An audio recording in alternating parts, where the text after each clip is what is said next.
Sea Circle Year 1530. Marine Headquarters Marineford. The Elite Training Camp. The summer sun scorched the training grounds with blistering heat. Marine elites from across the world were training with fervent intensity. Among them stood a handsome, bare-chested youth with bronze skin towering at 2.5 meters. He was performing squats while lifting a massive stone block over 5 meters high. 998, 999, 1000. When he reached 1000, the youth paused briefly. Then with a sudden burst of strength, his fingers sank into the stone block. Then using the strength of his fingers and arm muscles, he set the stone down firmly on the training ground. Phew. Warm-up done. Time to find a sparring partner. Bordeaux Relo casually wiped the sweat from his brow, his piercing gaze sweeping over the other trainees. But whoever met his eyes quickly looked away, not daring to hold his stare. That was hardly surprising.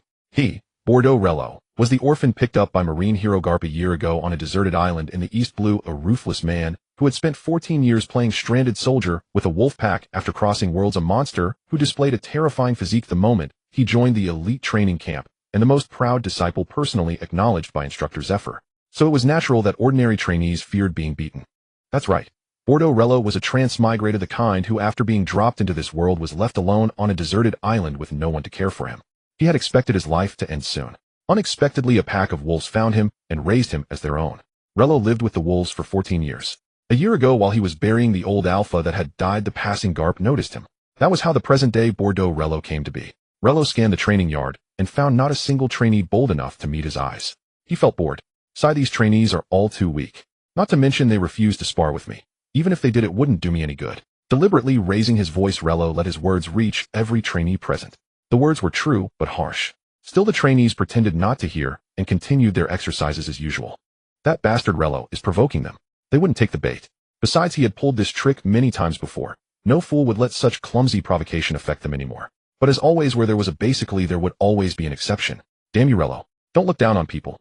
A figure in a trainee uniform with white hair and a scar running from his forehead to his eye leapt to his feet, strode over in 3 quick steps, and grabbed Relo's arm, his face twisted with rage. Seeing this rash kid jump out, Relo pouted like that shiny man who ate a certain perverted fruit. Yo, isn't this Smoker here for another beating?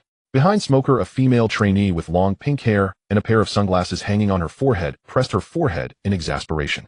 Smoker, you idiot. Hina is definitely not carrying you back this time. You can crawl back to the dorm on your own. But Smoker, already in a blind rage, ignored her. He clenched his right fist, and white smoke suddenly exploded around it, turning his whole right arm into smoke. This time, I'll definitely defeat you, white smoke fist. Seeing this, Relo smirked, his whole body tensing. He clenched his left fist, and a pitch-black armament hockey instantly enveloped it. Fist bone normal attack. The white fist collided with the black fist. The enormous shockwave sent Smoker flying like a swatted fly. He spun 720 degrees in the air before his head slammed into the wall, and he fell to the ground unconscious. Relo stood in place, withdrawing his punching stance. How many times has Instructor Zephyr told you not to rely too much on your devil fruit ability? You haven't even mastered armament hockey. How can you possibly be my opponent? Satisfying. Daily routine of beating Smoker complete. Smoker relied too much on his fruit. Instructor Zephyr's warnings fell on deaf ears, so Relo volunteered for the task, keeping up the daily habit of beating Smoker with hockey. If he continued beating him relentlessly, Smoker would eventually come to his senses. Hockey was the true foundation. Hina stood at the side shaking her head. Smoker, that fool. Relo stood there feeling that his muscles were thoroughly warmed up, then turned and walked toward the training camp instructor's office. He needed to fight a strong opponent to hone his skills. Instructor Zephyr was obviously an excellent choice. Smoker, at best a speed bump to loosen his joints. But after 2 steps, Relo stopped. Ding. The 15-year term has arrived. The Pirate King system has finished loading. This system aims to help the host reach the pinnacle of piracy, becoming the Pirate King, and even the king of the world. Any action fitting a pirate's behavior will earn the host rewards with the tier determined by the intensity of the deed. Now issuing a beginner mission, please perform 1 pirate-like deed. Upon completion, you will receive a newbie gift pack. Relo's mouth twitched. What the hell? Do you even hear what you're saying? I, Bordeaux Relo, am a marine. Now you're telling me to do something that fits a pirate's behavior. Huh. Shouldn't it be some kind of kill system or justice value system? One that lets me get stronger by killing pirates. But now you're telling me to be a pirate. Relo felt his temples throbbing. After waiting for 15 years, the system he got was a pirate system. Was he supposed to announce his defection from the Marines on the spot? Don't be ridiculous. Over the past year, he had lived quite comfortably in the Marines. Instructor Zephyr, Instructor Garp, and Instructor Sengoku had all treated him well, teaching him without reservation. A person must know gratitude. He couldn't and wouldn't desert the Marines at this time. Forget it. Even without this system, he could still become invincible under heaven. Haven't you heard that only hockey can reign supreme? But even so, Relo now felt he needed to find someone to vent on. Sunrin knew full well that his opponent was trying to provoke him into a heated duel, yet he remained like a deep, still pool, utterly unmoved. But the others were far too weak. The one remaining option was. Relo's gaze fixed on Hina. Seeing this, Hina trembled and stepped back involuntarily. You've already hit Smoker, so you can't hit Hina. Relo, never mind. Hina, do you have any money on you? I left without any today, and I want to buy some rum. Hearing this, Hina sighed in relief and took out a few banknotes from her trainee uniform pocket, handing them to Relo. Hina only has this much. It should be enough for you to buy a few bottles. Great, thanks. They'll treat you next time. Relo turned to leave when the system popped up again. Ding. It has been detected that the host successfully robbed a member of the Marine Elite Training Camp at Marine Headquarters. The beginner mission is complete, and the newbie gift pack has been issued. Do you wish to open it? Lei Luo's steps halted once more. He glanced back at Tina, then at the belly in his hand, and could not help sinking into contemplation. Could this really be considered robbery? The system's judgment was rather intriguing. It seemed to have directly classified him as a pirate committing robbery in Marineford. He decided to verify that later. Right now he would first see what was inside the starter grand gift pack. In his heart, Lei Luo silently intoned, "Open the newbie grand gift pack." A crisp chime echoed in his mind. He had obtained a devil fruit. Zoan-type dragon fruit, mythical beast model, yellow dragon form. The fruit had been stored in the system's space, ready for him to draw upon at any moment. A mythical Zoan devil fruit, and a yellow dragon at that. In myth, the yellow dragon stands foremost among the 5 sacred beings governing the power of earth. It can summon wind and rain, command thunder and lightning, and wield the forces of the 5 elements, a holy beast whose physical might is formidable and whose elemental power is even more terrifying. Once he devoured this devil fruit, his strength would undoubtedly undergo an explosive surge. After all, hockey is the invincible path, and multiple fruits open multiple routes along that path. Without hesitation, Lei Luo quickly walked out of the trainees' line of sight at the training ground, then drew the devil fruit from the system space. They all say devil fruits taste worse than filth. I'll find out for myself today. He took a fierce bite. Ugh, this is unbelievably disgusting. Forcing himself to endure the churning discomfort in his gut, Lei Luo swallowed mouthful after mouthful until he had eaten the entire fruit, not even sparing the stem and roots. Clenching both fists, Lei Luo carefully savored the explosive power surging through his body. After a brief moment, the corners of his lips curled up. Kh. I feel excellent right now. His already monstrous physique had now merged with a true meta-level mythical Zoan, an alliance of overwhelming strength. By his own rough estimation, his raw stats should now be around that of a vice admiral. Vice admiral level attributes, yet his combat skills and experience still lagged somewhat behind. He needed to train further under teacher Zephyr. Thus 5 minutes later, Lei Luo kicked open Zephyr's office door, nearly sending the man inside into a fit of rage. You brat, I told you not to kick the door. I just had it repaired yesterday.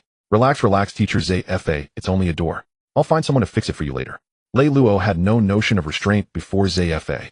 With practiced familiarity, he took tea leaves from the cabinet beside the desk and brewed a cup for both of them. Then he fished out an unopened box of Admiral-exclusive cigars from Zephyr's jacket pocket, finally dropping into the chair opposite and propping his feet right up on the desk. This smoothly executed series of actions made the veins throb on Zephyr's forehead. He snapped irritably, "What are you here for this time, you brat?" Lei Luo did not answer. He merely waved the cigar box before Zephyr's eyes, plucked one out and clamped it between the fingers of his left hand. With a casual rub of his right hand, a small flame sprang forth from thin air, lighting the cigar in an instant. Seeing this, Zephyr's gaze sharpened, his tone turning low. "Lei Luo, you've eaten a devil fruit." "Yes, just picked one up a moment ago." "What fruit is it?" "Zoan-type dragon fruit, mythical beast model, yellow dragon form." At those words, Zephyr visibly relaxed. "A mythical Zoan then. That was very good." Every mythical Zoan fruit was a treasure beyond measure, and such fruits chose wielders suited to them. The fact that Lei Luo had come across this yellow dragon devil fruit proved that he was destined for it. He did not actually oppose trainees consuming devil fruits. He merely opposed them becoming overly dependent on them. Just like the current 3 admirals, especially Borsellino. Every time he thought of them, irritation surged. Lei Luo, however, was different. Though he looked perpetually unserious and brimming with untamed wildness, he was by no means a man without a sense of proportion. Over a full year of instruction, Zephyr had come to understand that Lei Luo possessed strong convictions of his own. There was no need for him to lecture the boy on such matters. After all, among all the students Zephyr had taught, Lei Luo was the one he took the greatest pride in. Even those 3 brats who were now admirals had not possessed such formidable strength at this age. With the aid of this mythical Zoan, given time, Lei Luo would inevitably become an admiral. So thinking, Zephyr nevertheless folded his arms and snorted lightly. Do not assume that eating a mythical Zoan allows you to slack on tempering your body. Only hockey is the most fundamental thing. Lei Luo half closed his eyes and stubbed out the cigar. Teacher Zephyr, if you want to praise me, you can just say it outright. No need to be so tsundere. I won't get arrogant. You brat, Lei Luo. Zephyr erupted in exasperation. His right fist clenched armament hockey, coating at the energy upon his hand seeming to flow like a liquid. This was an intermediate application of armament hockey. External flowing projection far more devastating than mere static coating. Of course his main purpose for finding Minato was not for him, but for Kushina. Shortly after when Minato opened the door and saw Hayato, he was taken aback. Yo, isn't this Lei Luo kid? Got knocked out by Zephyr again, did you? Garp laughed heartily. A packet of sun. Lei Luo rose as if nothing had happened, patting the dust from his clothes and brushing off the wood chips clinging to him. The remnants of that unfortunate door reduced to powder by Zephyr's single punch. He felt rather cheated. He had taken a punch for nothing and gained no practice from it. Because he had eaten a mythical Zoan teacher, Zephyr had even increased the strength of his blow. Before this, a punch like that would have left him aching for an entire day. Garp-sensei. Teacher Zephyr doesn't play fair. Once I got under his skin, he flew into a rage, and for Lei Luo this was all part of the daily routine. Looking around, he realized he had been sent flying all the way to the port. Taking in Garp's appearance and the scene around them, he guessed he had just happened upon the moment when they were about to put out to sea. Garp-sensei and Bogart-sensei as well. Are you heading out to sea? Over the past year at Navy headquarters, Lei Luo had done little besides collecting teachers. Aside from teachers Zephyr, Garp, Bogart, and even Sengoku were all his instructors. Of course, that was only because his talent was exceptional. Otherwise, he would never have been able to earn guidance from so many. Lei Luo produced the Admiral-exclusive cigars he had borrowed from teachers Zephyr, handing one each to Garp and Bogart. With a rub of his right hand, a flame burst forth from nowhere. Garp's gaze sharpened. You brat, you ate a devil fruit. Yes, a mythical Zoan. Upon hearing this, Garp clapped Lei Luo's shoulder with his senbai crumb-covered right hand, laughing uproariously. Good lad, and a mythical Zoan no less. How about sparring with me right now? Bogart, standing to the side, spoke helplessly. Vice Admiral Garp, Fleet Admiral Sengoku has ordered us to depart immediately, without delay. Admiral Akainu is under considerable pressure at the moment. Garp curled his lip. Fine, then there's no helping it. Kid, when I get back, I'll test your strength with the fist of love. Is there anything eye-catching apart from the entire Xingyin village? This made the third generation of Xingyin feel somewhat... This was a falsehood. He simply did not want to be a deputy. While being a kindness deputy would offer frequent battles, it did not align with his developmental philosophy. To his shame, in the 15 years since he came here, he had only been to two places: the deserted island, where Lei Luo grew up, and Marineford, the Navy headquarters. Now that an opportunity presented itself, he naturally wanted to join in. Oh, you also want to come along for some fun? That's fine. Kapu stuffed a piece of sunbae into his mouth. Perfect. We can find some pirates for you to practice against. The Sword King Bogart spoke up again. Major Kapu. As a member of the training camp, Lei Luo technically should not accompany us on missions, and Zephyr Sensei also needs to be informed. Bogart used the term informed rather than requiring Zephyr's permission. In principle, Lei Luo indeed did not qualify to join them on missions, but unfortunately several principals stood behind Lei Luo. Zephyr, Kapu, and Sengoku, each of them was his teacher. If it were anyone else, they would have been arrested under the pretext of inquiring about confidential missions by the time they opened their mouths. This was also one of Lei Luo's reasons for actively recognizing his teachers. With these teachers, wouldn't he be able to walk sideways in the entire Navy? An orphan with the potential of a general, a surefire asset for the Navy. Kapu rubbed his chin. That's true, we do need to inform Zephyr. Alright Lei Luo kid, you can go by yourself. Well, wait for you on the warship. Ha ha. As he said this, Kapu patted Lei Luo on the shoulder and continued walking with Bogart toward the war. Lei Luo waved his hand, casually grabbing a piece of sunbae and popping it into his mouth. He then tried to cover his entire body with subtle lightning to stimulate the activity of his cells. Soon Lei Luo's eyes lit up. It really works. Stimulating cellular activity with lightning could enhance his physical conditioning while improving his overall functions. With a slight exertion of his legs, Lei Luo shot out like an arrow. Taking advantage of the time on his way, he finally had the opportunity to carefully review the gains he had made in Zephyr Sensei's office earlier. Ding! Congratulations to the host for successfully robbing former Admiral Black Arm Zephyr at the Navy headquarters. Reward: insight into life restoration. Life restoration insight. What a great thing. He had already mastered the 6 forms of the Navy, and the next step was life restoration. With these insights, he could save a lot of time. Besides this might even be Zephyr's training insight, the understanding of a top-tier martial artist, an absolute treasure. Half a minute later, Lei Luo, enveloped in crackling lightning, charged back into Zephyr's office. Once again, he casually grabbed a box of special cigars for admirals and plopped down on Zephyr's desk. Zephyr Sensei, I want to accompany Kapu Sensei on a mission. Looking at the blackened marks left on the desk by the subtle lightning, Zephyr felt his blood pressure rising. What makes you want to join in on the mission? You knocked me down to the port, and I happened to run into Kapu Sensei and Bogart Sensei, so I thought I'd tag along to see the sea. Zephyr, upon hearing this, took a practical task sheet from his drawer and swiftly wrote a few lines before stamping it. Here, take this. I also need a few days of peace and quiet. Since it was that old rascal Kapu leading the team, Lei Luo's safety was not a concern. It would be good for him to take this opportunity to broaden his horizons. A man who longs for the sea cannot always remain cooped up in Marineford. All right, when I return, I'll bring you some local. Lei Luo's eyes lit up. With this proof, his mission procedures would be compliant, and no one could find fault. Although it didn't matter whether this thing existed or not, he could go out directly. However, having compliant procedures was a good thing. Lei Luo put away the practical task sheet and turned to leave, but was suddenly called back by Zephyr. Wait, Lei. Saying this, Zephyr took a small box from the cabinet behind him and tossed it to Lei Luo. Take it and get lost quickly. Lei Luo opened it to find it was filled with special cigars for admirals. Seeing this, Lei Luo grinned, revealing a set of white teeth. Then, enveloped in lightning, he quickly left. After Lei Luo departed, Zephyr's lips curled slightly. Humph, that little rascal. In fact, this box of special cigars for admirals was originally reserved for Lei Luo, including the box he had taken each time he came, which Zephyr had deliberately placed in an obvious position. He was a chain smoker and didn't smoke at all, let alone cigars. Since Lei Luo liked them so much, he simply left them all for him. After all, his belongings would eventually belong to Lei Luo. On the other side, Lei Luo hurried to the port, leaping aboard Kapu's dog-headed warship with a Navy standard long sword hanging at his waist. Although he had studied swordsmanship under Bogart, to be honest, he had practiced very little, mostly just basic moves. In the words of the Sword King Bogart, this was called solidifying the foundation, waiting for a great burst of energy. This time at sea, Lei Luo also planned to see if he could get a famous sword for himself. His future goal was to develop in 3 lines simultaneously. How could he make an impression without a good sword? He couldn't possibly face Hawkeye while wielding a standard Navy long sword, could he? Kapu, already lying in a recliner, turned his face to glance at Lei Luo and grinned. Lei Luo, kid, after all, it's my first mission, and I'm quite looking forward to it.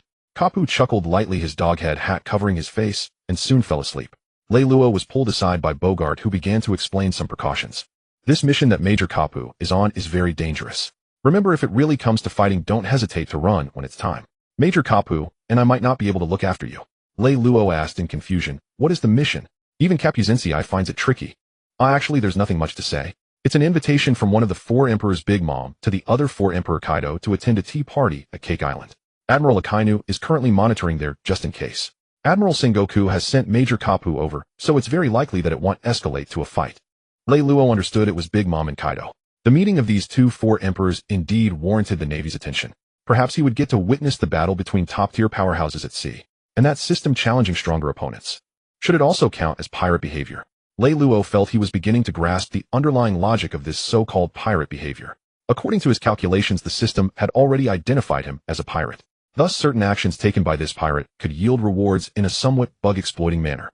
As a pirate, casually taking items from naval colleagues and seeking strong naval opponents for practice undoubtedly qualifies as pirate behavior.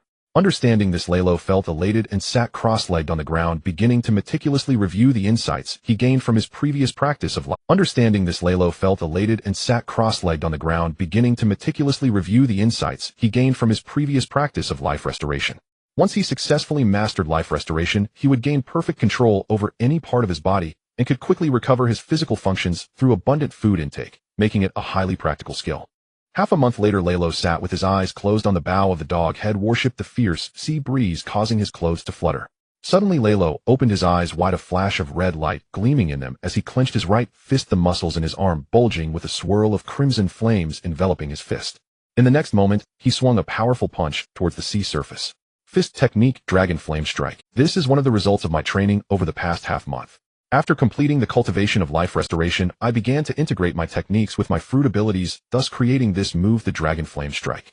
The principle behind it is to unleash the impact of the armed color combined with the dragon flame, allowing the dragon flame to carry tremendous force akin to an explosion, one of the small techniques I developed. As Lei Luo's fist swung, a massive dragon-shaped flame illusion erupted from his fist, roaring across the sea, generating such high temperatures that the nearby seawater evaporated, creating a brief vacuum. Moments later, an explosion of flames ignited from afar, and only after a while did the sound of the explosion reach them. A sailor on the ship exclaimed as Mr. Lei Luo discovered another pirate ship. The range of observation hockey is quite impressive. Indeed, this is the 9th pirate ship we've encountered. Mr. Lei Luo is truly formidable, worthy of being Vice Admiral Karp's disciple. Lei Luo turned around, waved at them, and smiled. It's the Kali pirate crew. The Captain Kali is a pirate with a bounty of 85 million berries. Please organize a team to see if there are any survivors. Upon hearing this, the sailor immediately stood up straight. Yes. Watching the departing sailors, Lei Luo chuckled softly. Compared to armed color, he had actually mastered observation hockey the best. 14 years of living as a lone island warrior had sharpened his senses. After arriving at Marineford, he only needed slight guidance to cultivate a long-range observation hockey, prompting Zephyr to exclaim, "Monster." Back on the deck, Lalo took out a cigar box, offered one to Bogart, and lit it up. Teacher Bogart, are we there yet? We're almost there. By tomorrow night at the latest. We'll meet with Admiral Aquino.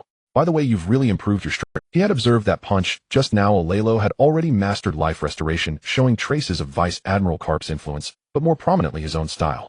There was no doubt that Lalo's strength had experienced a significant surge, far surpassing when Bogart first met him. Now it seemed what Lalo lacked was only experience in life-and-death combat against top-tier opponents. Even more astonishing was that Lalo was only 15 today, or at that age Bogart had still been a little brat who only knew how to swing his sword, and compared to Lalo, he was simply miles apart. With this thought, Bogart took a puff of his cigar and sighed. Truly a monster. Not to mention the cigars provided by the Admiral were indeed superior, far better than his own. He heard that Lalo had a whole box. Surely it wouldn't be too much to ask for a pack. These past few days he had imparted all his swordsmanship to Lalo. A box of Admiral cigars would be more than sufficient as compensation. On the other side, Lalo was casually wielding a standard Navy longsword covered in intense armed color hockey, making it resemble a black blade, but Lalo was not satisfied with just that. In the next moment, the flames transformed into lightning with crackling sounds resonating, and then the lightning morphed into water. In the next moment, the flames transformed into lightning with crackling sounds resonating, and then the lightning morphed into water. In the next moment, the flames transformed into lightning with crackling sounds resonating, and then the lightning morphed into water into invisible wind, and the wind into heavy rock. Lalo was thoroughly enjoying himself, but in the end, with a crack, the Navy longsword shattered into fragments. Seeing this, Lalo shook his head and sighed.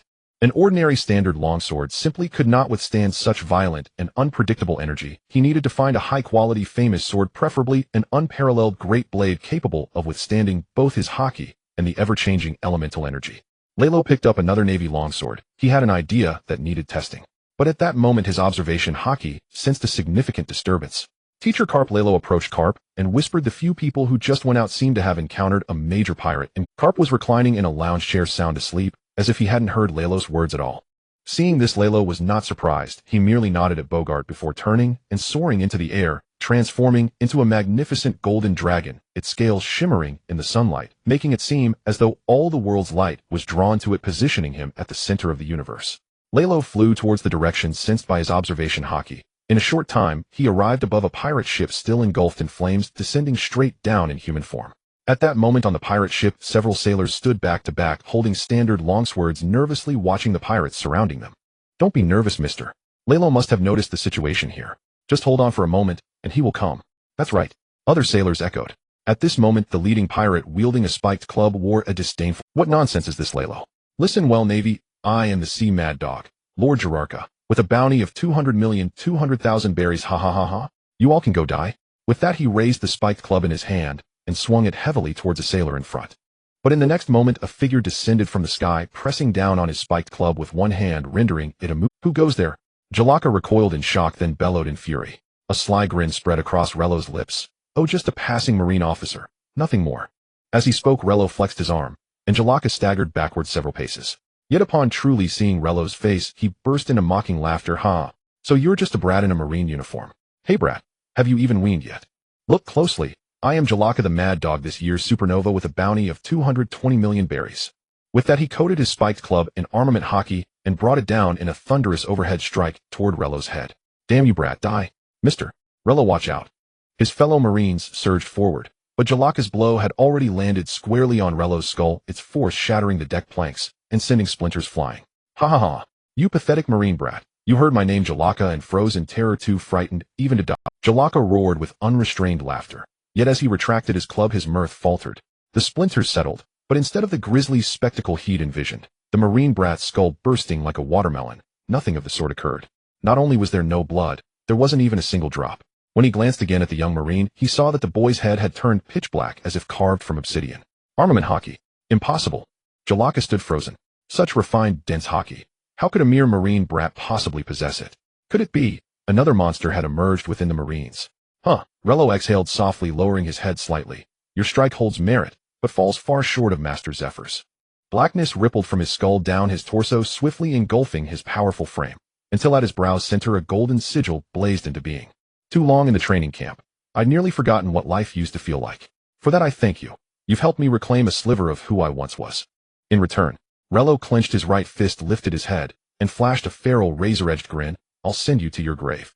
In an instant he bent his knees and vanished.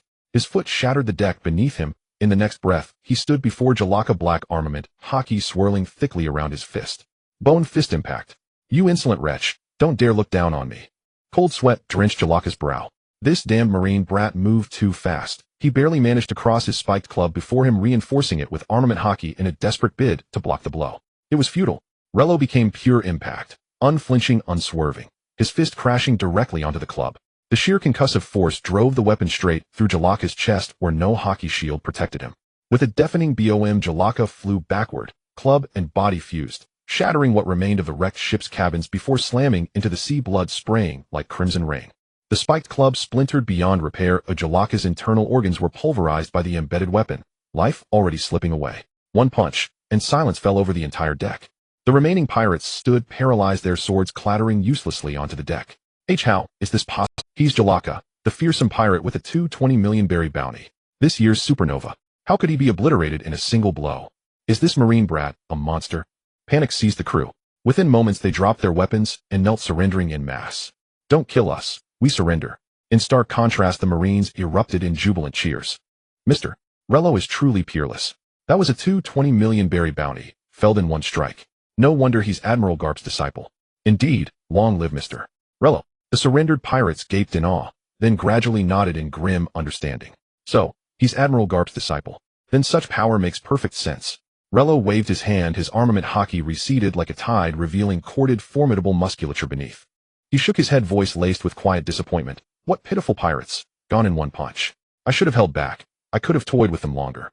Turning toward the approaching Marines, he asked coolly, pirates of this caliber earn a 220 million berry bounty. What exactly did he do? The Marine who'd earlier warned him gave an awkward chuckle. Mad Dog Jalaka hails from the South Blue. He pillaged villages and towns without mercy, and once even hijacked a world government vessel, hence the staggering bounty. Reno nodded slowly. So this was a case of reputation eclipsing reality. His bounty stemmed solely from attacking a world government ship. No wonder his strength was hollow. His gaze swept over the kneeling pirates, voice dropping low and grave. I care little if you rob the world government, but having repeatedly slaughtered civilians in villages and towns, it seems wiser to erase you entirely. Reno's code demanded moral clarity. Pirates, or adventurers, who committed no atrocities like Luffy's crew before Eni's lobby, might be spared imprisonment. But evil demanded reckoning. A chime echoed in his mind. Ding. Congratulations, host. You have successfully eliminated a pirate with a 220 million berry bounty. Reward, foundational swordsmanship technique. Foundational swordsmanship technique. Reno scoffed, but adhering to the principle that anything system bestowed must be exceptional, he opened it anyway. He hadn't expected much, yet what he found surpassed even Boa's instruction. Merging the two systems ignited flashes of novel sword forms within his mind. Snatching a standard-issue marine saber, he smiled warmly at the pirates. A fresh idea just struck me. I'll need volunteers to test it. Survive my first slash, and you walk free. The pirates blinked, then erupted into euphoric relief, whirling and sprinting toward the sea. Their ship lay nearby. If they dove and evaded the strike, they could flee once this marine brat departed. Watching them leap into the waves, the nearby marine grew frantic. Mr. Reno, this. Reno chuckled softly, coated the saber in armament haki, then summoned shimmering currents from thin air, coalescing them into a translucent cerulean water blade, fused seamlessly to the steel. Under Leros control, the water on either side of the blade flowed rapidly in opposite directions, producing a hissing sound. Lero glanced at the pirates, desperately swimming away in the ocean, and swung his sword. The rapidly moving water broke away from the blade and swiftly plunged into the sea. A pirate looked back just in time to witness this scene. Ha ha ha, this little navy brat doesn't understand swordsmanship at all. We survived. As soon as the words fell, the sea suddenly erupted with towering waves which hurled these pirates into the sky, then transformed into a water vortex, drawing the pirates' figures into it. The terrifying suction force held these pirates tightly within the water vortex, rendering them immobile, and swiftly shredded them to pieces. In the continuous and high-speed rotation of the water, not a single bone was left of this group of pirates. They vanished completely into the water vortex, as if they had never existed. Using the rapid movement and directional control of water to execute a massacre seems quite powerful. I shall name this technique Sea Hunt. Lero was quite pleased with this spark of inspiration. This technique was simply the bane of those with fruit abilities. Moreover, as he developed his fruit's power, this move could become even stronger. Perhaps in the future he could use this as a foundation to develop even stronger sword techniques, like learning the Lion's Song and creating a sea version of Lion's Might Royal Domain Spiral. Removing the armament haki, Lero was about to return the long sword, but suddenly a crisp crack rang out, and the sword began to shatter before Lero and the Marine's eyes, turning into dust.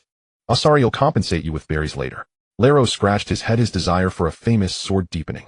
In this era, without a famous sword, one cannot even practice sword techniques. Every practice session consumes. Mainly, he was different from other great swordsmen. His sword techniques were all about covering the sword with fruit abilities, and ordinary long swords simply could not withstand the power of the mythical Zoan. But the Marine shook his head vigorously like a bobblehead. How can this be? I haven't even thanked Mr. Lero for saving my life, and to ask for compensation for just a sword is truly embarrassing. Lero smiled slightly, not minding this. By the way, where did these pirates come from? How did you encounter them? The Marine scratched his forehead. It's like this. We came here to clean up according to your orders, Mr. Lero, but upon arrival we discovered a pirate ship had approached nearby. They said they saw the fire here and came to see if there were any treasures or anything. Lero smirked and waved his hand. Then please check that pirate ship as well. I used my observation hockey and sensed that there is no one aboard. By the way, remember to bring back the corpse of Jiraka. That was all my doing. Yes, Mr. Lero. Lero transformed into a yellow dragon and flew, soon returning to Captain Carp's dog-headed warship. At this moment Carp had already woken up, still munching on senbei. You're back. Yes, it was a pirate named Jiraka, said to be this year's supernova, but quite weak, unable to take even a punch from me. Lero shrugged and sat down on the lounge chair beside Carp, casually grabbing a piece of senbei to munch on, his face full of frustration. What he wanted was an opponent that could bring him immense pressure, one that could force him to integrate his learning and progress rapidly, not some weakling that couldn't even withstand his serious punch. For some reason Lero suddenly thought of Smoker. Even weaklings like Jiraka could use armament hockey, while Smoker spent all day just guarding his smoke fruit. If he could develop the smoke fruit further, Lero wouldn't say anything. After all, it's a Logia fruit, but Smoker kept relying on the same few moves, which was truly frustrating. Mef Smoker. Huh. Don't be down, Lero kid, there will be plenty of strong opponents for you to fight next, or I can spar with you if you like. Carp patted Lero's shoulder, winking, which made Lero's mouth twitch. Fight with you? Are you sure it's not just because old man Carp is itching for a chance to beat me up? Carp was a true powerhouse, striking without holding back. However, that was in the past. Now he genuinely wanted to gauge the gap between himself and the top-tier powerhouses at sea. As the sun rose and set, yet another day passed. Carp's fleet finally reached outside the land of nations and encountered Admiral Akina's fleet.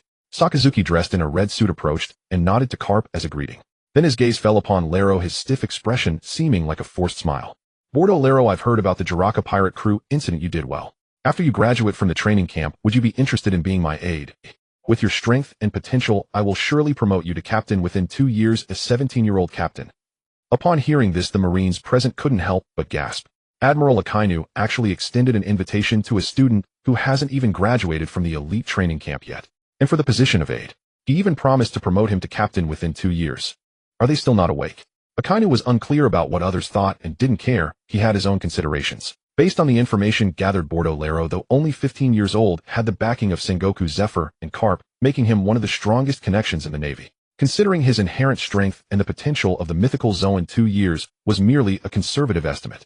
Even without Akaina's help, those three would assist Lero in advancing. Most importantly, Akainu noticed Lero's attitude toward the Jiraka pirate crew. It was a playful mockery, like a cat teasing a mouse. Not only did he crush Jiraka with a single punch, but the fact that he later chose to spare the other pirates only to kill them was truly to Akaina's liking. He heard that Lero controlled the seawater to form a water vortex and then shredded those pirates alive. Had he been present, he would have definitely applauded Lero. When dealing with pirates, one should not ask for reasons. They should all be killed. Considering all this, Akainu extended an olive branch to Lero, not only for his strength and potential, but also because of the web of connections behind him. Seeing this, Carp remained silent, merely adopting a posture of watching a show. If Lero teamed up with Sakazuki, it wouldn't be bad. He could chase down pirates every day and his strength would surely grow rapidly. Faced with the invitation from Akainu, Lei Luo pondered for a moment before shaking his head. Thank you for your kind offer, General Akainu, but please forgive my refusal. I am still just a trainee and have not yet considered my plans after graduation. This was a falsehood. He simply did not want to be a deputy. While being Akaina's deputy would offer frequent battles, it did not align with his developmental philosophy. Moreover, his sense of justice did not align with Akaina's.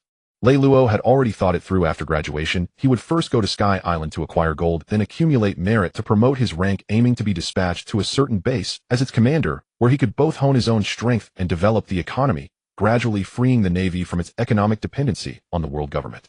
As long as the Navy could detach itself from the world government's economic dependence, then it would truly be the Navy in the real sense, not merely the lapdogs of the world government. The Navy is filled with good people. From any perspective, it is a remarkably quality force. When he eventually took command of the Navy, how could he allow a bunch of fools squawking incessantly over his head? In response to Lei Luo's refusal, Akainu merely nodded. If you ever change your mind, the position of my deputy is always open for you. Akina's current deputy was a middle-aged man who appeared quite earnest named Kyrenko.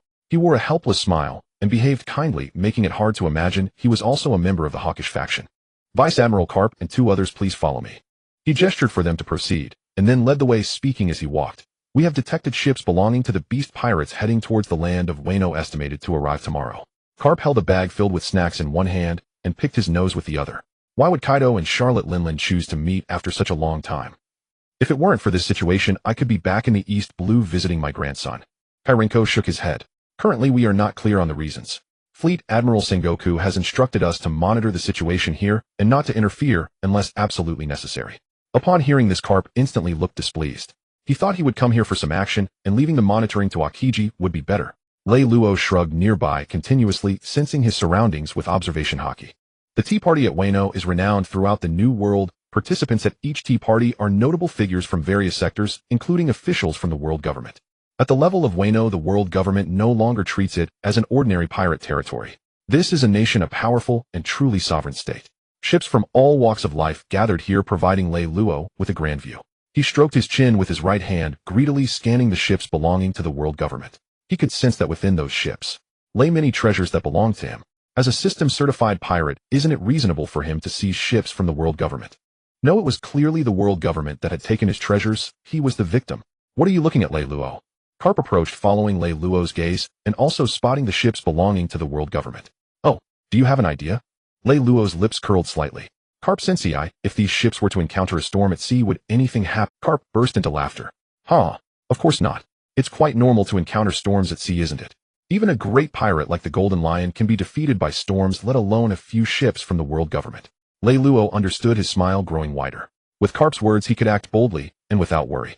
Even if he were caught, it wouldn't matter. Karp was behind him, and he could just say he didn't know. It is said that Karp is stubborn, but in reality he is quite clever. He would absolutely love to see the world government. After identifying his target, Lei Luo turned to leave. Making a move now would attract too much attention from Reno and all sectors, so it would be better to wait for this matter to settle before creating a storm. Meanwhile, inside Reno on Cake Island, a woman wearing a pirate hat with long pink hair and adorned with jewels sat indulging in desserts. As she swallowed a piece of cake, a look of satisfaction appeared on her face, her eyes squinting. This was the ruler of Reno, the captain of the Big MOM pirates, and one of the 4 emperors. Big MOM. Opposite her sat a burly man with short hair and sharp eyes, his lower face obscured by a thick collar. He was Charlotte Linlin's second son, Charlotte Kakuri, one of the sweet commanders of the Big MOM pirates with a bounty of 1,057 billion berries and an extremely formidable power. Mama, Kakuri put down a piece of paper containing information, his expression somewhat serious. The tea party is approaching. Should we take action against the Navy ships lurking outside Reno? Let Akina do as he pleases. We don't need to intervene. But if the Navy makes any excessive moves, we will obliterate them. A bloodthirsty light glinted in Charlotte Linlin's eyes, remnants of cream still on her lips, which looked somewhat eerie. Upon hearing this, Katakuri's expression became a bit conflicted, and this did not go unnoticed by Charlotte Linlin. What's wrong, my dear son? Katakuri's tone was a bit heavy. Mama, besides Akainu, another person has arrived today, the Navy hero Karp. Charlotte Linlin fell silent for a moment, her expression somewhat stiff, as if recalling some unpleasant memories. As long as the Navy does not go too far, we shall not concern ourselves with them. And outside of Reno, what others do is none of our business. Yes, Mama. Katakuri sighed in relief, turning to leave. Thank goodness Mama listened to reason. Oh, otherwise he genuinely feared a confrontation between her and Karp. Despite many years passing, he believed Mama's current strength to be unparalleled, but facing both Akainu and Karp, even she would not gain the upper hand. Let alone the impending arrival of Kaido, the captain of the Beast Pirates, who was also one of the 4 emperors, just like Mama. For the stability of Reno, it was the wisest decision not to provoke the Navy lurking outside. Stepping out of the door, Katakuri finally relaxed his tense expression. Staying in the same room with his mother was too stressful. Despite being her second son, he still felt immense pressure in her presence. The reason for this was that his mother suffered from a severe case of food obsession. During her episodes, she would indiscriminately attack everyone around her, even resorting to consuming her own children. In such circumstances, the only way to alleviate the situation was to present her with the desserts she craved. Otherwise, during her food obsession, she posed a disaster for the entire world. Brother Katakuri. A voice pulled Katakuri back from his thoughts. He looked up to see a tall, white-haired woman with a long sword on her back. His expression softened immediately. "Ah, it's Smoothie. What brings you here?" Smoothie, the 14th daughter of Charlotte Linlin, a mixed blood of the Long-Leg tribe, one of the sweet commanders with a bounty of 932 million berries. Brother Katakuri, Smoothie said, crossing her arms and leaning against the wall, her long hair cascading down, making it difficult to discern her expression. I heard. Mother invited Kaido for a marriage alliance, and that the intended is me. Katakuri was momentarily at a loss for words. Despite his intimidating appearance, he was genuinely gentle and cared deeply for his younger siblings. However, this political marriage between the Big Mom Pirates and the Beast Pirates was beyond his control. Surely Smoothie wasn't too pleased about it. But Smoothie leaned her sword against the ground. I have no objections to Mother's arrangement. I just came to ask you about that Yamato situation. Hearing this, Katakuri breathed a sigh of relief. It was good that Smoothie had no objections. Yamato, I heard he is the son of Beast Kaido, 18 years old, likes to wear a Oni mask, and is very strong. They continued talking as they walked, their figures gradually disappearing down the corridor. The next day, marriage alliance. Luffy sat cross-legged on the deck, tearing into a large piece of meat. A marriage alliance between the Beast Pirates and the Big Mom Pirates. Kurenko, sitting opposite him, held a din mushy with a serious expression. Yes, the intelligence department just delivered the news. It said that Smoothie from the Big Mom Pirates is set to marry Yamato from the Beast Pirates. If this political marriage between the two Yonko crews really happens, it will completely change the dynamics of the sea. Luffy's lips twitched. Bushigomon, two women getting married. Oh yes, Yamato seems to be wearing a mask referred to as Master Yamato. It's no surprise that these people don't know Yamato, then it's nothing to worry about. There's no way this marriage will happen. This tea party is bound to end in discord. It's even possible that Kaido and Big Mom will end up fighting. As he spoke, the distant sky suddenly darkened. Thick clouds gathered, blocking out the sunlight, and a massive dragon shadow could be seen twisting among the clouds. In the next moment, this dragon shadow transformed into a human form, descending straight down from above Cake Island. That is the Yonko Kaido. Luffy stood up, an involuntary smile appearing on his face. Whoa, Lin, come out and meet me. With a loud roar, terrifying black-red lightning spread out from Kaido, causing those who looked up to roll their eyes and lose consciousness, collapsing to the ground. Very well, this sword is fated to be mine. Soon after, the Red Dog and Yellow Ape returned, looking as if they had gained. With a swing, an overwhelming force descended from above Cake Island, as if it would shatter the island into pieces. Meanwhile, Charlotte Linlin's laughter echoed from Cake Island. Mama Kaido, it's been a long time, Napoleon. Yes, mother. Charlotte Linlin stood atop the structures of Cake Island, her pirate hat transforming into a long sword. The same black-red lightning radiated from her, wrapping around Napoleon as she raised her hand. Boom. Just as the long sword and Kanabo were about to collide, a burst of black-red light suddenly erupted. The force of their clash created an immense shockwave, sending ships around Cake Island flying, tearing apart the heavy clouds, and even ripping the sky itself. This was not a mere weapon collision, it was a confrontation unique to the Conqueror's Haki. Is this the meeting of the Emperors of the Sea? Luffy stood on the deck, his gaze fixed on the two, the bloodthirst in his eyes growing intense. The armament Haki unconsciously enveloped his body, forming a unique golden pattern on his forehead. The surrounding soldiers, whose wills were insufficient, had already fainted from the clash of the two Conquerors' Haki. Those who could stand were less than half of what they were before. How, whether it's the Emperors of the Sea, the world government, or Joy Boy, no matter how powerful you were in the past, or how glorious your future may be. Luffy's eyes gleamed with a frenzy as the wildness within him was awakened. Since Bordo Luffy was born in this era is destined to have only one name. That is, Bordo Luffy. As the words fell, an incredibly powerful golden red lightning erupted. The fierce impact forcefully intruded into the realms of the two Emperors of the Sea's Conquerors' Haki, creating a three-way standoff. Moi. At this moment, the gazes of Kaido, Charlotte, Lin, and Carp, along with the Kainu, were all focused on Luffy. Conqueror's Haki. It seems like the Navy has produced quite a remarkable little brat. Charlotte Linlin spoke in a low tone, while Kaido opposite her suddenly showed interest.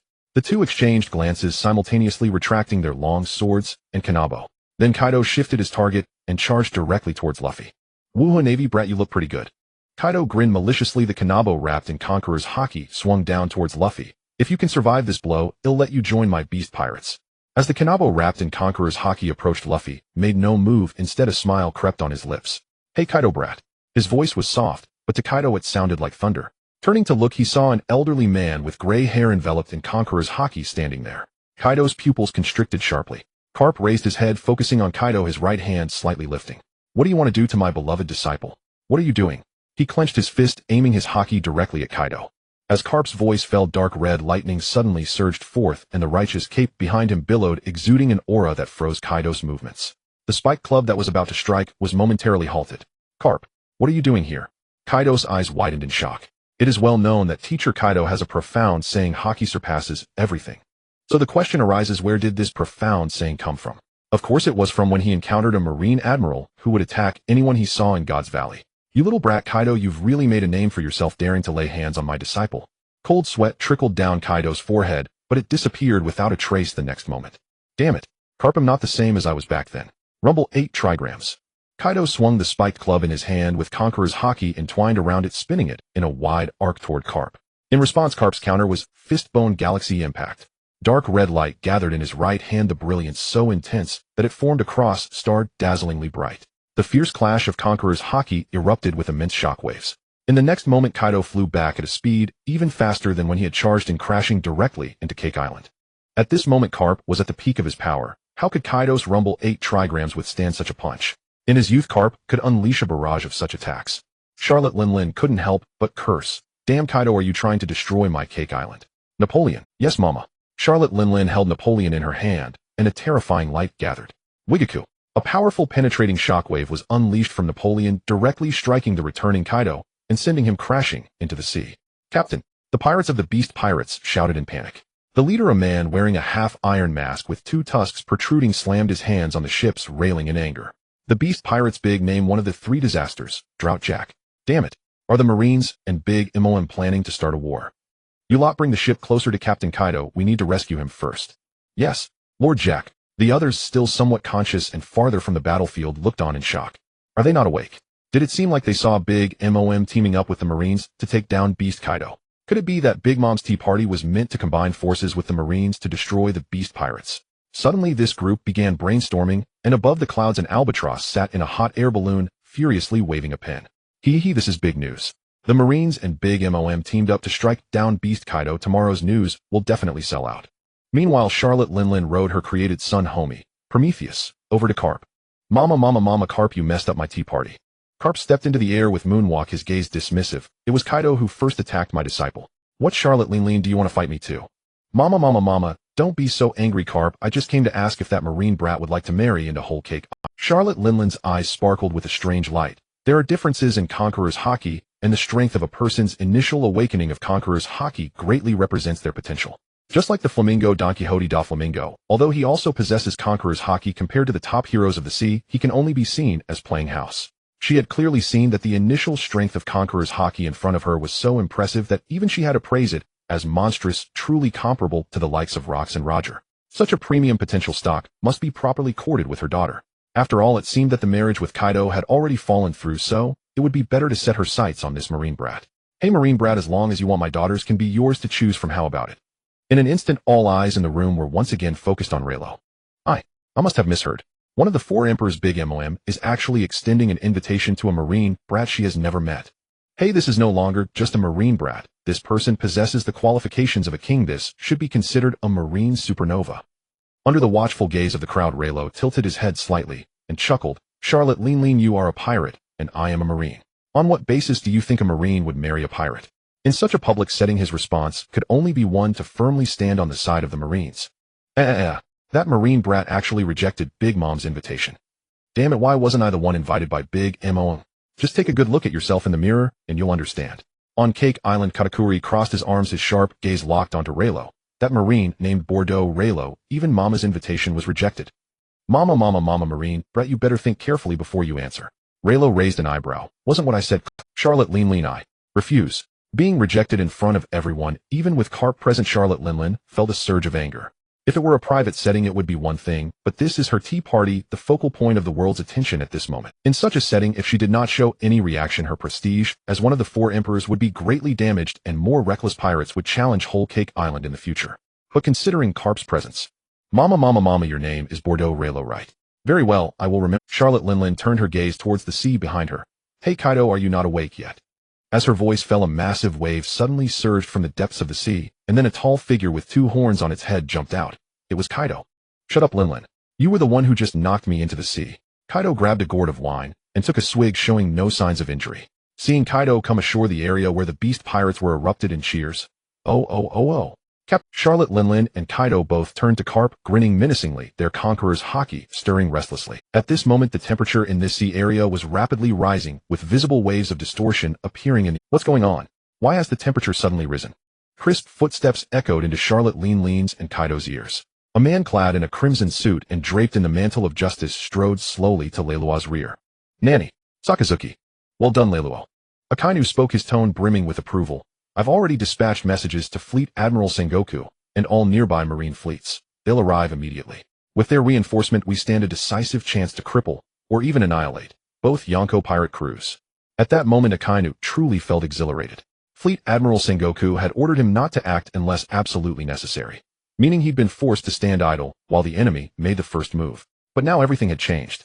Kaido, the brute who rarely thought, had just launched an unprovoked assault against Leluo. Such a golden opportunity was too precious to waste. Perhaps Kaido possessed intellect, but not at this critical juncture. It hardly mattered.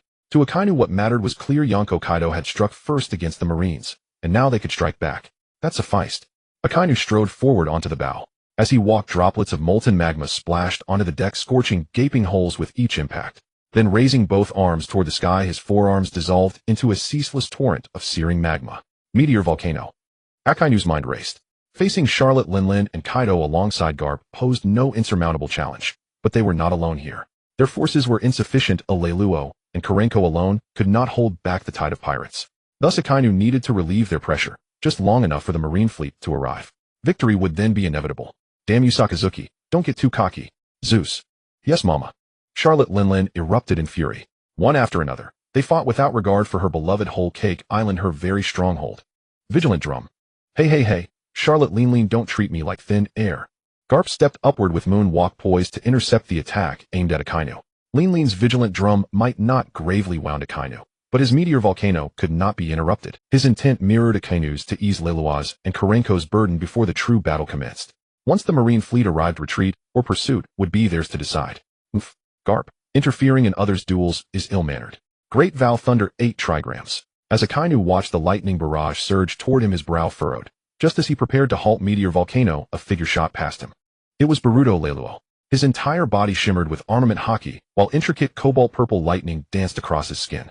This was a technique he'd devised himself, using lightning to stimulate cellular vitality and temporarily amplify his power akin to lightning release chakra. Without harming his body, his strength surged by half. Fistbone Thunder Dragon Fist. Blinding lightning erupted violently, coalescing upon Leluo's right fist. He retracted his arm slightly, then unleashed a devastating punch. A roaring thunder dragon surged forth, colliding head-on with Charlotte Linlin's vigilant drum. Instantly, searing white light exploded, blinding everyone present as if a colossal flashbang grenade had detonated. Amidst a deafening crackle of electricity, Linlin's vigilant drum dissipated entirely, while Leluo's thunder dragon likewise vanished. Leluo landed upon the deck in a semi-dragon form, staggering slightly, his chest heaving. A Yonko's assault was no trifling matter. Leluo had expended over half his stamina to deliver that single thunder dragon fist. Yet he'd held firm, and thanks to his mythical Zoan physiology, coupled with life return, he'd recover swift. Phew. So a Yonko's attack isn't all that fearsome after all. Leluo grinned, though exhaustion weighed heavily upon him. Still, pride demanded its due. He blocked it. That marine prodigy actually blocked Big Mom's attack. Onlookers stood dumbfounded. How old could that boy be? Barely more than a teenager. Yet he'd withstood a Yonko's full-force assault. Akainu gazed at Leluo's back, admiration overflowing from his eyes. Excellent work, Leluo. Leave the... Akainu lowered his arms. The time Leluo bought had been sufficient. He'd already enveloped every visible pirate within his range. The weaker ones couldn't flee. The stronger ones had already expended energy. Now all they needed was to hold the line. The scales of victory would inevitably tip in their favor. Ha ha ha. Charlotte Linlin, your attack lacks bite. Kid Leluo, brilliantly done. Garp sent Kaido flying with a single punch, grinning broadly. Never imagined that wild boy once hunting alone on a desolate island could evolve so vastly after merely 1 year of systematic training. Truly monstrous talent. Charlotte Linlin's expression darkened. Her dignity, and that of her entire kingdom, had crumbled. Not only was she being overwhelmed by Garp, but even a mere marine cadet had withstood her strike. Curses! Why do these sea monsters keep emerging one after another? By now Linlin's fury burned white-hot. If it came to this, then let the battle rage here, fully and fiercely. At the very least, that marine brat would fall tonight. Katakuri, my fine son, you know what I intend, don't you? Understood, mama. Elsewhere, Jack waved his arm. Men, bring our ships alongside those warships. I'll slaughter that marine pup myself. Yes, Lord Jack. Katakuri took several steps, then froze abruptly. Crimson light flickered in his eyes, cold sweat broke across his brow. Mama, we face grave trouble. As one of the strongest mobile forces in the entire Navy, and even the world, Kizaru spent most of his time stationed at headquarters, but when this incident occurred, he happened to be not far away. After Akainu sent a message to Sengoku, one of Rayleigh's teachers, could no longer sit still, and was the first to send Kizaru over while inwardly cursing Kaido. Kaido's antics attacking Navy warships for no reason escalated the situation to a point of no return. Whether Kaido could be killed by Garp and Akainu was inconsequential, but my dear disciple was still there. And that old fool Garp, how could he bring Rayleigh along for a mission? If something really went wrong, he would surely give Garp a big... But at this point, cursing those idiots was useless. It was better to directly deploy the nearby Navy fleet for support. After all, he was equally displeased with Charlotte Linlin and Kaido. Had it not been for the higher-ups, the five elders, insisting on some kind of balance, he might have taken action himself. Sengoku was a proponent of the justice that rules over all. Just then the transponder snail on Sengoku's desk. Hello, this is Sengoku. Sengoku immediately ordered Garp and Akainu to withdraw from the whole Cake Island area. The balance and stability of the new world cannot be disrupted. The voice from the transponder snail was ruthless, and at the same time the appearance of the snail transformed into a bald figure wearing glasses. Saint Nashalong. But we currently have the advantage, and as long as we wait for the fleet to arrive, we can at least annihilate the big MOM pirates. Sengoku was startled. Why was that idiot from the five elders calling him at this time? Zambaron v. Nashalong of Venus, among the five elders of the world government, primarily responsible for the finances and economy of the world government, and also the one who had the most contact with Sengoku. The five elders with Nashalong on the left second. I said immediately order Garp and Akainu to withdraw from the whole Cake Island area. Do you not understand? The tone on the other end of the phone became increasingly severe. Hearing this, Sengoku clenched his right hand, and the bald transponder snail with glasses was squeezed to the point of rolling, its eyes appearing as if it were about to be crushed. After a moment, Sengoku slowly spoke. I understand, Saint Nashalong. Oomph. A cold snort came from the other end, and then the call was disconnected, returning the transponder snail to its original form. Seeing this, veins bulged on Sengoku's forehead. Those idiots from the five elders only cared about their These people who controlled the world government did not care whether the four emperor pirates were destroyed. They only hoped to maintain the balance of power between the navy and the pirates.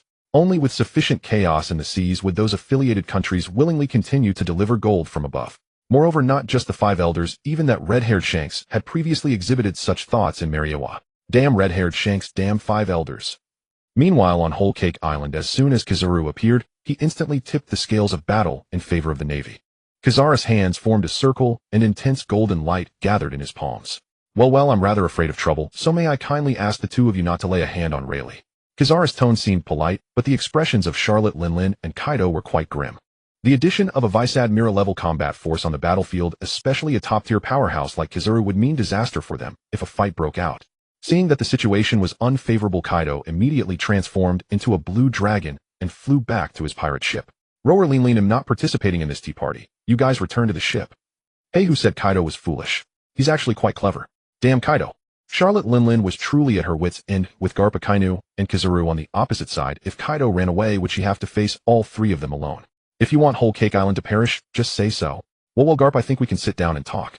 After all, this is just a misunderstanding caused by Kaido. Charlotte Linlin smiled, completely unrecognizable from the furious old lady just moments ago. Garp tilted his head, returned to the deck, and scoffed. At this point, you must be joking, right? Akainu also let out a cold snort. At this stage, how could they let the big MOM pirates off the hook? Kizaru also landed on the deck, eyeing Rayleigh with his hands in his pockets and a smirk that gave off a rather lewd impression. So this is Rayleigh, huh? Truly strong like a monster. You flatter me, Admiral Kizaru.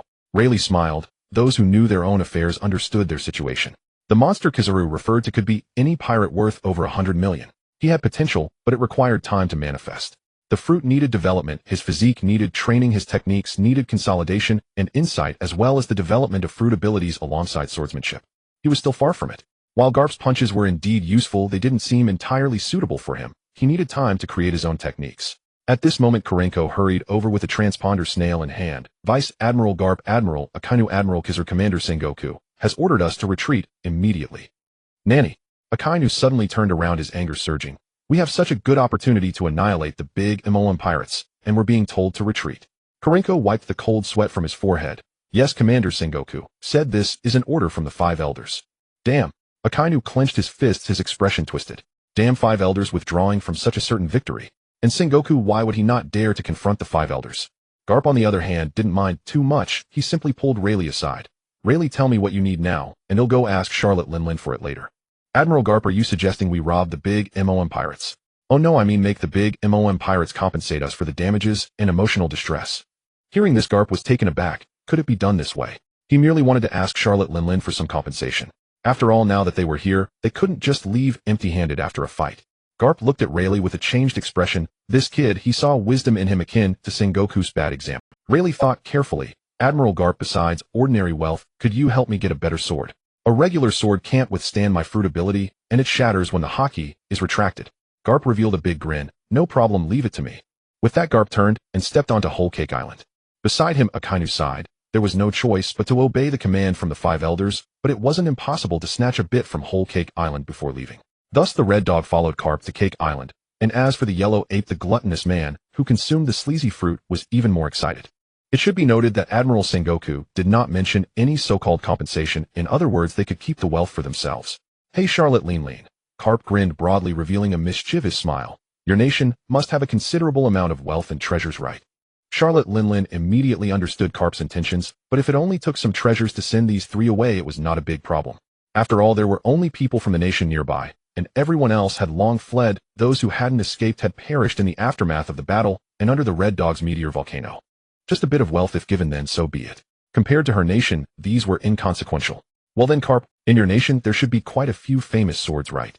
Charlotte Linlin frowned slightly, her gaze locking onto Riley. Garp was not a great swordsman. The other 2 present had been, but they had now become fruit users. Aside from that kid named Riley, she couldn't think of anyone else who could use a famous sword. Katakuri, Charlotte Linlin turned to her good son. I remember that the gift from the world government attending this tea party is a famous sword, right? Yes, Mom, it's the Great Blade Grade 21, the 2nd generation Onimaru, a legendary sword said to bring misfortune to its wielder. The 1st generation Onimaru is classified as a Supreme Great Blade Grade 12, with the full name of Onimaru Kuni. Bring it here and give it to that kid named Riley in the Navy. Upon hearing this, Katakuri took a deep look at the kid sitting cross-legged at the bow of the Navy ship, then went to fetch the... Seeing this, Garp laughed for a moment before turning to leave. His goal had been achieved, and how much the red dog and yellow ape would take was their own business. A moment later, Riley looked at the 2nd generation Onimaru he had received, filled with joy. This sword was a heavy broadsword with a long handle and blade, perfect for someone strong like him to swing with all his might.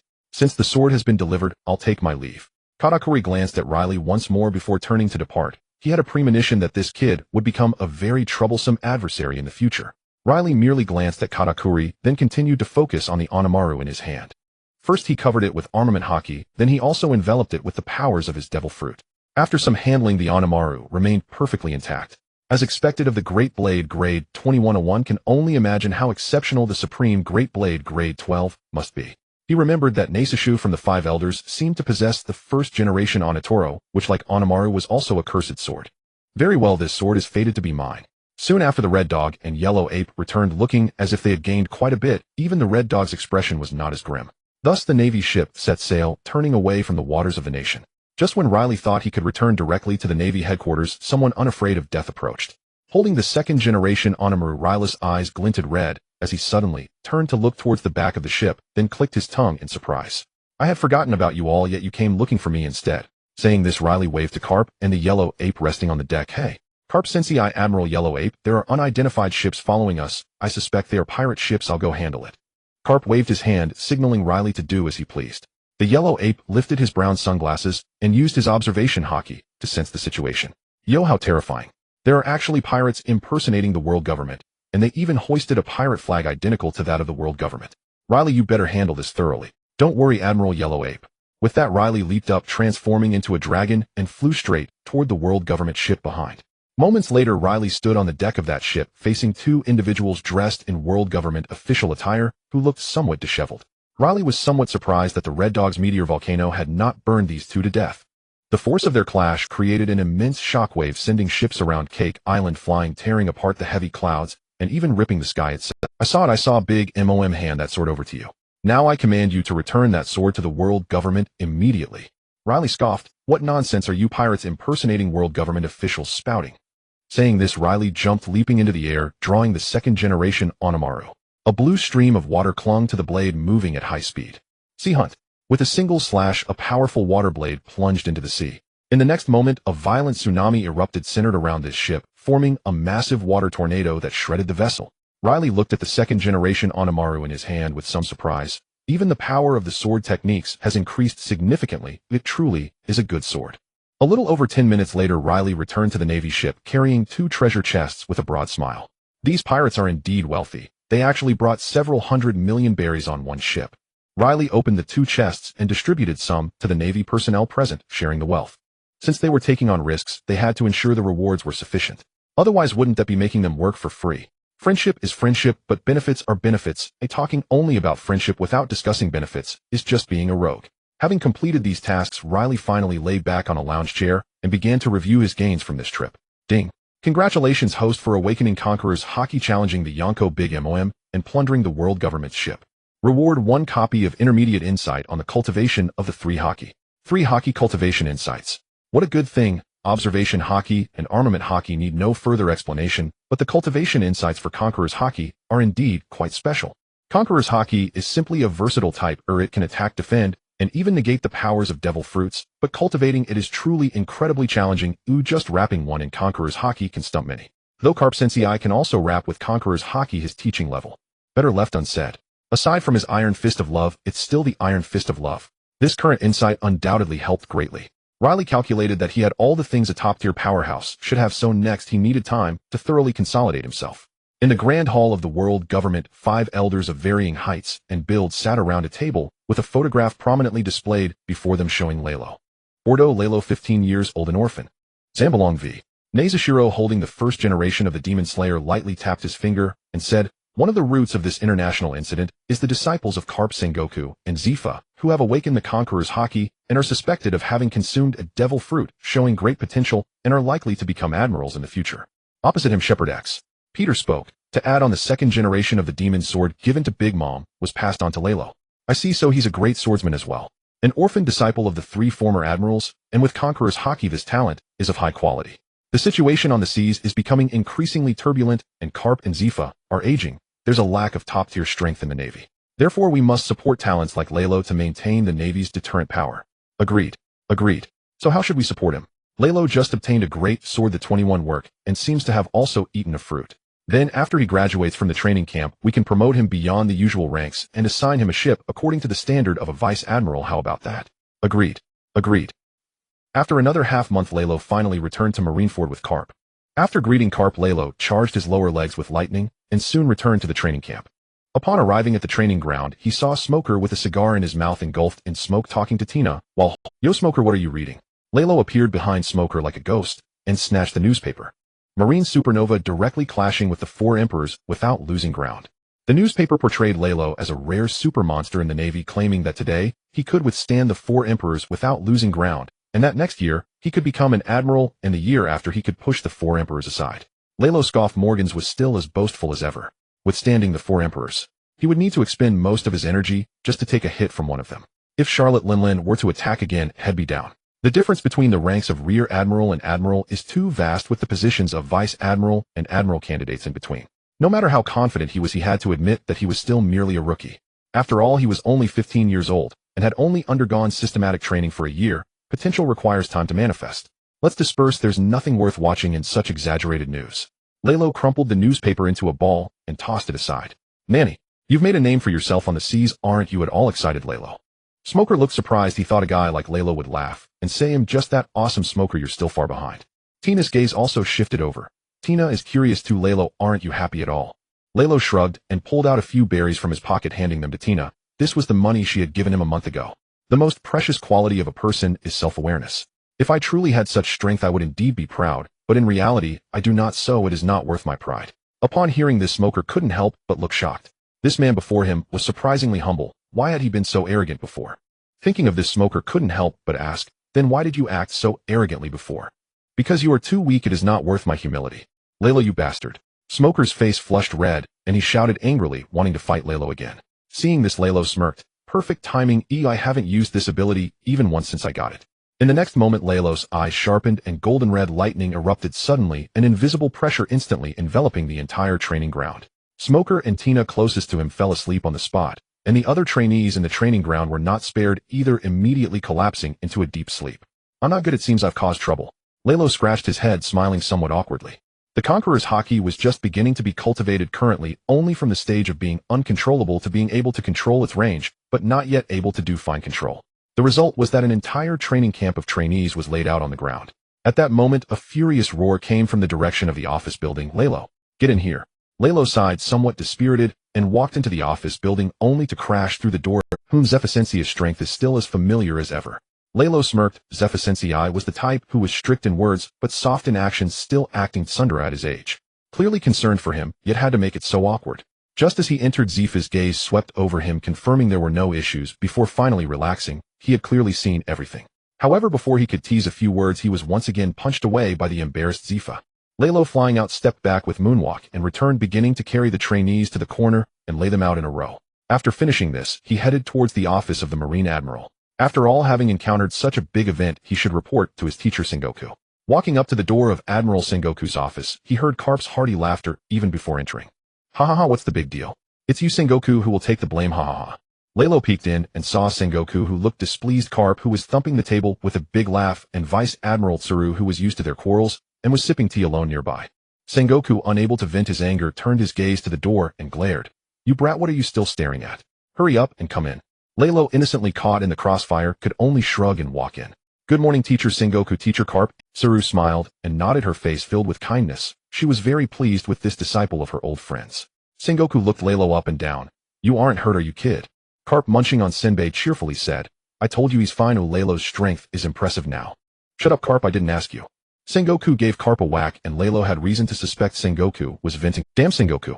Carp was about to stand up and have a good spar with Sengoku after being unjustly hit. Vice Admiral Crane shook her head. You two calm down. Let's first take a look at that kid, Reno. As soon as these words were spoken, the two fell silent.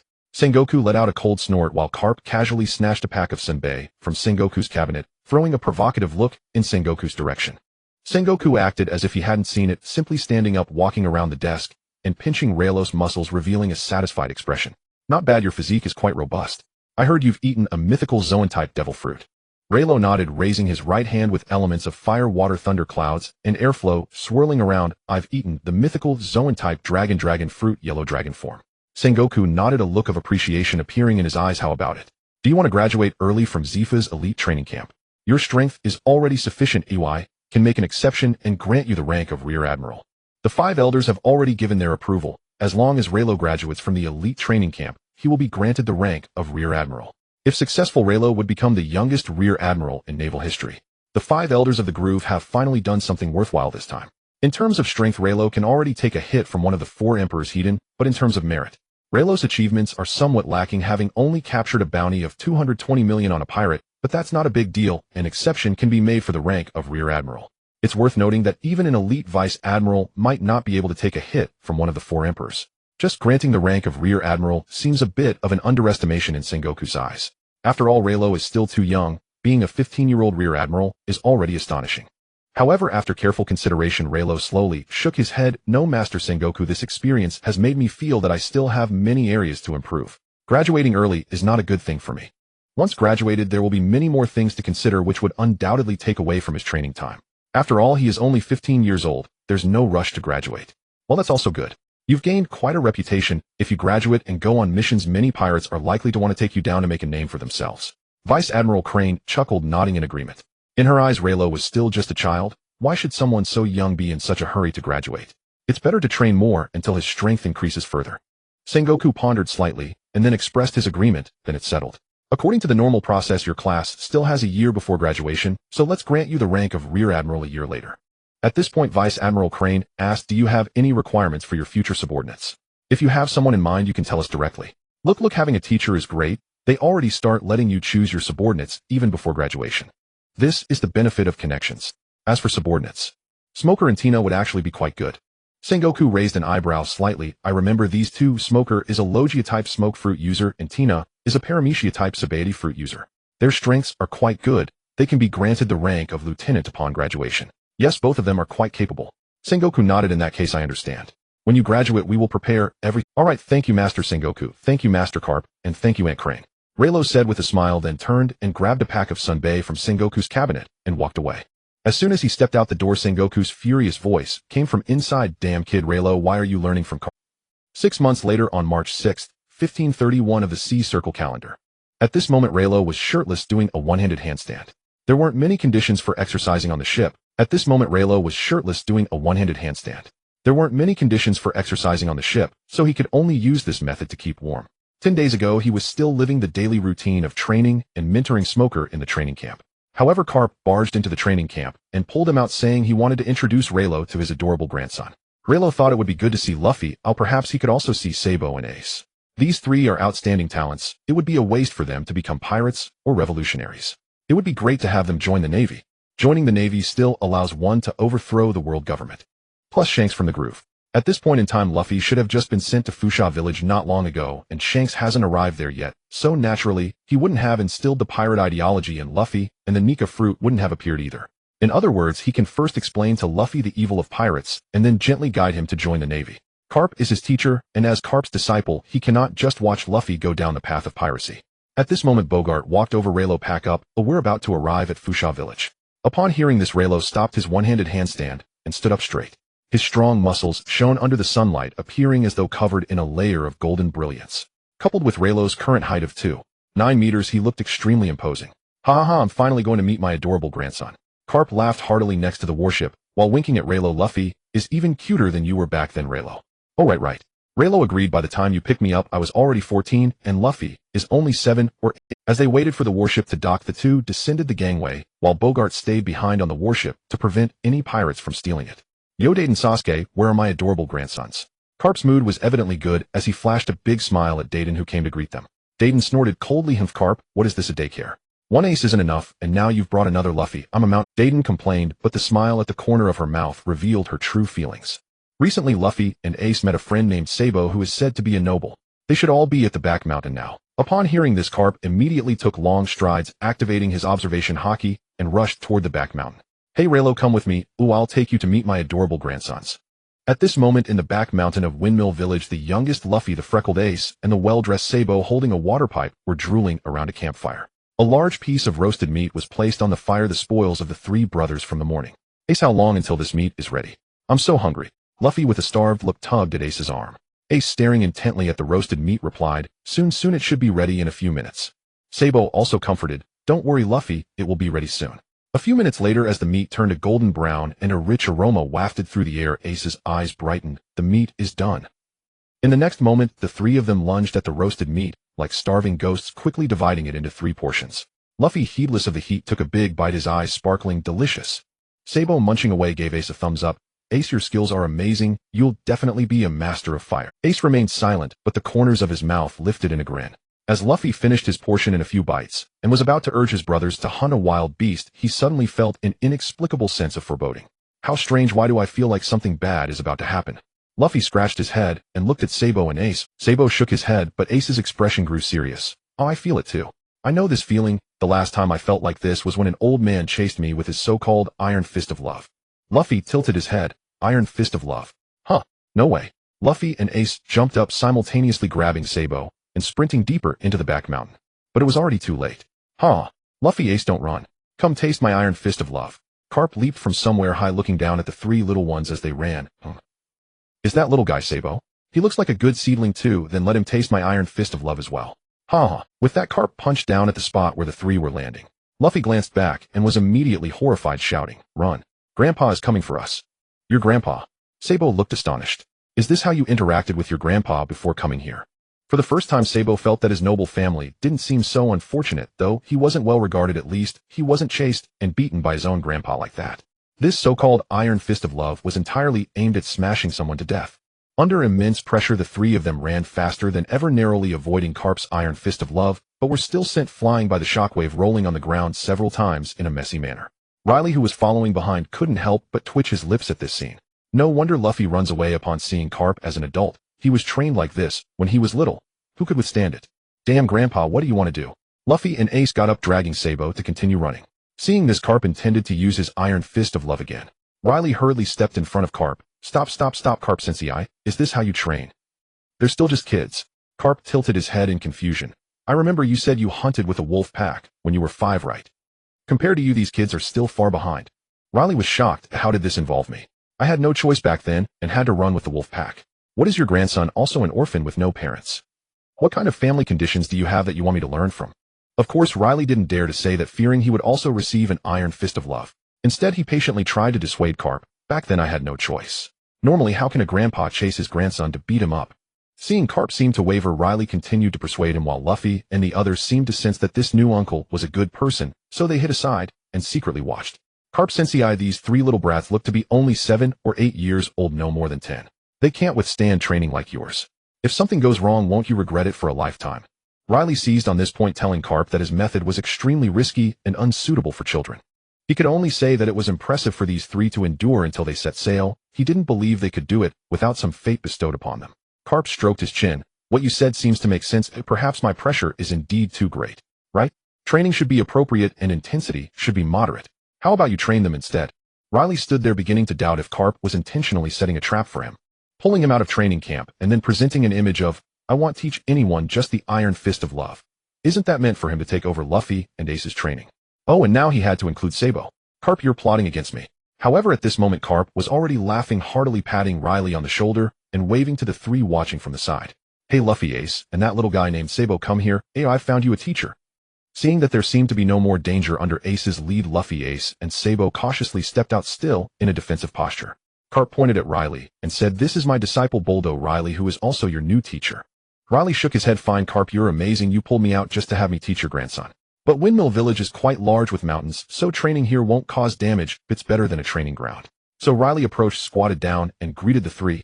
Hello, I'm Boldo, Riley, a disciple of Carp Sensei, and also a Navy soldier. Sabo blinked and suddenly exclaimed, Carp. Is he the hero of the Navy, Carp?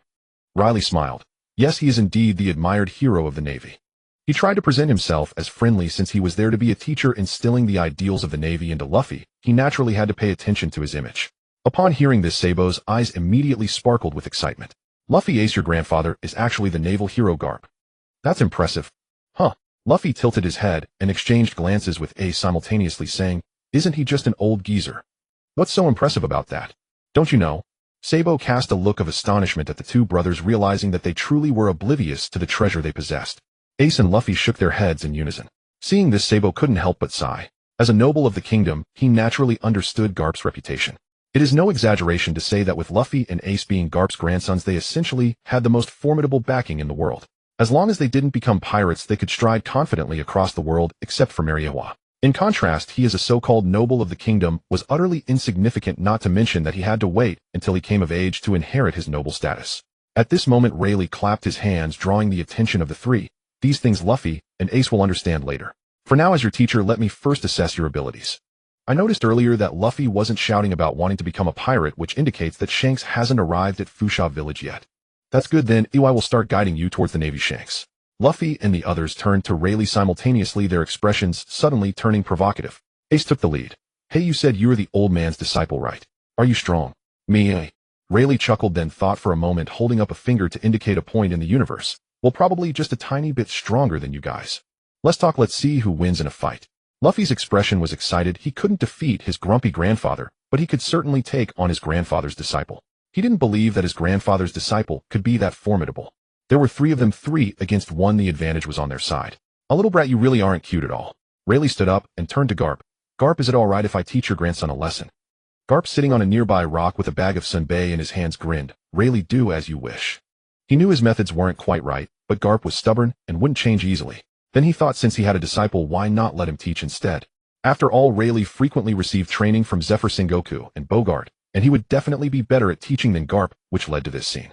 Then I can relax.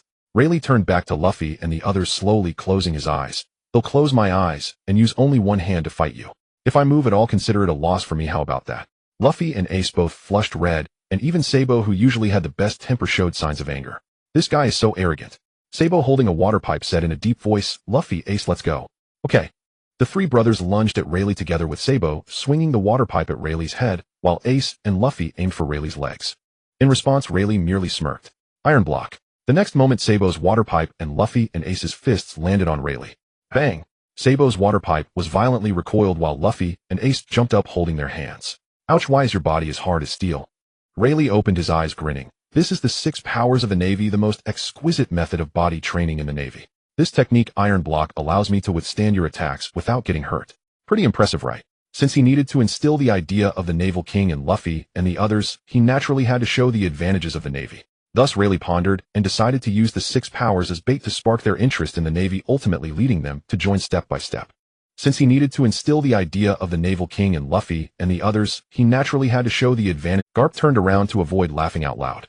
Rayleigh actually tricked them into thinking this was Iron Block using. However, in reality, Iron Block and Hockey did share the same effect. Iron Block could be considered a precursor to. Rayleigh is quite the rascal. Luffy and Ace listened to Sabo's astonishment, feeling somewhat disbelieving. To this, Rayleigh simply smiled, allowing Luffy and Ace's fists to rain down like raindrops. A few minutes later, the two looked at their swollen fists, wanting to cry without tears.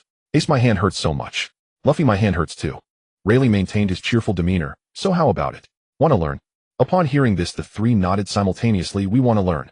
However, Rayleigh feigned difficulty, but the 6 powers of the Navy can only be learned by the Navy. Even Garp's grandsons cannot learn them before joining the Navy. Moreover, he'll let you in on a secret. Garp is strong because he has practiced the 6 powers of the Navy. Garp, who had paused eating senbei, began to listen intently. I must say Rayleigh is quite clever, displaying the cunning of a strategist like Sengoku. Just a few words showcased the advantages of the Navy and piqued the curiosity of the three. Good. After a moment of silence, Sabo waved his water pipe. Then we should just join the Navy. Join the Navy, learn the 6 powers, and then defeat that old geezer. Upon hearing this, Luffy, who had been somewhat conflicted, suddenly became resolute. What Navy and pirates? Luffy had yet to encounter Shanks and had not been poisoned by the ideology that the Pirate King is the freest of pirates. All he knew was that in the eyes of most villagers, the Navy were good people and pirates were bad people. By joining the Navy and learning the 6 powers, he could defeat that grumpy grandfather. Thus, Luffy's gaze turned resolute. I want to join the Navy, learn the 6 powers, defeat that grumpy grandfather, and ultimately become the strongest Navy. Bang! A sound rang out as Garp beside him crushed the bag of senbei. At this moment, Garp was overwhelmed with joy, tears of happiness streaming down his face, laughing and crying. He poured the crushed senbei into his mouth, stood up, and laughed heartily. Luffy, that's right. You want to join the Navy, learn the 6 powers, defeat your grumpy grandfather, and then... Garp, using all his strength, shouted loudly, become the strongest Navy. Ace stood aside, hesitating, his expression tangled. My. Luffy and Sabo noticed Ace's oddness and asked, what is it? Ace, would it not be wonderful for the 3 of us brothers to join the Navy together and confront that wretched grand... At those words, Ace fell silent, finally forcing a strained smile. Luffy, Sabo, could you let me think this over properly first? Leluo stood nearby, seeing Ace like that, realization dawned within him. Ace was the son of the pirate king Luo Jie, and he had long resented that heritage. Now that his sworn brothers were intent on joining the Navy, it was only natural he felt torn about whether he should as well. Kapu wiped his eyes and stepped forward. Ace, I know what you were worried about. Kapu's expression was unshakably firm. But you need not fear. You are the grandson of Mingchi Kapu. With your grandfather at your back, you need fear nothing. We are all your support. Was he not merely the pirate king's son? If he kept silent, if Zhangwa kept silent, if he kept silent, who would ever know? The world believed the pirate king's son had perished 10 years ago under the demon-slaying decree. To everyone else, Ace was simply Kapu's grandson. Across the seas, who would dare trouble Kapu's grandson?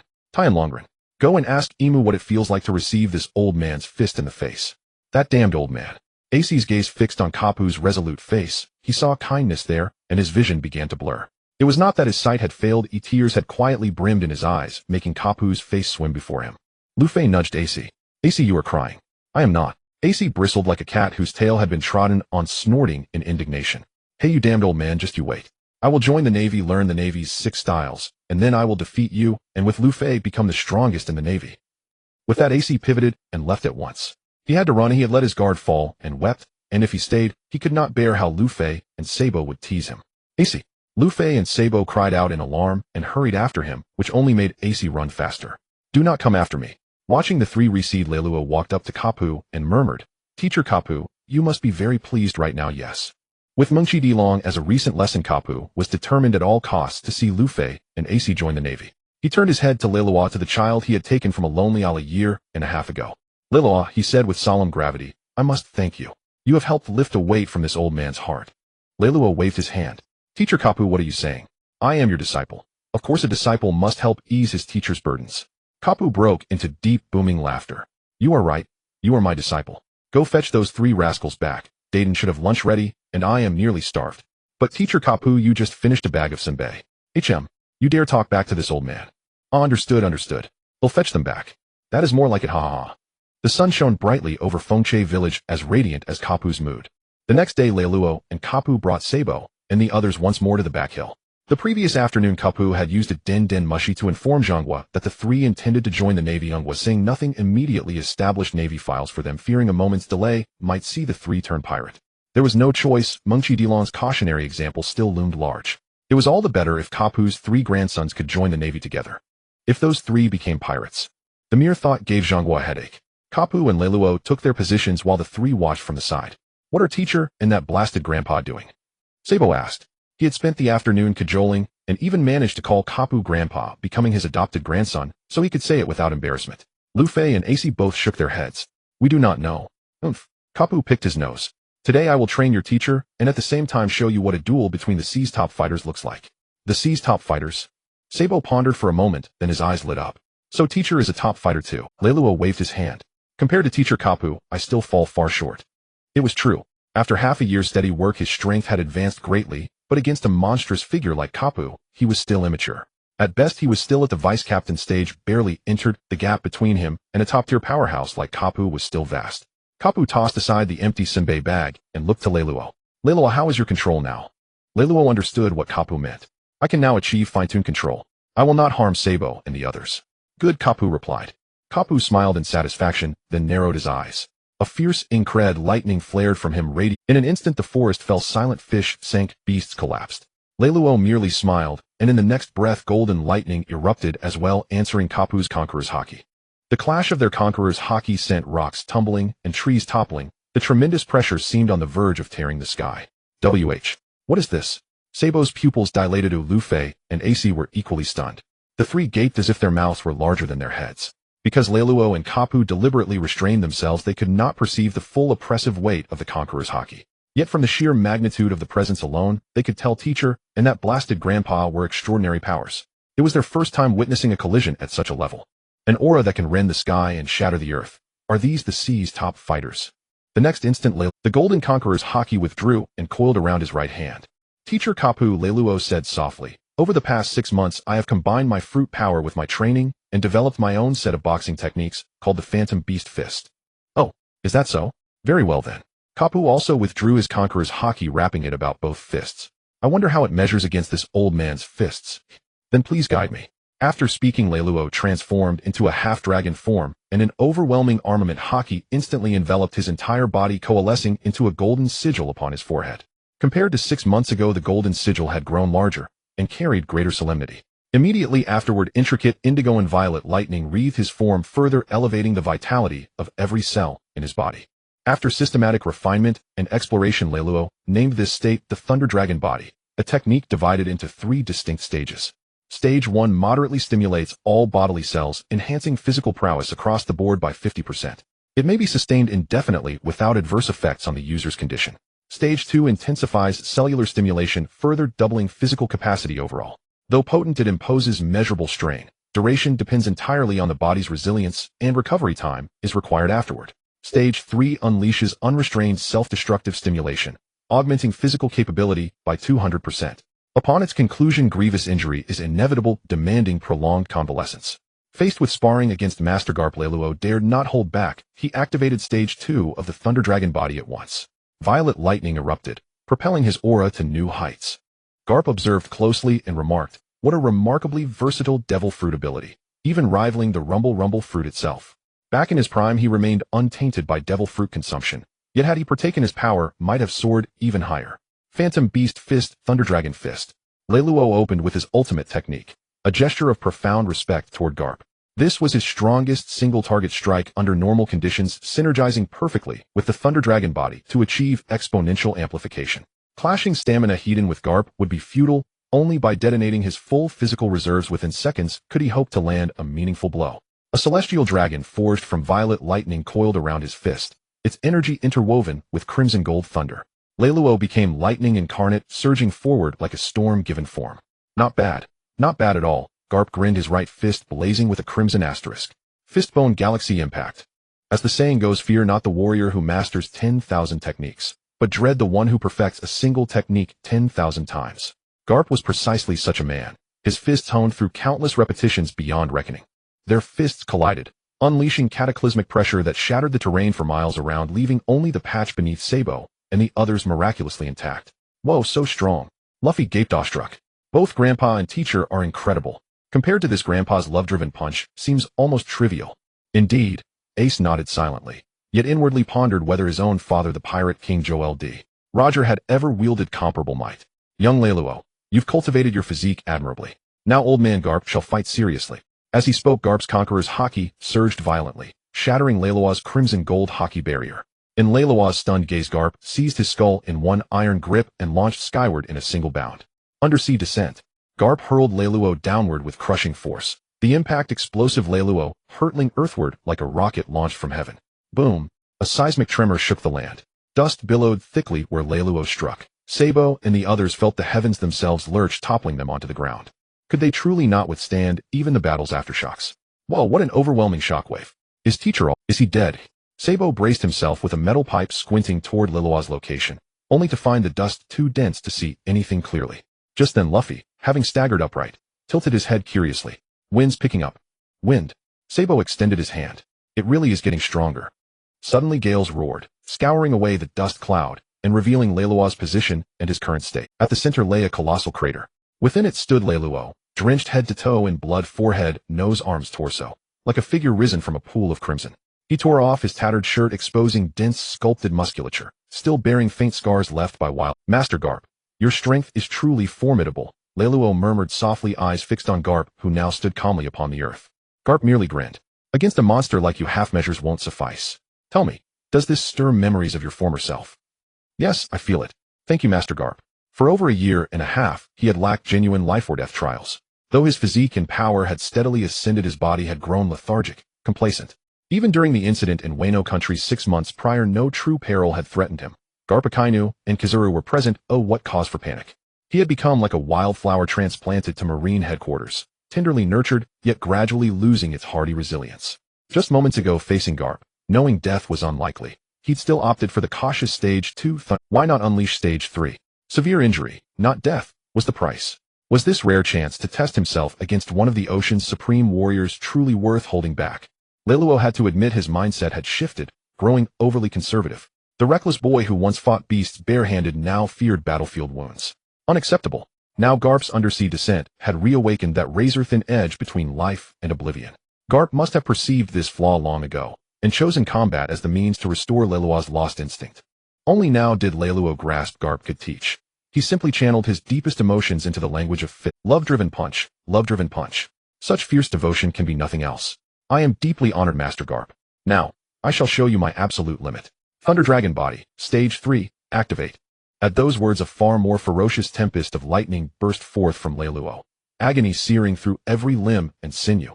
Yet never had he felt so utterly alive, so perfectly attuned. His body felt weightless, the world crystallized into breathtaking clarity. For an instant he even believed, falsely, that victory over Master Garp might be possible. But Leluo knew better. Illusion remained illusion, merely the intoxicating surge of overconfidence born from sudden, overwhelming power.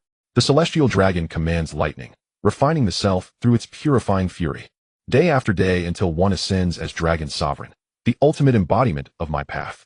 Lightning writhed across his frame, compressed, densified, shifting from violet to stark black and white, radiating an aura both mesmerizing and soul-rending. He raised his right hand, summoning a colossal spectral dragon that enshrouded his entire being. Phantom Beast Fist, Thunder Dragon Sovereign. As the words fell, Leluo vanished from his spot, only to reappear before Garp in the blink of an eye. With a punch, the furious thunder carrying an aura of destruction struck down upon Garp's crossed arms. In the next moment, Garp was sent flying by this punch, his body soaring into the distant forest. Leluo kept his footwork steady, trailing the figure of Garp as he was hurled into the woods. Soon after, a more violent thunder erupted in the forest, as if the thunder god had descended. A vast thunderous domain burst forth, obliterating everything within a radius of several miles, except for Sabo and the other two. Before the three could express their astonishment, searing flames appeared out of nowhere, instantly raising the temperature around them. At this moment, the lightning that had coiled around Leluo's hands had vanished, replaced by fierce flames. Illusion Beast Fist Fire Dragon Flame.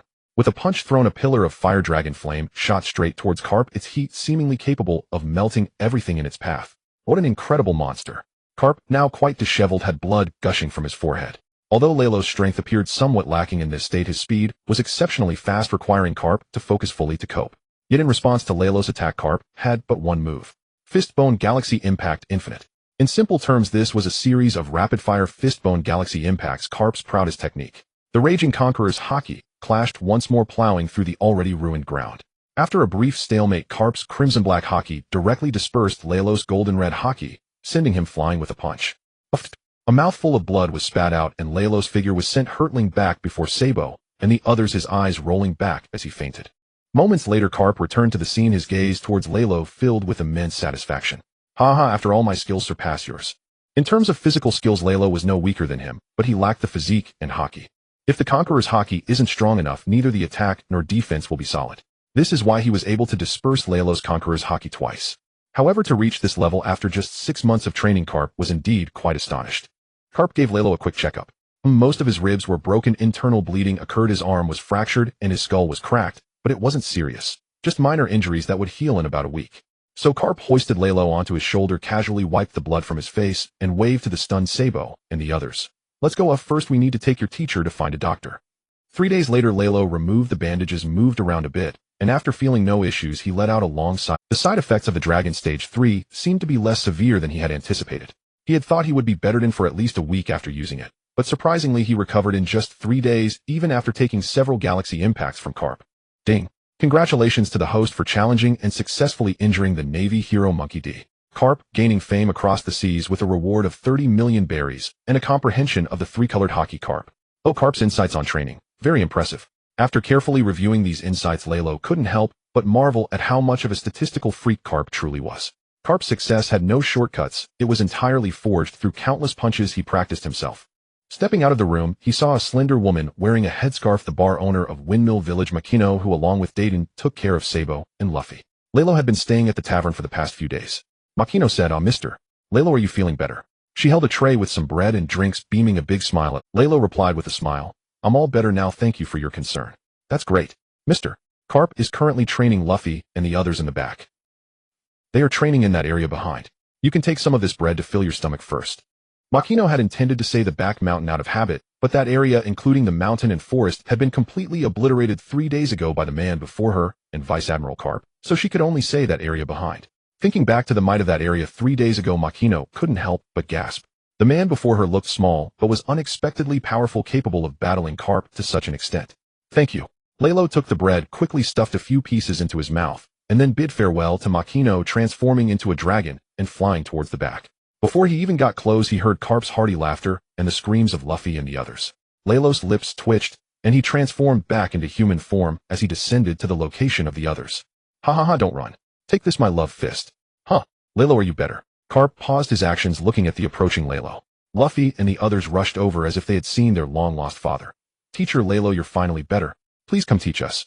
I'm all better now. Lalo reached out to pat the heads of the 3 little ones and said, Carp, they are my students, it should be me teaching them. Carp snorted twice, and then pulling out a bag of senbei from somewhere, he sat down to watch, a glint of excitement in his eye. Lalo's physique was even better than he had imagined. Our recovering from that kind of injury in 3 days was extraordinary. However, he still needed more training. After another 6 months, once he graduated, he would let him go to the New World to battle pirates. Young birds must endure more setbacks to soar higher. While teaching the 3, Lalo suddenly felt a chill. Who is thinking about me? Forget it, your main focus at this stage should be on honing your physique. Only a strong physique can support everything. After briefly giving instructions and guiding the training methods, Lalo walked aside and began to train his own physique. His battle with Carp made him realize that his accumulation was still too shallow. His physique and hockey were not strong enough, and they dispersed when faced with a top-tier powerhouse. He still needed to practice more. As for swordsmanship, in these 6 months, he had successfully grown into a swordmaster able to perform flying slashes even without using his fruit abilities. If he were to use his fruit abilities, he should be able to match a great swordsman. Once he manages to refine the 2nd-generation Kitetsu into a black blade, he would surely become a great swordsman. To become an all-round powerhouse, one must put in several times the effort compared to others. He couldn't compare to the Deserter King's talent for putting in 200 times the effort, but he had the system. Based on the current rewards, every time he challenges a strong opponent, he can gain a corresponding cultivation insight, which is incredibly beneficial for enhancing his strength. A month quietly passed by. During this time, Reno stayed in Windmill Village. Apart from teaching Luffy and the others, he engaged in training, digesting, and absorbing his insights. Kapu also stayed here for a month, reluctantly preparing to return only after Sengoku called numerous times. Sengoku really is something, can't he let this old man spend a little more time with my lovely grandsons? Kapu appeared listless and Reno shrugged beside him, saying, Capuzencia, you could easily take Luffy and the others to the Navy headquarters. Leaving them here doesn't feel right, does it? Hearing this, Kapu immediately laughed, patting Reno on the shoulder. But you have Ryo-kun here. Reno pointed to himself in confusion. Me? Exactly. You are still a trainee in the training camp without any rank or position. Staying here to help me teach them is just perfect. Huh. Capuzinci, you just left me here too. How can that be called leaving? You are their teacher after all, and a teacher cannot neglect their students' right. Then just take them all to the Navy headquarters. Upon hearing this, Kapu fell silent for a moment. Now is not the time. The current Navy headquarters is not a good place for Luffy and Ace. Rero's expression tightened. Capuzinci, are you saying? You know about Zephyr's situation. Compared to him, I'm even more hated by them. Rero clenched his fist slightly. The five elders were constantly making small moves. Zephyr's wife and children were previously in the Marineford residential area, but this area located in the Navy headquarters and claimed to be the safest place in the world was invaded and killed by two unknown little pirates. The wife and children of a dignified admiral were killed by two little pirates in the Navy headquarters residential area. If there were no hidden agendas from the world government, who would believe that? The same logic applies to Kapu. Luffy and Ace are his soft spot. Here they can live safely and freely, but that is not the case in the Navy headquarters. The folks in Windmill Village might believe it, but the Navy at headquarters cannot be fully trusted. I understand now, Capu. Rero placed a hand on the second-generation demon blade at his waist. During the time you are gone, I will protect Luffy and the others, but the time frame is limited to 6 months. After 6 months, I will graduate. The implication is that after 6 months, I will graduate and have to go out to fight pirates. I can't just be their babysitter. Although the training effect here isn't inferior to that on the training ground, as graduation approaches, Rero still wants to return to Marineford. Huh. Don't worry, Rero-kun, it won't take half a year, just 2 months. Kapu's eyes sparkled with excitement. Sengoku had already begun the cleanup at the Navy headquarters. In just 2 months, he was confident that Luffy and the others could grow safely and robustly there. Hearing this, Rero breathed a sigh of relief. That's good to hear. With his strength, as long as it's not a Yonko crew, he could manage. Even if red-haired Shanks came, he could still handle it. The current red-haired Shanks is not the Yonko red-haired. It will still take him 4 to 5 years to reach that level. Based on the growth rate of 4 to 5 years to become a Yonko, his current strength is roughly equivalent to a rear admiral. He's not as strong as him. Well then I'll take my leave. For these 2 months, I'm counting on you to take care of Luffy and the others. Don't worry, Capuzinci. Rero led Luffy and the others to see off Kapu's warship until it disappeared at the horizon. Only then did Rero wave to Luffy and the others. Let's go back to training. Yes, Capuzinci. A month later today was a rare day off. Concerned about Luffy and the others' growth, he realized that a balance between work and rest was essential. Rero took Luffy and the others to the port of Windmill Village, where several merchant ships were unloading goods for sale, while also acquiring some local specialties. Rero brought Luffy and the others to see if there was anything they needed. Oranges from Cocoa Village, not bad, quite sweet. Cloth produced in Lobetown, take it. Let Makino have time to make a few outfits for Luffy and the others. Swords produced in Frostmoon Village, on not as good as my second-generation demon blade, I don't want it. After picking and choosing, Rero and the others collected a lot, and at the same time Rero also gained some information from the merchants. For example, there was a retired female Navy officer from Cocoa Village whose oranges were particularly sweet. Frostmoon Village's Jingshiru had a very cute daughter, and the Bartai restaurant recently hired a 10-year-old kitchen helper. In summary, Nami's Cocoa Village had not yet been invaded by the Arlong pirates, and her adoptive mother Belmir was still alive. Zoro's senior sister Ka had not yet been killed by the Great Staircase, and Sanji had just arrived at the Bartai restaurant to learn cooking. These are all high-quality potential stocks. I feel that these few people are destined to be connected with our Navy. Looking at the distant sea, Rero suddenly had the thought of whether to take Luffy and the others out for a bit of fun. These are all high-quality potential stocks. I feel that these few people are destined to be connected with our Navy. Looking at the distant sea, Rero suddenly had the thought of whether to take Luffy, then go to the execution platform in Lowtown and imagine how Roger was executed there back in the day. At this moment, a commotion suddenly arose at the port, interrupting Rero's thoughts. Turning his head, he found that the merchants who were just selling goods were now in a frenzy, hurriedly packing their things and moving them onto their ships, looking quite flustered. Grabbing a merchant, Rero asked, "What happened?" "Pirates. Pirates. A pirate ship is coming this way." The merchant finished speaking and scrambled towards his ship. At this moment, an old man with a hat came to Rero's side, looking anxious. Rero. I heard from those merchants that it seems a pirate crew is heading towards Windmill Village. The newcomer was none other than the village chief of Windmill Village, Upu Shilabu. With a face full of despair, Upu Shilabu looked at Rero with a pleading gaze. "What should we do now?" Upon hearing this, Luffy and the others got energized, and Sabo waved the pipe in his hand. "What's there to say? We are the Navy, and when we encounter pirates we must defeat them and then imprison them." Luffy and Ace nodded repeatedly. Then they received 3 light taps on the head from Rero. "Little brats, don't get involved. This time the pirates are not ordinary," Rero said irritably. "Upu Shilabu, please take everyone in the village and lead Luffy and the others to the back to take shelter. I will handle this here." He looked towards the direction of the pirate crew, a red light flashing in his eyes, representing observation hockey. After all the pirates coming this time. "It's red-haired Shanks." "Red-haired Shanks." The old village chief Upu Silab was taken aback. Although he had never heard of this pirate's name, it was clear that someone who could command such respect from Reno was not ordinary. With this in mind, Upu Silab immediately pulled Luffy and his companions away, calling on the other villagers to ensure they did not stay and cause trouble for Reno. Reno, with the second-generation sword Onamaru strapped to his waist, transformed into a half-dragon and rode the winds toward red-haired Shanks' pirate ship. As for Shanks, Reno found it hard to assess him. Clearly, in just a few years, he would possess the strongest conqueror's haki among the four emperors, mastering the advanced technique of observation haki, known as Kenbunshiku, yet he still believed in concepts like Nika and Joy Boy. Conqueror's haki represents one's will and spirit. A powerful individual who believes in fate rather than in themselves possessing such a strong conqueror's haki is indeed difficult to evaluate. Moreover, in Raylos' eyes, the so-called freedom that these people pursued was utterly deplorable. Unrestricted freedom is no different from demonic chaos. They were merely a group of individuals wrapping their wrongdoings in the guise of freedom, pretending to be noble. Therefore, he needed to grow stronger to become unmatched, to ascend to the throne of the world's king, and then change this thoroughly rotten world. Meanwhile, aboard red-haired Shanks' pirate ship, the previously jovial Shanks and first mate Ben Beckman simultaneously stood up, their eyes glinting red. "Captain, it seems a monster has arrived." Ben Beckman had cold sweat trickling down his forehead. Such an overwhelming aura, how can such a powerful being appear in the East Blue? Shanks' expression was equally grave. After all, this is the hometown of the naval hero Garp. It wouldn't be surprising to have such a strong presence here. "Jesus Burgess, do you remember?" The sharpshooter Jesus Burgess shrugged helplessly. "I'm not sure. Could it be Garp?" He had been away from his hometown for so many years, and his understanding of the East Blue was not much greater than Shanks'. "No, it's not Garp. Garp's aura is much stronger than this, nor is it Boggett." Shanks gripped his griffin tightly, his observation haki fixated on the figure flying toward him. As an intern on Pirate King Roger's ship, he had witnessed many grand scenes, naturally including Garp. The person flying toward them had a similarly overwhelming presence, perhaps even stronger than his current self, but still did not reach Garp's level. At the edge of the ship, a 9-year-old girl with pink hair and headphones sat with her hands propping up her chin. Seeing her father and family so tense, she couldn't help but ask Shanks, "Are we in trouble?" Shanks turned his head, revealing a gentle smile. "No, not at all, Yuta. Why don't you go rest in the cabin? Once you've rested, everything will be fine." "Really? Really? Then okay, Shanks, don't lie to me. When you come back, I'll sing for you."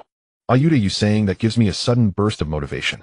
Yuta followed along, glancing back as she finally, after watching Yuta enter the cabin. Shanks' smile faded, and he looked up at the figure that had already stopped in midair. Raylo stood in the air with arms crossed, his gaze sharp, looking down at Shanks. "The famous red-haired Shanks is putting on quite the harmonious family act before me." As he spoke, Raylo suddenly scoffed. "Such a pirate style is truly nauseating."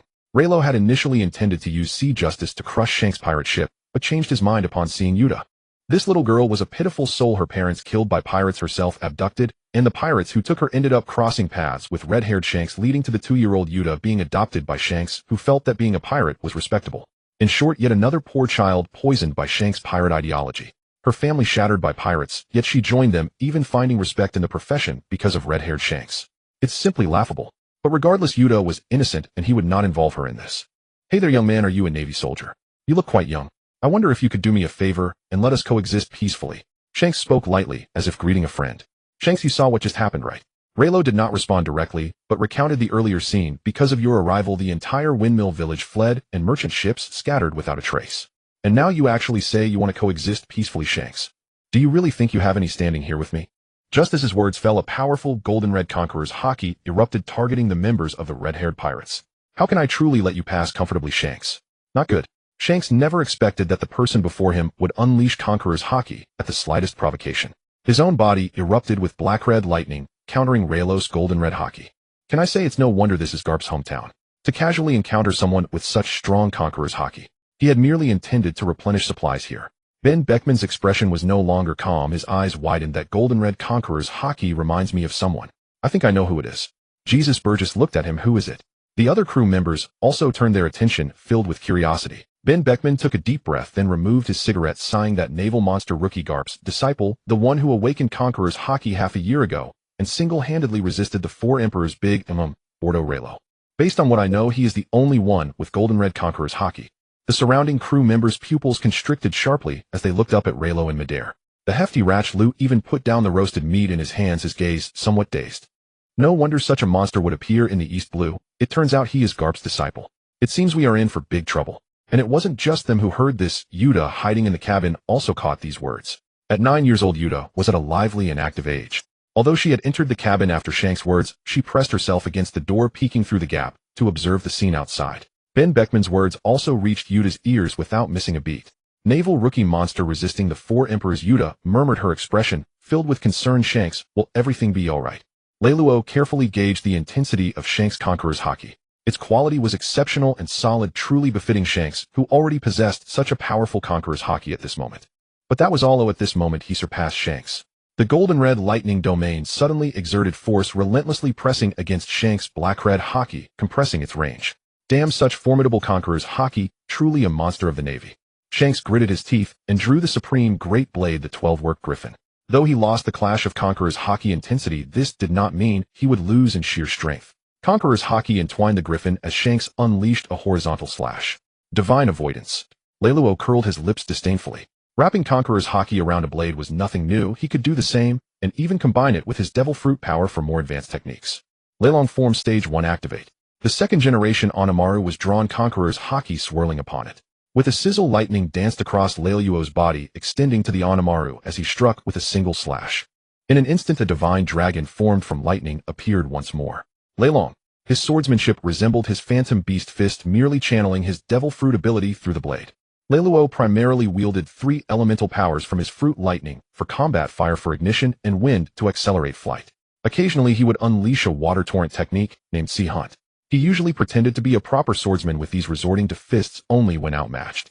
The Onamaru clashed with the griffin, the fierce Conqueror's haki colliding once again. Yet in a moment Shanks made his judgment. This monster's physique was also stronger than his. Shanks was stunned, and judging by the fighting style and appearance, suspected the fruit to be a lightning-related phantom beast-type devil fruit. Damn, how could such a monster appear in the East Sea? Outmatched both in haki and physique, Shanks' mind raced, already plotting his escape. Beckman. Shanks gripped the hilt tightly and gritted his teeth, shouting, "Help me." At once Ben Beckman flicked away his cigarette, drew a pistol, and fired bullets infused with Conqueror's haki. Everyone attacked together and assist Shanks. Yes. The crew responded, drawing various firearms as bullets enhanced with armament haki streaked toward Leiluo. As the future first mate, Ben Beckman also possessed Conqueror's haki, while the other crew members wielded armament haki. Countless bullets swarmed toward Leiluo. Pirates are just pirates. Leiluo snorted coldly as the blue-purple lightning on his body shifted to a complete purple hue, his aura intensifying further. Leilong form stage 2 activate. With a single slash, Leiluo forced Shanks back. His face showed a trace of irritation as he sheathed his blade, concealing his aura, the prelude to a draw slash. "Since you are so eager to die, I shall oblige." Thunder slash. The Onamaru was drawn again, its overwhelming haki blade carrying wild lightning, instantly shattering the incoming bullets and slashing fiercely toward the pirate ship. "No, Yuta and the others are in danger." Divine avoidance.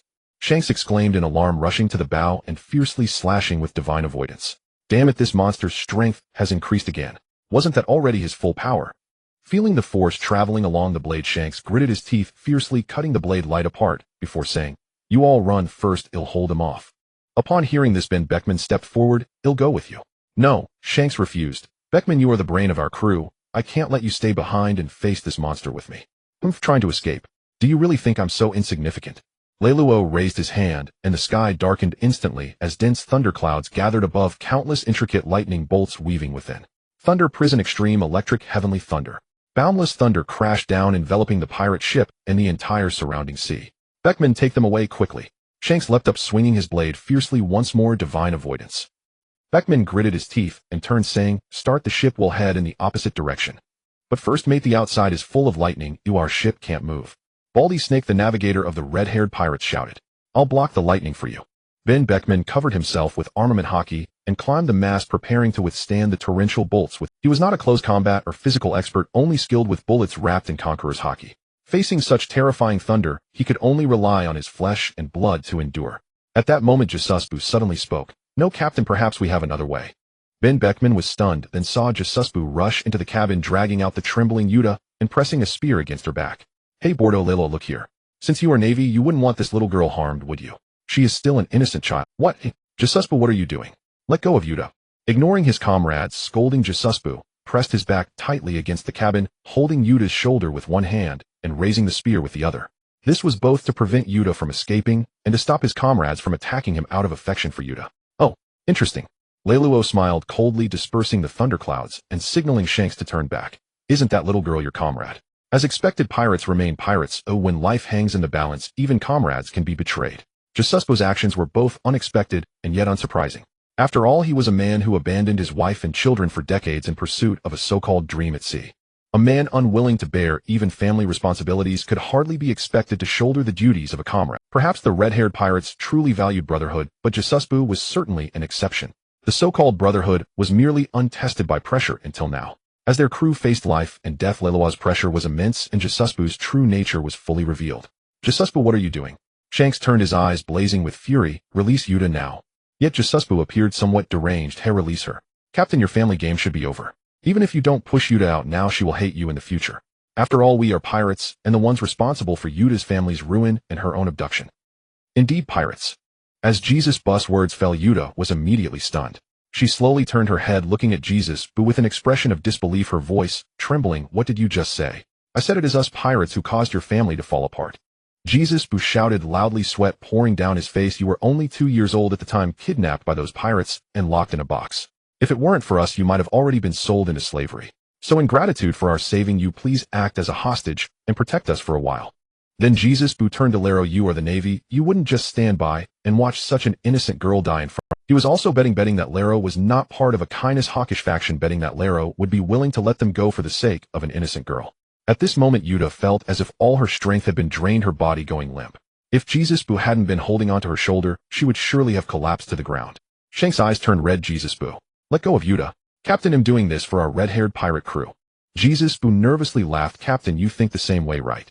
You were a crew member on the Pirate King Roger's ship, destined to become a legendary pirate. Isn't adopting Yuta just to use her in situations like this?" "Bastard." Shanks cursed, but he dared not make any moves.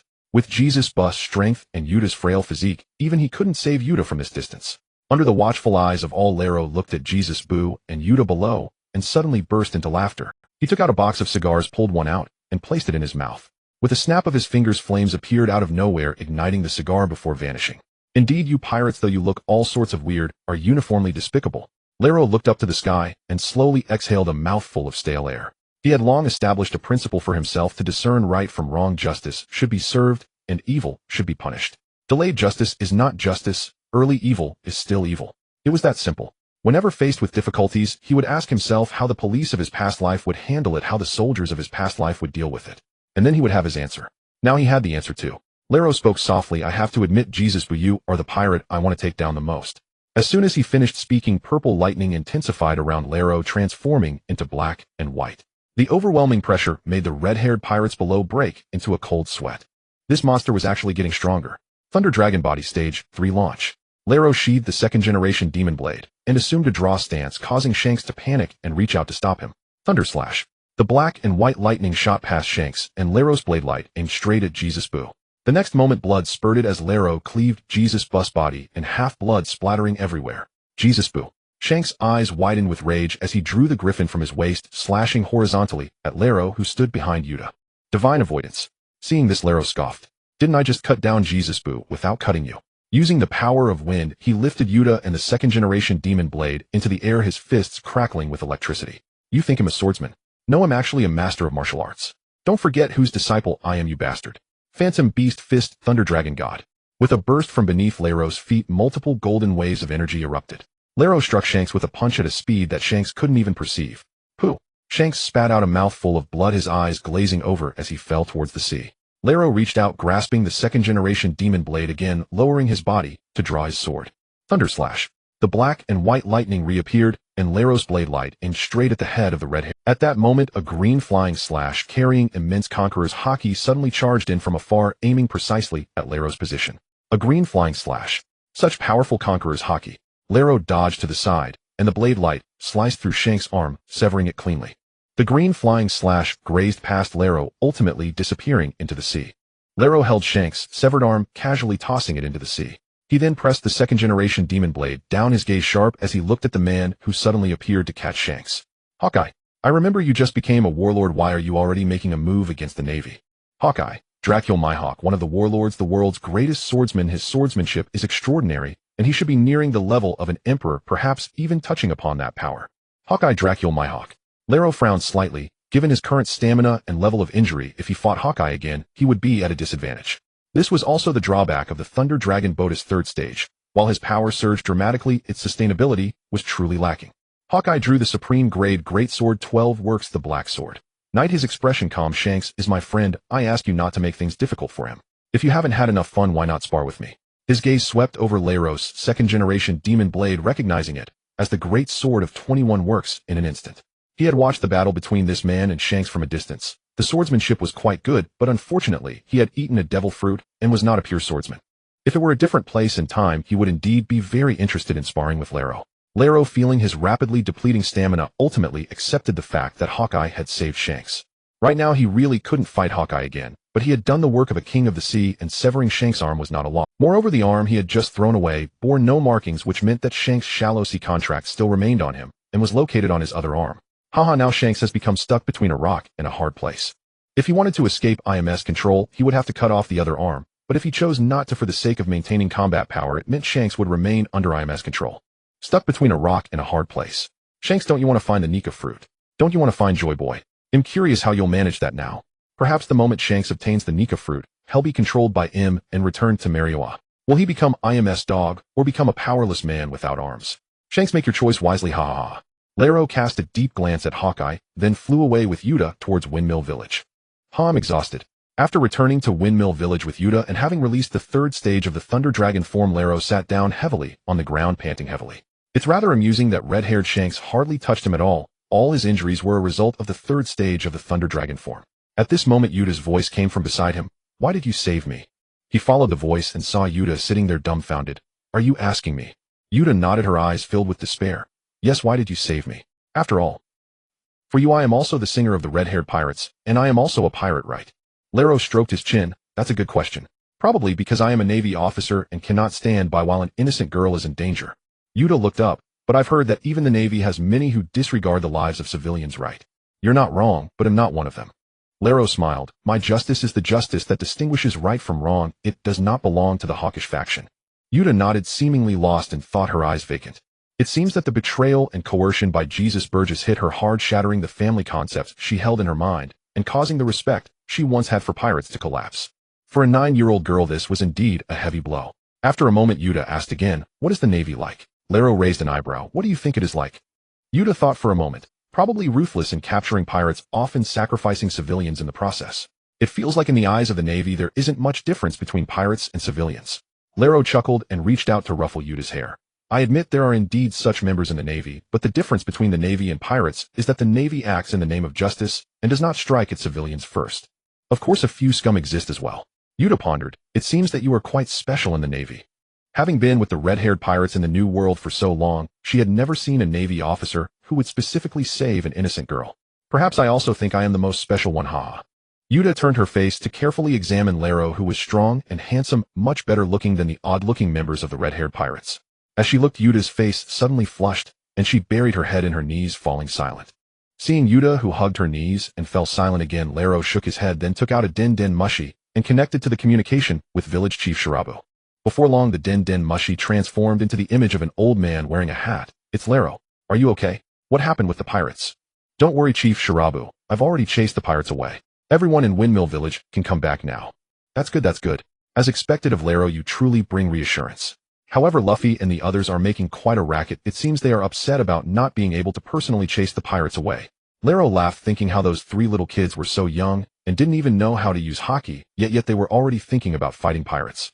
After hanging up on Chief Shirabu, Lero connected to Sengoku's communication. Teacher Sengoku, I ran into red-haired Shanks in the East Sea and had a fight with him. Nanny. The Den Mushi that had transformed into Sengoku's image sounded surprised. Are you okay, Lero? How could Shanks be in the East Sea, especially near Windmill Village? That's Carp's hometown, and Luffy and the others are in Windmill Village. I'm fine, Teacher Sengoku. I just took off one of red-haired Shanks' arms and killed one of his crew members, Jesus Burgess. If Hawkeye hadn't come at the last moment, I would have killed Shanks.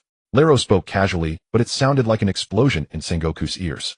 Wait, so the kid Lero means he single-handedly challenged the entire red-haired pirates, killed a combatant, severed Shanks' arm, and if Hawkeye hadn't come to save him, the red-haired pirates would have been wiped out here.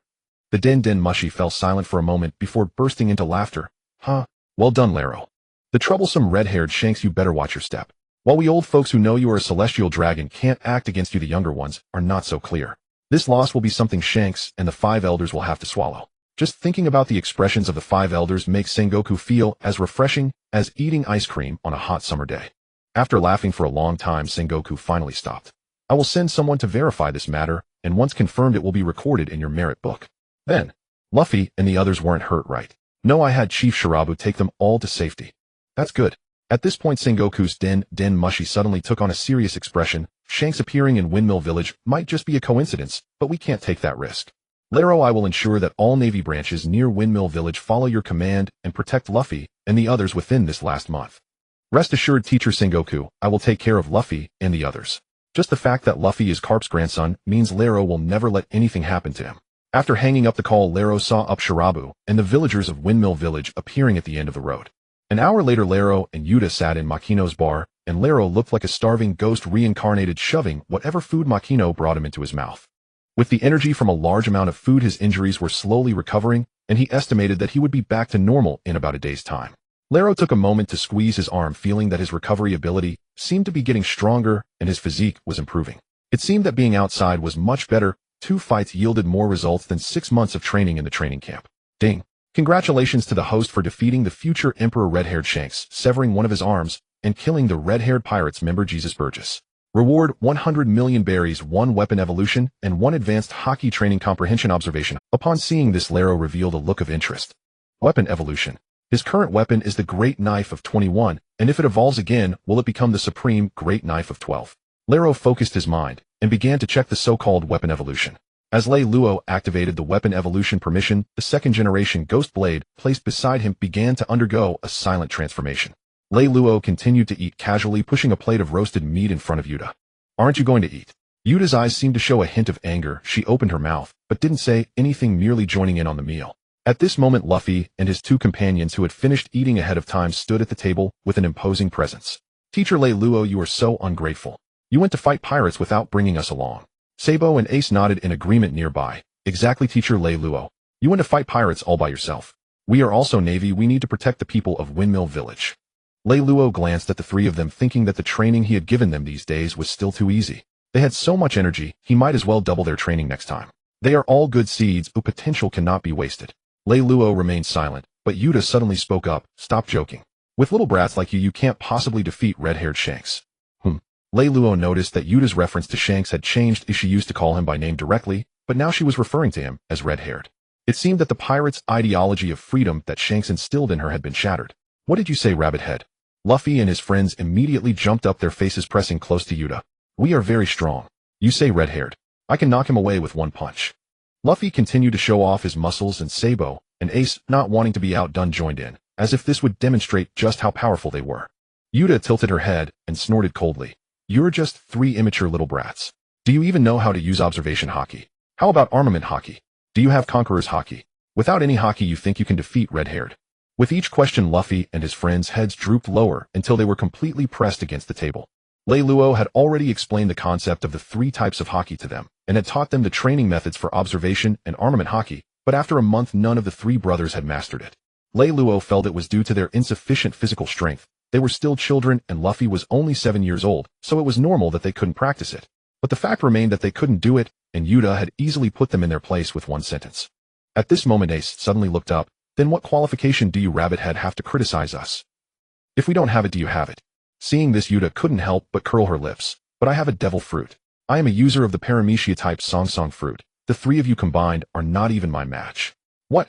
The 3 brothers lowered their heads again, their bodies swaying like waves on the table. Suddenly we feel, without hockey, without a devil fruit, they even lack the confidence to retort back when ridiculed. Seeing this, Yuta finally let out a smug snort, casting a sideways glance at Lei Luo, who was still eating. Lei Luo was a good person who saved her, so she naturally wanted to defend him. Even as Lei Luo's disciple, she could not disrespect him. After a hearty meal, feeling finally full, Lei Luo stood up and took out some berries from his pocket, placing them on the bar counter. This is for my meal and that little girl's. Mr. Lei Luo. Seeing this, Makino hurriedly pushed the berries back.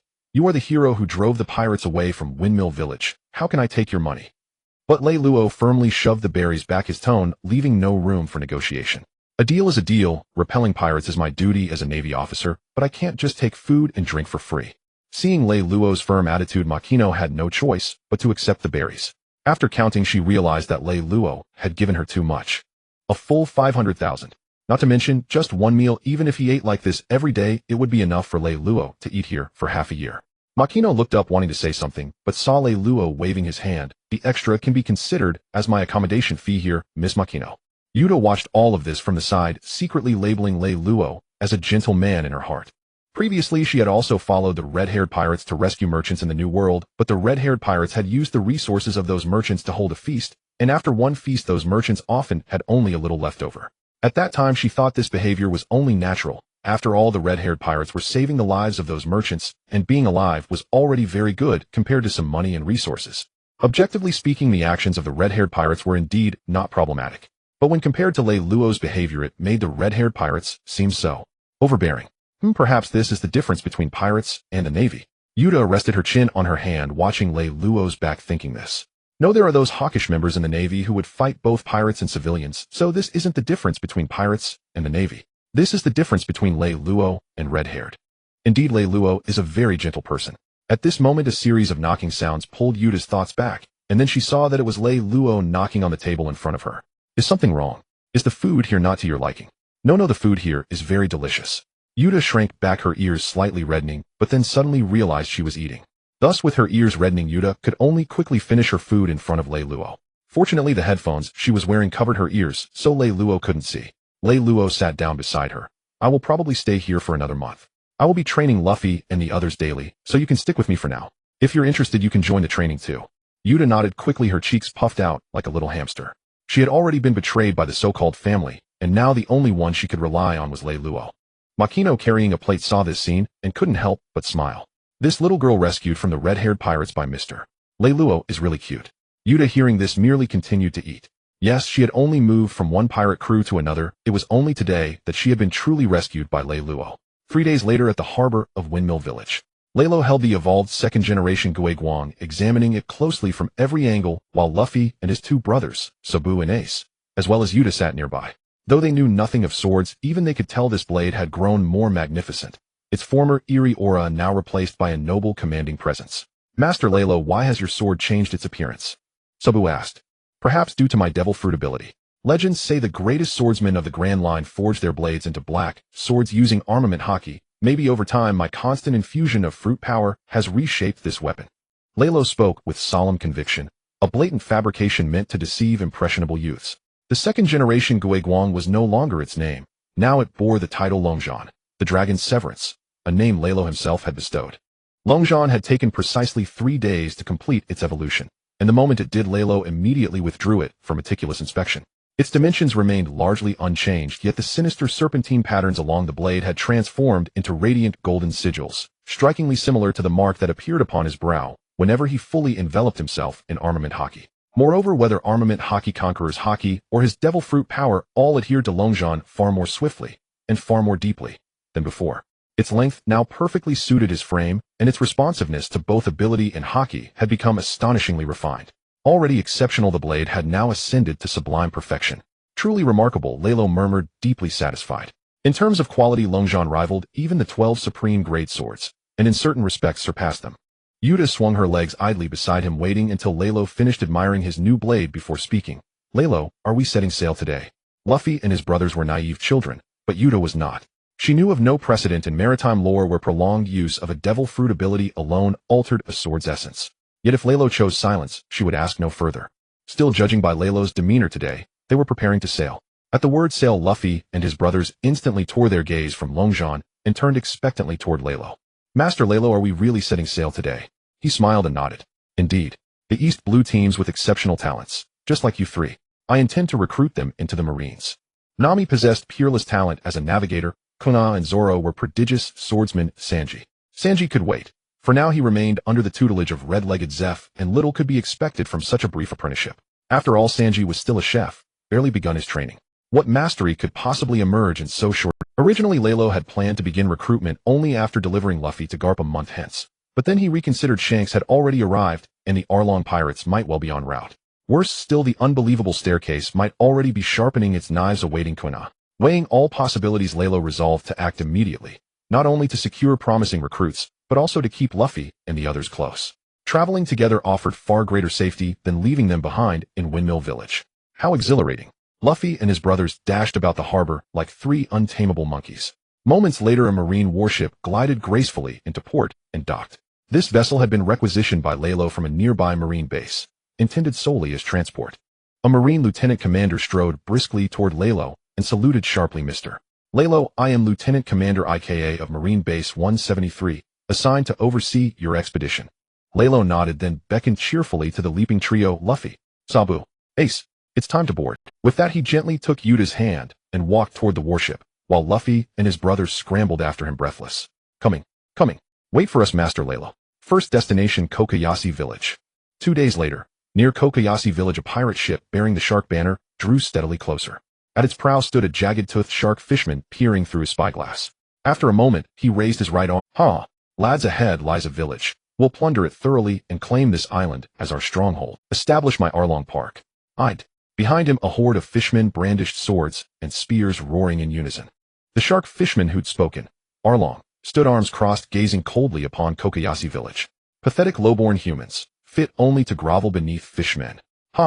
Exactly. Captain Arlong speaks truth. Let us slaughter every soul in that village and build Arlong Park. The fishmen erupted in raucous laughter, heralding the arrival of the Arlong pirates toward distant Kokoyashi Village, when suddenly an octopus fisherman with 6 arms came sprinting aboard, frantic and out of breath. Captain Arlong, a marine warship has appeared behind us. What do we do? Arlong stiffened, then relaxed just as quickly. This was the East Blue, not the New World. What were the odds of stumbling upon monsters disguised as marines? He barked. What's there to panic about? The East Blue is the weakest sea, and its marines the weakest of all. We, however, are elite pirates from the New World. First, we'll slaughter these contemptible marines to assert our dominance, then move on to sack that village. Cheers exploded anew among the fishmen. The octopus fisherman, named Octosaba, scratched his head with one arm. I have a dreadful premonition. Octosaba. At that moment, a bull-headed fish-tailed sea king surfaced beside the ship. The Arlong pirate. Octosaba turned to Mumu. Mumu, do you sense something wrong too? Meanwhile, Lalo, clad only in beach shorts, bare-chested, received Lieutenant Commander Ika's report. Mr. Lalo, a pirate vessel has been sighted ahead. Confirmed identity, the Arlong pirates. Their captain Arlong was formerly a high-ranking officer of the Sun Pirates. Bounty 20 million berry. Oh. Lalo removed his sunglasses, a sly smile curling at his lips. How fortuitous to meet them here. He felt relief. He'd arrived just in time. Had he delayed, he'd have regretted it bitterly. Lalo rose and extended his right hand. Yuta promptly placed Longzhan into his palm. Here, Lalo. He smiled warmly, ruffling Yuta's hair before strolling lazily to the rail and gazing across at the approaching pirate ship, a faint disdainful snort escaping his lips. The Arlong pirates. Fishmen. Humph. What a waste of Fisher Tiger's noble ideals. Longzhan slid slowly from its scabbard. Since you are fishmen, let the sea itself judge you. How long can you endure its suffocating embrace? A shimmering current coiled around Longzhan's blade. Sea hunt. The blade's gleam vanished beneath the sea. Then in an instant the surface roiled violently, as 4 colossal waterspouts erupted skyward, encircling Arun's pirate vessel with crushing force. Beside him, Lieutenant Ika's face blazed with exhilaration. Oh, is this Mr. Relo's sea hunt? The legendary sword technique that commands seawater to crush enemies. Relo had long since become something of a rising star within the Navy, and his techniques were no longer closely guarded secrets. In the next breath, the 4 spouts surged forward, toward the pirates, whose eyes widened in sheer terror. Steady yourselves. Steady. Arun bellowed. We are fishmen. The sea is our home. These mere waterspouts pose no threat to us. But Captain Arun, even we fishmen cannot withstand such monstrous torrents. That Navy officer, he's no man, he's a monster. A fishman standing near the rail was snatched into one spout. No cry escaped his lips before he vanished utterly into its churning depths. Damn it. Arun's eyes burned crimson. How can a lowly human wield such overwhelming power? Before the words left his mouth, Arun himself was wrenched into the vortex. The pirate ship shattered on contact, splintered, devoured, and erased without a trace. TSK, and this is a fishman. Relo shook his head, clearly unimpressed. Let's go to Kokoyashi Village. Yes, Mr. Relo. The warship glided toward Kokoyashi Village. From afar, Relo sensed, with his observation hockey, a cluster of people waving eagerly from the shore, villagers drawn by news of the pirates' swift annihilation. In the East Blue, stronger pirates had long been eradicated, only feeble remnants remained. Thus, compared to other seas, the Navy and civilians here enjoyed an unusually close and trusting bond. Speaking of the Navy, Relo turned to IKA. Lieutenant IKA, may I ask which marine base lies nearest to Kokoyashi Village? The 16th branch. Its commanding officer is Commodore Mousy, newly appointed. Understood. Relo nodded faintly. So Commodore Mousy had already assumed command at this juncture, even as he colluded with. He'd have someone investigate the Commodore later. If clean of corruption, perhaps mercy would suffice. The warship docked ashore. Reno donned his formal marine uniform and descended the gangway, only to find immediately before him a woman crowned by an eccentric hairstyle, surrounded by villagers. She held two young girls by the hand, a basket of oranges before her. This was Shirley Belmere, the retired Marine, and her adopted daughters Nami and Nojiko. Nami. Beside them stood a man with a windmill atop his head, visibly nervous. Welcome, welcome, honorable Marine officer. Belmere paused upon seeing Reno, startled by his youth, yet swiftly recovered her smile, radiant. Thank you so much for defeating those pirates. Reno stepped forward, his expression modest and warm. Please, by rank I am but a junior officer. Honorable sir is far too grand a title. That won't do, she replied gently. I've been retired for years. I'm merely an ordinary former Marine. I dare not presume seniority. Though Belmere didn't know Reno's name, she recognized the lieutenant's insignia and cape. His youth coupled with such rank spoke volumes of a brilliant future ahead. Nojiko and Nami blinked up at Reno, their youthful innocence untouched by politics or protocol, only sensing a kind, gentle older brother before them. After exchanging light banter, Belmere warmly invited him to tea. Reno accepted without hesitation. His true purpose lay in Nami, a prodigy navigator born with extraordinary talent. Before departing, Reno withdrew a handful of berries, handing generous portions to the three brothers and Yuta. Explore the village freely, but pay for anything you buy. If you run short, come ask me. Luffy and the others bolted off instantly. Yuta, however, shook her head. I'll stay with you. She seemed unusually attached to him. Reno didn't mind. Children, after all, often clung tighter following trauma. This was only natural. Belmere's home nestled among orange groves. At nearly 3 meters tall, Reno had to duck low just to enter. Inside, furnishings were sparse, walls patched and mended, evidence of quiet hardship. Life had indeed been unkind to this family. Belmere ushered Reno to a seat, then retreated to prepare dinner. As he glanced about, he found Nami gazing up at him, cradling a book in her small arms, eyes wide and curious. Brother Reno, you're a Marine, so you must know everything about sea weather, right? Nami. Nojiko tugged her sister's sleeve, silently urging restraint. Though still a child, Nojiko possessed a maturity beyond her years. Keenly aware of Reno's stature, she feared her impulsive younger sister might offend him. It's quite all right, Reno waved lightly, yet inwardly faltered. He'd counted his voyages barely a handful.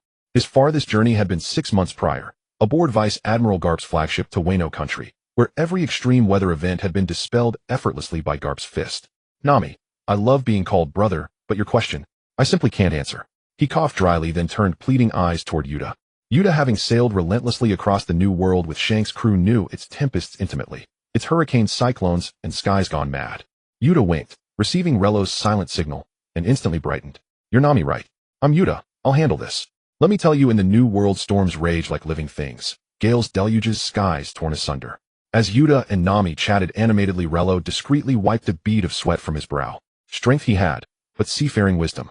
He was undeniably a novice. Why else had he come here first? To secure a navigator of unmatched genius. Nami's skill had been personally vouched for by the legendary Gold Roger. After some conversation, Nami looked at Yuta with stars in her eyes. Wow, so many interesting weather phenomena, I really want to see them in person. Yuta glanced at Reno discreetly, then spoke. Nami is still so young, and she already wants to go out to sea. Nami nodded, her face filled with longing for the sea. Yes, I have been particularly interested in the knowledge of navigators since I was a child, and my dream is to become the best navigator. Reno's ears perked up. Yuta did well. He had been thinking about how to broach the topic without being abrupt, but Yuta's assist was beautifully executed. After giving Yuta a thumbs up, Reno immediately extended an invitation. So Nami, would you like to join the Navy? Me? Join the Navy? Nami pointed at herself, her expression one of shock. Of course, Reno said with a smile, looking like a shady older brother luring a young girl. Yuta said you are the best navigator she has ever seen, and I have an open position here. Do you want to come? Nami blinked. If I join the Navy, can I see the weather phenomena that Yuta mentioned? Of course. I will often be active in the New World where extreme weather is very common. Nami hesitated, honestly wanting to go but thinking of Belmere and Nojiko.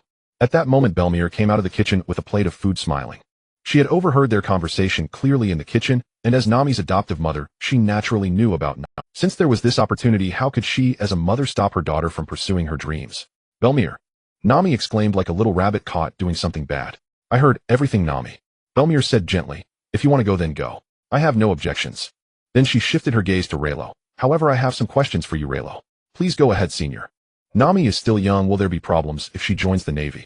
Also, you said you would often be active in the New World, so what about Nami's safety? Hearing this, Reno immediately patted his chest and assured, don't worry, Nami can join as an intern, and I, Boldo Reno, will naturally ensure her safety. Moreover, my master is Carp. Belmere was stunned, then erupted in shock. Carp. That naval hero Carp. Reno nodded calmly, thinking that Carp's name still held weight. Since you're a disciple of Vice Admiral Carp, then I have no objections. Belmir was in high spirits. Nami could follow Carp's disciple to join the Navy, which was like grabbing onto a solid. After everyone was full, Raylo left enough berries as payment, then took Nami away amidst the reluctant gazes of Belmir Nojiko and the rest of the villagers. Raylo brother, where are we going next? As a newly joined intern navigator in the Navy, Nami was full of energy, eager to showcase her abilities. Next we are going to a place called Frostmoon Village where there are 2 little ghosts connected to the Navy. Upon hearing this, Nami took out a sea chart and began to search. Frostmoon Village, I found it. Then Nami the navigator's first navigation begins now. 25 days later, the warship docked on the island where Windmill Village was located, and Raylo fell into deep thought as he looked at the 7 little ghosts before him. He had been so focused on potential quality recruits that he hadn't realized he seemed to have inadvertently transformed into the ultimate babysitter. Not to mention Luffy's trio Yuta and Nami were 9 and 7 years old respectively, along with Kuna and Zoro, who were also around 10. Oh boy, he was truly the supreme babysitter now. But it would only last a few days. Once they returned to Marineford, he would send these little ghosts to training camp and let Zephyr Sensei teach them. Zephyr Sensei was such a big person, having a few little ghosts around for company was quite nice. Speaking of Kuna and Zoro, their recruitment went quite smoothly. Raylo went to recruit, and Frostmoon Gung Shiro was unwilling, so Raylo, out of necessity, had to friendly spar with Frostmoon Gung Shiro, then brought up Carp's name, and he willingly accepted. At that time, bruised and battered Frostmoon Gung Shiro patted Raylo's shoulder and said, "If you had said you were Carp's disciple sooner, I would have let you go without a second thought." This was indeed true. Frostmoon Gung Shiro had always been in contact with the Revolutionary Army, and the leader of the Revolutionary Army, Monkey D. Dragon, was Carp's son. With such an opportunity to join the Navy, especially as a disciple of Carp, Frostmoon Gung Shiro was definitely willing. Finally, after consulting with Kuina and Zoro and generously demonstrating the supreme Great Blade Dragon, Raylo successfully recruited both of them. In Kuina's words, Raylo was a stronger swordsman than Frostmoon Gung Shiro, and following Raylo would allow her to frequently practice swordsmanship. As for Zoro, he would go wherever Kuina went. Thus, following the principle that teaching one is the same as teaching many, Raylo immediately took the group of little ghosts to the large flat land behind Windmill Village for intense training, even bringing Yuta along. Although the Gomu Gomu no Mi was incredibly powerful, it also required a very high physical standard from its user. Physical strength was the foundation of everything. The Navy's 6 styles are meant to lay the groundwork for you. You must master them. Even Kuina and Zoro need a good physique as swordsmen. At this moment, Raylo was standing with his arms crossed, watching the little ghosts practicing their physical conditioning, occasionally using lightning to punish those who were slacking off. As for Luffy's trio, they had already learned the Navy's 6 styles and were using them quite proficiently. Currently, their strength surpassed that of many Navy members, and they were practicing the 2-color hockey, showing signs. At this moment, a red light flashed in Raylo's eyes, and he couldn't help but smirk. "Luffy, Ace, Sabo, you 3 are in for some trouble." Huh. Luffy and the others stopped their movements, not understanding what Raylo Sensei was talking about. The next moment, a figure suddenly appeared at the end of the path, accompanied by a burst of laughter. "Huh. Luffy, Ace, Sabo, I heard you have mastered the Navy's 6 styles, so come and try the upgraded version of my Iron Fist of Love." That old bastard. Oh no, the old bastard is here. Run." "Huh. Don't run. Take it, Heaton with iron blocks." Carp laughed heartily, beginning his usual chase, leaving those nearby utterly astonished. Is this how Vice Admiral Carp usually behaves? Yuta felt dizzy, struggling to connect this chaotic old man with the renowned naval hero. "You'll get used to it." Raylo ruffled Yuta's hair, smiling as he spoke. "Did you also come this way before, Raylo?" Yuta suddenly turned her head, trying to find signs of having been smashed by Carp's love punches on Raylo. Nami, Kuina, and Zoro perked up, all curious about Raylo's journey. You could say so, but aside from Teacher Carp, there are also Teacher Zephyr and Teacher Sengoku. Upon hearing this, everyone huddled together and whispered, "No wonder Teacher Raylo is so powerful at just 15." Of Vice Admiral Carp is a person who chases 3 at once, while he was chased by 3 individuals, just like Vice Admiral Carp. Yet it seems Teacher Raylo has put in a lot of effort. Am I the only one concerned about how much pain Raylo went through before? Seeing that the speaker was Yuta, they relaxed. They all knew how attached Yuta was to Raylo. She never hit. After all, one is 15 and the other is 9. The age gap isn't too large. Before long, Carp returned, leading the bruised Luffy and his companions, looking quite refreshed. "Raylo, you've done quite well, haha, and these few." Carp's words caught in his throat. After 2 months, where did this disciple of his find these people? Seeing this, Raylo introduced Nami, a top-tier navigator. Kuina and Zoro are the daughter and disciple of Gung Shiro from Frostmoon Village. And this last one is Yuta, an innocent girl I rescued from the red-haired pirates. "Oh, so that's how it is, haha. Hello, everyone, I am Carp, the grandfather of these 3 little brats." "Hello, Vice Admiral Carp." "Huh." Carp's smile widened, even feeling an impulse to give his 3 grandchildren a good whack with his love punch. These little rascals were all around the age of his grandchildren. As one ages, they tend to enjoy watching these energetic little brats. And Carp wasn't the only one with such thoughts, as Zephyr shared them too. When Reno spent several days with Carp and returned to Marineford presenting this lineup of little rascals to Zephyr, his expression was quite the spectacle. Raylo, what do you think my elite training camp is? A daycare? Zephyr pounded the table, shouting at Raylo while using observation hockey to watch the reactions of these little rascals. Teacher Zephyr, I said there's no need to be aloof in front of me. If you're happy, just say it directly. Putting on a grumpy face can lead to misunderstandings. After calmly finishing his words, Raylo was promptly sent out of the office by Zephyr's powerful punch, infused with armament hockey. The little rascals watched in astonishment, realizing this was what Teacher Raylo's daily life was like. Looking at it this way, it was completely justified that Raylo was so strong. After sending Raylo away, Zephyr instantly became amiable, chatting warmly with the few of them, clearly in high spirits. Not only were Carp's grandchildren present, but also the navigator brought by Raylo and two exceptionally talented swordsmen, as Zephyr could tell with a glance that these were all excellent prospects. As for Yuta, she had just shot a glare at Zephyr and then ran out to find Raylo. In her own words, wherever Raylo was, she would be there too. She joined the Navy solely because of Raylo. Finally, as soon as Yuta exited the training camp, she spotted Raylo waiting for her. Raylo! Yuta exclaimed happily, diving into Raylo's arms, her face lighting up with a big smile. I knew you would be waiting for me here. Raylo smiled, saying, you are the one I brought to the Navy. You don't know the way, so of course I have to come back. They shared a tacit understanding that one knew Yuta would come looking for him, while the other knew Raylo would be waiting at the door. Raylo held Yuta's small hand and said, I need to report to Teacher Sengoku. You can just watch from the side for a bit. They made their way to Sengoku's office, where both Admiral Sengoku and Vice Admiral Tsuru were present, and Raylo even spotted someone quite unexpected. Admiral Kizaru was lounging in a recliner, trimming his nails. Upon seeing Raylo, he raised his hand in greeting, saying, Yo Raylo, don't ignore me. I heard you defeated the red-haired pirates and even chopped off one of Shank's arms. Truly monstrous strength. Admiral Kizaru, you flatter me. Ooh, I can't compare to you. Raylo, you're too humble. Given time, you will surely become an admiral. Seeing the two engage in endless mutual flattery, Sengoku immediately interjected, All right, Raylo, report to me about what happened in the past 2 months. I need details about the red-haired pirates. Yes. Raylo placed Yuta in a chair and began his report to Sengoku. Yuta swung her legs only to feel a pair of eyes watching her. Following the gaze, she saw Tsuru smiling kindly at her. Tsuru. Grandma. Yuta hesitated, but chose to greet her. After all, they were all part of Raylo's background. They were family. Just call me Aunt Tsuru. That's how Raylo addresses me. Vice Admiral Tsuru had roughly deduced their relationship since Raylo entered the room. The hierarchy couldn't be confused. I heard you are the user of the Song Fruit. Yuta nodded. It's a wonderful fruit. Its melodies can heal the soul. Vice Admiral Tsuru appeared very pleased. There are 3 months left until Raylo graduates from the elite training camp. During these 3 months, would you like to study with me? Kizaru's nail-trimming paused. It was rare for Vice Admiral Tsuru to personally teach a student. Yuta was momentarily unsure how to decide, instinctively glancing at Raylo. Seeing this, Vice Admiral Tsuru smiled and said, Don't worry, Raylo won't leave Marineford for these 3 months. You can still be by his side after that. Moreover, my fruit is the Wash fruit, which can cleanse the evil within a person's heart, and it's quite compatible with your Song fruit. Learning from me will help you develop your abilities. Yuta, you wouldn't want to be unable to help Raylo in the future, right? Upon hearing this, Yuta's gaze became resolute. Aunt Tsuru, I want to learn from you. I don't want to be too weak to help Raylo. Though Raylo was reporting to Sengoku, he also divided his attention to monitor Yuta's movements. Seeing Aunt Crane willing to teach Yuta, Raylo genuinely felt happy for her. The Song fruit is an exceptionally powerful paramecia-type devil fruit. Yuta can produce song soldiers in bulk through her singing, and can also forcibly draw people into the spiritual world she creates. Once drawn in, both the physical bodies in the real world and the souls in the spiritual world are under Yuta's control. If it were just that, it would be fine, but the problem lies in the fact that the effect of the Song fruit is not influenced by the medium of transmission. Regardless of whether one hears the song live or watches it through a den mushi, as long as they hear the song. Moreover, the Song fruit has an ultimate move that summons the ultimate song demon king with 3 songs.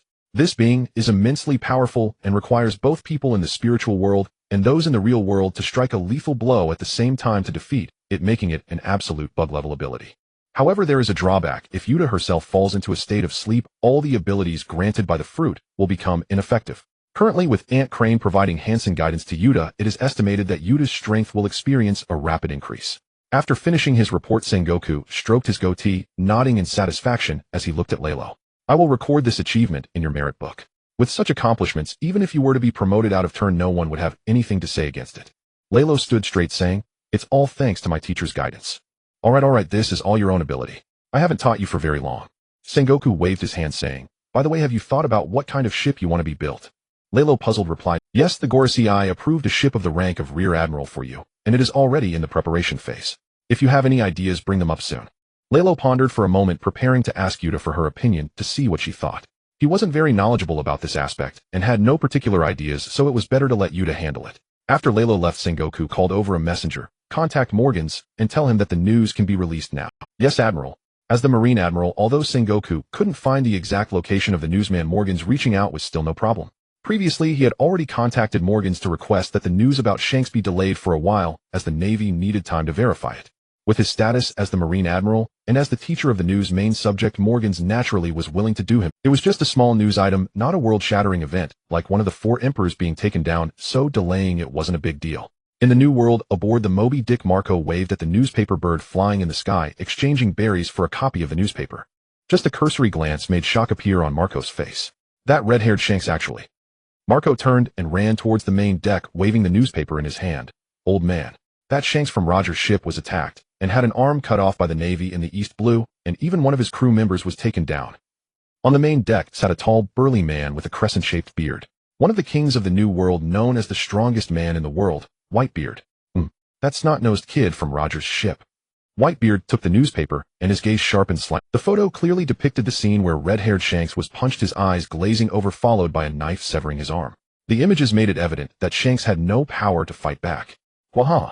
It seems a formidable junior has emerged in the Navy, and this is likely a form of intimidation.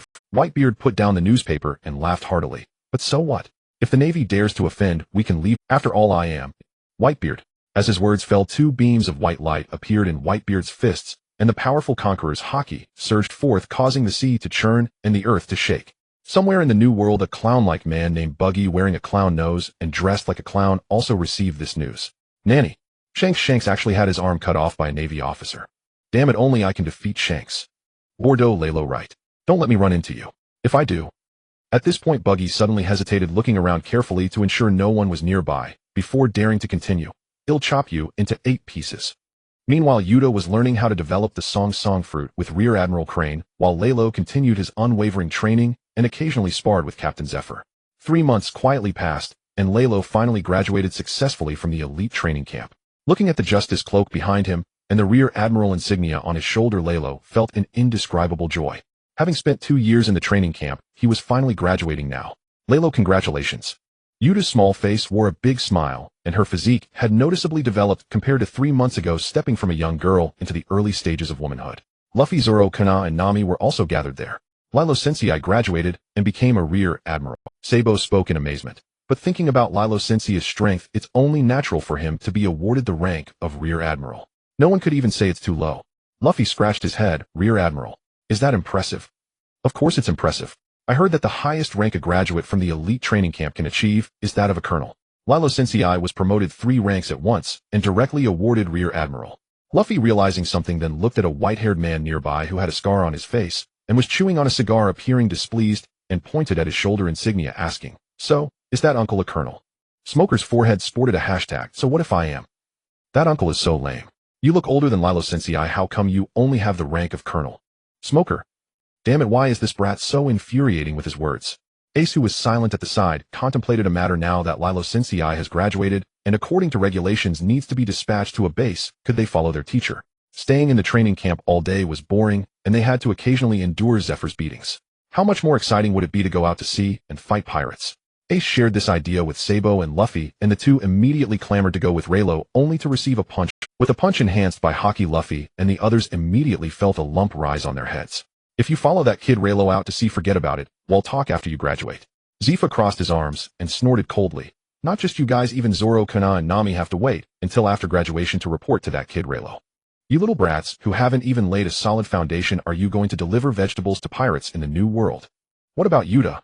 Upon hearing this, Zephyr immediately fell silent. "Is Yuta the same as you?" Setting aside Yuta's relationship with Raylo, she hasn't even joined the elite training camp. Thus, Zephyr awkwardly changed the topic, turning to Raylo with a serious tone. "Pirates in the New World are not like those in the 4 seas. They are all desperate criminals. Raylo, although you are strong, you must be cautious in the New World." Raylo said solemnly. "Rest assured, teacher Zephyr." Zephyr nodded with a smile. "Go on, kid, from today onward you officially graduate from the training camp." For the first time, Raylo did not fly out of the training camp. He even felt a bit nostalgic for the days when he was punched out. However, the immediate priority was to meet with the quartermaster to collect supplies and inquire about the assigned base and position. Raylo turned and looked at Smoker and Tina behind him. Ahem, Smoker Tina, what should subordinates do when they meet their superior? Tina promptly saluted, hello Rear Admiral Reno. On the other hand, Smoker clenched his fist, veins popping on his forehead. Even the cigar in his mouth was bitten off. After a while he raised his hand to salute, hello Rear Admiral Reno. Damn it you bastard Reno, just wait. I will definitely be stronger than you in the future. Reno nodded, yes Lieutenant Commander Smoker too. He actually liked Smoker's demeanor of wanting to fight him, but not having the ability to defeat him. The group noisily arrived at the supply office and Reno looked at the two base options in front of him with some surprise. Water 7 and Sabaody Archipelago. The supply officer replied, yes Rear Admiral Reno, according to Admiral Sengoku's orders these are the two base options provided for you. By the way, I remember there is no Navy base in Water 7, right? It's a small base built here a year ago. Rear Admiral Reno, if you go you can directly take the position of base commander. Hearing this, Reno immediately made up his mind. Then it's Water 7. The Sabaody Archipelago is a large archipelago, and the position of base commander requires an experienced vice admiral to hold. If Reno went there he would feel very constrained. Hearing this, Reno immediately made up his mind. Then it's Water 7. The Sabaody Archipelago is a large archipelago, and the position of base commander requires an experience. In contrast, Water 7 is much more suitable. Water 7 is a famous shipbuilding city in the Grand Line. Whether for pirates, the Navy, or the world government, most ships are built in Water 7. The shipbuilding industry is highly developed, and commerce is very prosperous. Also because the crowd here is mixed, the local forces in Water 7 are quite chaotic, making it very suitable for Reno to engage in business development. It seems that this is the place that Admiral Sengoku specifically chose for him. Previously this area was under the jurisdiction of the world government and had no Navy base, but now there is a new base built a year ago, which is self-explanatory. There's one more thing, Rear Admiral Reno. The supply officer added, your flagship the Yellow Dragon is also being built in Water 7 and is now completed, waiting for you to receive it. Okay, I understand. Thank you very much. Reno smiled and gave the supply officer a special cigar, casually tossing one to Tina and Smoker as well. He had previously raided all of Teacher Zephy's supplies and had been using the power of wind to float in the clouds daily. So next it's time to head to Water 7. Reno stroked his chin. You guys head to Water 7 first to check on the flagship. Yuta and I have to take care of something first, and we'll meet you in Water 7 afterwards.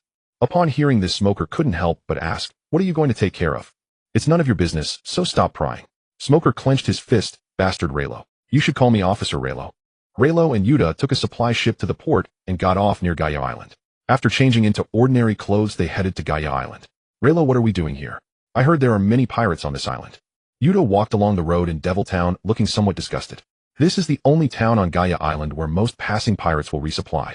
During the 3 months in Marineford, Yuta learned a lot about the evils of pirates, and her filter regarding pirates completely shattered. She felt fortunate to have been saved by Reno. However, Aunt Crane also told her many dirty deeds of the Navy and the world government. Therefore, after comparing, Yuta found that Reno was the best. Reno is the most special one. We're here to buy some supplies, and then head to the sky. To the sky. Yuta looked up at the blue sky, somewhat confused about what Reno was going to do up there. But since it was something Reno wanted to do, she just needed to follow along. Pushing open the door of a tavern, Reno and Yuta sat at the bar. Bartender, prepare us some food and drinks enough. The bartender glanced at the two with a sideways look and made no move. Seeing this, Reno frowned slightly. I said I want supplies for 10 days. At this moment, a mocking laugh came from behind the two. Ha ha, two kids who haven't even grown their hair. Do you know where this place is, eh? This is Devil Town, the paradise for pirates. Not just any little kids can come here. Huh. These two kids are probably scared to pee their pants. Reno made no move, but Yuta turned around expressionlessly and scanned the group of laughing men behind her. Yes, confirmed, they are pirates, each bearing the tattoo of a certain pirate crew. According to Reno's principles, encountering such pirates can be dealt with directly. Thus Yuta stretched out her hands, softly opening her mouth. Her melodious, singing voice resonated, and musical notes visibly appeared surrounding Yuta at the center. Is this little kid singing for us? The pirates had yet to react when they saw the notes transform into soldiers, each holding a shield in the left hand and a spear in the right, charging straight at the pirates. The sudden appearance of the musical note soldiers sent a wave of panic through the tavern. What is this? It's a devil fruit. That brat has eaten a devil fruit. Don't come near me. Faced with these ordinary pirates, the musical note soldiers slaughtered them with ruthless, one-sided efficiency. Under Yuta's command, the musical note soldiers immediately targeted the 3 pirates who had mocked Reno. Countless spears pierced their bodies in an instant, transforming them into grotesque, quivering pincushions. The remaining pirates fled wildly toward the exit, only to find the door already sealed by more musical note soldiers. With a light tap of her finger, Yuta directed them forward, cornered between front and rear assault. The pirates fell silent in moments. Reno shook his head and led Yuta out of the tavern. The remaining musical note soldiers surged into the kitchen, swiftly packed the provisions, and followed closely behind. It seems the Marine headquarters intelligence on Onigashima Town remains incomplete. This place is clearly overrun by pirates. How could ordinary civilians possibly survive such an environment? Reno raised his gaze, pondering whether to ascend to Skypiea at once in search of gold. Yet before departing he resolved to first eliminate the pirates entrenched in Onigashima Town. A crimson flash flickered in Raylo's eyes as his observation haki instantly enveloped the entire island. Excellent. No innocents remained. Only hardened outlaws. Cradling Yuta, Raylo transformed into a golden dragon and soared skyward upon the wind. As they pierced the cloud layer, a vast churning storm of thunderclouds coalesced above Onigashima Town, lightning crackling thick and furious within its depths. Thunder prisoned celestial lightning strike. Bolts descended, and in an instant Onigashima Town was reduced to smoldering ruin. Meanwhile Yuta sat atop Raylo's head, her eyes wide with awe. This was the first time Raylo had revealed his draconic form before her, his scales shimmering like molten gold, radiant beyond compare. Raylo, where exactly are we going? Watching him carry her ever upward, Yuta couldn't help but ask. From below, Raylo's voice rose calm and steady, to Skypiea, a floating island suspended above Jaya. They say it holds mountains of gold. If fortune favors us, we may even secure one of the most formidable devil fruits. I wonder whether that boy with oversized ears has yet consumed the Goro Goro no Mi. If not, I'll claim the fruit, so I'll deliver him straight to the Marine Academy. Either way, the outcome is favorable. Skypiea? Skypiea? I recall hearing Redhair mention it once. He said the Roger pirates had reached Skypiea themselves. Never imagined it floated directly above Jaya. Yuta gripped Raylo's dragon horns tightly, her eyes gleaming with eager anticipation. Yuta, hold fast. We're about to traverse White Sea and White Sea. You may feel disoriented. Oh, okay. Yuta wrapped both arms and legs around Raylo's horns, clinging to them, as though fused to the very crest of the dragon. With a powerful sweep of his serpentine body, Raylo carried Yuta straight into Skypiea's fabled golden country, Shandora, the city of gold. So much gold, Raylo. So much. Raylo spoke with quiet amusement. The treasure surpassed even his expectations. Especially that colossal bell forged entirely from pure gold. Raylo spoke with quiet amusement. The treasure surpassed even his expectations. Especially that colossal bell forged entirely from pure gold. Its value alone must exceed 100 billion berries. Leaving the golden threads aside, Raylo strode beyond Shandora. His observation haki spread outward, and a spark of delight flared in his eyes. The Goro Goro no Mi still lay untouched. Lifting Yuta into his arms, Raylo rode the wind toward a distant island, where nestled upon the earth rested a luminous golden fruit pulsing with raw lightning. Goro Goro no Mi. As Raylo reached out and lifted the fruit, a grin spread across his face, irrepressible, triumphant. Renowned as the strongest Logia-type devil fruit, the Goro Goro no Mi commands unparalleled destructive power, and its speed rivals even the Pika Pika no Mi. Consuming it guarantees at minimum the strength of an admiral. After all, the current 3 admirals are all Logia users, and the Goro Goro no Mi surpasses them all. Securing the fruit, Raylo retrieved a Den Den Mushi and dialed Sengoku. Admiral Sengoku, I've discovered a potential reserve funding source for the Marines. Yes, right behind me, Skypiea's golden country. Can you see it? Mountains of gold. I suggest allocating a modest portion of this gold for strategic investment. What? You intend to confront the 5 elders? No. Please calm yourself, Admiral Sengoku. Now is not the time. Even at his age, Admiral Sengoku still shouts like a startled recruit, utterly unbecoming of his station. Raylo hung up the Den Den Mushi and sighed, rubbing his temples in weary resignation, having successfully offloaded Skypiea's entire golden hoard onto Admiral Sengoku. Sengoku hadn't even asked how Raylo had discovered the gold. He'd erupted into ecstatic, near-delusional fervor on the spot, roaring about storming Mary Geos to personally slam-dunk the 5 elders. His Haushiko haki surged uncontrollably, tearing through his office like a typhoon. Papers, furniture, and even guards outside were sent flying in disarray. Yuta chuckled beside him. Well, it is an immense fortune. For years the Marines have been strangled by world government budgets. By reporting this, Raylo, you've given them the leverage to finally say no. Having spent 3 months alongside Vice Admiral Tsuru, Yuta had witnessed Sengoku's flustered moments more than to outsiders. The fleet admiral radiated unmatched prestige. Yet daily he drowned beneath bureaucratic tides, endured relentless scrutiny from the world government, and bore the 5 elders' scolding like a chastised child. A fleet admiral, supposedly the pinnacle of naval authority, lived a life less dignified than any junior admiral beneath him. Raylo gently pinched Yuta's cheek. Shall we visit Angel Island nearby? I hear its inhabitants bear wings. Do you wish to go, Raylo? Let's explore. It would be wasteful not to. Besides, Angel Island produces a curious local specialty, tool clams. Fascinating little creatures. Then let's go. Skypiea's barren soil offered little, yet Raylo and Yuta bartered food brought from Jaya for a bountiful haul of tool clams. Gramophone clams, impact clams, and countless others, each more ingenious than the last. After circling the island and finding nothing further of interest, Reno summoned a gentle gust to lift a modest mound of gold, and with Yuta in tow set course for Eni's lobby. As the discoverer of Skypia's gold, claiming a modest share seemed only fair. Launching a venture demands seed capital. Without it arriving in Eni's lobby would leave us stranded like a master chef without rice. Meanwhile, elsewhere, Smoker and Tashigi arrived in Eni's lobby aboard the sea train, officially assuming command of the newly established marine base there. Though termed a new base, its scale matched little more than a regional branch in the Four Seas land, allocated personnel partially assigned, the rest left entirely to the base commander's initiative. If it weren't for seeing it with my own eyes, I would find it hard to believe that this is actually a Navy base in the Grand Line. With just about 200 people here, a portion of whom are inexperienced recruits, does Marshal Sengoku really trust to leave Rear Admiral Lalo in charge of this base? Or does Marshal Sengoku believe that Lalo's strength is already sufficient to handle the troubles here in Water 7? Tina shrugged, saying, Tina thinks so too, but she also believes that Marshal Sengoku is allowing Rear Admiral Lalo to build his own foundation. She observes further than Smoker. Although this group of Navy personnel includes many recruits, the rest are veterans who have experienced wars and were transferred back from the New World base, with quite a few of them possessing haki. It's a typical example of old soldiers leading new ones, and these recruits appear to be strong and upright, certainly not the kind of misfits who simply fill the ranks. In other words, from Tina's perspective, this is the core team that Marshal Sengoku has provided for Lalo. With this group as the core, the rest can be recruited gradually. The two of them, along with a few youngsters still training in the elite training camp, will surely develop into a force that cannot be underestimated. If they had filled the ranks from the beginning, it would inevitably involve people from other factions. Smoker scratched his head. His political intelligence was basically zero, and he couldn't understand these intricacies, so he chose to trust Tina. At this moment, a messenger arrived and reported, Lieutenant Colonel Smoker, Lieutenant Colonel Tina, the mayor of Ice City in Water 7, has sent an invitation for the base commander to visit the mayor's office. Smoker remained silent, acting aloof, while Tina shook her head and stepped forward, reply that Rear Admiral Lalo has not yet arrived in Water 7 and will discuss it once he arrives. Understood. The messenger saluted and left, but another messenger came in. Lieutenant Colonel Tina, Lieutenant Colonel Smoker, the leaders of several gangs in the underground world of Water 7, have issued a joint statement declaring this territory as theirs and demanding that the newly arrived Navy base commander get out of Water 7. And they also said, what else did they say?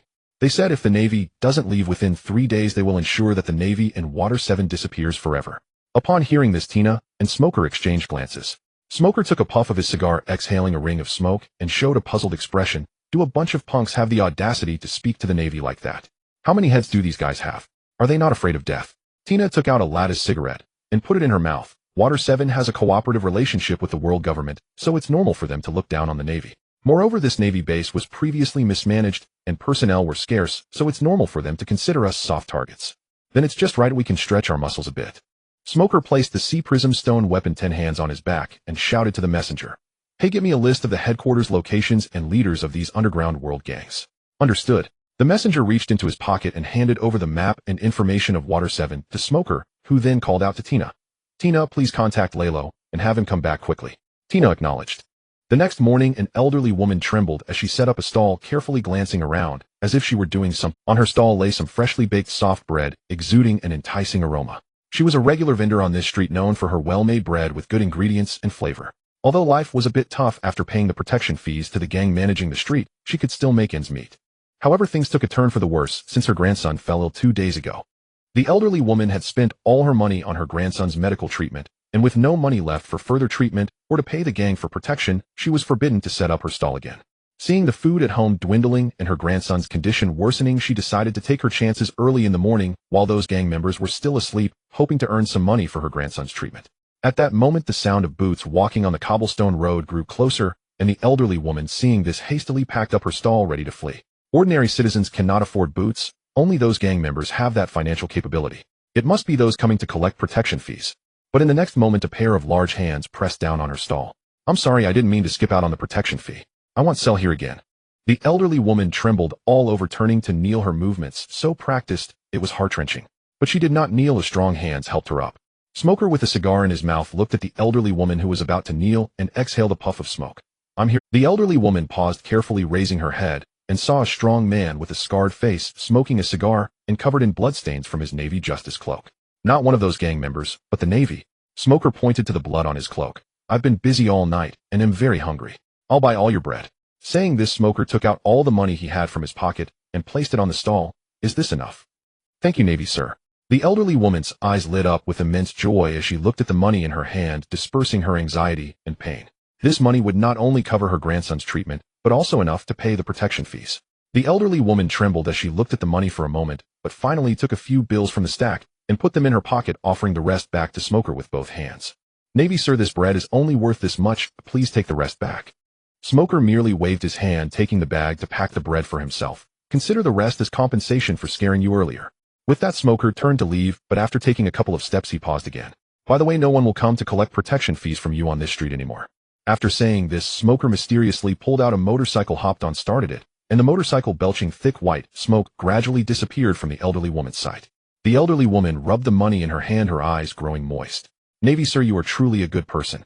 Not just the elderly woman, but many vendors like her discovered a strange fact. Today, no one had come to collect protection fees from them. A crowd of people, confused, inquired further and learned that a Navy officer had single-handedly stormed the headquarters of those gangs yesterday, taking out all the bad elements from the upper management to the small fry. Because of his ruthless attacks like a hunter, and the white smoke that surrounded him while he struck these people referred to this Navy officer as the White Hunter. Smoker, well done. At the Eni's lobby naval base, Tashiji accepted the bag Smoker handed her and casually pulled out a loaf of bread, biting into it. Smoker waved his hand, dismissively devouring the remaining bread. "Just petty thugs, hardly worth mentioning. They pale in comparison to real pirates." After all, he was now the smoke fruit user, a Logia-type devil fruit wielder, and had been rigorously trained by Reno in both observation hockey and armament hockey. Subduing a few street gangs posed no challenge whatsoever. In fact, he spent most of his time traveling, 2 hours en route, 5 minutes in combat. Finishing his bread, he lit a fine cigar and turned to Tashiji. "I've eradicated those troublemaking gangs. A few others remain quiet, for now. How shall we proceed?" "Let Reno handle it." He said had completed his affairs and would arrive here today. "Good. I'm off to rest." "Understood." Meanwhile, in the mayor's office of Eni's lobby, Iceberg studied the intelligence report delivered by his subordinate, his expression thoughtful and inscrutable. The Navy, traditionally indifferent to this port city, had suddenly erected a base here and appointed a commodore as its commanding officer. On his very first day, the officer had purged half of Eni's lobby's underworld. Such a move carried ambiguous implications, especially given Iceberg's possession of the blueprints for the ancient weapon Pluton, an artifact coveted across the world. Pluton, the legendary most fearsome warship, was said to possess the power to obliterate an entire island with a single cannon blast, making it the ultimate prize among all factions. Though uncertain whether the Navy's presence was directly tied to Pluton, Iceberg knew he could no longer afford passive. He needed a far more secure location to safeguard the blueprints. After brief reflection, he recalled his junior apprentice Frankie, a shipbreaker and bounty hunter who led a modest crew in Eni's lobby, operating primarily in dismantling vessels and capturing pirates. Rather than keep the blueprints in his own custody, where they would inevitably draw the gaze of both the world government and the Navy, he resolved to employ misdirection and trust them to Frankie instead. Having settled on his plan, Iceberg promptly departed for the Eni's lobby bank, deposited a small chest, and left. Half an hour later, a world government agent opened the chest, only to find coins and gold bars, and dismissed. 2 hours later, Frankie's underlings retrieved the chest from the bank. Beyond the coins and gold, Frankie discovered a concealed compartment beneath the lining. Inside that hidden compartment lay the blueprints for the ancient weapon Pluton. Frankie exhaled deeply, then sealed the blueprints within his surgically enhanced internal storage space, a vault accessible only by his will. Assured of killing him outright, no one could retrieve them. Meanwhile, back at the Eni's lobby naval base, trouble surfaced once again. Smoker sat sprawled on the sofa, feet propped atop the desk, his face frozen in disbelief. Those gangs included agents of the Flamingo, Don Quixote da Flamingo, one of the 7 warlords of the sea. Tashiji nodded. Correct. These gangs were local proxies installed by global underworld syndicates, including Flamingos, within Eni's lobby. Eni's lobby, famed worldwide as the premier shipbuilding hub, naturally attracted such embedded operatives. Flamingo has sent formal demand our branch must issue a public explanation and extend a formal apology. Smoker's brow furrowed with incredulity. The Navy apologized publicly to pirates. Is Flamingo truly that audacious? Arms crossed, Tashiji mused aloud. Perhaps he feels untouchable. As a warlord, Da Flamingo enjoys world government protection. As king of Dressrosa, arms dealer to the underworld and ally to multiple powers, including the 4 emperors, he wields formidable influence. Yet even she struggled to fathom Flamingo's logic. Did he mistake their modest base and its commodore commander for easy prey? Smoker, overwhelmed by the web of affiliations, waved his hand in resignation. Leave it to Reno when he arrives. This isn't my domain. I thrive in battle, not bureaucracy. Tashiji nodded in agreement. Indeed. Thus, moments after arriving in Eni's lobby with Yuta, Reno felt as though he'd just heard a ludicrous joke. "Oh, Da Flamingo demands our base issue him a public apology." Reno laughed bitterly. How brazen Flamingo had grown. Or did he truly believe them weak? Yet unlike Tashigi or Smoker, Raylo perceived deeper motives. Doflamingo was no reckless pirate. He was a master of patience, never acting without calculated purpose. To openly demand naval capitulation meant either contempt for this minor base, or that Smoker's purge had struck at Flamingo's vital interests. Of course, Eni's lobby, the world's greatest shipyard, overflowed with wealth and opportunity. Flamingo's fury was hardly surprising. Reply to Doflamingo: if he seeks an apology, let him come fetch it himself. Raylo intended to provoke Doflamingo into storming Eni's lobby, granting Raylo legitimate cause to execute him on the spot. Otherwise, hunting down a warlord entrenched in Dressrosa was utterly impractical. Once Doflamingo's matter was addressed, Raylo learned of Smoker's gang suppression, and his expression hardened into one of stern disappointment. Smoker, do you believe you've performed admirably? Smoker, who'd straightened proudly in anticipation of praise, blinked in confusion. Had he fallen short?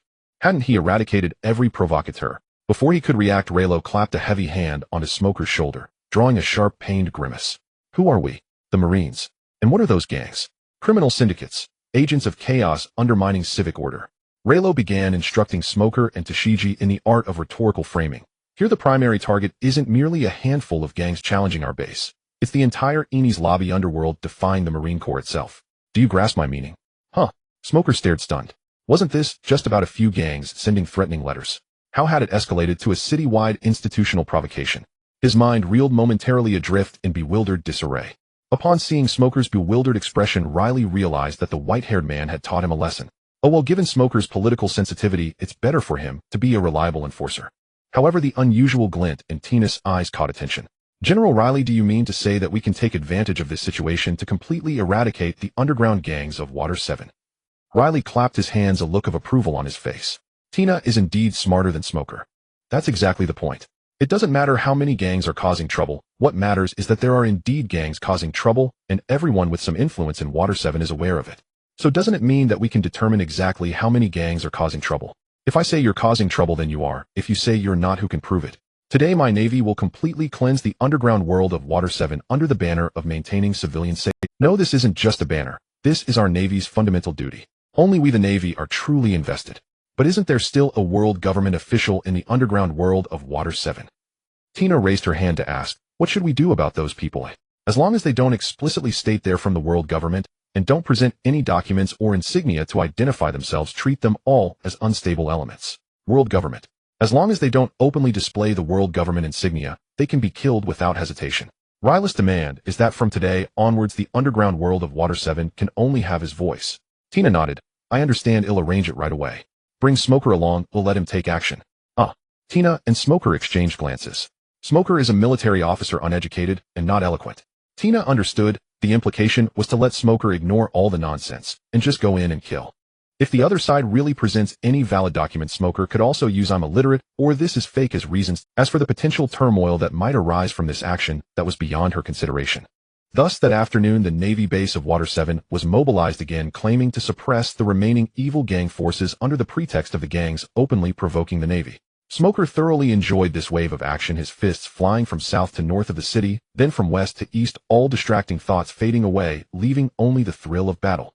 Anyone Smoker laid eyes on, be they evil gang members or pirates repairing ships, here was not spared. For a moment, the entire Water 7 trembled. Many underground world leaders received news that the supported gangs in Water 7 had been annihilated. They were furious and clamored to take down this reckless general. Even Saint Nejiru of the Five Elders made a call to Sengoku, his voice filled with anger. Sengoku, what's going on in Water 7? Is this order from you? For the Five Elders, the so-called underground world leaders were insignificant, but what truly angered them was the Navy's cleansing actions in Water 7. You, as the subordinate unit of the world government, have a cooperative relationship with Water 7, and you didn't even notify us before clearing the area. What are you trying to do? The Five Elders even began to speculate wildly that the news about the Pluton blueprint had leaked, prompting the Navy to lay its plans in Water 7. Sengoku feigned ignorance. Saint Nejiru, what exactly do you mean? Your good disciple, that Bordeaux Riley, has uprooted the gangs supported by Water 7's underground world. What is he trying to achieve? Sengoku understood, realizing that such a trivial matter was not worth the Five Elders personally inquiring. Could it be that Water 7 harbors something the world government values? Saint Nejiru, our Navy adheres to justice. In my view, Riley's actions perfectly embody the practice of... Sengoku began to play coy to probe the Five Elders' stance. Immediately demand Bordeaux Riley to cease these actions and withdraw the Navy base in Water 7. Upon hearing this, Sengoku's expression grew intriguing. Why the urgency? Could it be that there really is something in Water 7 that the world government cares about? St. Nejiru Rylus actions have not violated any regulations. If we simply withdraw the base, it will cause significant controversy within the Navy. Sengoku sat back in his chair, leisurely practicing Tai Chi. After receiving Rylus' message yesterday, he immediately sent Borsalino to locate and take over that batch of gold. Although the gold has not yet been secured, estimates indicate it would satisfy the Navy's expenses for 2 to 3 years. With money in hand, Sengoku spoke with confidence. Sengoku, I'm not negotiating with you. It was clear that St. Nejiru was in a very bad mood, but Sengoku continued with his usual rhetoric. Riley hasn't violated any rules, so why should I withdraw the base? After several rounds, St. Nejiru finally caught. This isn't right. Why is Sengoku so confident today? Or is it because Riley is Sengoku's disciple that he is being... Sengoku's strong attitude left the 5 elders in a state of uncertainty. They were genuinely afraid that the Navy had some hidden card that they were unaware of, making it very troublesome to control the Navy. The world government can dominate the Navy simply by controlling the military budget. Without that, the Navy might not even care about the world government. Despite how the 5 of them might seem to command Sengoku, they knew well that if it came to a real fight, they would barely win even together. Not to mention that there are also Carp, Zephyr, and the current 3 admirals. Although they have the deep sea contract and are essentially immortal, with Mariewa having the Knights of God and the Supreme Emu, those are not things they can control. If they push Sengoku too hard and he explodes, the first to die would be the 5 elders. How incompetent must the 5 of you be to force the world government's most violent apparatus into a corner? Moreover, the situation in Water 7 only concerns Pluton, and it is still uncertain whether the Navy truly knows about Pluton. Considering this, the 5 exchanged glances, and St. Nejiru's tone immediately softened. In that case, this kind of thing can only happen once. There will be no next time. Also, the Navy base in Water 7 cannot continue to expand. By saying this, Nejiru Saint was actually softening towards the Navy, which was a first for Sengoku. By the way, ask where the fleet that is transporting the gold is. Tell them to hurry up. Meanwhile, Leluo and Yuta entered the office building of the 7 Water City government. If he wants to grow strong in 7 Water City, then establishing a good relationship with the Mayor Ice Mountain is essential. It's a pleasure to meet you. Oh, I didn't expect that General Leluo would be so young. To possess such resolve at such a young age, your future is truly limitless, ha. Leluo knew what Ice Mountain was implying, so he smiled and replied, Mayor Ice Mountain is joking. As a member of the Navy, our responsibility is to protect the people. The evil forces of 7 Water City are rampant, and it is our duty to eliminate them. Ice Mountain smiled and invited Leluo into the room, while the secretary with keen insight served 3 cups of tea before stepping outside. Leluo glanced at the secretary. It wasn't Khalifa, so it seemed that those CP9 agents hadn't infiltrated 7 Water City yet. However, even so, there were definitely eyes from the world government around Ice Mountain. Once both parties were seated, Leluo smiled and said, I'm here to accept Mayor Ice Mountain's invitation and to ask you to listen to a song. A song? Ice Mountain showed a puzzled expression, and then he saw the little girl across from him start to sing one note after another, which flowed into his mind. In the next moment, Ice Mountain found himself in a strange environment.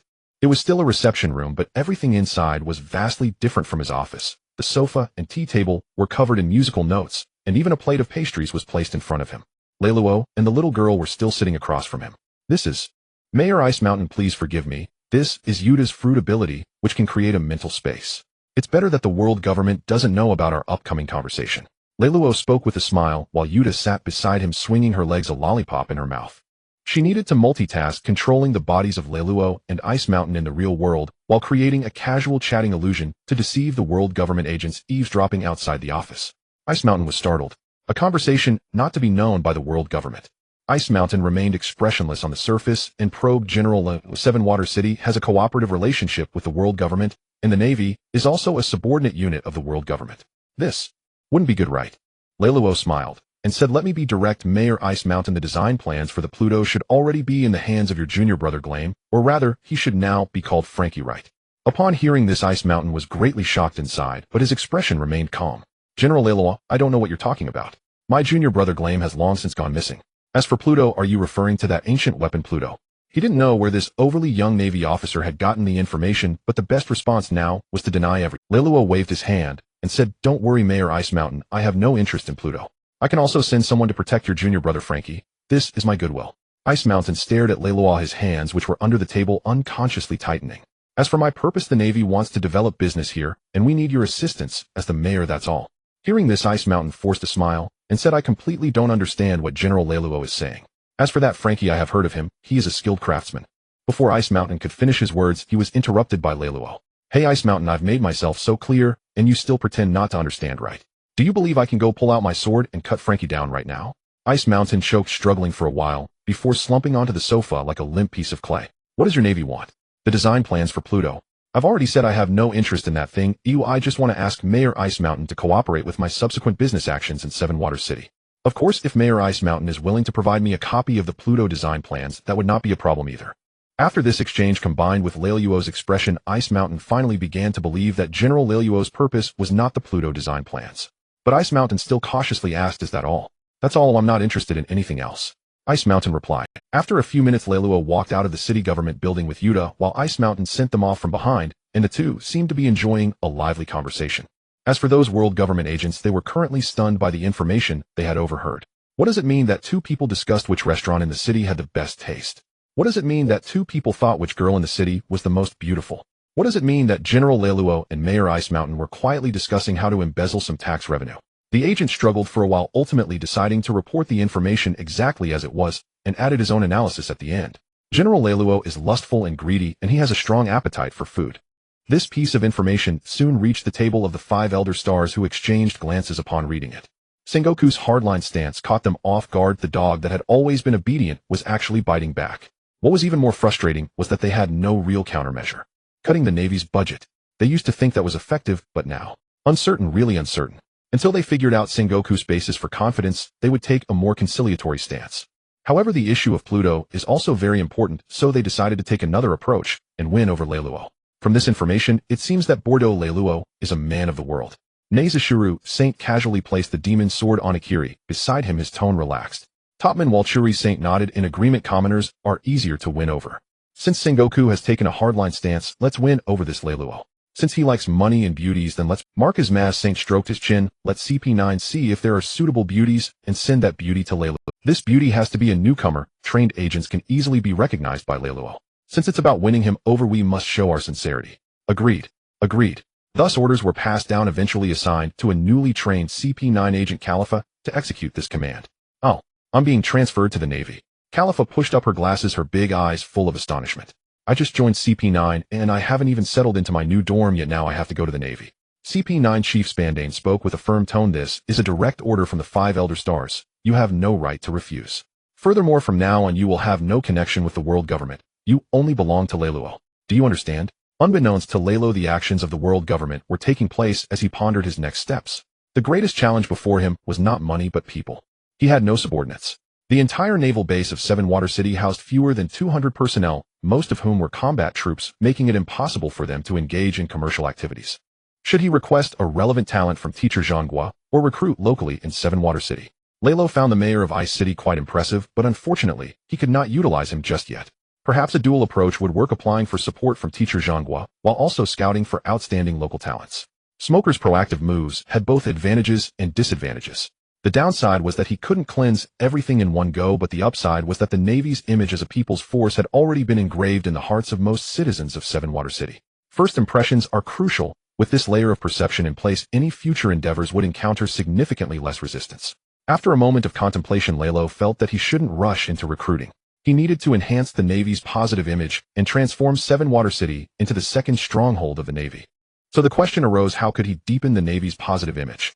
Clearing all pirates from Seven Water City with his crew seemed insufficient. He needed someone of considerable stature. Brigadier Leluo. Tina rushed in, holding a transponder snail in her hand. Flamingo Don Quixote wants to speak with you. Leluo raised an eyebrow. It was as if his thoughts had manifested. He took the transponder snail from Tina and mimicked the tone of Kizaru. Oh, so it's the infamous Joker. What do you need from me? Leluo's opening line was a taunt. Don Quixote had many names and titles: Flamingo, one of the kings of the underworld, collaborator of the Beast Pirates, and so on, but Leluo chose to call him by the name Don Quixote hated the most. The transponder snail in Leluo's hand visibly twitched, its forehead bulging with veins.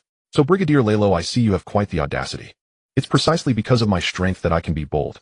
So Clown Don Quixote, what is it that you truly want? Tina couldn't help but twitch at the corner of her mouth. Goodness, Brigadier Leluo wouldn't even call him Joker. He just blew. She could almost envision Don Quixote raging on the other end of the transponder snail. However, Leluo paid little mind to this. His goal was Don Quixote himself, and ideally, he would come in person. Just as he had anticipated, Don Quixote, indeed, lost his composure on the other end of the transponder snail. Leluo's single-word clown reminded him of the day he begged the Gorosei to allow him back into the celestial dragon fold, carrying his father's severed head. At that time, he had been humble, and begging the 5 elders to permit his return to the celestial dragons to regain the respect and status due to them. Yet the merciless laughter of the 5 elders and other celestial dragons shattered his desires. Don Quixote only recalled that it was raining heavily that day as he stood at the Holy Land's gate listening to the mocking laughter like a clown.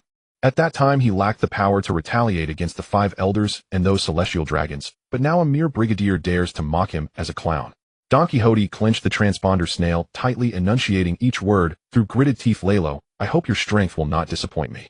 With that threat, Don Quixote hung up the transponder snail. Gather the officers of the Don Quixote family. We are heading to Seven Water City to teach a lesson to a conceited Navy brigadier.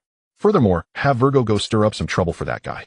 A man exuding a slimy aura hesitated. Young master, we have just recently taken Dressrosa. Is it wise to stir up such a conflict now? Moreover, that Lalo is still a Navy officer. Although their young master had once been a celestial dragon, a brazen attack on the Navy might invite retaliation. However, the opponent is merely a minor brigadier, and our young master is one of the warlords of the sea. The Navy should not overreact for just a brigadier. While he pondered, Don Quixote suddenly turned around, unleashing an overwhelming conqueror's haki. I said gather the officers and head to Seven Water City. The immense pressure forced the man to retreat repeatedly, ultimately kneeling. Yes, I understand, young master. At Seven Water City Naval Base, Lalo looked at the hung-up transponder snail, unable to suppress the smile creeping onto his lips. Flamingo, oh Flamingo, calling you Joker is truly not an error. You can't even handle this slight insult if you're not a joke. Tina brushed her hair back. So what preparations should we make? The Don Quixote pirates are not some trifling crew. Considering the entire naval base of Seven Water City, including Yuta, there were only 4 decent combatants, which seemed inadequate against the Don Quixote family. Lalo was confident. Don't worry, the 4 of us are more than enough. Besides, this will allow these new recruits to experience some real combat and toughen their nerves. As he spoke, he dialed a transponder snail to Jean Gua. Teacher Jean Gua, if the opportunity arises, I could take down Don Quixote, right? On the other end, Jean Gua spat out a mouthful of water. Lalo, who did you just say? The young master of the Don Quixote family. Flamingo, Don Quixote da Flamingo. Jean Gua's tone turned serious. Is your reason justified? He didn't inquire whether Lalo was confident, while Flamingo boasted loudly his strength was merely average. Just now Don Quixote said he was coming to kill me. That should be a very justified reason, right? We're merely if he truly comes, I can also avenge Rosinante. Don Quixote, Rosinante da Flamingo's younger brother, had been saved by Jean Gua in his childhood and regarded as his godson. He served in the Navy as a lieutenant commander codenamed Little Rice Ball. He later volunteered to infiltrate the Don Quixote family, but was exposed 2 years ago and killed by Doflamingo himself. Jean Gua recalled the smile of Rosinante, whom he regarded as a son, and slowly exhaled. Lalo, if the opportunity arises, eliminate Doflamingo directly. He'll handle the Gorosei for you. Understood. I've been waiting for you to say that. Lalo jumped up from the sofa, excitement gleaming in his eyes. Doflamingo, let you be my stepping stone to fame on the seas. P.S. There will be an update tomorrow at noon. Please recommend. Lalo's objective was crystal clear: use Doflamingo to establish his reputation and consolidate the people's loyalty in Water 7, thereby laying the foundation for a more prosperous commercial empire. Doflamingo. The gold of the Golden Land was merely reserve capital. Only when wealth could perpetually generate more wealth would the Marines truly possess the resolve to challenge the world government. Doflamingo would be his first stepping stone. Lalo, isn't Doflamingo extremely formidable? Yuta cast a worried glance. I've heard he's one of the 7 warlords of the sea. The 7 warlords of the sea were strategically positioned to counterbalance the 4 emperors, maintaining equilibrium across the Grand Line. Over the past 7 years, Yuta had encountered only one warlord, Dracula Mihawk. Judging by Mihawk's strength, Lalo's life was likely in grave peril. Don't worry, Yuta. Lalo grinned, lifting her onto his shoulders as he strode outward. I'm far stronger now than before. A mere warlord hardly warrants concern. After all, it's Doflamingo, not Mihawk or Bartholomew Kuma. A flamingo boasting only the Haushiku haki, yet utterly devoid of true majesty. His Haushiku had awakened over a decade ago, yet he still hadn't mastered Busashoga haki.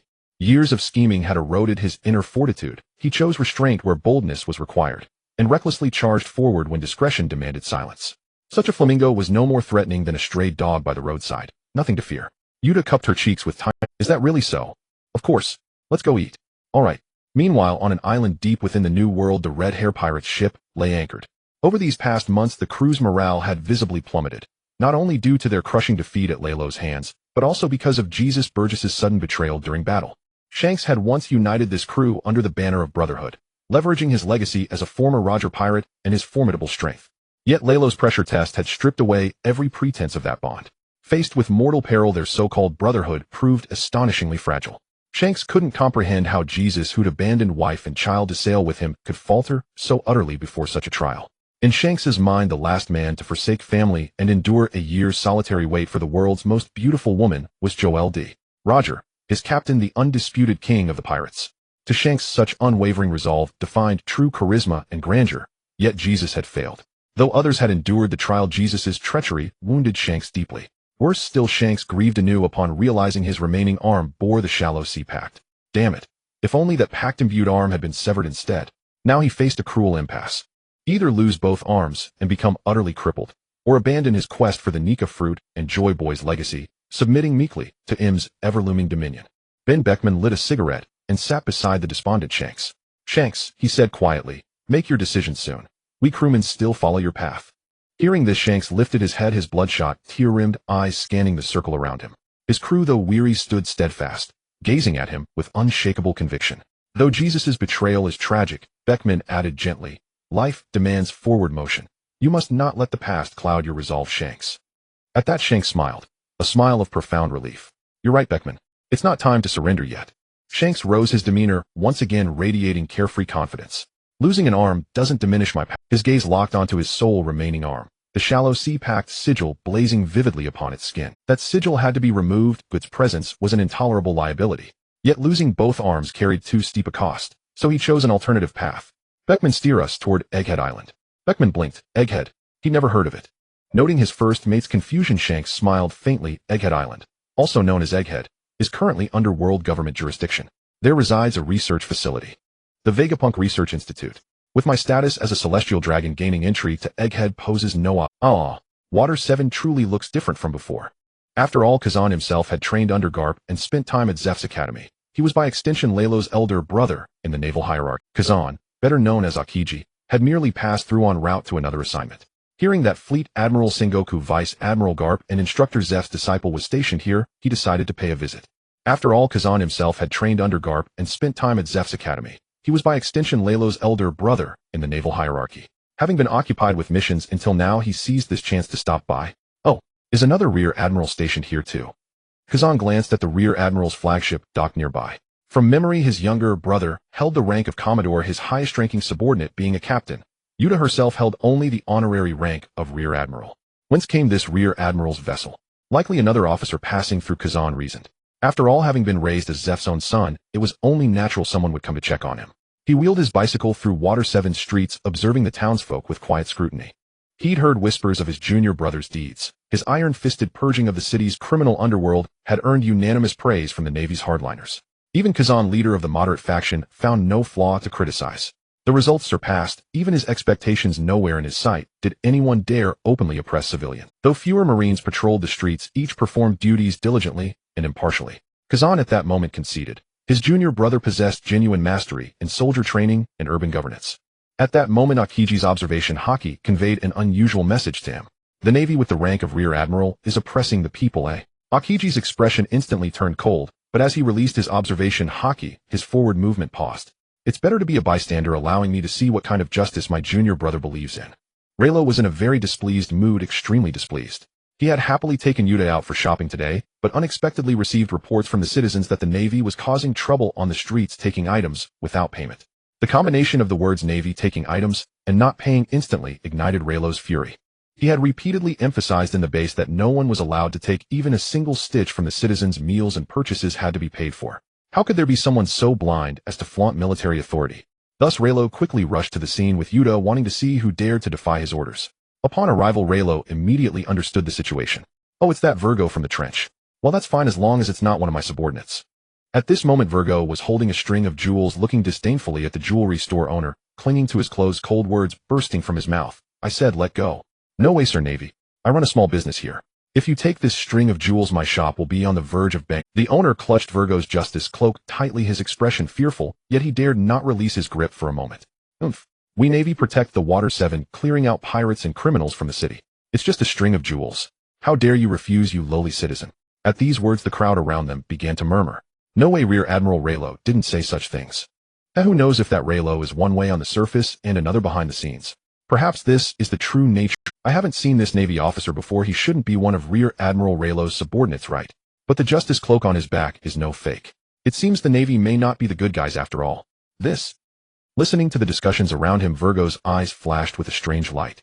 Perfect, this was the effect he desired. He aimed to thoroughly destroy the image that Reno had built. A mere rear admiral, how dare he defy the young master's wishes? He had specifically come to Water 7 at this time to make things difficult for Reno. The young master's ship was already approaching Water 7, and it would arrive soon. As long as he cooperated with the young master to capture Reno and quickly quell the chaos in Water 7, it wouldn't be impossible to be promoted to vice admiral. Usually humble and kind, Virgo now needed to display arrogance and tyranny. With this in mind, a cruel smile appeared on Virgo's face. He'll say it again, let go. Yet the owner stubbornly insisted, I want to see Rear Admiral Reno. He will definitely give me an explanation. Reno had spent half a month building a positive public image, and the owner insisted on seeking Reno for justice. Seeing this, Virgo drew a black bamboo stick from his back. If that's the case, then there's no other option. Lowly commoner, go to hell, and find your Rear Admiral Reno. With that, Virgo swung the bamboo stick at the owner with great force, aiming to seriously injure him. The owner closed his terrified eyes and shrank back, while many onlookers also shut their eyes, afraid to watch. At that moment, a sword sheath blocked the owner's front, steadily stopping the bamboo stick. Moi. Virgo frowned, following the sword sheath's direction to see a tall and robust Navy officer standing at 3 meters tall. On his shoulder sat a cute little girl. The crowd erupted in exclamations. Rear Admiral Reno. Rear Admiral Reno has arrived. Great. I knew Rear Admiral Reno wouldn't stand idly by. Virgo's face darkened as he retracted the bamboo stick. Rear Admiral Reno, what is the meaning of this? Reno also sheathed his sword and secured it at his waist. Major Virgo, am glad you came to visit Water 7, but I dislike it when you unjustly oppress the citizens of Water 7. They're just lowly commoners, killing them is nothing. The Navy has always been like this. Virgo's mouth curled into a meaningful smile. Moreover, Rear Admiral should address me as Commander. Upon hearing this, Reno couldn't help but smile. The Navy has always been like this. Virgo, let me ask you, what is Article 35, Section 16 of the Navy Regulations? Virgo stammered, oh, as someone who had infiltrated as an undercover agent, a moral model in the eyes of his colleagues and superiors, he naturally knew what the regulation was. But in this situation, he could not voluntarily disclose it. He was here to destroy the Navy's image, not to help elevate its righteous image. Though it seemed that the situation had already become indistinguishable. Yuta, you tell him.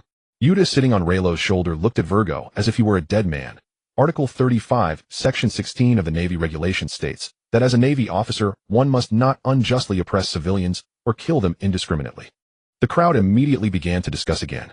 So there are such regulations in the Navy, meaning that this is all Major Virgo's violation of the rules.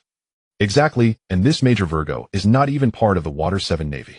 I see Rear Admiral Reno is a good person, and this Major Virgo is clearly a disgrace to the Navy. Hearing the discussions around him, Virgo's face suddenly turned sour. His plan to destroy the Navy's positive image had failed, and he would certainly be blamed by the young master.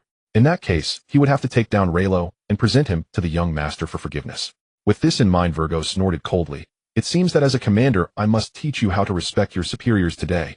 If you truly were my superior, I would show respect, but for an undercover agent embedded in the Navy by a pirate. Reno slowly drew Dragon Slayer, the blade pointing directly at Virgo. What I intend to do is simply to slay you here, am I right? The highest-ranking officer of the Don Quixote family, the first-generation Corazon, Ghost Bamboo, Virgo. Akiji outside the crowd looked astonished. Oh, what an unexpected gain. Virgo's pupils shrank. His undercover identity was exposed. How could this be?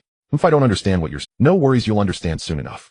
Reno smiled, his fierce armament hockey wrapping around Dragon Slayer, dense currents of electricity attaching to it. Then he swung the blade. One sword-style Thunder Dragon. With a single slash, lightning condensed into a blade of light and thunderously descended.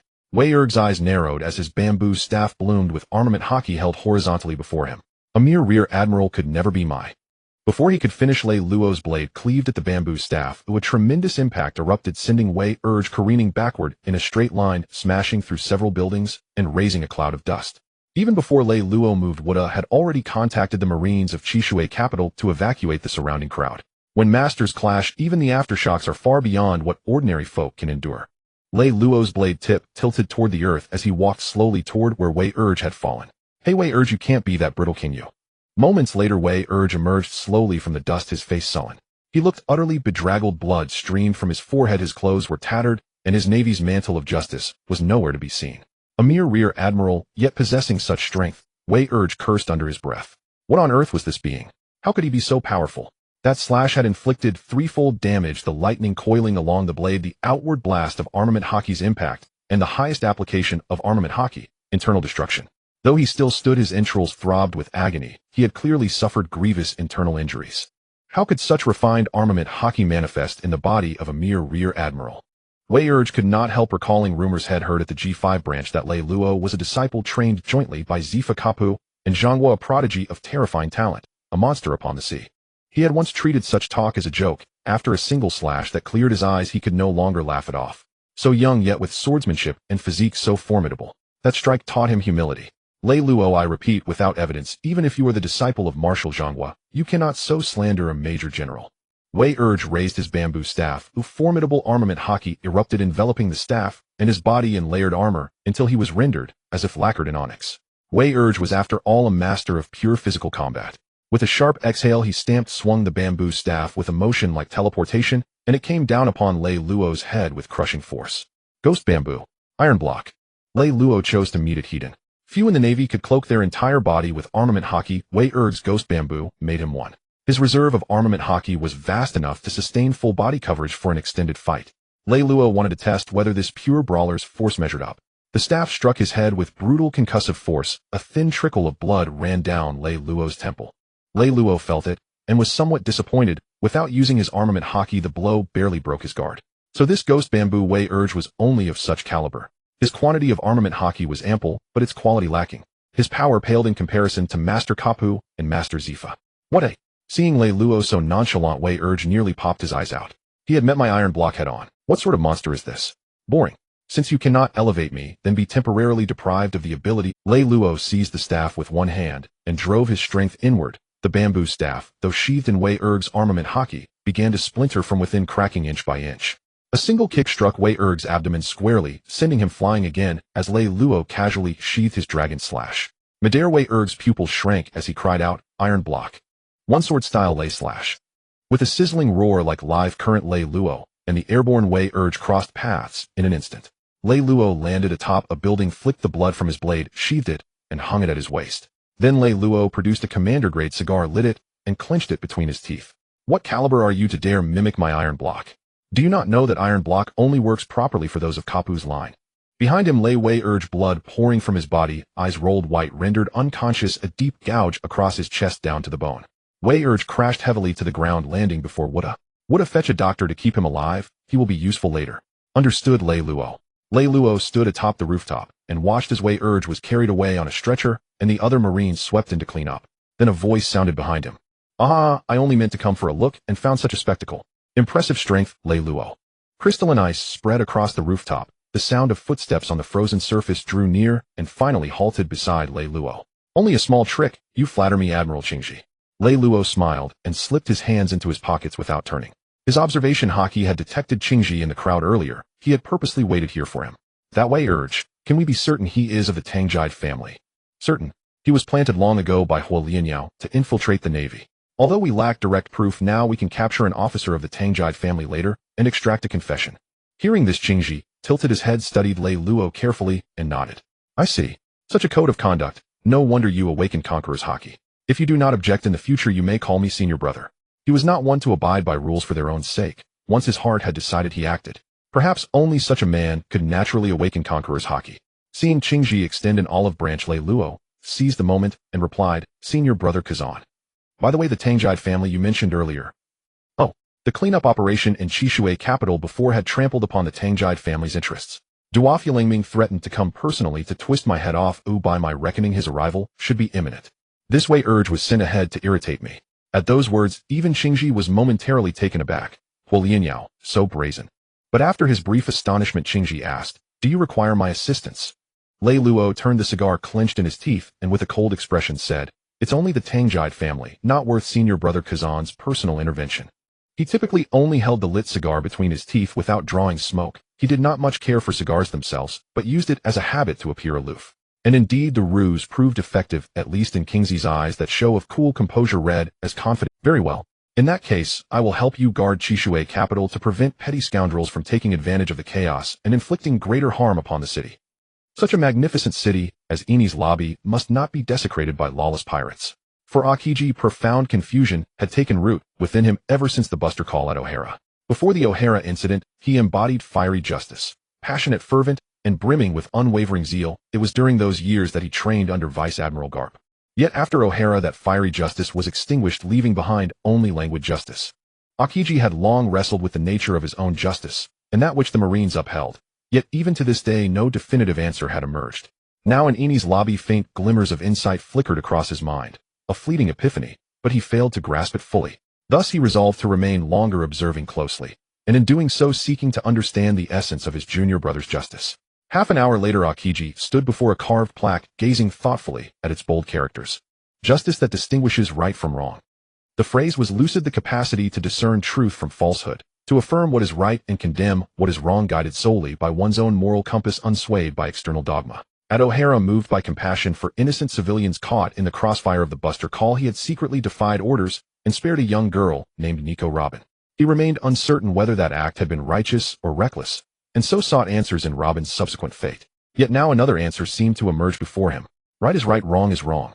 The scholars of O'Hara erred in illicitly probing the void century. The Buster Call's indiscriminate annihilation of the entire island was likewise grievous. Yet as a Marine, his choice to save Robin and protect the innocent was undeniably just. In essence, do not be shackled by others' definitions of justice. Fidelity to one's own convictions is the true path. Aokiji's existential crisis stemmed precisely from the chasm between his personal ideals and the Navy's conduct, leaving him paralyzed by doubt. Aokiji sank heavily onto the sofa, staring wordlessly at those characters, lost in silent contemplation. After a long while he exhaled deeply. Indeed, I have been schooled by my junior brother. The Navy's justice in itself was not flawed. What corrupted it were those who imposed rigid constraints upon it, those who steered justice away from its pure essence, the world government. At that moment a strange light gleamed in Aokiji's eyes. As one of the three admirals, he knew full well of the gold amassed on the Golden Isle, and thus understood Admiral Sengoku's underlying motives. Once indifferent, Aokiji now resolved to intervene, not merely observe, but forcefully tip the scales. Rising to speak with Reno, he was suddenly jolted by the blare of a combat alarm echoing through the base. He hurried outside and found Smoker Tenjo strapped across his back, already assembling his troops. Hey Smoker, what's happening? Kazan, what are you doing here? Smoker blinked in surprise. Though they were close friends, they hadn't seen each other in ages, and he'd had no idea Kazan had arrived in Eni's lobby. As they walked side by side, Aokiji quickly learned of the Don Quixote family's imminent assault. So, Kazan, care to lend a hand? Smoker clapped Aokiji's shoulder with a grin. Aokiji shook his head. I've pledged to junior brother Reno that I'll safeguard Eni's lobby while you're deployed.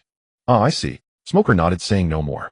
They strode swiftly to the assembly ground, where Smoker took his place behind Reno, and Aokiji, standing calmly beside him. Aokiji's presence instantly stirred murmurs throughout the ranks.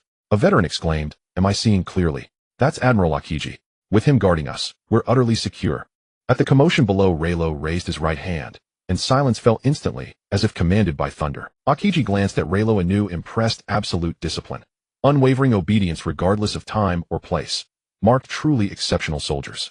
His junior brother was indeed a masterful commander. Reno stepped forward, surveying the nearly 300 Marines before him, many newly recruited from Eni's lobby, all possessing solid foundations. Let me clarify one thing. Admiral Aokiji will oversee the defense of Eni's lobby in its entirety. He will not participate in this operation. The formation rippled slightly, but no voice rose in question. Reno nodded. Inwardly, 2 weeks of rigorous training had borne fruit. Our adversaries are Don Quixote Doflamingo, one of the 7 warlords of the sea, and his entire Don Quixote family. Our mission is clear: intercept, and if necessary annihilate them, ensuring not a single one sets foot within Eni's lobby. Reno rested his right hand upon the hilt of Ryu's on a faint smile, curving his lips. Tell me, why would a warlord so closely aligned with the world government dare attack Eni's lobby? Many Marines shook their heads. Because we, the Marines, have eradicated every illegal syndicate within Eni's lobby, those extortionists who demanded protection money, those who dined without paying, those who seized goods without compensation, those who beat and murdered at will, the scum of the earth. At these words the ranks stirred again. Nearly 100 recruits hailed from Eni's lobby itself, and they knew all too well the life they'd endured before. Merely securing 3 meals a day had been a miracle. Satiety was unimaginable, and illness meant the swift collapse of an entire family. Now no one levied protection fees, and no one shattered public order at whim. Smiles bloomed visibly across people's faces. Contrasting past and present, the local recruits' eyes hardened with fierce resolve. Reno continued. Among those syndicates were factions cultivated directly by Don Quixote Doflamingo. The Marines' purge struck at Doflamingo's interests, so he sailed his pirate fleet here to Eni's lobby, intending to eliminate us and resurrect those criminal networks. Tell me, will we allow it? At once the local recruits roared, no, no, exactly no. Therefore we march forth, not in defense, but in decisive offense. to halt the Don Quixote family beyond Eni's lobby's gates, permitting them not a single step inside. Raylo pounded his chest, igniting final fervor in his troops. When we advance, I, Commodore Raylo, shall lead the charge alongside Captain Yuta, Commander Smoker, and Commander Tita. Follow us without hesitation, and cut down every pirate you meet. Now march. Board your ships. With that command, the Marines surged toward the harbor. Raylo turned to signal his officers, only to find Smoker and the others staring at him wide-eyed and speechless as if witnessing a ghost. Even Akiji wore an expression of stunned disbelief. What is going on here? Lei Luo was puzzled. He had merely conducted a pre-battle mobilization for these Navy officers like he did in his past life, yet these few individuals looked as if they had seen a ghost. Smog gaped, struggling to utter a word. Tina, on the other hand, hesitated, wanting to speak, yet holding back, ultimately giving up on saying anything. As for Yuta, her eyes sparkled with stars as she looked at Lei Luo. Akiji sighed. In all my years in the Navy, I've never witnessed a pre-battle mobilization like yours, but truly is something. After pondering for quite a while, Akiji finally managed to express not even a hint of concealment. Yes, it was entirely transparent. For most naval officers, they typically do not concern themselves much with the thoughts of soldiers, nor do they explain the mission to them before every operation. To them, as long as the soldiers obey orders and carry out their tasks, that is sufficient. It is the commanders who need to consider many factors. Although it sounds absurd, that is indeed the reality. Just like during the God Valley incident, those sailors didn't even know they were going to protect the celestial dragons until they arrived at God Valley. However, Lei Luo's approach of clearly laying out the pros and cons of the mission to the soldiers seemed somewhat rebellious. Yes, rebellious. It was not conventional, nor did it follow the norm, yet the results were surprisingly effective. Akiji patted Lei Luo on the shoulder. Go ahead. I will ensure that Water 7 is well guarded. Not a single pirate shall set foot at the gates of Water 7. Lei Luo nodded solemnly, and then along with Yuta, Smog, and Tina headed straight towards the battleship Huanglong docked at the port. As the Huanglong set sail towards the direction where the Don Quixote family pirate ship was spotted, Lei Luo sat at the bow, earnestly contemplating a question. What are you thinking about? Smog leaned over, pulling out his special supply cigars from Lei Luo's attire. He put two in his mouth and took a deep puff, exhaling clouds of smoke contentedly. Lei Luo gazed into the distance, his expression serious.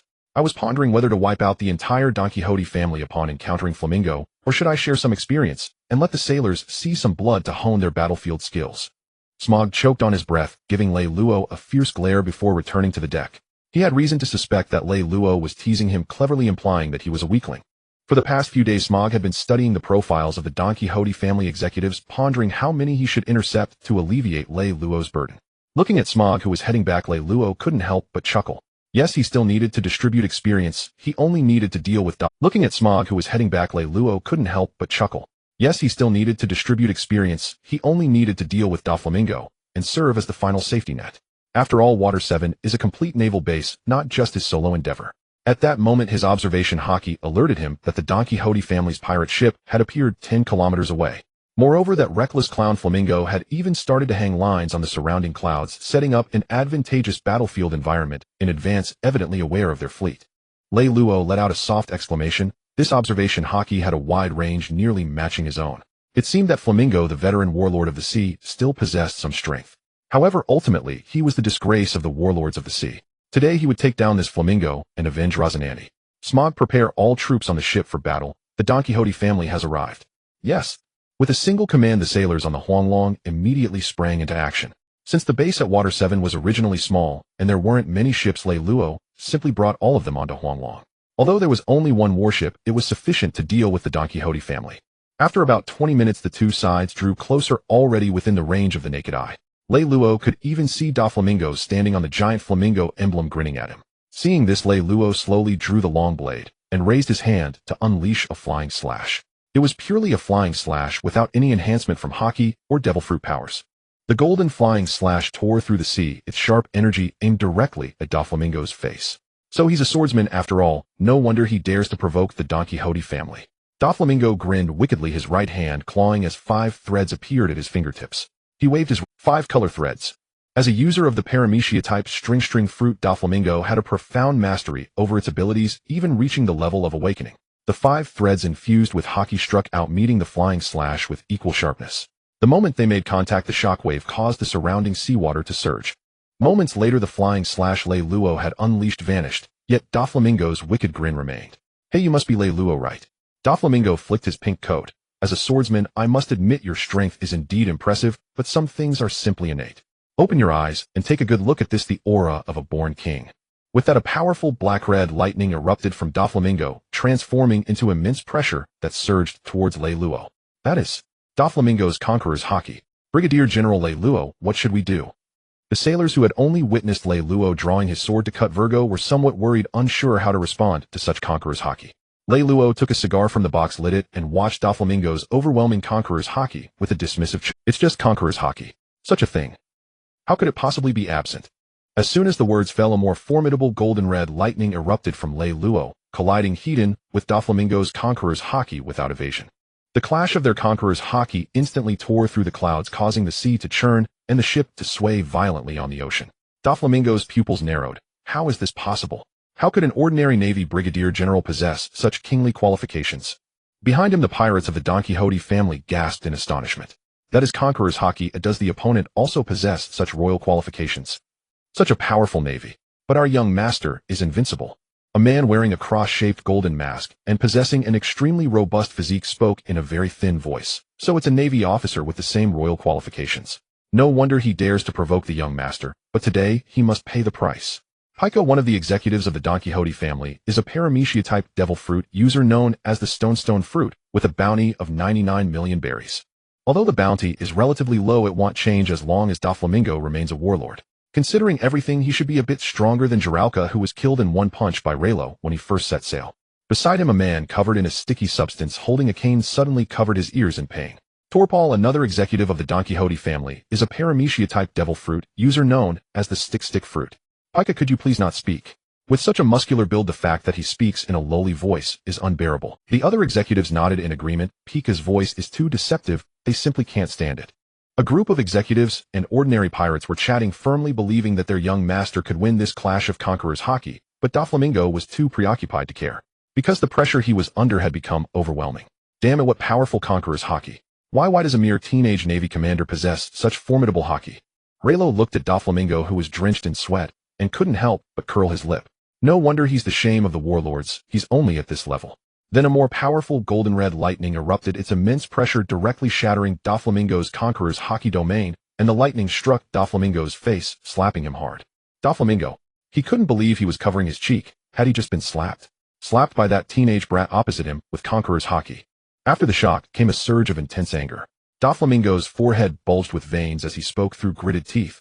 Even if you have royal qualifications today, I will tear you apart.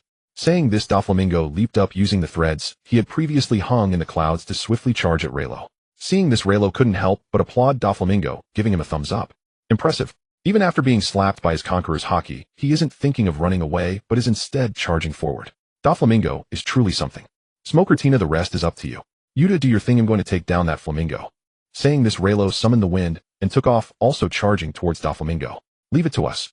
Smoker, holding the cigar he had just taken from Reno, looked at the group of Don Quixote executives across from him. There are 6 Don Quixote executives. Tina, should we take 3 each? Tina thinks that's fine. Yuta waved her hand, summoning a group of note soldiers. Do you need my help? Smoker glanced back and laughed. Yuta, you should keep an eye on the ordinary soldiers. There are still a lot of new recruits. Alright. Reno's Conqueror's Haki was only directed at Doflamingo, with Smoker and Tina blocking the executives. The ordinary pirates are left for the new recruits to gain experience. With Yuta's note soldiers present, safety is absolutely guaranteed. At this moment, watching Reno soar towards him, Doflamingo felt that something was off. After the rage, his mind suddenly calmed down, and in that calmness, Doflamingo realized something significant. The person before him is someone who wields Conqueror's Haki, has eaten a flying devil fruit, and is an exceptional sword. How could an ordinary commander possess such capabilities? Am I being tricked? But at this point, even if he feels like retreating, Doflamingo can only brace himself. 5 colored threads. The sharp threads cut towards Reno from a concealed angle, extremely thin and transparent. If one isn't careful, they might truly be ambushed. But Reno merely drew his sword, flames erupting from the blade with a thunderous roar. One sword style exploding dragon flame. The blade light slashed out, igniting the fragile threads before they could get close, and the flames spread along the threads, threatening to ignite Doflamingo. Doflamingo's pupils shrank sharply as he hurriedly severed the 5 colored threads to avoid being ignited by the flames, then immediately wrapped his hands in armament Haki, shielding his chest. In the next moment, the blade light burning with dragon flames landed on Doflamingo, and he heard a loud crack before a violent explosion was triggered. In Reno's developed sword technique, lightning represents ultimate speed and single target lethality, while fire is primarily for explosive damage with a broader area. Just like now, Doflamingo's pink coat was burned to ashes and large chunks of his hair were singed, revealing his body barely covered by tattered clothing. Bastard! Doflamingo cursed angrily, stretching out his arms towards Reno. Feather strike, divine X. A multitude of threads extended from his fingers, imbued with high-intensity armament haki, transforming into penetrating thread spears. Then with a mighty wave of his hand, these thread spears shot towards Reno at incredible speed. Oh, this move has some merit. The thread spears, which can be freely manipulated and possess great penetrating power, are indeed a good technique. But they are useless against him. One sword-style flame dragon. An even more ferocious and domineering fire dragon appeared, larger in scope, following Reno's blade light, violently engulfing all the incoming thread spears. Doflamingo's cold sweat started to pour down again as he watched this scene. A dragon-shaped phantom beast composed of flying slashes and flames. This guy has eaten a phantom beast-type devil fruit.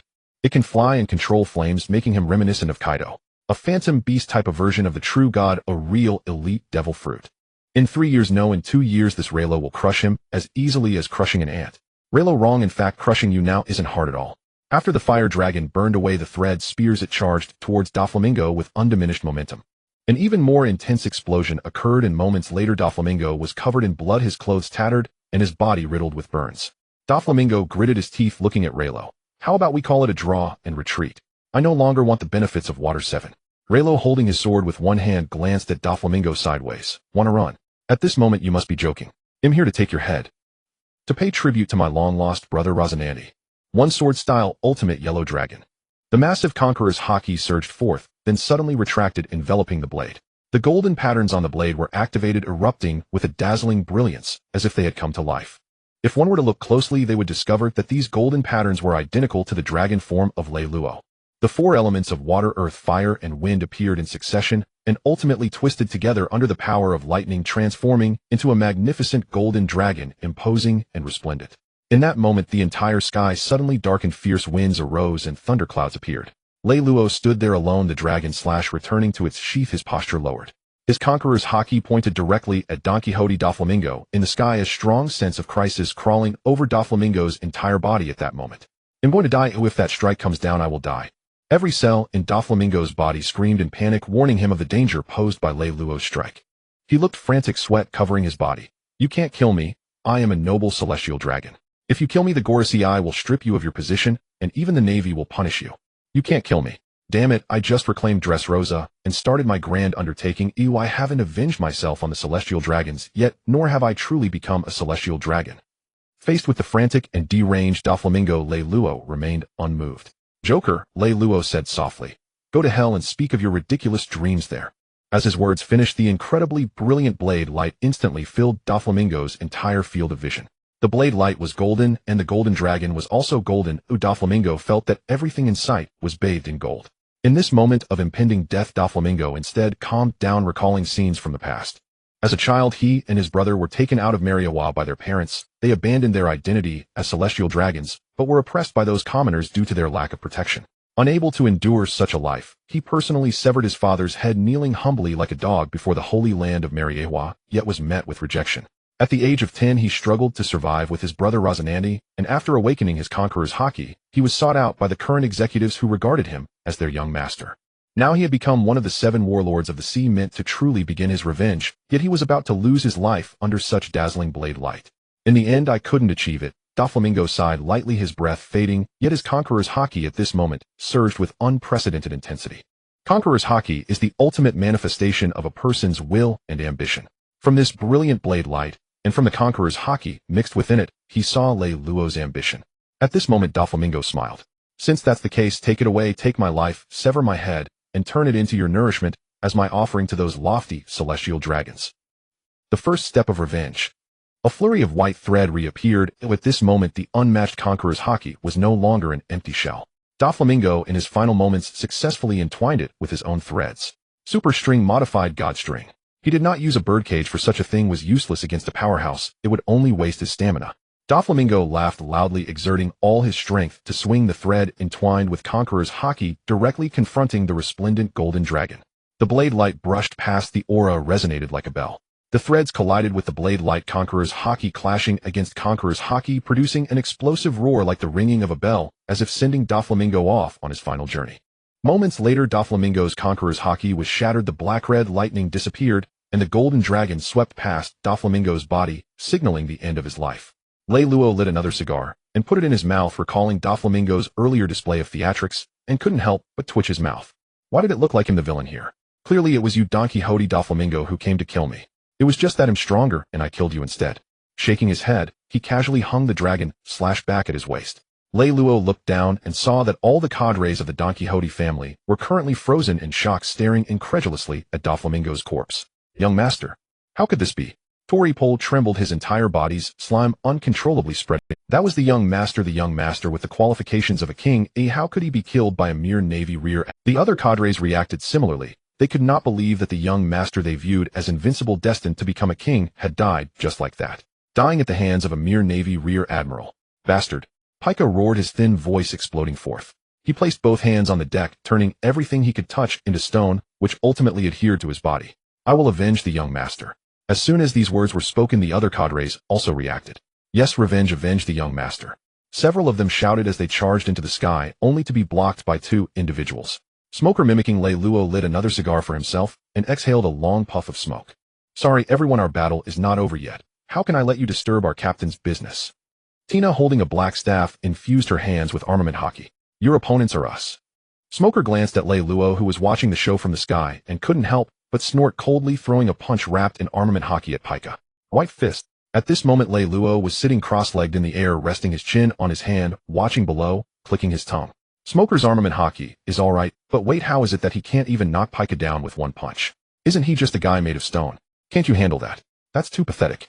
And what about Tina? Is that Mahabai's some really strong cadre? The stick should be swung at the head. Oh dear, it's making me anxious watching this. After watching for a long time, Lei Luo felt that this couldn't go on. If they couldn't handle just a few cadres, it would be too embarrassing for him. So Lei Luo cupped his hands around his mouth and shouted, Hey Smoker, Tina, if you can't finish this in 2 minutes, they'll have to train you harder.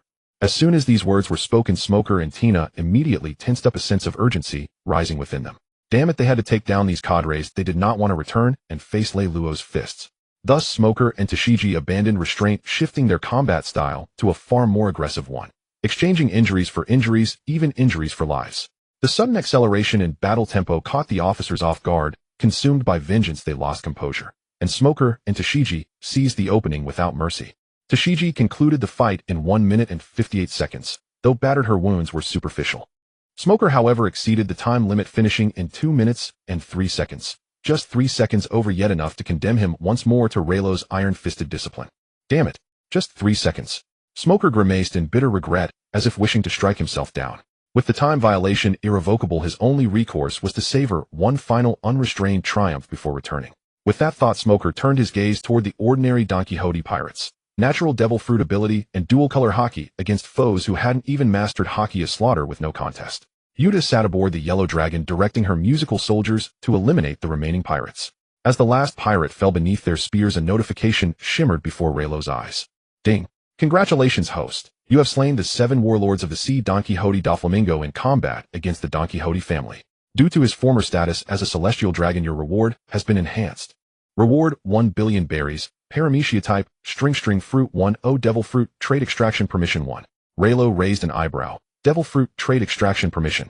What exactly is this? Devil fruit trade extraction permission allows extraction of a specific trait from any devil fruit with high probability of evolutionary enhancement. The extracted trait may be bestowed upon oneself or another without conflict with existing devil fruit powers. Traits granted to others cannot affect the host. Ah, I understand. It isolates a particular ability or characteristic of a devil fruit, grants it cleanly, without side effects, to oneself or another, and carries significant potential for evolution. Raylo glanced at the string fruit in his hand. Perfect timing, since he held one right then. Time to test it. Selected devil fruit, paramecia type, string fruit. Please select a trait. Instantly, a cascade of string fruit traits appeared before Raylo.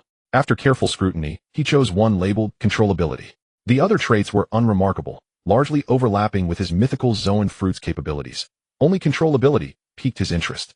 In memory, Doflamingo manipulated others' bodies with threads, like marionettes on invisible strings. Trait selected, controllability trait evolution triggered. Congratulations, host. You have acquired mind control. Mind control threads emitted can subtly influence a target's psyche. Over time, success rate plummets, and detection risk surges if the target's strength exceeds the host's. HSS. Is this ability oddly unsettling? Raylo felt as though he'd stumbled into some surreal, morally ambiguous drama. How did this differ from hypnosis? Or worse? Jokes aside, Reno honestly applied the ability to himself, and resolved to use it on Icebug upon return. Icebug was indeed a capable ally, but loyalty secured through allegiance was far more reassuring. What if Icebug suddenly defected to the world government? That would spell disaster. Having tallied his gains, Reno surveyed the scene below. The Don Quixote pirates' fleet lay in ruins that the 6 officers Doflamingo had brought were bound, their vitality drained. This was Reno's explicit order. Virgo remained imprisoned at the Enies Lobby naval base. His reputation within G5 was solid, and his rank rear admiral, even with Reno's connections, executing him outright would be politically untenable. Bring the officers back, extract confessions through interrogation, and secure irrefutable proof of Virgo's treachery first. Only then would execution be justified and beyond reproach. Reno also deliberately scanned the captives. Neither Monet nor Sugar was among them. Monet was likely with Caesar, as Sugar presumably still in Dressrosa. Monet, a girl transformed into an avian hybrid, wielded the Logia-type Snow Fruit, possessing considerable latent potential. Sugar meanwhile wielded the Paramecia-type Toy Fruit. An astonishing power, anyone she touched became a toy while all memory of their existence vanished from others' minds, except the victim themselves. A capability bordering on conceptual erasure, terrifying when wielded with precision. The Snow Fruit could wait, but Sugar demanded immediate containment. He'd mention it to Singo Cassincii later, leave the matter in his hands. With that decided, Reno gestured downward, take the officers, and gather all spoils. We're returning. Yes, Commodore Reno. The battle-hardened sailors roared in unison, their morale soaring. They'd witnessed Reno cleave Doflamingo, defender of Enies Lobby, a warrior whose might eclipsed legend. Serving under such a commander promised unparalleled futures. The Yellow Dragon docked at port, but Reno's observation hockey detected frozen statues near Enies Lobby's gates, armed figures, faces twisted in terror and shock. Those opportunistic pirates hadn't anticipated encountering Kazan, the Navy's Admiral Akiji, here. Back at the Enies Lobby naval base, Reno found Kazan half encased in ice, and Khalifa trembling beside it. Wait, Khalifa, who was she? A CP9 agent. Why was she here? Our brother Reno has returned. While you were away, Kazan remarked calmly, several pirate crews attempted infiltration, even disguising themselves as world government officials. Those were world government officials. You froze them without discernment. Khalifa retorted sharply. You are now Navy, not CP9. Mind your tone, Kazan replied unruffled. Khalifa fell silent, arms crossed, shivering violently. Whether from cold or fear no one could tell. Brother Kazan, who is this? This is a former CP9 agent recently reassigned to the Navy. The 5 elders personally ordered her placement under your command, and severed all ties between her and the world government. Reno instinctively leaned back, stunned. Were the 5 elders deploying a charm offensive? Was this truly a test of leadership? Which officer can withstand such a test? The beauty trap set by the 5 elders is not something one can overlook at first glance. However, a beauty trap is quite nice. Lelo expressed that he indeed enjoys beauty traps. It seems that the conversation that Yuta deliberately created in the Ice Mountain office reached the ears of the 5 elders, which led to the appearance of Khalifa. As the future of the Navy, Lelo asserted that he could certainly withstand such a test. The next moment, an invisible thread connected him to Khalifa. Mind control activate. Regardless of whether the world government has severed ties with Khalifa, it is more prudent to make Khalifa one of their own. It just so happens that he has been troubled by the lack of someone to oversee the business plan for Water 7. As a meticulously chosen agent of the world government, Khalifa must have expertise in various fields, and surely this one as well. Lelo squatted down and whispered to Yuta, as an agent of the world government managing business shouldn't be a problem, right? Yuta immediately understood Lelo's intentions. Akiji, standing nearby, stroked his chin, curiously observing Lelo. Just now he sensed that his junior seemed to have done something to Khalifa, likely a form of control. That's right, Khalifa is someone sent by the world government. She was once an agent, so precautions are understandable. As for control abilities, the powers of devil fruits are diverse, and having certain traits is quite normal. Lila don't know. Khalifa herself was completely unaware. Upon seeing Lelo, she couldn't help but inch closer and said, the world government has ordered me to join the Navy, and she felt a flush spread across her face. And ordered me to serve you. Transitioning from the world government to the Navy, especially coming from CP9, Khalifa inevitably harbored quite a bit of resentment. However, this resentment faded significantly in that moment, and she even began to entertain the thought that staying in the Navy might not be so bad after all. Khalifa remained oblivious to this. She merely felt that Akiji's aura was too strong, and in comparison Lila Dono seemed more approachable. Then Khalifa felt as if she was being firmly held. This wasn't a metaphor, she was truly under someone's control. She sensed a powerful force emanating from her thighs, immobilizing her and preventing any further movement. Looking down, she saw a cute little girl. Yuta puffed her cheeks and crossed her arms, feigning maturity, and said, you can stay, but you must follow my orders. Do you understand? She had no objections to this, but they must establish a rule of precedence. If Lalo refused to give her a proper position, then Khalifa would only be of low status. There was a 6-year age gap between her and Lalo. She couldn't allow Lalo to hold her back for another 6 years when he came of age. Khalifa hesitated as she looked at Akiji and Lalo. Akiji shrugged. This is Major Yuta. Your current rank is Lieutenant Colonel, and she is your direct superior. Lalo nodded. Since she was sent by the 5 elders, she can stay from now on, but you must obey Yuta's commands. Her words are my words. Then that's fine, Major Yuta. Upon hearing Lalo's words, Khalifa felt an inexplicable sense of relief wash over her, followed by a wave of security, as if staying here was indeed better than being with the world government. Seeing this, Akiji chuckled and shook his head, turning his gaze to the recently moved Don Quixote da Flamingo and the corpses of the members of the Don Quixote family. Did you obtain evidence of Virgo being a spy?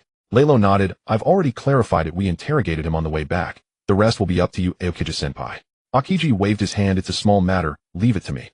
Lalo is currently only a rear admiral, and with higher-ranking officers present, matters involving pirate undercover agents naturally fall to Akiji. By tomorrow, news of Don Quixote da Flamingo's death will likely spread across the world. After lamenting once again about the youth being formidable, Akiji requisitioned Virgo's rear admiral's flagship, taking the corpses and Virgo along, heading towards Marineford. As for the world government personnel, turned into ice sculptures, Akiji waved his hand before leaving, shattering them, resolutely refusing to leave any trouble for his junior. After watching Akiji leave, Lalo turned and took Yuta to the mayor's office, directly performing mind control on the ice mountain as well.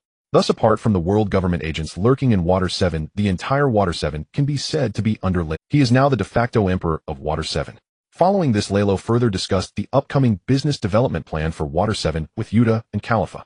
When it came to this, Lalo and Yuta combined didn't possess Khalifa's expertise. Khalifa adjusted her newly replaced golden-rimmed glasses, her lips coated with light lipstick shimmering slightly in the sunlight.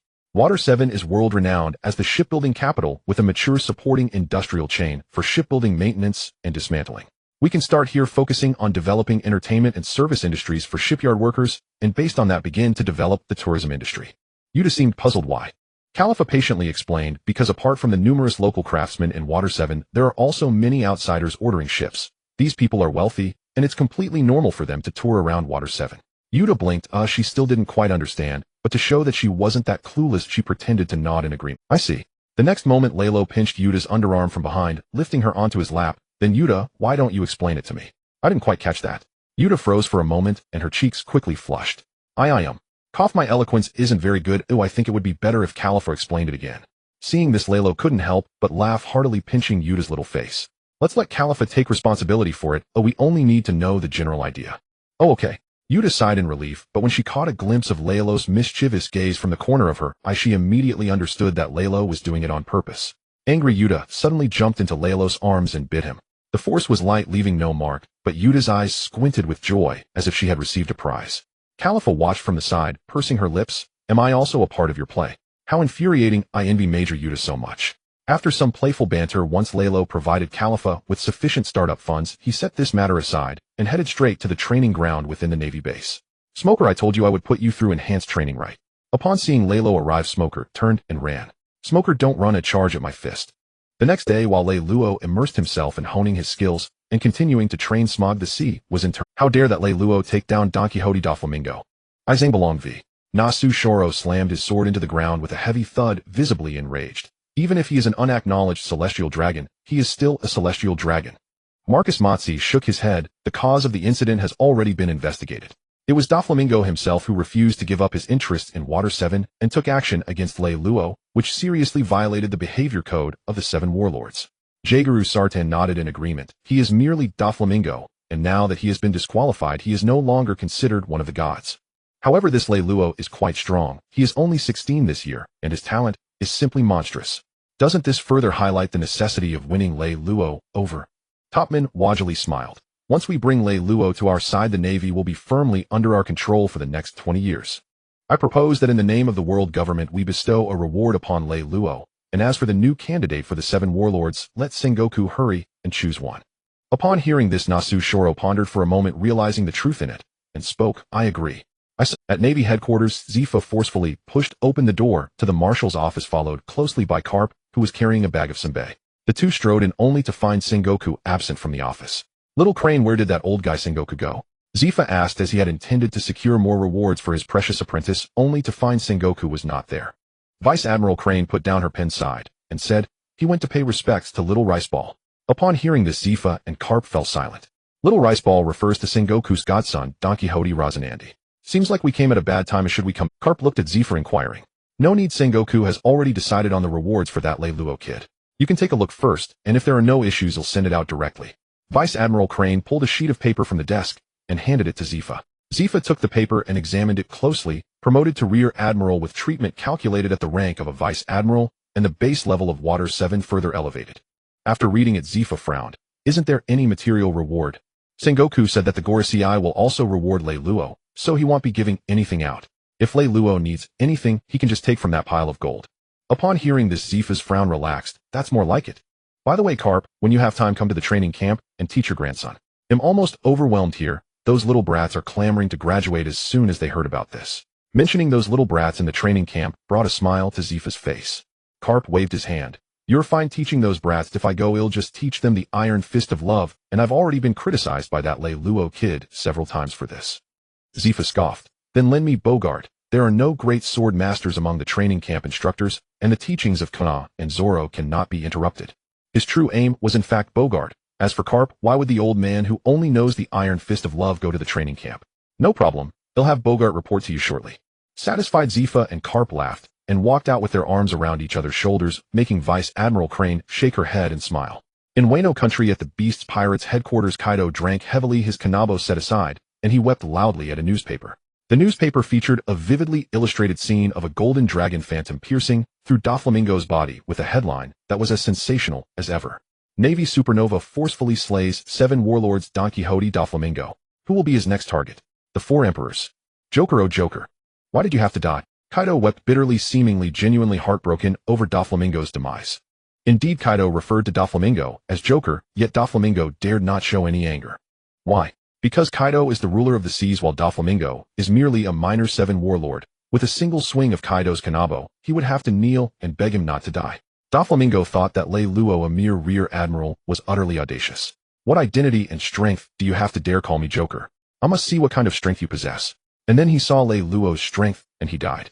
The Beast Pirates had maintained a trading relationship with Doflamingo. The Beast Pirates provided funds, while Doflamingo supplied them with artificial Zoan-type devil fruits. Kaido established the Beast Pirates to form a crew composed entirely of Zoan-type devil fruit users, and Doflamingo's artificial Zoan-type devil fruits were a long-term source. However, with Doflamingo's self-destructive actions leading to his demise, the source of fruits for the Beast Pirates has vanished, which means that Kaido's dream will be indefinitely postponed. Kaido cried for a while, then picked up the newspaper again. "Joker, I will avenge you. Let me see who killed you." Upon closer inspection, he thought, "Hey, this person looks somewhat familiar. His name is Boldo Leiluo. Oh, isn't he Carp's disciple? He awakened Conqueror's Haki over a year ago. So it makes sense that Doflamingo was killed. With Doflamingo's weak Conqueror's Haki, it would be abnormal for him to survive against such a strong opponent. Wait a minute, that Leiluo's appearance." Kaido stopped, his tears widened his eyes, and stared intently at the image on the newspaper. This Leiluo has dragon horns and can control flames. Damn, a Zoan-type mythical beast devil fruit. Doflamingo, you actually dared to attack a potential member of the Beast Pirates who has eaten a mythical beast-type devil fruit. While this is terrible, you got killed. Doflamingo, you deserve to die.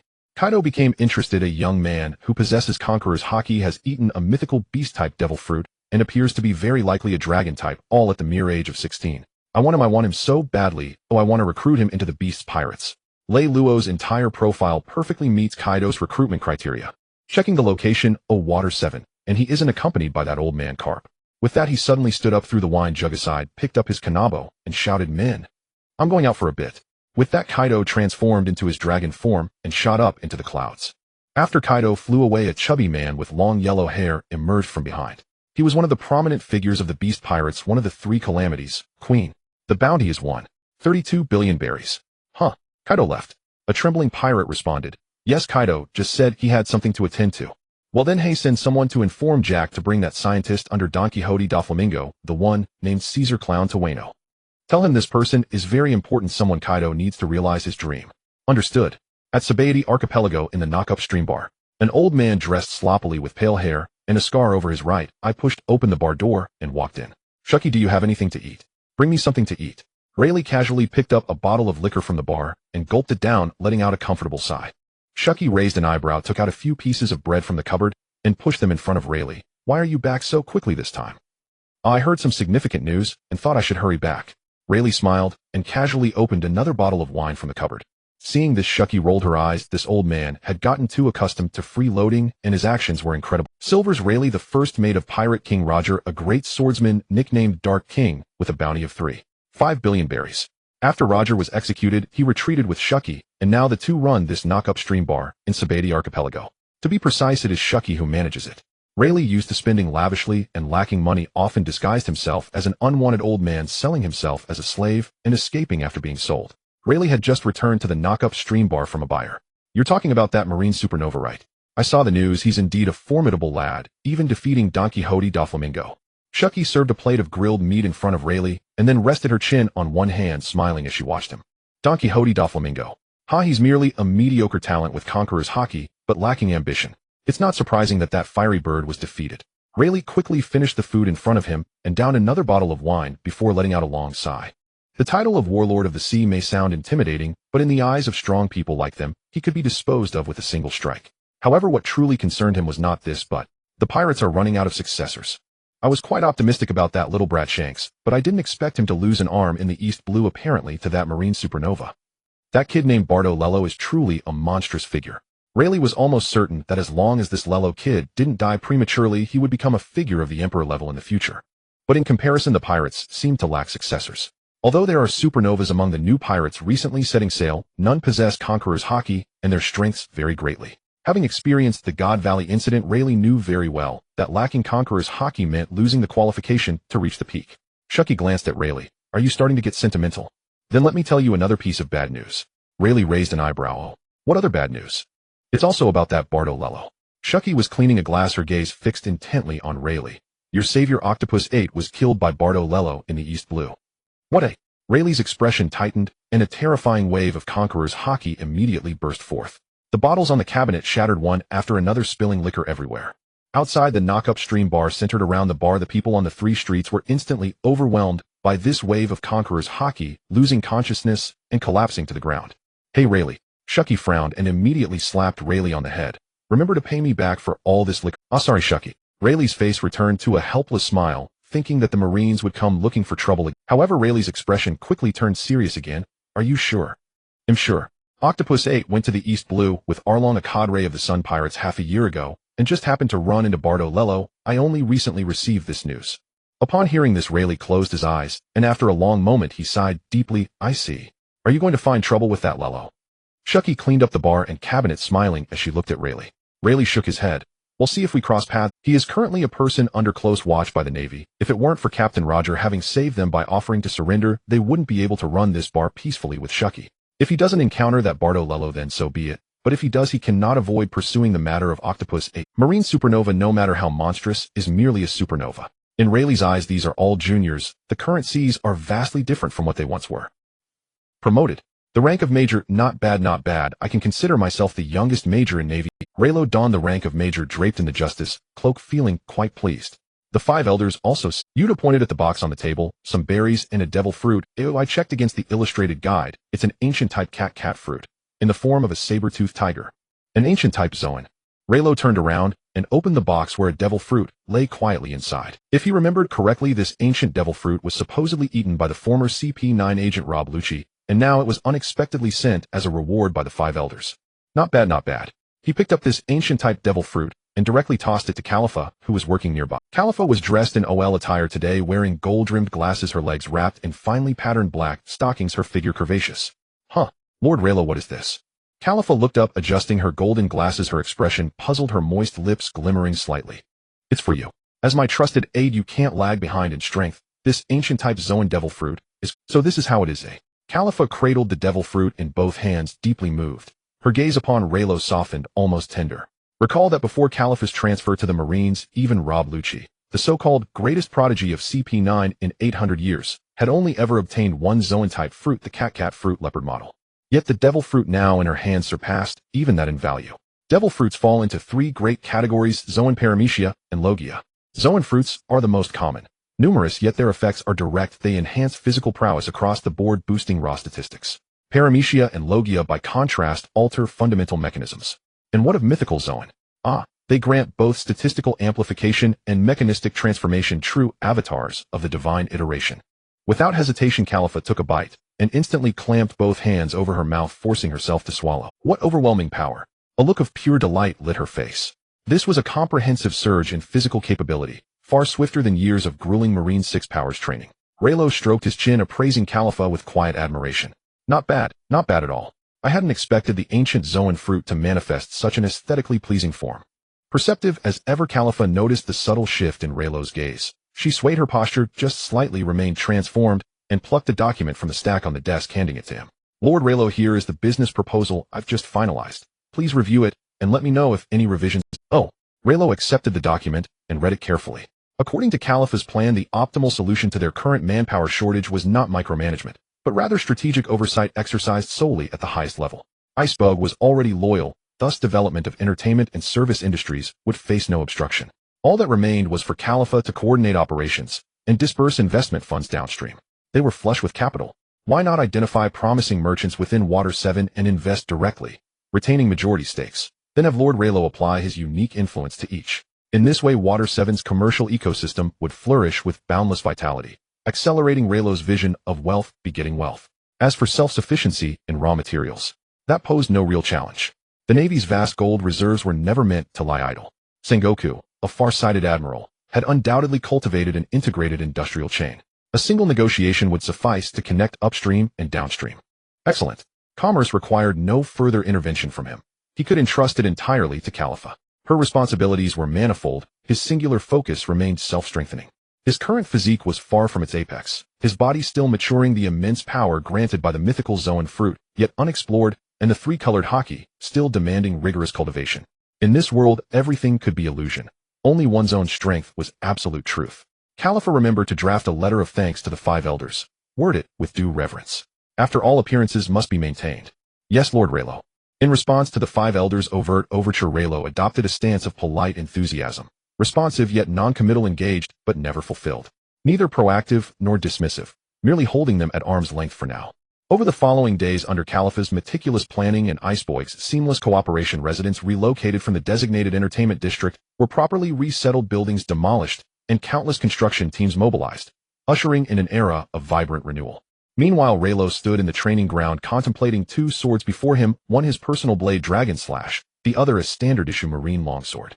He had spent these days weighing the viability of dual wielding, harmonizing his devil fruit powers with twin blades to unleash composite sword techniques, lightning in one hand, flame in the other, forging the thunder flame blade certain to catch foes utterly off guard.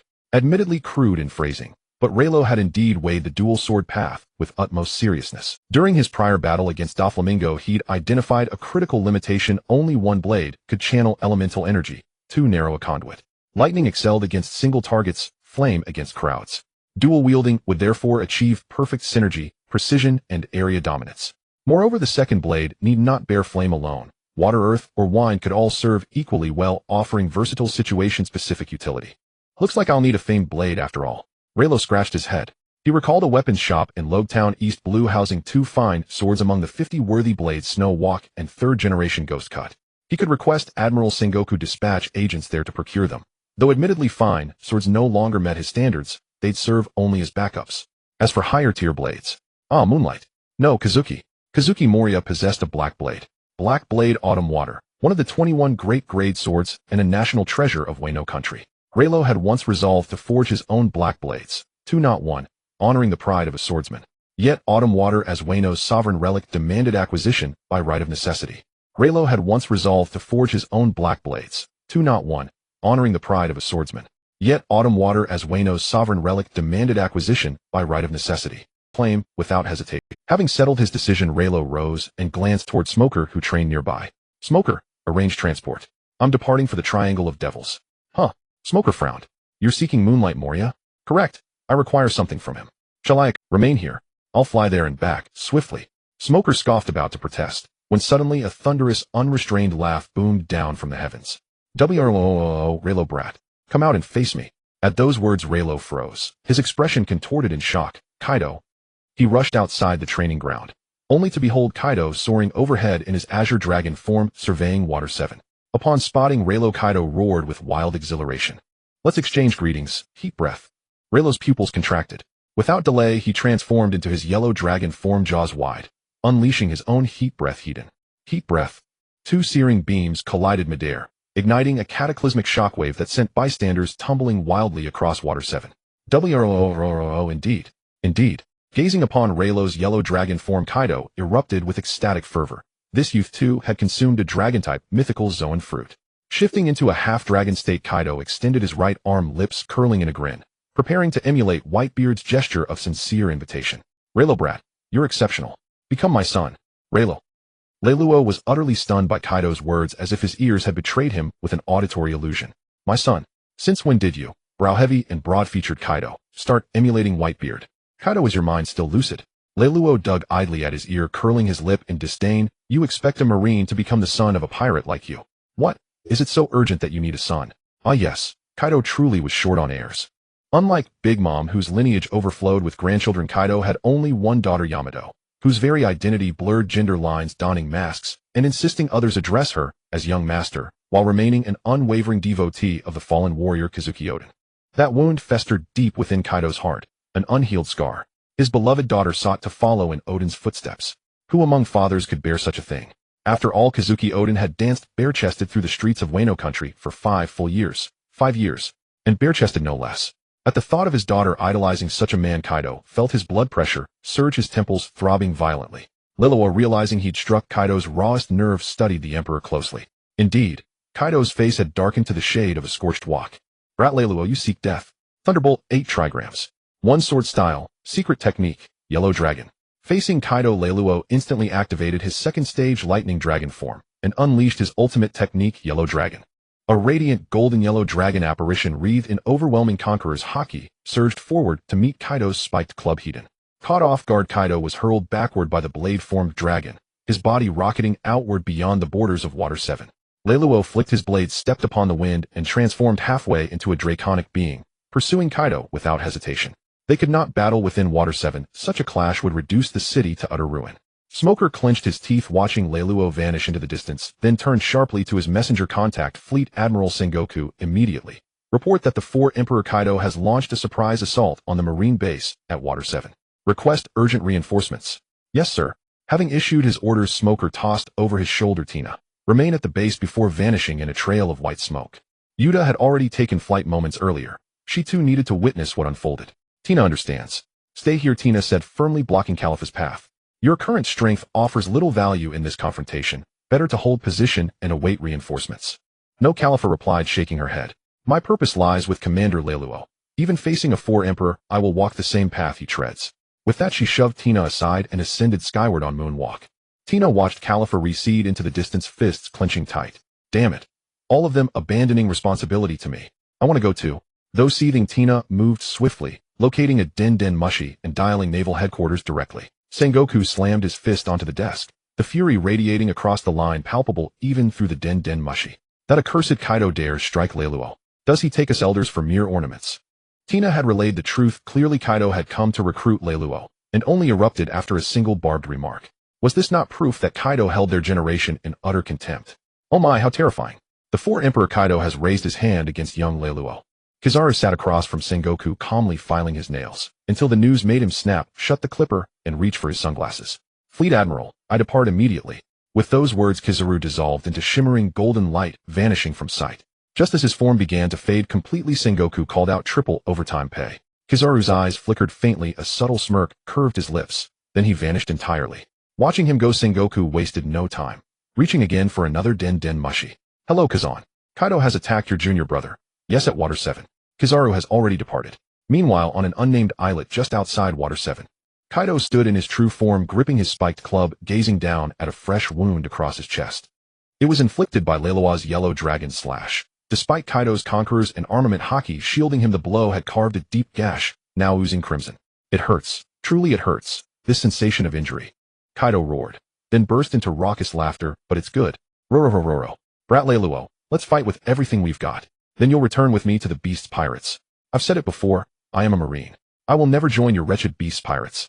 His strongest slash had barely drawn blood. The world's strongest creature lived up to his name. There would be no holding back today. Roro. Brat Leluo, you don't get to decide. Once I knock you flat, you'll come with me whether you wish it or not. Thunderbolt 8 trigrams. Kaido raised his club, terrifying black and crimson lightning erupting around him. One sword style, Lightning Dragon. The gold and red lightning domain of Leilua's slash collided with Kaido's black and crimson storm, giving birth to a sphere that devoured light itself, suspended between blade and club. The air pressure surged skyward, threatening to tear the heavens asunder. Not bad. Your hockey quality is impressive, brat Leiluo. Kaido bared his teeth in a savage grin. Better brace yourself for the next strike. With that, he deliberately retracted his club, pouring every ounce of his conqueror's hockey into its iron shaft. Great Wrath. Thunderbolt 8 trigrams. Leiluo slid his blade into its scabbard, his aura withdrawing inward, yet the deep violet lightning coiling around his body grew ever more violent. One sword style, Lightning Slash. Their collision escalated further. The shockwave alone ripped open the sky, forcing Yuta, Smoker, and Califa, just arriving, to halt outside the battlefield's lethal radius. Leiluo. Yuta cried out, hands trembling with floating musical notes. Should fate turn darkest, she would unleash her final 3 verses. The Song of Songs summoning the supreme Song Demon King. Smoker pressed a hand to his brow, resisting the crushing pressure as he peered through narrow slits at the maelstrom. This is what top-tier combat looks like. It bears no resemblance to anything I've witnessed before. Bitterness welled in Smoker's chest. Had such a shockwave struck the battlefield, where he once fought the Don Quixote family, it would have felled every crew member save Doflamingo himself. And this was merely the aftermath. A sudden explosion echoed from the battlefield ahead. They then saw Leiluo's body being flung like a cannonball, crashing heavily into the ground and creating a massive crater over 100 meters in diameter. Very impressive, little Leiluo. You're quite remarkable. Kaido exclaimed, excitement intensifying in his eyes as he pointed the kanabo at Leiluo in the crater. Get up. Stand up and fight me again. Cough, cough. Leiluo, lying in the crater, coughed a couple of times, spitting out a mouthful of blood before shakily standing up. No wonder you're one of the 4 emperors, Kaido, the world's strongest creature. He spoke softly, tearing off the tattered naval uniform and cloak, revealing a robust physique beneath. However, his body was covered in wounds from the blows of the kanabo, blood gushing out without restraint. But you've truly enraged me. Then, starting from his legs, a thick layer of black armed hockey enveloped Leiluo's entire body, covering him like a suit of dark armor with mysterious golden patterns spreading from his forehead down to his upper body. His cheeks, arms, and chest were all adorned with these golden patterns, adding an air of mystery and weight to Immediately, the deep purple lightning on his body further compressed and solidified, swirling around him with greater ferocity. The lightning gradually transformed into black and white, intertwining with Leiluo's golden red conqueror's hockey, creating a dazzling display of 3 colors as it circled around him. Thunder Dragon Phase 3 activate. Kaido stood in place, his excitement reaching a fever pitch. Who would have thought this little Leiluo could bring him such a surprise? Leiluo raised his hand, using the power of the wind to send the dragon's slash into the air, then twisted his neck side to side, fists tightening. Boom. A powerful aura erupted from Leiluo, mixed with Conqueror's hockey, causing Yuta and the other 2 watching from outside to feel breathless.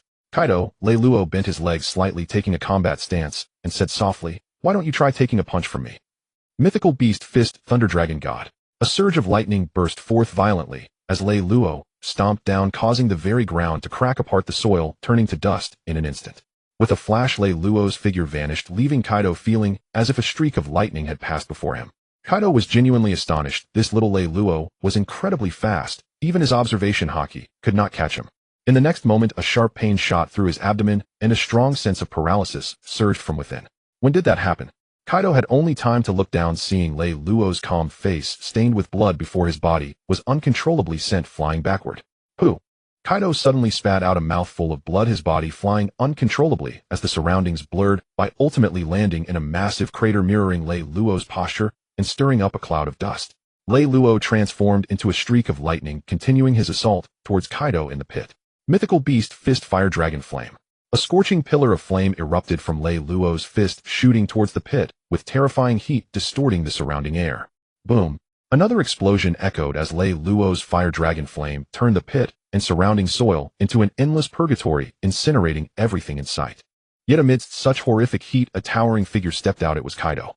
At that moment, Kaido had also transformed into a half-dragon form, his dark-armed hockey shining, yet scorch marks were faintly visible all over his body. It was evident that Leiluo's previous strike had inflicted considerable damage on Kaido. Kaido held the kanabo in one hand and revealed a grim smile towards Leiluo.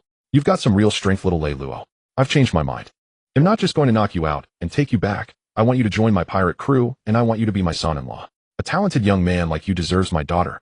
It's time to show Yamato what a real man is." This little Leiluo is truly impressive. Compared to him, Kazuki Oden is nothing but trash. Lei Luo hadn't said anything, but Yuta could no longer sit still watching from a distance. She stood up in silence, ready to chant a three-part song to summon the song Devil Fruit. Kaido, you want to take Lei Luo back as your son-in-law? She decided she had to put some pressure on Kaido today. But as soon as Yuta opened her mouth, Califa quickly covered it. She whispered in Yuta's ear, "Calm down, Lady Yuta. This is Lord Lei Luo's battle. It's best if we don't interfere until the fight is over, and Lord Lei Luo certainly won't go back with Kaido." Indeed, Lei Luo's voice reached them the next moment. "Don't joke around, Kaido. I'm not going back with you. I'm a navy, and you're a pirate. We're destined to be enemies. That's why I said I'd knock you out and take you back." Kaido swung the kanabo overhead, leaping into the air. Downward third Indra. Black and red lightning suddenly overwhelmed Lei Luo's black, white, and gold lightning, the intense conqueror's haki, wrapping around Kaido's kanabo, crashing down towards Lei Luo. Mythical beast fist, Thunder Dragon God. Lei Luo gritted his teeth, feeling the pain coursing through his body as he gathered lightning in his right fist, meeting Kaido's kanabo Hiden. Buzz, Yuta, and the others felt as if all the colors of the world had been drained away. The sounds vanished, and all they could see were the roaring lightning and the kanabo. Boom. The battered island finally crumbled under such immense pressure, the large island splitting into several smaller chunks, stubbornly drifting on the sea. The might of the kanabo further crushed Lei Luo's fist, causing pain to flash in his eyes. Without a doubt, this arm was broken, perhaps even shattered into numerous pieces. The gap between him and the four emperors was simply too vast. Once Kaido got serious, he was practically just a punching bag. Not to mention that Kaido was currently at his peak, his strength unparalleled. However, "Kaido, I don't just have one fist." Lei Luo grinned at Kaido as his left hand erupted with a blaze of intense fire. Mythical beast fist, Flame Dragon God. With a swing, a flame dragon composed entirely of fire roared towards Kaido, its terrifying impact sending him flying into the air. Lei Luo followed closely behind, gripping Kaido's horns and forcefully throwing him down. Fall to the seafloor. Then Lei Luo reached out and summoned the dragon slash into his hand. One sword style thunder slash. The blade gleamed brilliantly, aimed directly at Kaido. "Do you think such petty tricks can work on me?"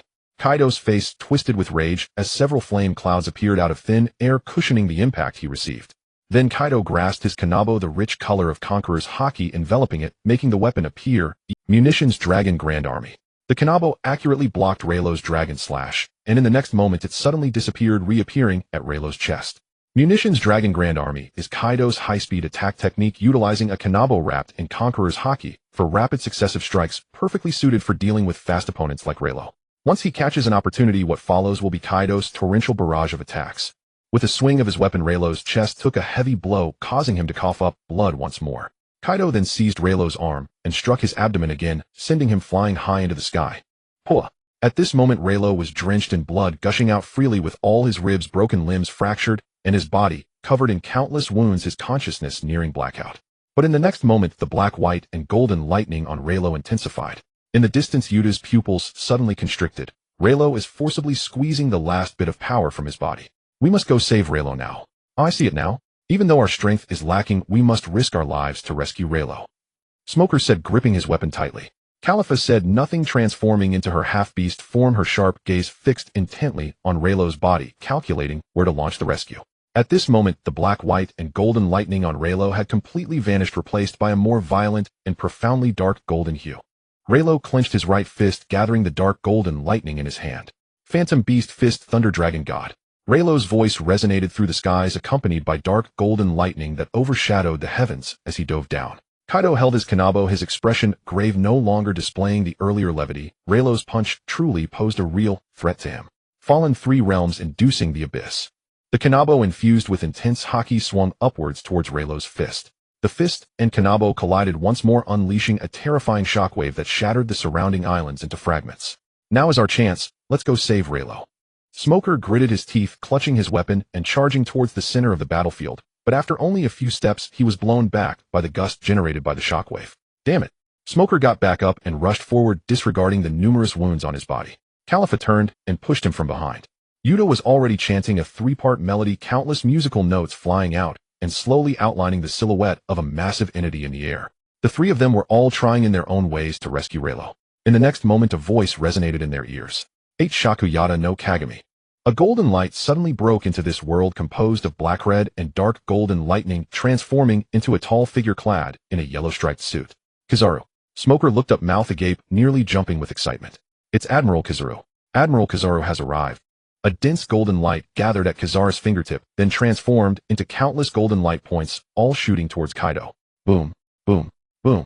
The golden light points exploded against Kaido's body, not a single one missing its mark. Kaido winced in pain, loosening his grip on the kanabo, allowing Kizaru to swiftly dart in and rescue Reno. Hey Kizaru. Relo's voice was barely audible as he was gravely injured and on the verge of passing out. Don't worry, young Relo, I will take care of the rest. Kizaru's tone remained as nonchalant as ever, yet Relo felt there was no sweeter sound in the world at that moment. Oh wait, Yuta's singing is even more beautiful than Kizaru's voice. His wait is Yuta singing.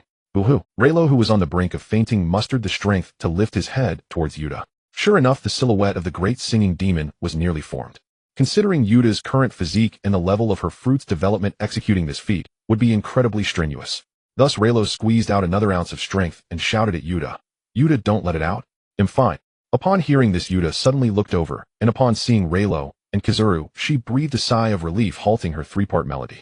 Seeing this, Relo smiled at Yuta, revealing blood-stained white teeth. He then raised his middle finger towards Kaido, saying, Kaido, just wait. In a few years I'll come and personally take your head. After delivering his threat, Relo's head drooped, and he fainted. Young Relo is truly a monster, able to fight Kaido to such a degree. Kizaru transformed into a beam of golden light, placing Relo in front of Yuta. Don't worry, Yuta, I've checked. Although he's severely injured, there is no immediate danger to his life. Yuta nodded, resting Relo's head on her thigh. Upon seeing this, Kizaru smiled subtly and turned to face Kaido. Yo, Kaido-san, do you want to have a go at me next? Kaido's expression was already quite grim. With Kizaru present, it was completely impossible for him to take Relo away now. Damn it. All he wanted was to find a husband for his precious daughter, and despite all this effort he hadn't succeeded, which was truly infuriating. Whoa, let's call it a day, little Relo. I won't give up on you. Until we meet again. With that, Kaido transformed into an azure dragon and flew into the clouds. Watching Kaido leave, Kizaru surveyed the island, now shattered into pieces, with a tone of amazement. How terrifying! The clash between Relo and Kaido actually destroyed the entire island. From the fragments, it was clear that this island wasn't very large, not comparable to those bigger islands, at most it could only be considered the size of a town. Yet even so, such power is indeed fearsome. Kizaru could almost predict that tomorrow's newspapers would stir waves across the world once again. But none of this concerned him. Coming out here to earn triple overtime pay truly filled him with vigor. At this moment, some black dots appeared in the sky and were rapidly descending. What is this? Kizaru looked up at the black dots in the sky. These must be items Relo used to send into the sky. Now that he's unconscious and no longer has the support of his fruit's power, they are falling down. Yuta clapped Califa on the shoulder. Califa, gather those items and give them to Relo once he wakes up. Yet, Huang Yuan brought Yuta and the others back to the Navy base in the Seven Waters City and immediately began treating Relo. However, Kaido would not return to Wano country so quickly. After such a fierce battle, Kaido felt a significant drain on his physical strength and his stomach began to growl, prompting him to find a nearby island to resupply. Just as Kaido in his dragon form was preparing to land on the island, a glimmer of ice crystals caught his eye. Ice block, violent pigeon beak. A massive ice bird charged towards him, striking Kaido, who was still in midair, and sent him crashing to the ground. At the same time, a figure wearing an eye mask slowly emerged. Alala, Kaido, such a brazen attack on my disciple Relo. As your senior brother, I cannot stand idly by. Tiny ice crystals gradually covered half of Akiji's body as he looked at Kaido, who had reverted to his half-dragon form, with a serious expression. La Akiji, so you're here to avenge that little brat Relo. I'm up for it. Although Kaido was feeling annoyed, he was not intimidated by Akiji. Thunderous 8 trigrams. Ice block, 2-pronged spear. The wolf Fong mace collided with the ice spear, creating a cloud of debris that scattered across the nearby hills. The battle between the Marine Admiral and the Emperor of the Sea erupted at this moment. In the New World, aboard the Moby Dick. That Relo can actually fight Kaido, one of the 4 emperors, to this extent. Marco the Pineapple Head exclaimed, his eyes nearly popping out. Old man, there's breaking news. Marco casually tossed a bit of berries to the newsbird, then rushed over to Whitebeard, waving the newspaper. That Marine supernova monster fought against Kaido. Not only that, but Marine Admiral Huang Yuan also appeared, and even Kazan confronted Kaido on his way back, resulting in a skirmish that ended in a stalemate, according to the news. Whitebeard, upon hearing this, set down his wine bowl and took a closer look at the newspaper. The photographs showed Relo and Kaido with fierce expressions, black-red lightning and dark golden lightning clashing. Although Relo was bleeding profusely and Kaido appeared to have only a few cuts, the fact that Kaido had to use his half-dragon form already spoke volumes. The second image depicted Akiji battling Kaido on a small island, black-red lightning clashing against an endless expanse of ice crystals. Judging by the surrounding craters, this battle must have been quite intense. This young marine is growing in strength at such a rapid pace. Kaido is no match, actually fighting to this extent against a marine brat. Whitebeard set the newspaper aside, his lips curling upward. It seems the future seas are destined to be tumultuous. In the New World at Tato Land. Well, Kaido, you really are in a sorry state. Charlotte Linlin gazed at the photograph, a strange light flickering in her eyes. And that little brat Lalo. She casually tossed the newspaper aside and grabbed a slice of cake to devour hungrily. Mama Kakuri, sitting at a lower position with his arms crossed, his lower face hidden in his scarf, said, "What should we do about that Bordeaux Lalo?" Charlotte Linlin pondered for a moment before speaking. "Send a few pictures of your beautiful sisters to the Seven Waters City. As long as Lalo is interested, he can choose any of them, even all of them, if he wants. Such an outstanding young man should pair with another equally outstanding young person." Katakuri paused for a moment, but nodded. "Understood, Mama. This young man is indeed exceptional. It wouldn't be a loss if my sister truly ended up with Lalo." At Egghead Island Vegapunk's laboratory, Ben Beckman looked at the newspaper in his hand, smoking a cigarette, and after a long silence he finally stood up and walked into a hospital room, placing it in front of Shanks. "That Bordeaux Lalo has increased his strength again. I feel that in a few years he will truly step into the level." At this moment Shanks looked exceptionally weak, but upon seeing the newspaper, he mustered some spirit. "Really? He's truly a monster. What about Yuta? Any news on Yuta?" The guards near the Research Institute and some Marines mentioned that Yuta has now joined the Navy, with Lalo holding the rank of commander. The atmosphere in the hospital room grew somewhat silent as Shanks opened his mouth, but didn't know what to say, ultimately just giving a helpless smile. "I see, as long as Yuta is fine." With that, Ben Beckman put away the newspaper. "All right, your surgery has just been completed. You should rest a bit. We are still waiting for you to lead us back to sea." Got it, you're so naggy." Shanks turned his head and chuckled. Meanwhile, at his right arm was a fair-skinned, slightly slender arm that looked like it hadn't been exercised at all. This was a cloned arm that Shanks obtained from Vegapunk using his celestial dragon identity. From now on, Shanks could only use this arm in battle. As for his left arm, it had already been severed along with the Sea King's contract earlier. Moreover, Shanks had no intention of restoring it in the same way. He wanted to leave this vacant left arm as a reminder of what it feels like to be less powerful than others. Lalo had been unconscious for a whole week. It wasn't until a week later that he slowly woke up from his sickbed. As soon as he opened his eyes, he saw Carp sitting beside him, munching on senbei. On the other side, Yuta was sleeping at the bedside. Judging by her complexion, she probably hadn't rested well these past few days. Further away, Califa was handling business affairs in the Seven Waters City. "Oh, ha, Lalo boy, you're awake." The first to notice Lalo was Carp, who let out a big laugh that woke Yuta as well. "Lalo, you're awake. Do you feel any discomfort in your body?" Yuta's face lit up with joy as she quickly got up to help Lalo sit up, while Califa immediately stood up to find a doctor upon hearing Carp's voice. Thank you, Yuta. I feel quite well now. I think I can be discharged if I eat some more meat." Lalo patted Yuta's little head and smiled. "Carp, why are you here too?" Little brat, I came here specifically to protect you. Once you're better, I'm leaving him quite busy." Carp was picking his nose. He originally planned to rush to Reno and capture Kaido to give him a good beating. However, he received news from Sengoku that Kazan had already confronted Kaido, so he had to come to the Seven Waters City to protect the unconscious Lalo. Thus, he had no choice but to let Kaido go and come to serve as a temporary bodyguard for Lalo. Lalo smiled. Both Carp and Zephyr were not people who would speak the truth. "If you're worried, just say it directly." At this moment, the system panel unfolded before him once again. Ding. Congratulations to the host for engaging in a fierce battle with the 4 Emperor Kaido and successfully inflicting effective injuries on him. Reward: 30 million berries, a set of hockey training insights Kaido, and the Zoan-type dragon fruit, ancient species, wind god pterosaur form. An ancient type of Zoan. What a treasure this is.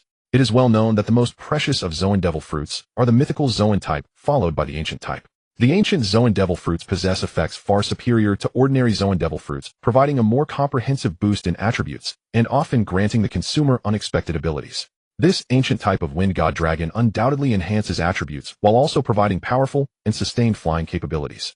A very good devil fruit. As for the remaining rewards, the berries are a bit sparse, but considering his battle results against Kaido, this is understandable. Regarding Kaido's insights on the use of haki, they can only be taken as a reference. Master Carp's insights are far superior. After the examination, the doctor confirmed that his body had no major issues, and he only needed to rest. Upon hearing this, Carp immediately stood up, saying, "Since that's the case, it's time for me to leave. The kid Raylo will return to life soon, and as long as he eats heartily, his body will quickly recover. No need for me to stay here any longer." So soon. "Master Carp, can't you stay a few more days?" Carp waved his hand. "I'm quite busy, unlike you who can sleep for an entire week." Raylo cast a dead fisheye stare. He clearly had fainted for a week. However, since old Carp insisted on leaving, there was no point in trying to persuade him. Raylo got up and intended to see Carp off, but was firmly pushed back onto the bed by the old man. "You don't need to see me off while your body hasn't recovered. I'm not some frail old man." Carp smiled, his eyes filled with warmth, stood at the door, watching Raylo for a moment, then turned around, his justice cape fluttering, leaving only his silhouette behind. "I'm leaving." 2 days passed, and Raylo successfully discharged from the hospital under the doctor's monster-like gaze. The first thing he did was to beat Smoker at the training ground. Damn Reno. Smoker lay on the ground, pounding the ground with his fists in a fit of rage. How infuriating that this guy came to trouble him right after being discharged. Opposite him, Reno stretched his body, feeling refreshed. After more than a week without exercise, I feel like I'm about to rust. Luckily, I have you as a punching bag to warm up. Smoker. So all my effort to get stronger was just to become a better punching bag for you.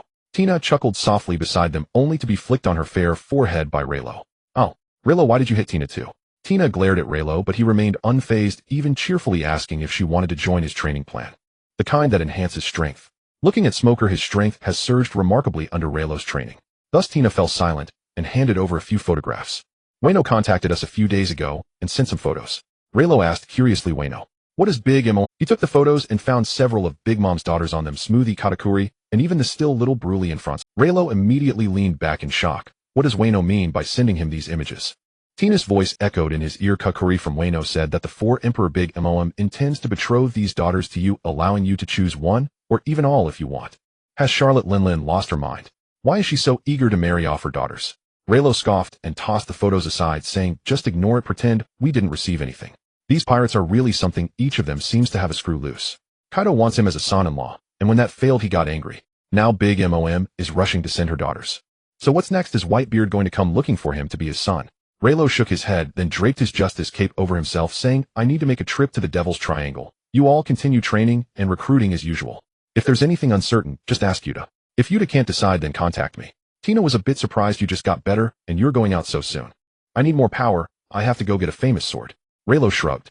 His battle with Kaido solidified his intention to adopt a dual-wielding style. At that time, he could block Kaido's Kanaba with one punch and send him flying with another. Using swords would only be more convenient. He previously thought he was quite strong, but after a few hits from Kaido, his inflated ego was shattered. Not just anyone can claim to be above the emperors. However, it wasn't all bad of fighting against a top-tier powerhouse like Kaido. Deepened Relo's understanding of haki significantly, and even after recovering, he made some progress in his physique. Kaido, a name that truly lives up to its reputation. Alright then, be quick and careful on your way back. Reno waved his hand at Tina, transforming into the yellow dragon and soaring into the sky. A day later, Reno flew through the air, gazing at the terrifying 3-masted ship below, a cigar in his mouth. Wow, this ship is enormous, almost like an island. Or perhaps it is an island merely transformed into a terrifying 3-masted ship by Moria. Reno had his hands in his pockets, the justice cape behind him fluttering in the wind. Suddenly, a domineering gold-red lightning burst forth from Reno, hurtling down toward the terrifying 3-masted ship. A terrifying pressure enveloped the entire 3-masted ship, and Reno's observation haki spread out, directly locking onto Moria in the palace deep within the island. Moria, get out here. Reno's voice boomed, resonating throughout the entire terrifying 3-masted ship. Moments later, a somewhat sharp voice replied, it's not a good habit to come uninvited, Rear Admiral Reno. Moria's figure emerged from the shadows, accompanied by a little girl in gothic attire, holding an umbrella. Moria, this must be Perona. If it were any other Navy officer, Moria would have immediately attacked, letting the visitor experience the might of the 7 warlords.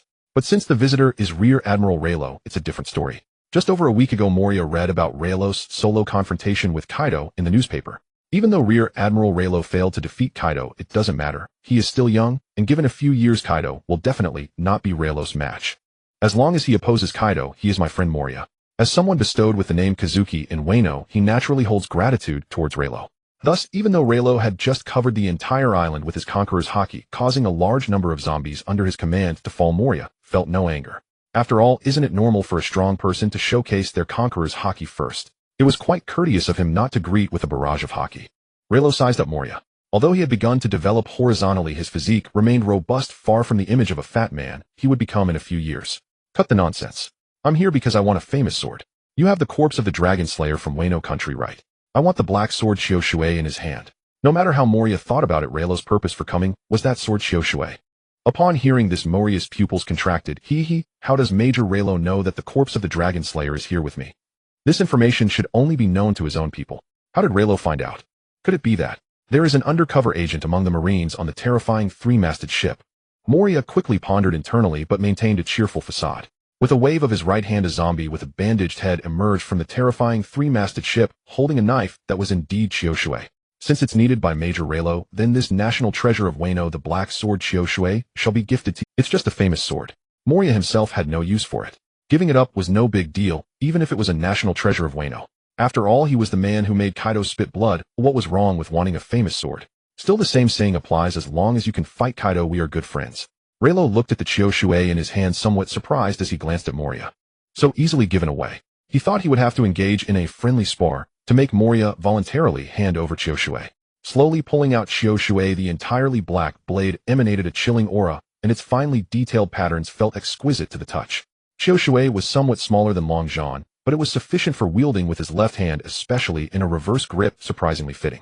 With a thought, Reno infused the golden red Conqueror's haki onto it, gripping the knife with a reverse hold. Water flowed spontaneously along the blade, and then Reno slashed at the sea. In an instant, a massive water tornado quickly formed and rapidly moved toward the terrifying three-masted ship. Reno's face was filled with delight. As expected of a black sword, it rivals Long John in every aspect. Once he mastered Long John, as well, his swordsmanship would reach an even higher level. While Reno admired Chioshui, Moria began to sweat slightly. The water tornado contained Conqueror's haki, something he couldn't handle. Major Reno, shouldn't you deal with that water tornado first? Moria squeezed out a smile, somewhat suspecting that Reno was intentionally testing him. If this were a few years ago, he wouldn't be so flustered. But since escaping from Wano, his spirit and ambition had dissipated, his strength had plummeted, and even his physique began to deteriorate.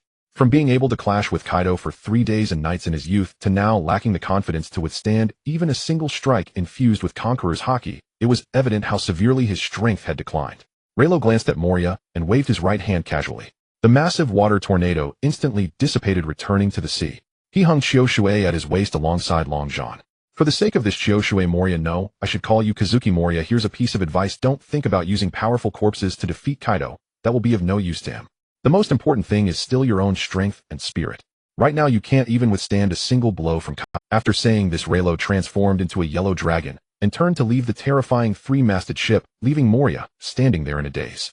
After a while, Moria looked at the little girl Perona. Did he just call me Kazuki, Moria? Perona nodded. Yes, Captain. Hearing this, Moria let out a long sigh. It seems that Major Reno knows a lot. He turned to look at the Dragon Slayer zombie, standing still, and clenched his fists, recalling what Reno said before he left. Major Reno is right. No matter how powerful the corpse is, it cannot defeat Kaido. Ultimately, it still depends on one's own strength. Perona, starting today, I will resume training, and when my strength is sufficient, I will return to Wano and take down Kaido. Perona raised her hands and cheered. Oh, take down Kaido. No time to lose. Let's find a chef to make us a meal first. Captain, why do we have to find a chef? Fool. Of course you need to be full to have the strength to train. Oh. In the west, see the Flower Country. A young woman wearing a cowboy hat with a slender figure and a revealing outfit arrived here. Her name is Robin. Nico Robin, a survivor of O'Hara known as the Demon Child, with the ability of the flower fruit, has a bounty of 79 million berries. Robin thought to herself, the Flower Country, I've heard the atmosphere here is nice. I should be able to live safely for a while. Robin felt unsure as she reflected on her life since the O'Hara incident, where she had wandered around joining various organizations, including pirate crews, private factions, and even official kingdom forces.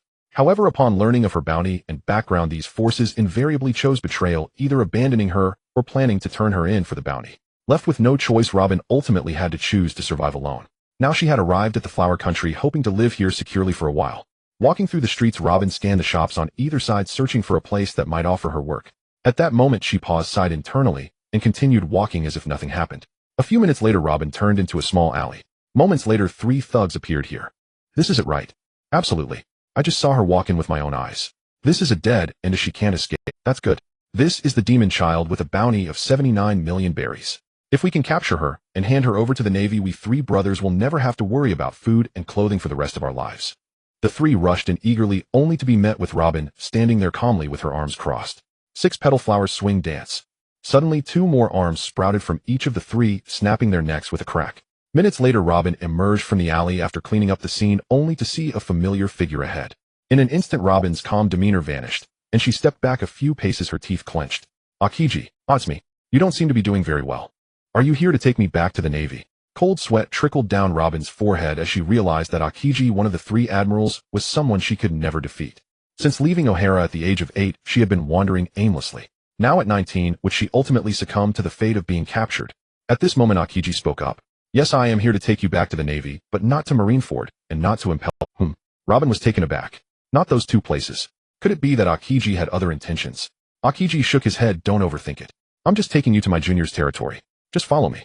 Saying this, Akiji turned and walked away. After a moment's contemplation, Robin gritted her teeth and followed. As long as Akiji wanted, even if she turned to run, there would be no escaping his grasp. It was better to follow him and see what he truly intended. 5 days later, Akiji brought Robin into the Navy base of Water 7. Kazan, my senior brother. At that moment, Reno was practicing his dual sword technique.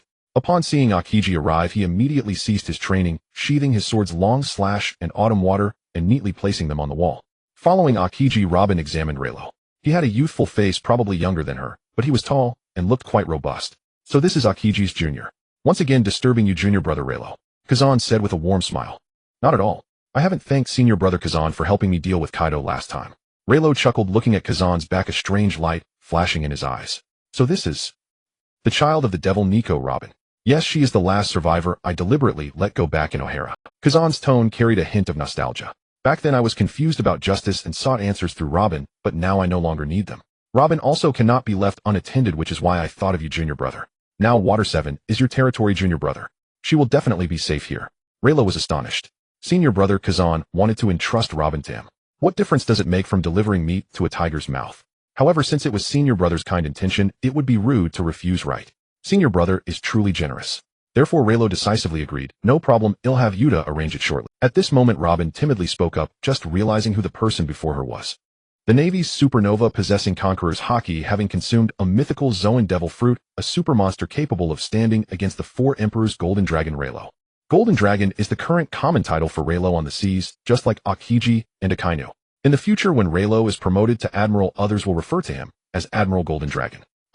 Robin's voice was soft, filled with unease.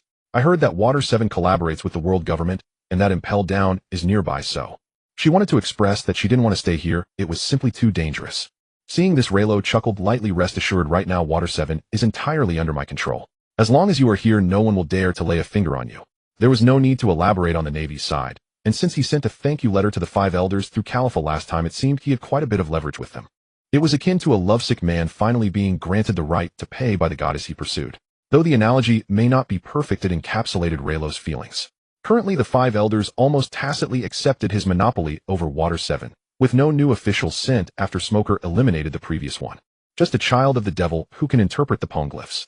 As long as it isn't made widely known, it shouldn't pose any issue. If O'Hara hadn't ignored the world government's warnings and insisted on interpreting the poneglyphs for public disclosure, they wouldn't have drawn the buster call. The 5 elders would likely just think Reno had succumbed to a fleeting desire for beauty, wanting to possess Robin's allure. Well, truthfully, Reno did have a slight attraction. Robin embodies the archetype of the caring older sister, the type of person who, having experienced much, offers infinite understanding and steadfast companionship. Let's just say this older sister is quite charming. Furthermore, Robin's wish is easy to fulfill, as she simply wants to interpret the poneglyphs, and he happens to have one obtained from the base of the Golden Bell in Elbaf. If he recalls correctly, Charlotte Linlin possesses 3 as well. Given the big MOM pirate's attitude towards him, it wouldn't be too difficult to obtain a copy from Whole Cake Island. In summary, sending Robin over was a win-win-win decision for senior brother Kazan. Robin now has a safe place, senior brother can rest easy, and he successfully gains a charming older sister. Win. In that case, I will entrust Robin to you, junior brother Reno. Akiji's lips curled into a smile, seemingly unfazed by the fact that Robin had stepped into the tiger's den. Rest assured, senior brother Kazan, I will take good care of Robin. Reno patted his chest in assurance, then called Yuta, giving her some instructions before sending the pouting Yuta and Robin away. Akiji said nothing, merely fixing his gaze on Yuta and Robin as they left, and then glancing at Khalifa, who had been busy handling paperwork inside. Finally, he shot Reno a teasing glance. Junior brother Reno, you seem quite enthusiastic. Ahem, it's nothing to mention. Come on, senior brother Kazan, let me show you around Water 7. I must tell you, the entertainment district we've built in Water 7 is nearly complete and about to open for trial operations. Let me take you to experience it. Saying this, Reno directly grabbed Akiji, slinging his arm around his shoulder and leading him into Water 7. Akiji made no attempt to refuse. Water 7 was precisely the kind of town he envisioned. It would be beneficial to stroll around a bit more to draw inspiration from junior brother Reno's experience, and later see if he could promote it vigorously within the Navy. At least he should promote it among those colonels and majors stationed at his bases. Meanwhile, after Yuta gave Robin a tour, she began to understand the current state of Water 7. This is not a city collaborating with the world government at all. This is clearly Junior Major Raylos' personal kingdom. In this city of 7 waters, Major Lero is indeed a true sovereign, lacking only the title of a national king. After understanding the situation, Robin finally relaxed after a long time.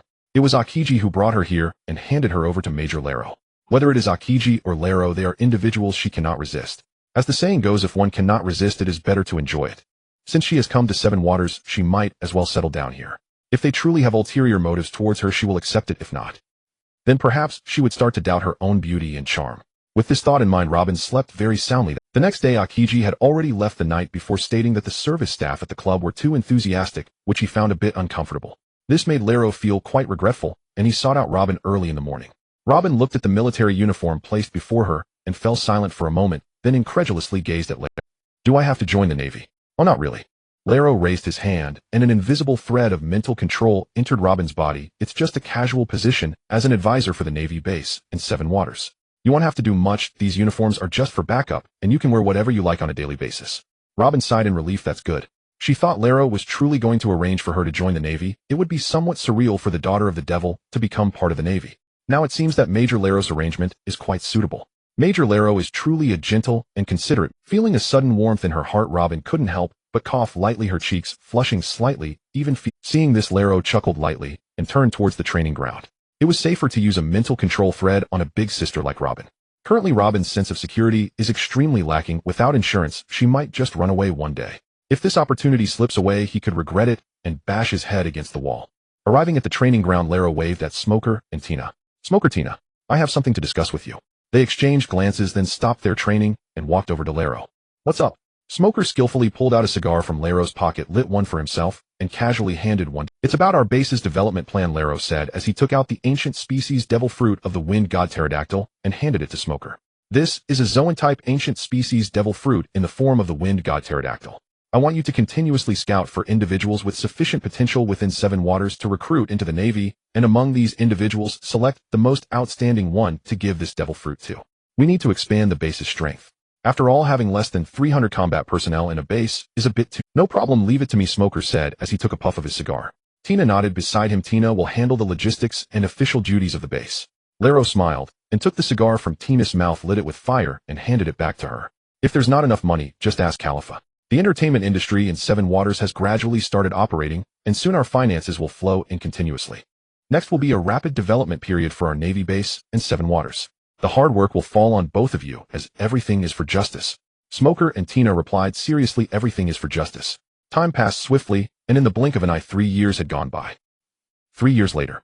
Lero. Yuta rushed into Lero's office. I heard a new restaurant opened in the south of the city. It seems to have good food and candlelight dinners. Shall we try it tonight? Lero, sitting in his chair, shifted his gaze from the newspaper to Yuta in front of him. 3 years have passed, and Yuta has gradually blossomed, no longer the innocent girl she once was. She can be said to have developed in all aspects, bearing fruit on every branch. Lero smiled. Sure, it's been a while since I strolled around the city. It's good to go take a look. Yuta gave an okay sign, then it's settled.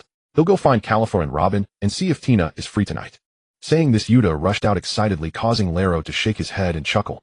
Speaking of which, it's hard to say whether it's because Yuta has reached a certain age, but she has become much livelier than before.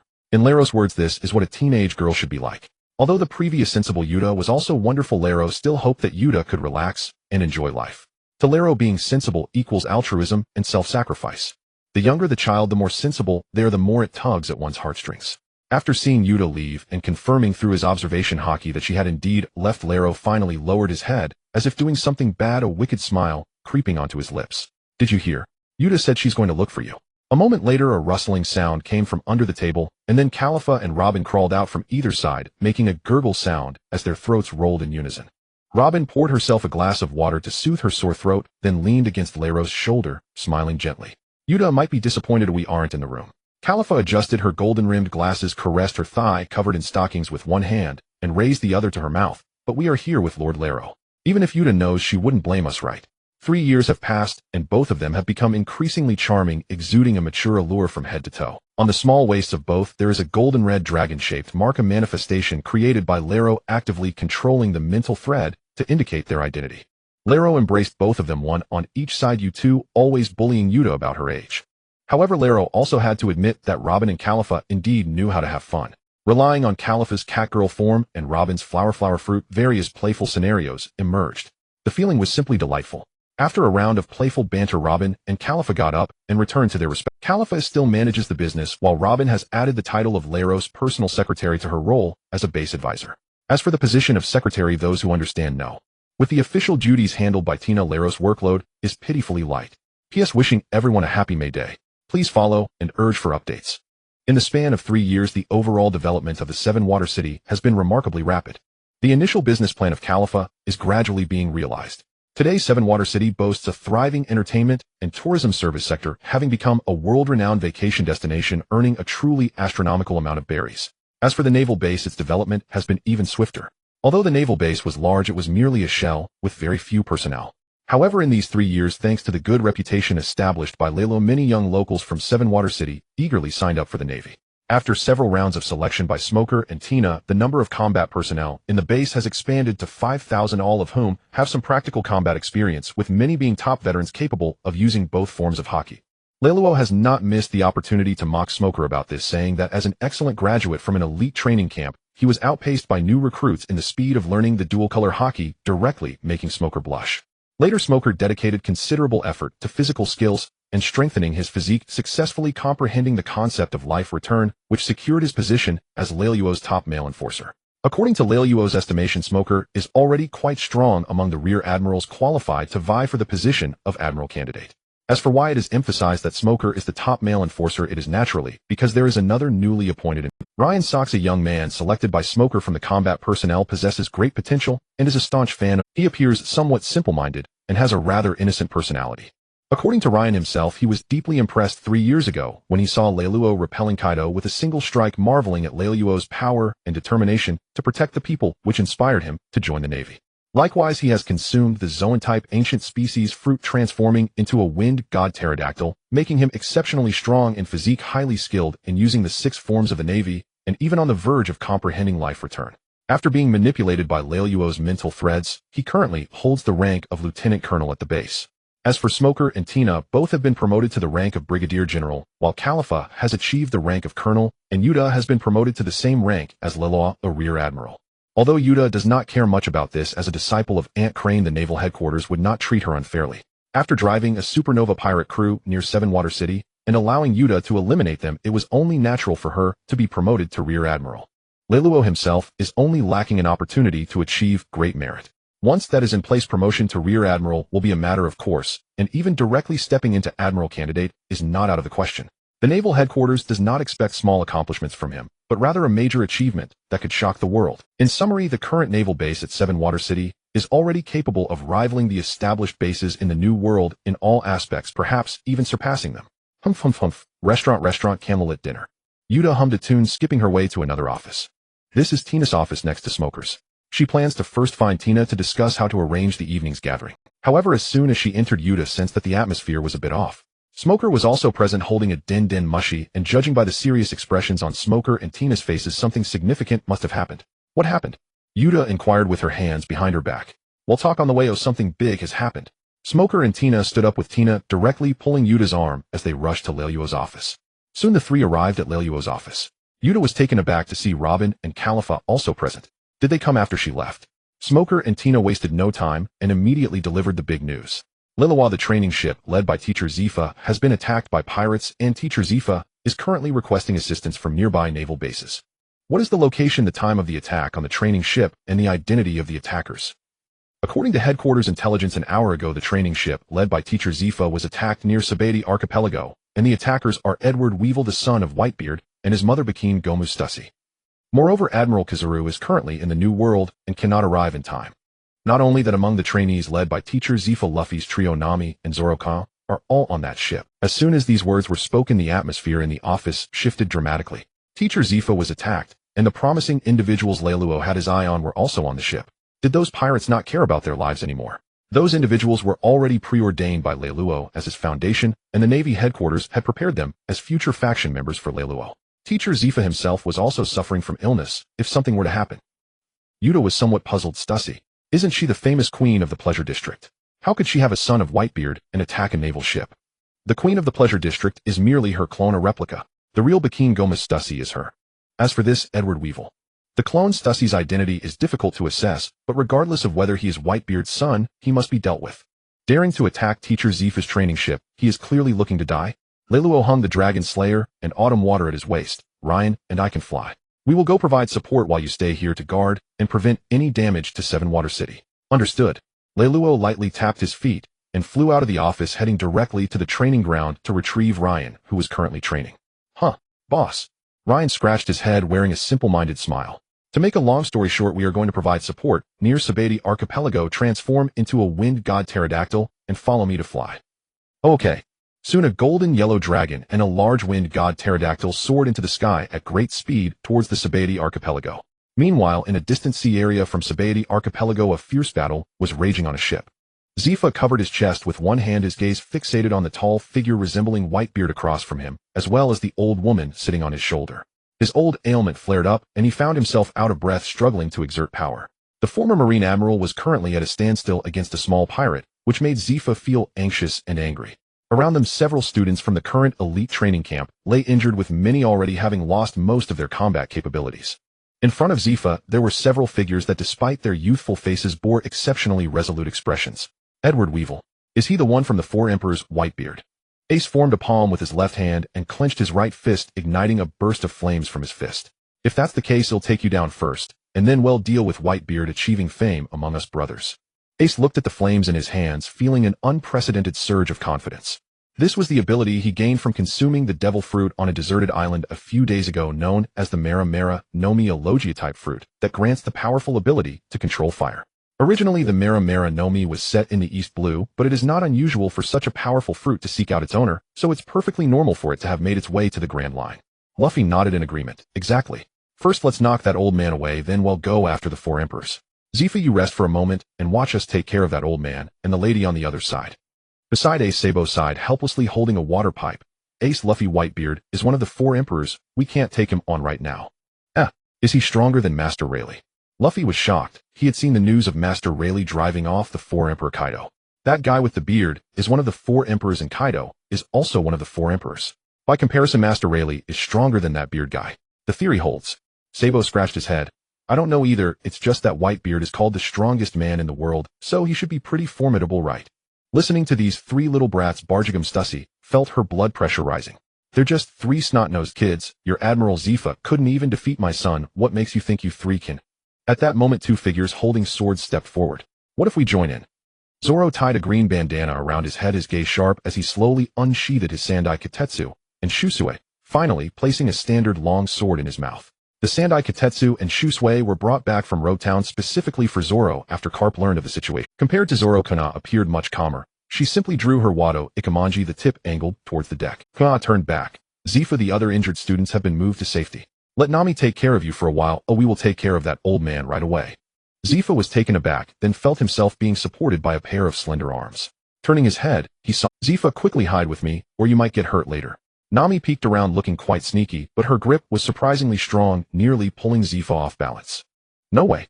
Zephyr gritted his teeth. As a grandfather, how can I let you face such dangerous pirates?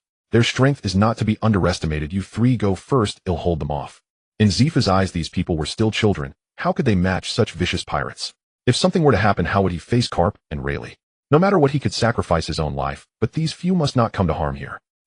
Just two more little brats. Under Barjigam Stussy's stern command, Edward Weevil immediately perked up. Yes, Mom. Stussy took out a wanted poster of Whitebeard and handed it to Edward Weevil. Take a look at this. Edward Weevil's eyes widened. Mom, is this a mirror? No, this is a wanted poster for Whitebeard, and that's a photo of him. What? I thought it was a mirror, Mom. A smug look crossed Barjigam Stussy's face. You are Whitebeard's son, the son of the strongest man in the world, possessing the strongest genes in the world. Now go take care of those little brats over there. Yes, Mom. Edward Weevil was exhilarated by these words, raising his Naginata, armed with Haki, charging forward like a tank, aiming to cleave Ace in half. What a powerful physique. Shock flashed in Ace's eyes. This second Whitebeard looked foolish, but his physical strength was indeed extraordinary. But I'm not weak either. Fire fist. Ace's right arm transformed into blazing flames as he swung his fist, a powerful pillar of fire, shooting straight towards the Naginata. Taking this opportunity, Luffy and Sabo charged at Edward Weevil from both sides. Gatling gun. Armed water pipe combo.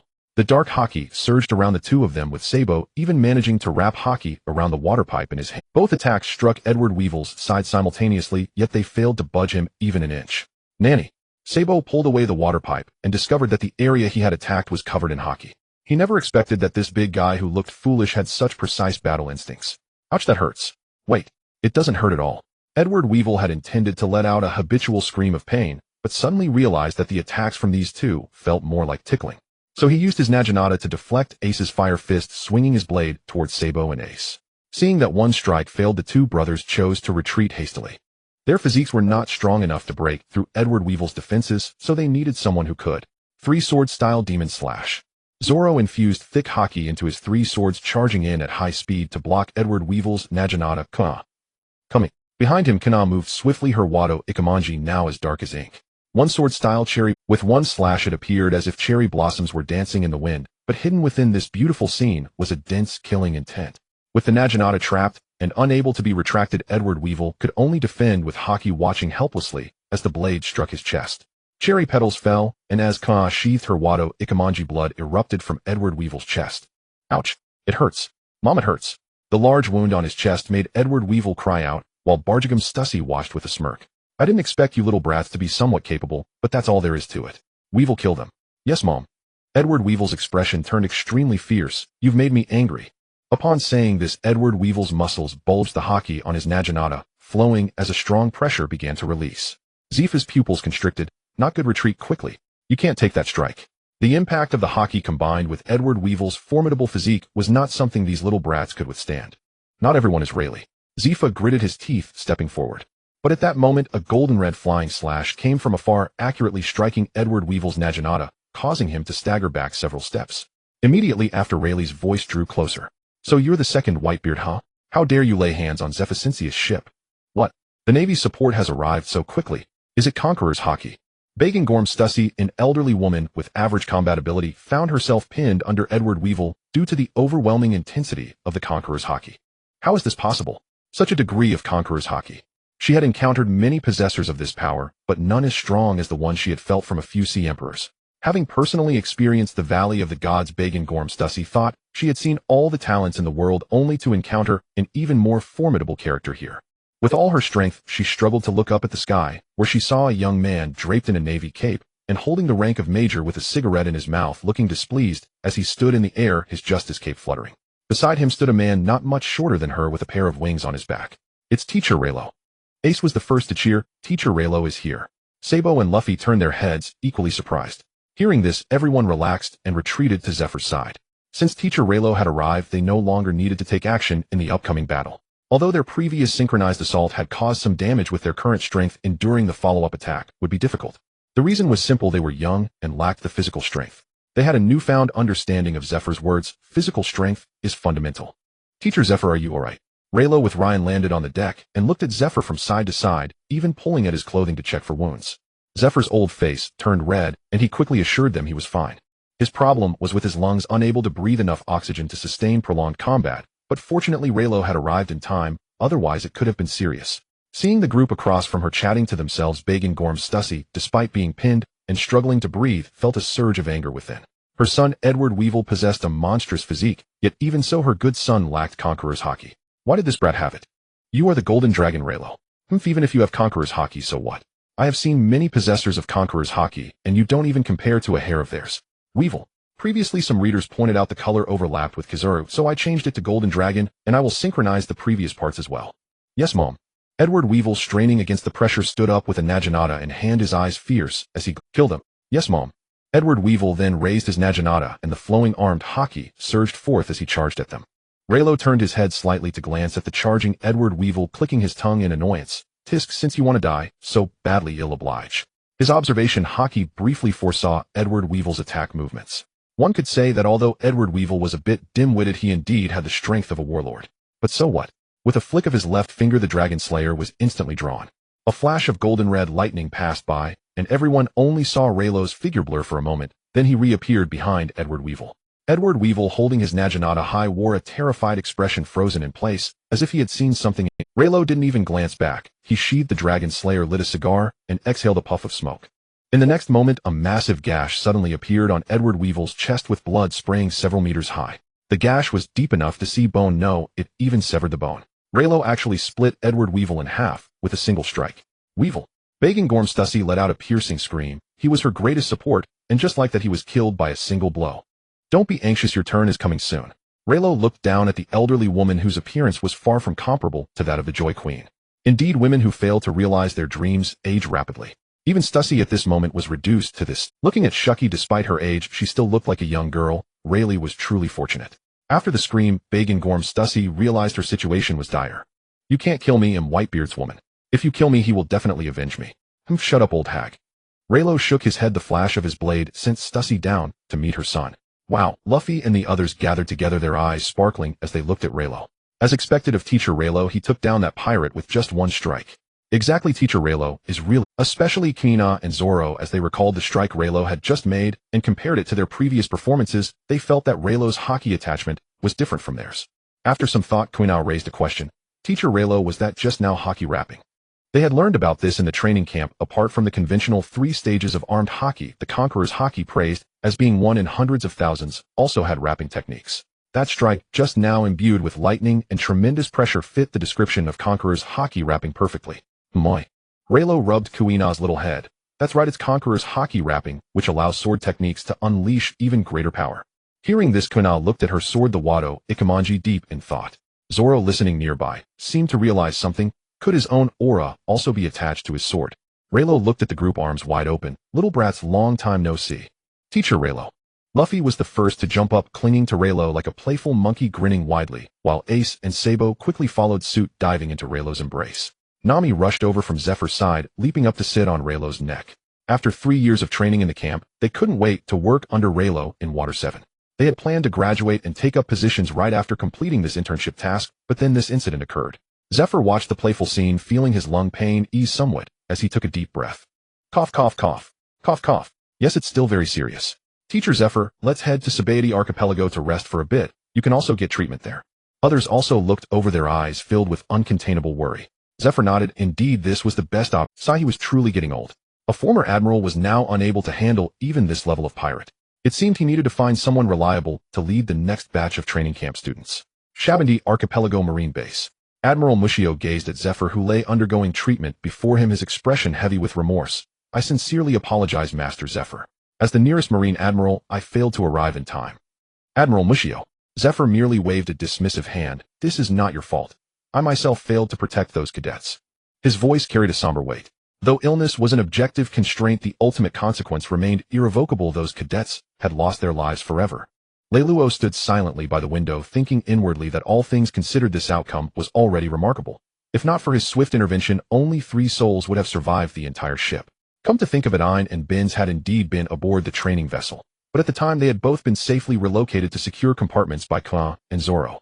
Zoro and Smoker shared a similar temperament. Both thrived on raw combat, preferring visceral exhilaration over tedious deliberation.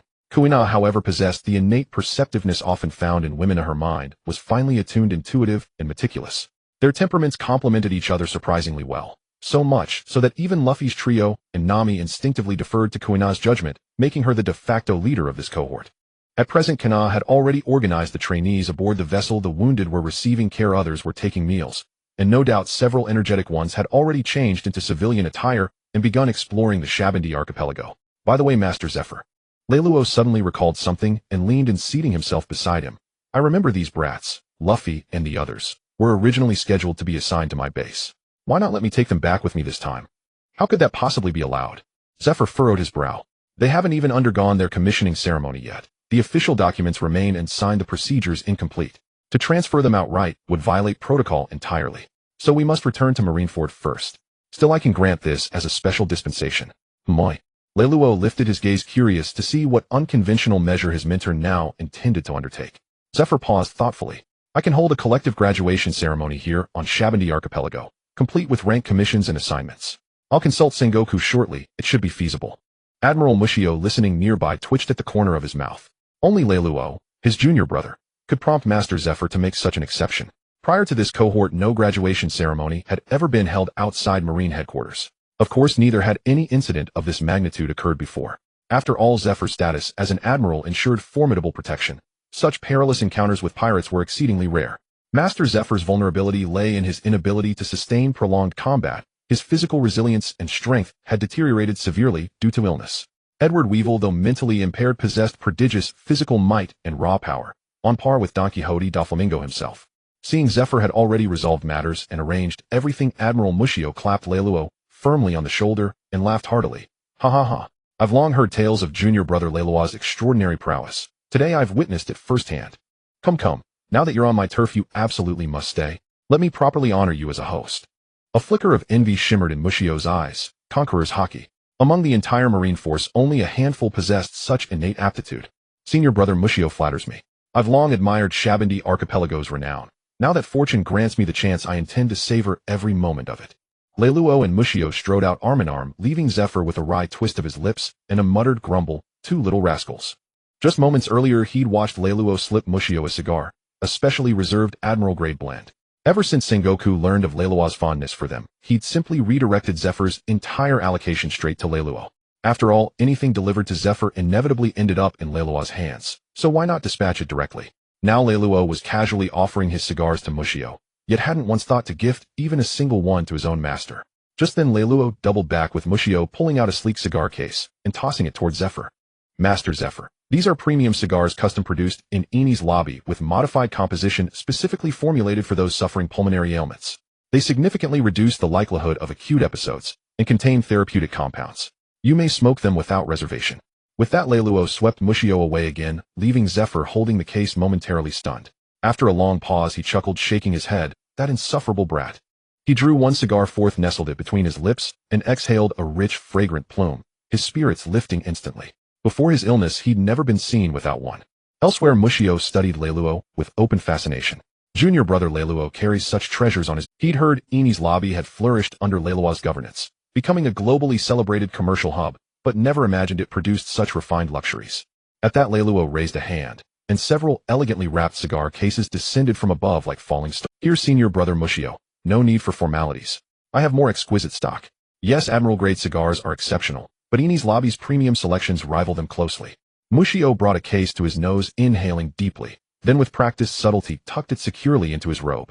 The aroma alone confirmed its peerless quality. Next, he retrieved several small, ornate boxes from his own pocket and offered them to Leluo. Junior brother Leluo, please sample Shabandi's finest exports, perhaps not quite matching Eni's lobby's artistry, yet certainly worthy of distinction. They exchanged knowing smiles, no words required. After all, for men, camaraderie is most swiftly forged over shared cigars, fine wine, and mutual respect. Ahem. In short, after exchanging cigars, Mushio naturally ushered Leluo into the next phase. The base cafeteria bustled with personnel, hardly suitable for high-ranking officers' confidential discussions lest rumors spread. So Mushio led Leluo instead to a grand hotel on Shabandi Archipelago. Several bottles later, Mushio's tongue loosened considerably. Junior brother Leluo, you cannot fathom how utterly miserable my tenure here has been. Shabandi Archipelago is vast. Our base is sizable, defenses robust. But where are we? Every day, countless pirates arrive here to coat their ships before entering the new world. And that alone would be bearable. Except that from time to time celestial dragons descend from Mary Geos, treating us Marines like mere dogs. I've served as base commander here in utter humiliation. Mushio's voice softened, edged with unexpected vulnerability. A veteran admiral. Wherever he went, prestige followed him. Yet here he lived like a dog, exhausted as one, commanded as one. Leluo nodded sympathetically, praising Mushio's profound sacrifices for justice, while inwardly thankfully he'd never chosen Shabandi Archipelago. Had he done so, he'd likely suffer the same indignity, or worse, be forced to resign after drawing his blade against a celestial dragon. Then through the private room's window, Leluo caught movement from the corner of his eye, an elderly man intercepting several youths speaking intently. Those youths were Luffy's trio, plus Nami, Zoro, and Konoha, and the old man facing them. Leluo's pupils contracted sharply. Rogue Raikkonen. You wretched king of the underworld, Rayleigh. What do you think you're doing to my disciples? After listening intently with his Kenbunshiko haki, Raylo slammed his palm onto the table. Ignoring Mouse's bewildered gaze, he drew his sword Longzhan and cleaved straight through the wall, plunging downward toward Rayleigh below. Rayleigh, the king of the underworld. Mouse instantly snapped to full alertness. Damn it. What devilry is that scoundrel up to now? Time rewinds 5 minutes earlier. So this is Shabandi Archipelago. It's enormous. Luffy gaped wide-eyed, dashing gleefully up and down the bustling streets. Ace and Sabo were no less awestruck, craning their necks, scanning every corner. Nami held a compass, diligently recording coordinates as Zoro mused over the likelihood of legendary blades scattered across the archipelago. Only Kana seemed utterly unimpressed. Her gaze swept indifferently over the storefronts, grocery shops, armories, tailor boutiques. Nothing worth exploring. Wait, was that cotton candy being sold over there? Kuina perked up, trotting eagerly to the stall and pulling out her belly. Boss, 6 cotton candies, please. Coming right up, 3,000 belly. The vendor beamed. Nothing delighted him more than a customer who haggled not at all. Such patrons were veritable gold. Unaware of the trap, Kana counted out 3,000 belly. Just as she reached to hand them over, an elderly man approached, disheveled attire, spectacles perched crookedly, a jagged scar slicing across one temple. Rayleigh, Young lady, he's robbing you blind. Don't fall for his trick. Huh, really?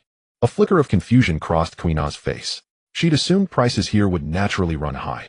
This was the glittering Zephyr archipelago after all. The vendor bristled. Who's this stinking old codger? I've sold cotton candy here for 20 years, at this price. Mind your own business. But the old man ignored him entirely, stepping calmly before Kuina's eyes-piercing lips curved in a faint, enigmatic smile. You possess, young lady, a soul unbound by chains. Kuina paused, then placed the belly on the counter, seized her cotton candies, and turned away without another word. Master Reno had taught her when confronted by cryptic figures, walk away, immediately. Lingering invites, endless entanglement. They were merely resting briefly on Zephyr archipelago, a casual stroll to unwind. Kuina had no intention of stumbling into strange, unforeseen affairs. Rayleigh blinked, startled by her decisive, unhesitating departure. Something was off. This girl, he observed, was clearly a formidable swordsman, and that blade slung at her hip. One of the famed 21 great-grade swords, Wado Ikamanji. A prodigy so gifted, shouldn't curiosity burn fiercely within her? Why walk away so coldly? Had his bait failed to stir even a whisper of intrigue? His gaze followed Kuina's retreating figure, then settled upon 5 others, equally radiant, equally untethered souls. Rayleigh's eyes lingered on them, then widened in sudden, profound recognition. Exceptional stock, truly exceptional stock. 3 bore the latent aura of conqueror's haki, the one had already awakened it fully, while 2 others hovered on the cusp, emanating subtle, yet unmistakable pressure. Such caliber dwarfed even today's rising pirate generation. These 6 were destined for the sea, and for the Pirate King's legacy. Rayleigh stepped forward, blocking their path. Children, he said, smiling warmly, though his eyes held ancient, knowing depths. Do you yearn for freedom? Freedom? Luffy tilted his head, then glanced instinctively at Sabo and Ace. Yes, true freedom of the Grand Line, drinking deep, feasting heartily, chasing boundless adventure, unearthing hidden treasures, challenging ever greater foes. Doesn't that sound like liberty incarnate? Rayleigh felt like a kindly grandfather whose benevolence masked something far more cunning, luring 6 bright, unspoiled souls toward piracy. He hadn't planned to intervene, but these 6 were irresistible. For the future of piracy, for the era of freedom Roger had forged, he had to try. Sabo produced a length of pipe from nowhere, stepped forward, armament haki coiling like liquid shadow around its length. He tapped it lightly against his palm, a sly, knowing grin spreading across his face. Gramps, what you describe sounds suspiciously like pirates, polished up with poetic license. Tell me, are you a pirate? Rayleigh watched the dark, crackling haki coil around the pipe, and felt his approval deepen. To wield armament haki so precisely at such a tender age, to channel it flawlessly into weaponry, was extraordinary. Wasting such talent on anything but piracy would be tragic. Not at all, Rayleigh chuckled, waving a dismissive hand. Just an old man. Happened to notice your free-spirited souls, and thought a brief chat might be worthwhile. You look oddly familiar. Have we met before? Nami scratched her head, unease prickling her skin. Where had she seen this grizzled old man? Rayleigh's lips curled upward. Oh, perhaps we have crossed paths somewhere long ago. Ha ha ha. He laughed heartily, only for a blackened pipe wreathed in armament haki to swing violently toward him. Armament pipe barrage. Without warning, Sabo launched, his weapon a streak of obsidian fury aimed squarely at Rayleigh's chest. Sabo, stop. Civilians must never be harmed.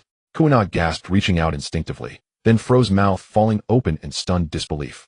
Rayleigh raised a single arm, effortlessly intercepting Sabo's blow, and shimmering thickly across his forearm pulsed dense, impenetrable armament haki. Kuina's breath caught. This wasn't some ordinary old man. No common elder could command such mastery of armament haki, and the sheer ease with which he'd parried Sabo's strike revealed a power far beyond mere competence. At the very least, he rivaled Edward Weevil, the fearsome pirate they'd encountered just days before. Sabo, do you know who he is?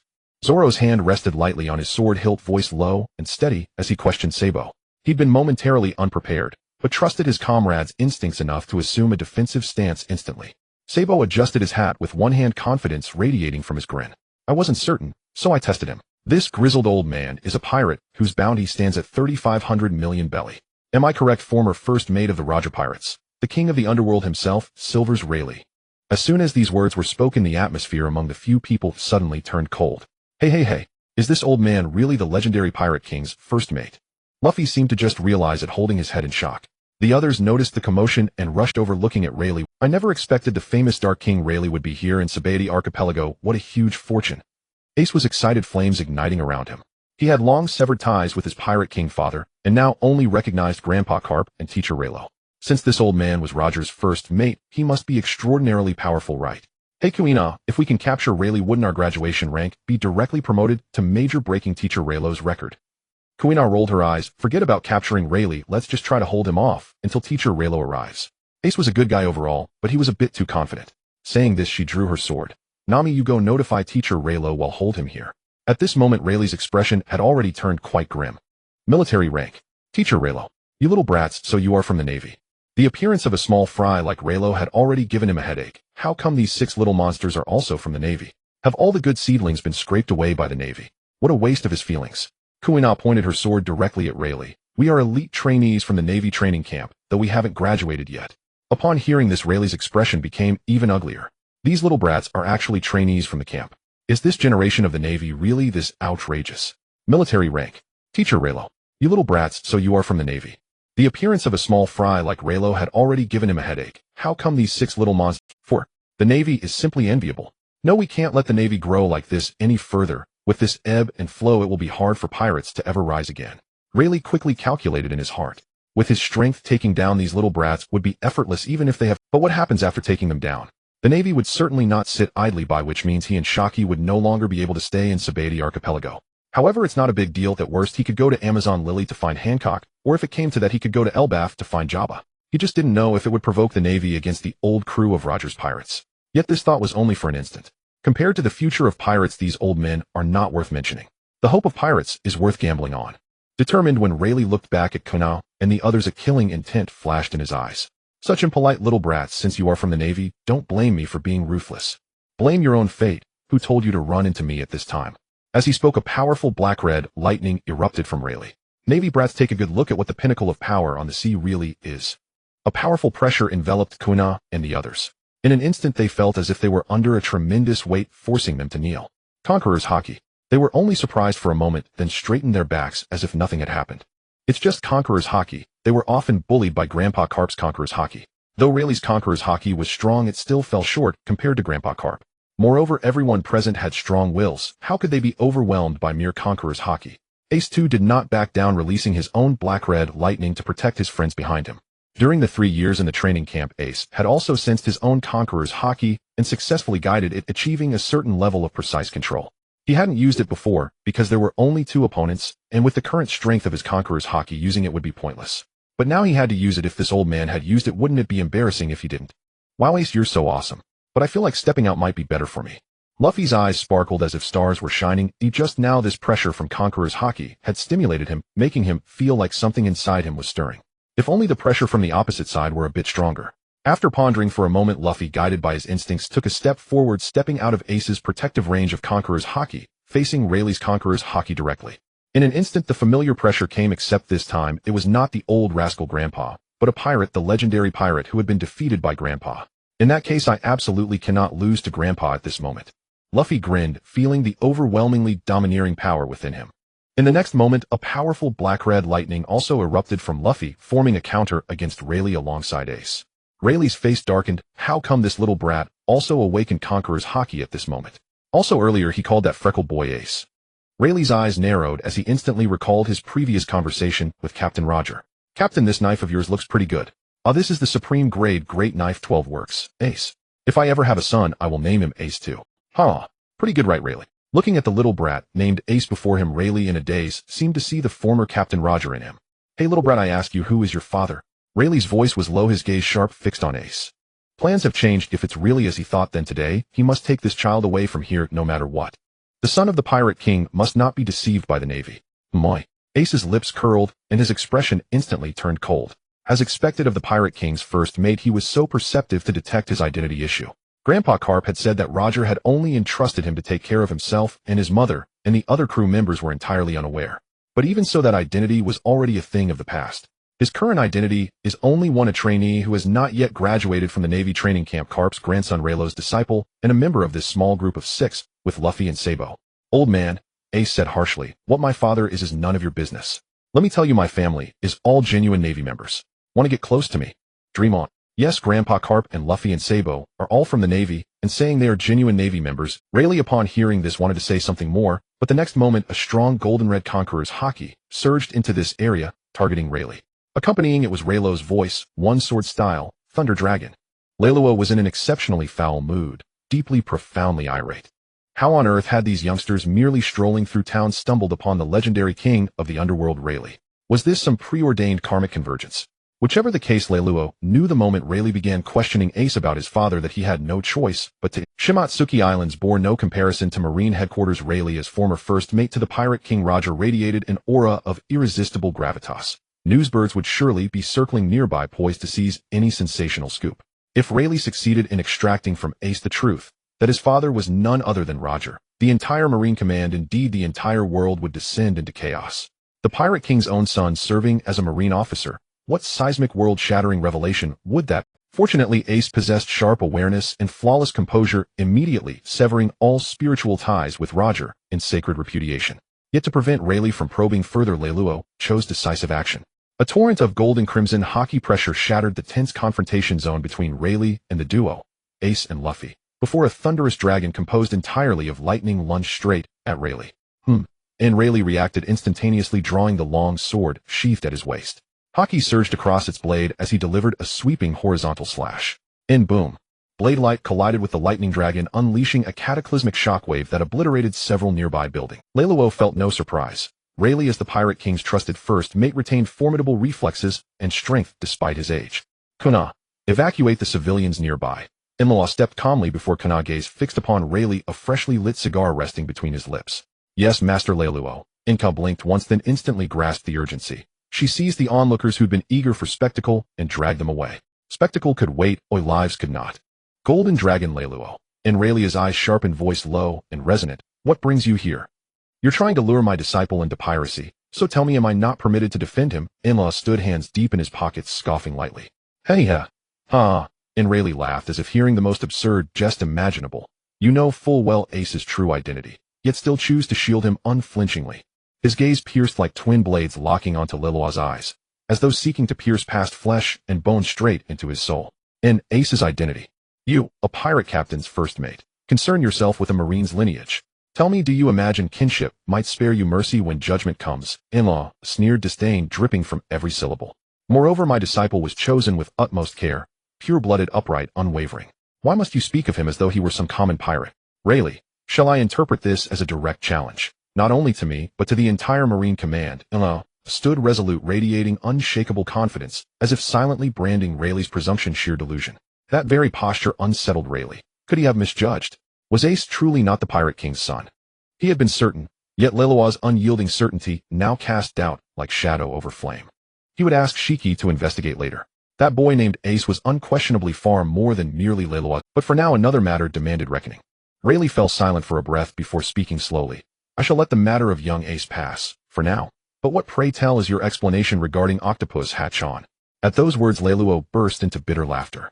And so, this aging pirate, idling away his days on Shimotsuki, dared demand accountability from the Navy's ascendant new vanguard. Rayleigh, did you sell your brain along with your retirement on Shimotsuki? First, I've no idea who this Octopus Hatch-on is, and even if I did, why should it concern me? And yet you presume to speak so condescendingly. Inlaw loomed above Rayleigh's head, tilted downward, eyes blazing with sovereign disdain. It truly grates on my nerve. TCH. And Rayleigh clicked his tongue twice, then curved his lips into a faint, knowing smile. Today's youth are astonishingly arrogant. Very well. I shall step in on Garp's behalf to discipline you properly. With that, Rayleigh raised his sword horizontally, black and crimson lightning coalescing along its edge. Kneeing the next heartbeat, he drove off from the ground, like a cannonball hurtling forward with blade aimed squarely at Leluo's throat. Biluo run tua. Na faint confident smile flickered across Leluo's lips. Deep violet current crackled violently across his body. With a flick of his left thumb, he bent slightly at the knees, and dragon cut flashed from its scabbard. One blade style thunder slash, and golden crimson lightning clashed against black crimson, sparking, twisting, converging, until a perfect sphere formed between their blades, dark enough to devour light itself. Nanny, in shock, flared in Rayleigh's eyes. This boy, how old could he possibly be? His conqueror's haki is of such supreme quality, matching mine, perhaps even surpassing it. Discipline me on Garpsensai's behalf. Who precisely do you think you are, to speak so brazenly? Inlaw's gaze hardened. Golden crimson lightning erupted with ferocious intensity, surging forth to overwhelm Rayleigh utterly. Buildings surrounding them fractured inch by inch under the crushing pressure, then exploded into dust.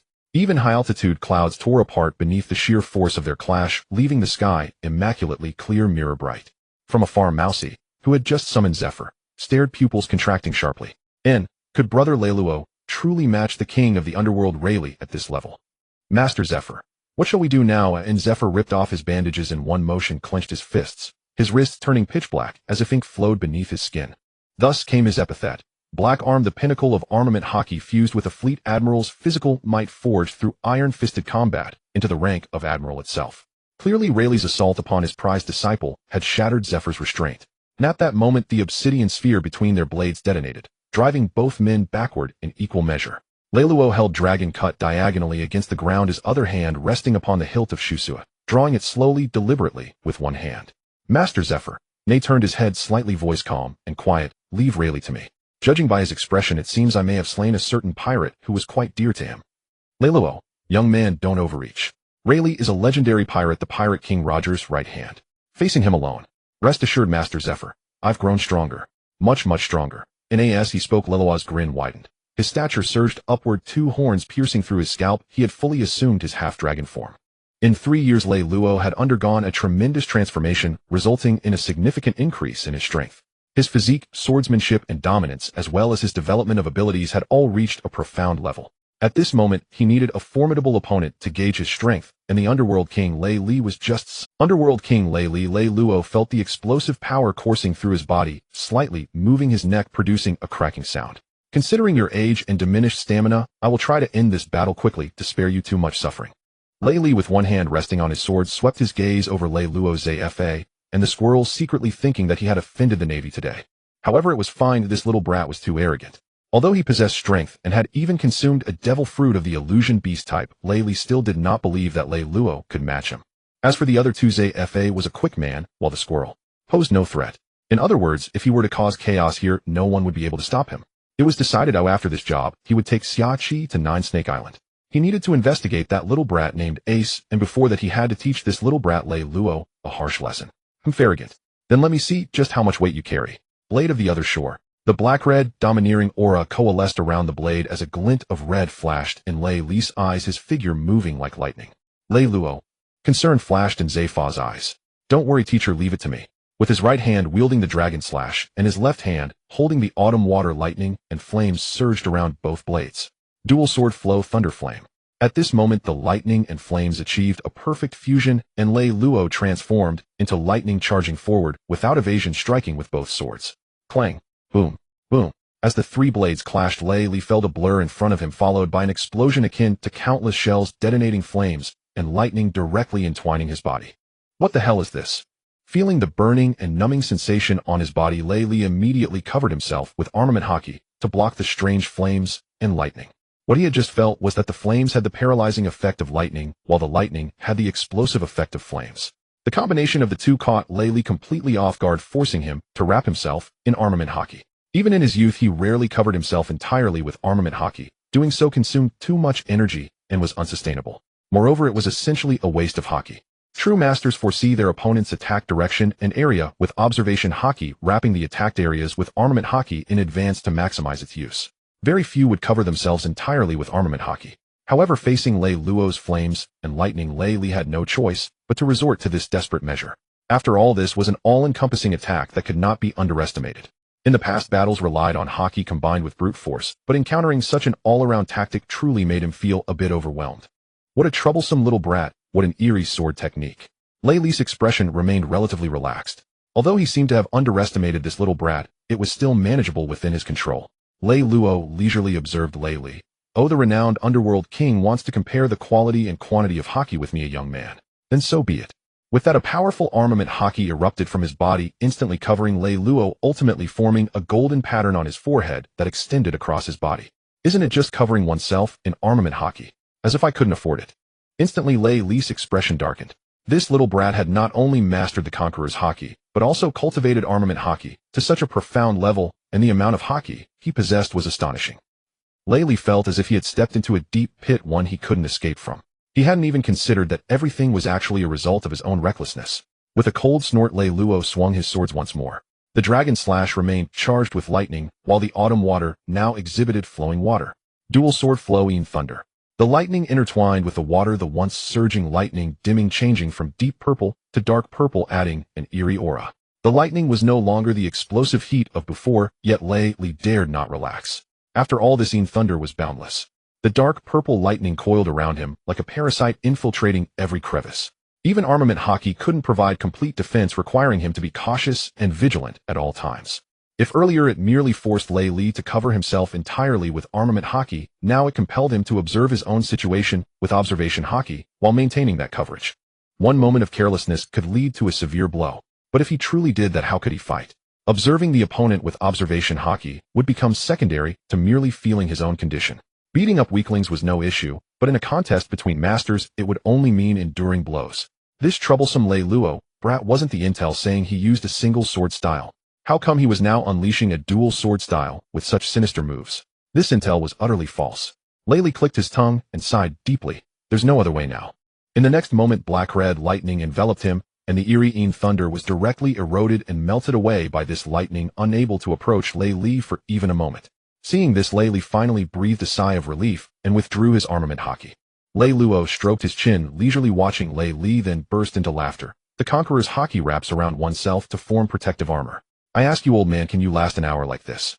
This consumes far more energy than armament hockey. Even the mighty four emperors would only use it for offense. Wrapping it around oneself for defense is simply too extravagant. Better than having no chance and just taking hits. At that moment, Lei Li no longer looked down on Lei Luo. He was only bewildered by how this troublesome brat could be so sinister. This is a passionate battle, yet how did you come up with something so sinister? He vaguely remembered that 3 years ago this little brat had a fierce fight with Kaido, both sides clashing heated, not uttering a word. How did it come to this? Grinding his teeth, Lei Li's right arm muscles bulged as he swung his sword once more. Blade of the other shore. But the moment he swung the sword, Lei Li sensed something was amiss. Wasn't the wind around here a bit too strong? No, it wasn't that the wind had intensified, it was that the little brat opposite was manipulating the wind. What kind of devil fruit did this troublesome Lei Luo consume? How could he control so many elements? Lei Luo's sword-wielding posture had changed without him noticing. He reversed the grip on autumn water, and pale blue wind elements gathered on its blade, merging once again with the lightning on Dragon Slash. Dual sword flow, wind thunder. Before Rayleigh's astonished gaze, Lei Luo vanished utterly, without warning, without trace. Such a phenomenon admitted only two possibilities. Either the boy Lei Luo possessed spatial abilities, enabling instantaneous attacks from anywhere, or his speed had surpassed even Rayleigh's naked eye and observation hockey, rendering him imperceptible even to its fleeting foresight. Whichever it was, Rayleigh knew trouble had arrived. He raised his long sword before him, stance taut and vigilant, bracing for an assault that could strike at any moment. Moments later, Longzhan, the blade shimmering with golden-red lightning, materialized abruptly before Rayleigh's eyes. Clang! Steel met steel. Cold sweat traced a path down Rayleigh's brow. Only now did he realize. This boy Lei Luo possessed a physique terrifyingly formidable. Before Rayleigh could dwell further, Chioshui slashed toward his throat. Rayleigh tilted his head and bent his torso, narrowly evading the blow. Yet Longzhan followed instantly, driving straight for his chest. Before Rayleigh could parry, Chioshui struck again. Blade after blade, each one arriving as if ordained by fate itself, an unbroken torrent of steel. This was Lei Luo's self-forged high-speed sword technique, harnessing wind and lightning to propel his body beyond mortal limits, then unleashing relentless cascading slashes powered by sheer physical might. Should an opponent fail to suppress this onslaught, they would be overwhelmed entirely. The technique drew inspiration from Kaido's Gunjitsu Ryushagen, lightning swift, ceaseless in its fury. At first, Rayleigh held firm, relying on instinctive reflexes, but as seconds bled into minutes, exhaustion deepened his resistance, fraying. Then in a single misstep, Longzhan shattered his guard, flinging his sword aside and exposing his core. Golden-red lightning erupted, bursting outward from Lei Luo like a living storm, crackling across the air, converging upon Rayleigh and locking him at its blazing heart. Dual blade style instant, thunderous heaven flash. Their conquerors' hockey clashed, grinding against one another until Rayleigh's armored aura dissolved into a vacuum. Longzhan and Chioshui crossed in a radiant X, both blades biting deep into Rayleigh's chest. Blood erupted like a crimson geyser, searing agony tore through his torso. Rayleigh grunted low, staggering backward and propping himself upright with his sword. Cough, cough, spurt. After a brief pause, he straightened and vomited another torrent of blood. Wiping his lips, he forced a wry grin. These youngsters truly are fearsome, but wounds like these, not nearly enough to fell me. So he claimed, yet already his mind raced toward escape. This golden dragon Lei Luo was undeniably formidable. Rayleigh harbored not the faintest hope of teaching him a lesson. He'd boasted before battle, fallen silent mid-fight, and now verged on incoherence. An old man like him simply couldn't endure such punishment. First flee, then retrieve shaky and depart from the Sabaody archipelago immediately. Rayleigh unleashed a flying slash and turned to run. Lei Luo watched unsurprised. Rayleigh fleeing when outmatched was hardly unexpected, especially with Shaky still at the knock-up stream bar. Then again, Shaky might already be preparing their vessel. Having once been hunted as a prize, her evasion skills were undoubtedly honed to perfection. And with a cunning veteran like Rayleigh's, success, be it defeat or capture, demanded absolute preparation. Yet if Rayleigh believed he could slip away unscathed today, he gravely underestimated Lei Luo. Even if death eluded him, grievous injury would be inevitable. Lei Luo sheathed both Longzhan and Xiaoshui, then gripped Longzhan's hilt with one hand. Single-blade style thunder slash. A blinding arc of lightning enveloped Lei Luo as he darted past the flying slash, his velocity so extreme that luminous trails of thunder streaked behind him like comet tails. In the blink of an eye, he stood behind Rayleigh. His conqueror's haki compressed violently, then exploded forward in a devastating downward cut. Moi. No. Rayleigh froze mid-stride, drawing his sword once more. Higgin blade tual. Golden red and black red lightning collided, but this time Rayleigh felt a crushing, unprecedented weight descend upon him. A primal chill seized his entire being. Should this blow land true, it would leave him dead, or broken beyond recovery. He can grow even stronger? That brat. Gritting his teeth, Rayleigh channeled every ounce of his conqueror's haki into his blade, stripping away even his protective aura. Lei Luo's eyes flickered with disappointment. An old man. Truly, you've grown frail. Is this all the strength you retain? He was certain at his prime Rayleigh would never have faltered so. Evidently, years of tranquil retirement on Sabaody had eroded Rayleigh's fighting spirit. Perhaps even unbeknownst, willpower and resolve shape a sovereign's power. Conqueror's haki manifests it most directly. Without fire in the soul, the aura dims inevitably. If this is all you offer. As Rayleigh's eyes widened in dawning horror, Lei Luo reversed his grip and drew Xiaoshui anew, its edge blazing with incandescent lightning. Then died. Single-blade style thunder slash. A flash of light. Then agony pierced Rayleigh's chest as he recoiled a single step. He looked down, where the already grievous wound gaped anew, carved deep into bone. Damn brat. At last fury ignited in Rayleigh's gaze. From their first encounter to this moment, the embers of his wrath had smoldered. Now they roared into flame. Being overpowered was tolerable. Rayleigh merely marveled at youth's rising strength, nothing more. He was a relic of a bygone age, seeking only quiet retirement. Yet this boy had struck him twice, and now dared deny him even departure. Fine. If you won't let me leave, then I'll unleash chaos here. Shaky and I share perfect synchrony. She surely received word and prepared everything by now. With that certainty, all hesitation dissolved. Even a relic of the old world was not to be trifled with by new-era upstarts.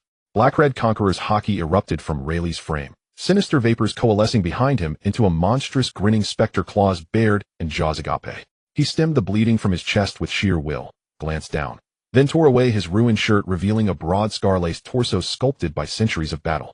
Feeling the surge of haki, tenfold stronger than before, Lei Luo grinned fiercely. Now, that's it. That's exactly how it should be. That demonic, godlike aura. This was the first mate of the pirate king Joel D. Roger, the Black King Rayleigh. Raleigh earned the epithet King of the Underworld precisely due to his terrifying godlike aura. If earlier Raleigh had been playful and carefree, now he treated this battle as a life-or-death confrontation. From afar, Zephyr observed Raleigh's demeanor and murmured softly, "The King of the Underworld, Raleigh, has reclaimed his former glory." Beside him, Mamu stood holding a live-streaming Den Den Mushi, its receiver tuned to Fleet Admiral Sengoku and Commodore Tsuru.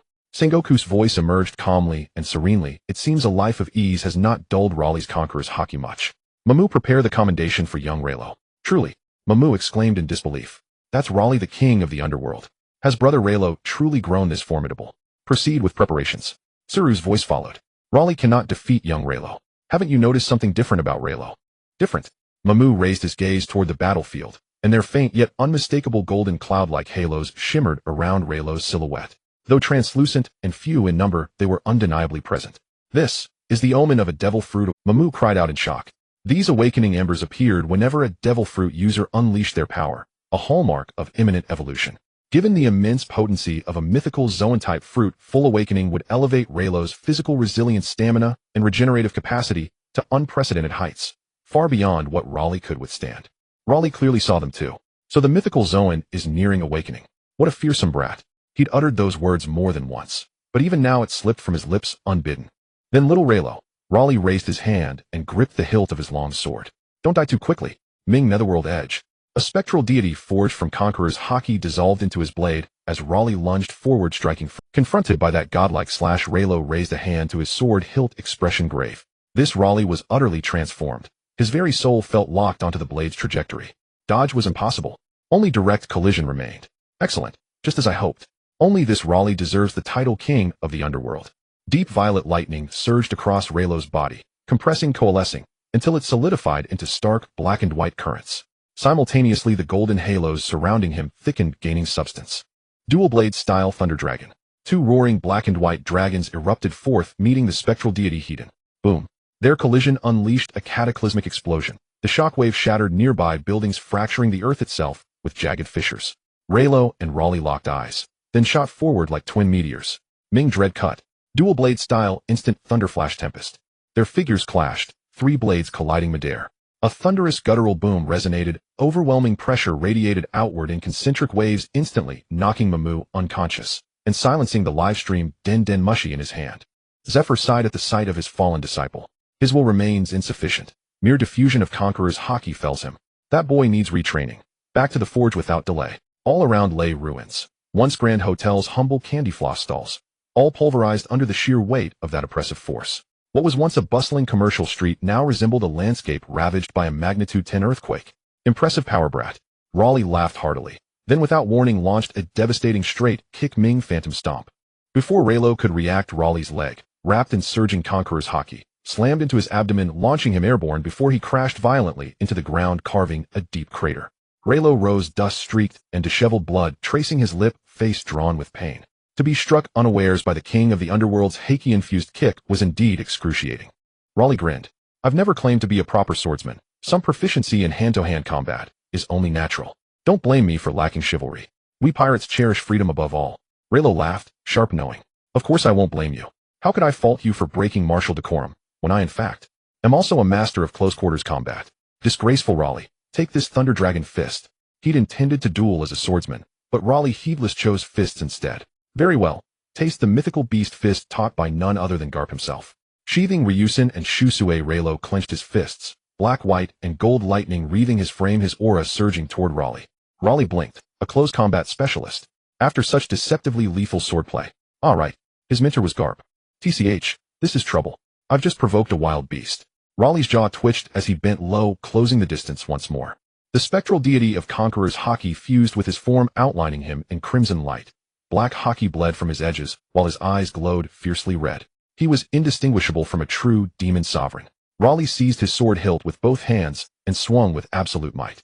Ming ultimate technique, divine judgment of the netherworld.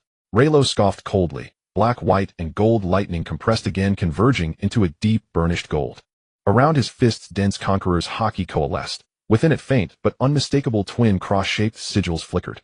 Mythical beast fist, Thunder Dragon fist. One punch landed. Blade met fist, clashing with thunderous authority. Yet Raleigh sensed peril instantly. Why? Because Raylo had thrown only one punch. Yet Raleigh had clearly seen both fists wreathed in. Raylo would never waste motion pointlessly. In that instant he bared his teeth in a savage grin. Old man, I still have this fist. His left fist shot forward, directly into Raleigh's abdomen. A deafening crack echoed. The blow pierced clean through Raleigh's torso, leaving a gaping cavity where his waist. Raleigh gasped in agony. His grip on the sword slackened. The moment it did, Raylo's right fist followed, blasting into Raleigh's face with brutal precision. Raleigh became a streak of motion, flying backward at blinding speed, before crashing into the distant earth in an explosive plume of dust and debris. That single assault should have left him dead, or broken beyond repair. But Raylo wasn't finished. Drawing Ryusen, storm clouds gathered overhead, locking unerringly onto Raleigh's position. Suddenly a figure materialized within Raylo's Kenbunchaku haki range. Raylo froze, his expression dark. Young Raylo, forgive me. But though Raleigh's merely a grizzled old man, he is my man Shiki. I simply can't stand. Shiki stood beside Raleigh, waving cheerfully at Raylo, while her other hand dropped something onto the ground. Instantly dust billowed skyward, swallowing the scene whole. At the moment the smoke billowed apart, a boundless thunder prison descended in an instant, scorching to ash the ground where Lei Li and Xiachi had stood. It looked spectacular, yet how much it would truly achieve remained uncertain. Staring at the thick white smoke ahead, Lei Luo produced the cigar he always carried, lit it, and placed it between his lips. Xiachi, the former empress of Jiosha Island, truly lives up to her reputation. Putting aside Xiachi's raw combat prowess, that single talent for slipping away, who would not marvel at such a... In that very instant his observation haki completely lost all trace of Xiachi, and with it Lei Li as well. It was as if Xiachi had manifested beside Lei Li from nowhere, and then with Lei Li in tow vanished again. Even a mole could not have dug such a cavern in a single heartbeat. How on earth had Xiachi eluded detection by observation haki? Lei Luo pondered for a long while, then scratched his head and clicked his tongue with impatience. An old fox is an old fox, especially one seasoned in the arts of concealment. Perhaps her ordeal as a prize of Shunji Gu, the Valley of Gods, had driven her to learn hard lessons. She became obsessed with methods of survival, honing them into consummate art. Lei Luo felt some regret. He should not have sent Lei Li flying so far with that one punch. Xiaoqi might very well have been waiting there the whole time. If he had borrowed Master Kai Duo's old method, one hand pinning Lei Li's shoulder or head while the other struck, leaving him unable to dodge or flee, then no matter how capable Lei Li was, he would not have lived. Indeed, Master Kai Duo proved a worthy teacher. Even after 3 years, there were still new lessons to learn. Yet it mattered little. Lei Li was growing old, Luo Jie's crew were aging, and Lei Luo was still in the prime of youth. Those he had defeated would no longer pose a threat to him. At that moment, the system chimed in ding. Congratulations, host, for grievously wounding the Pirate King's deputy, Underworld King Lei Li, and forcing him to flee for his life. Reward, 500 million belly 1 3-color hockey cultivation insight Lei Li, and Lei Li's secret treasure, a pair of Xiaoqi's undergarments. Lei Luo's expression folded into that of an old commuter staring at his phone, eyes setting aside the belly and the cultivation insight. What on earth was Lei Li's secret treasure? Xiaoqi's undergarments. Were they treating him like one of Luo Jie's flamboyant sea lords? Then again, Luo Jie's generation were all showy in their own way.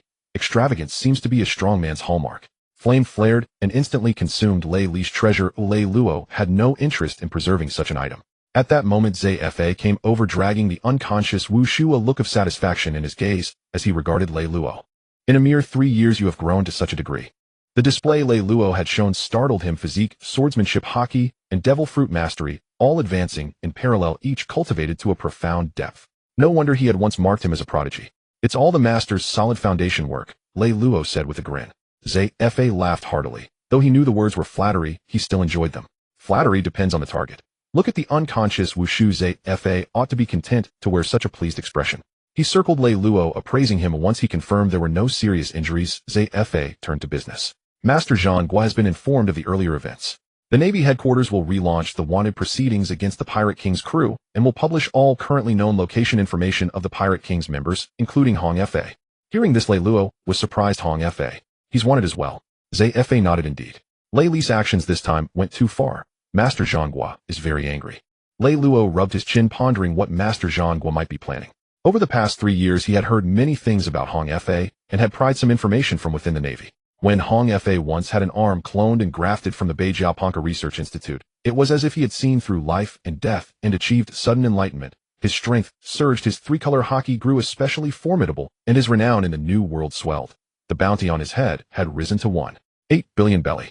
But at heart, Hong Fa is a Tianlongren, isn't he? Would Master Zhang Guo launch a special manhunt for Hong Fa without consulting the 5 elders? If, however, this manhunt against the Pirate King's crew also lists Hong Fa, the implications are weighty.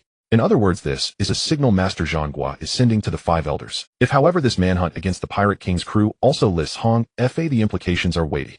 In other words, this is a signal Master Zhang Guo is sending to the 5 elders. Even if he is a Tianlongren, once Hong Fa Xiang's chose to set sail and become a pirate, the Navy has the right to. Before, Hong Fa's celestial dragon status made it awkward to act. Now the attitude is, so what if he is a celestial dragon? If he crosses the line, you strike. Then, what about Jiosha Island? Zephyr pondered for a moment. Master Zhang Guo has not ordered action against Jiosha Island for now. Xiaoqi may be a former empress of Jiosha, but that was long ago, and she has not returned in ages. The current empress Han Kyuk remains a Shichibukai. It's unwise to move against them at present. Lei Luo understood the baseline must be probed step by step. After all, the Shichibukai system is enshrined by the world government. Master Zhang Guo is likely simmering the frog gently. Moving too many pieces at once would provoke backlash. If Xiaoqi fled with Lei Li, she would most likely seek refuge on Jiosha Island to recover, and less likely go looking for former members of the Pirate King's crew. Then we can pay Jiosha Island a visit. We should also keep close watch on the ship Dr. Koluo Kasi, who lives in the belly of the whale Labu. As for Jiosha Island's current Empress Han Kyuk, Lei Luo's impression of her was fairly favorable. She had not done anything to harm ordinary people. Beyond her aloofness, she posed little trouble. He looked again at Wu Shu sleeping on the ground. Senior brother Wu Shu, this is. Zephyr glanced, and then wore a look of disdain. He was knocked senseless by the Conqueror's hockey pressure from your fight. After the student's graduation ceremony, I intend to stay behind and train him personally for a while. An esteemed vice admiral felled by Conqueror's hockey. What a humiliation. Lei Luo cleared his throat twice, thinking that senior brother Wu Shu should not blame him, but his own lack of strength. He turned and beckoned toward a group of curious children peeking from behind the ruined buildings. In the next instant, they came running toward him, shouting with delight. They were hardly students about to graduate to lieutenant commander, plainly a pack of wild monkeys. Master Lei Luo, you were incredible just now. That so-called underworld king Lei Li is nothing. One of your punches tore through his flank. Lu Fei grinned widely. Aic and Sa Bo wore the same smiles. Even Gu Ina and Sua Long regarded Lei Luo with ardent eyes.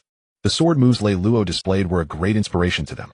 As for the underworld King Lei Li, brute strength can achieve wonders. He had some technique, but not much. Name was unabashed, throwing herself onto Lei Luo's back cheeks. Flushed brother Lei Luo, I heard Master Zephyr will hold our graduation ceremony here, and then we can go with you straight to Chi Shui, Ji, do the Seven Water City. Yes, Lei Luo set Name upon his shoulder and smiled.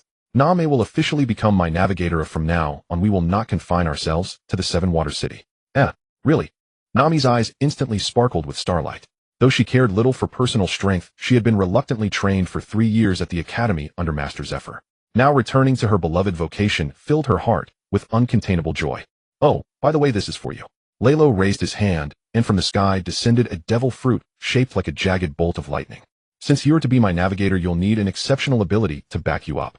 This Goro Goro no Mi, the Thunder fruit, I acquired 3 years ago on the sky island of Burka. I've kept it reserved for you ever since. Nami possessed extraordinary talent in elemental manipulation, and the Goro Goro no Mi, renowned as the most versatile Logia-type fruit, was perfectly suited to her. Unrivaled speed and extraordinary expansion of Kenbunchika Haki's range, and the innate destructive power of lightning. These would elevate Nami's prowess by several tiers. Nami froze in stunned silence. A Logia-type Goro Goro no Mi. For me, yes. Upon receiving Lelo's firm affirmation, she cradled the fruit in her hands, utterly flustered. Across from them, Luffy scowled. Master Lelo, you're terribly biased. Sabo, and I want devil fruits too. Ace possessed the Logia-type Mera Mera no Mi, the Flame fruit, while Nami now held the Logia-type Goro Goro no Mi. Kuina and Zoro were determined swordsmen sworn to master the blade, without consuming any devil fruit. That left only Luffy and Sabo without one. Lelo arched an eyebrow. Oh, then tell me, Luffy, what kind of devil fruit do you desire? Paramecia, Zoan, or perhaps another Logia, like Ace's? Luffy counted on his fingers, assessing himself. His primary offense was brute force punching. He had mastered all 6 techniques of the Rokushiki, and he had inherited every technique of his grandfather's infamous Gomu Gomu no Mi fist style, including the rare Haushika Haki. It seemed almost any devil fruit would suit him well. He turned to Sabo. Sabo, what about you? Which fruit would you? Me? A Zoan type probably. Rumor has it they grant tremendous physical enhancement. Or a Logia wouldn't be unwelcome either. Oh, Luffy nodded, then raised his hand. Then I'll take the same as Sabo. Hearing this, Lelo tapped both boys lightly on the head with a chuckle. Ambitious little rascals. Very well. If suitable fruits appear, I'll certainly reserve them for you. Luffy beamed, and dashed off with Sabo and Ace to frolic wildly. Then Lelo turned to Kana, and Zoro paused thoughtfully, and gestured once more. 2 long swords descended from the heavens, landing precisely in their waiting hands. The two exchanged a glance, then looked toward Lelo. Master Lelo, what are these? 2 of the 21 great grade swords, the 2nd generation San Tsukimi Kunishige, and the 2nd generation Dei Tengakoju. Consider them your graduation gifts. Luffy's trio and Nami each received gifts. Kuina and Zoro could hardly be left empty-handed. These 2 great grade swords had been awarded by the system over the past 3 years after Lelo defeated several renowned sword-wielding pirates. Since he no longer needed them, gifting them to Kuina and Zoro felt only natural. Zoro's 3-sword style still relied on 1 standard-issue longsword. Having delivered the blades, Lelo gave them no chance to thank him. Instead, he swept Nami onto his shoulder and strode off toward the adjacent undamaged district for a leisurely stroll. Shimatsuki Islands. Having arrived, why not explore before departing? Brother Lelo, Nami perched upon his shoulder, cradling the Goro Goro no Mi with quiet hesitation. I've heard this fruit is considered the strongest Logia type. Is it truly appropriate to give it to me? After all, she was merely a navigator. Combat prowess wasn't her calling. Surely such a formidable fruit would serve Luffy or Sabo far better. Lelo smiled warmly. Not a waste at all. I swore an oath before Belmare herself. A Logia-type Goro Goro no Mi is but a modest token. Accept it freely, no guilt, no burden. As for Luffy and Sabo, rest assured. Hearing this, Nami finally relaxed. All right then, if it's your gift, Brother Lelo, I'll accept it gladly. Her eyes gleamed with mischief. She tucked the fruit into her chest, then swiftly wrapped her arms around Lelo's neck, and planted a swift, playful kiss on his cheek. Consider that your reward, Brother Lelo.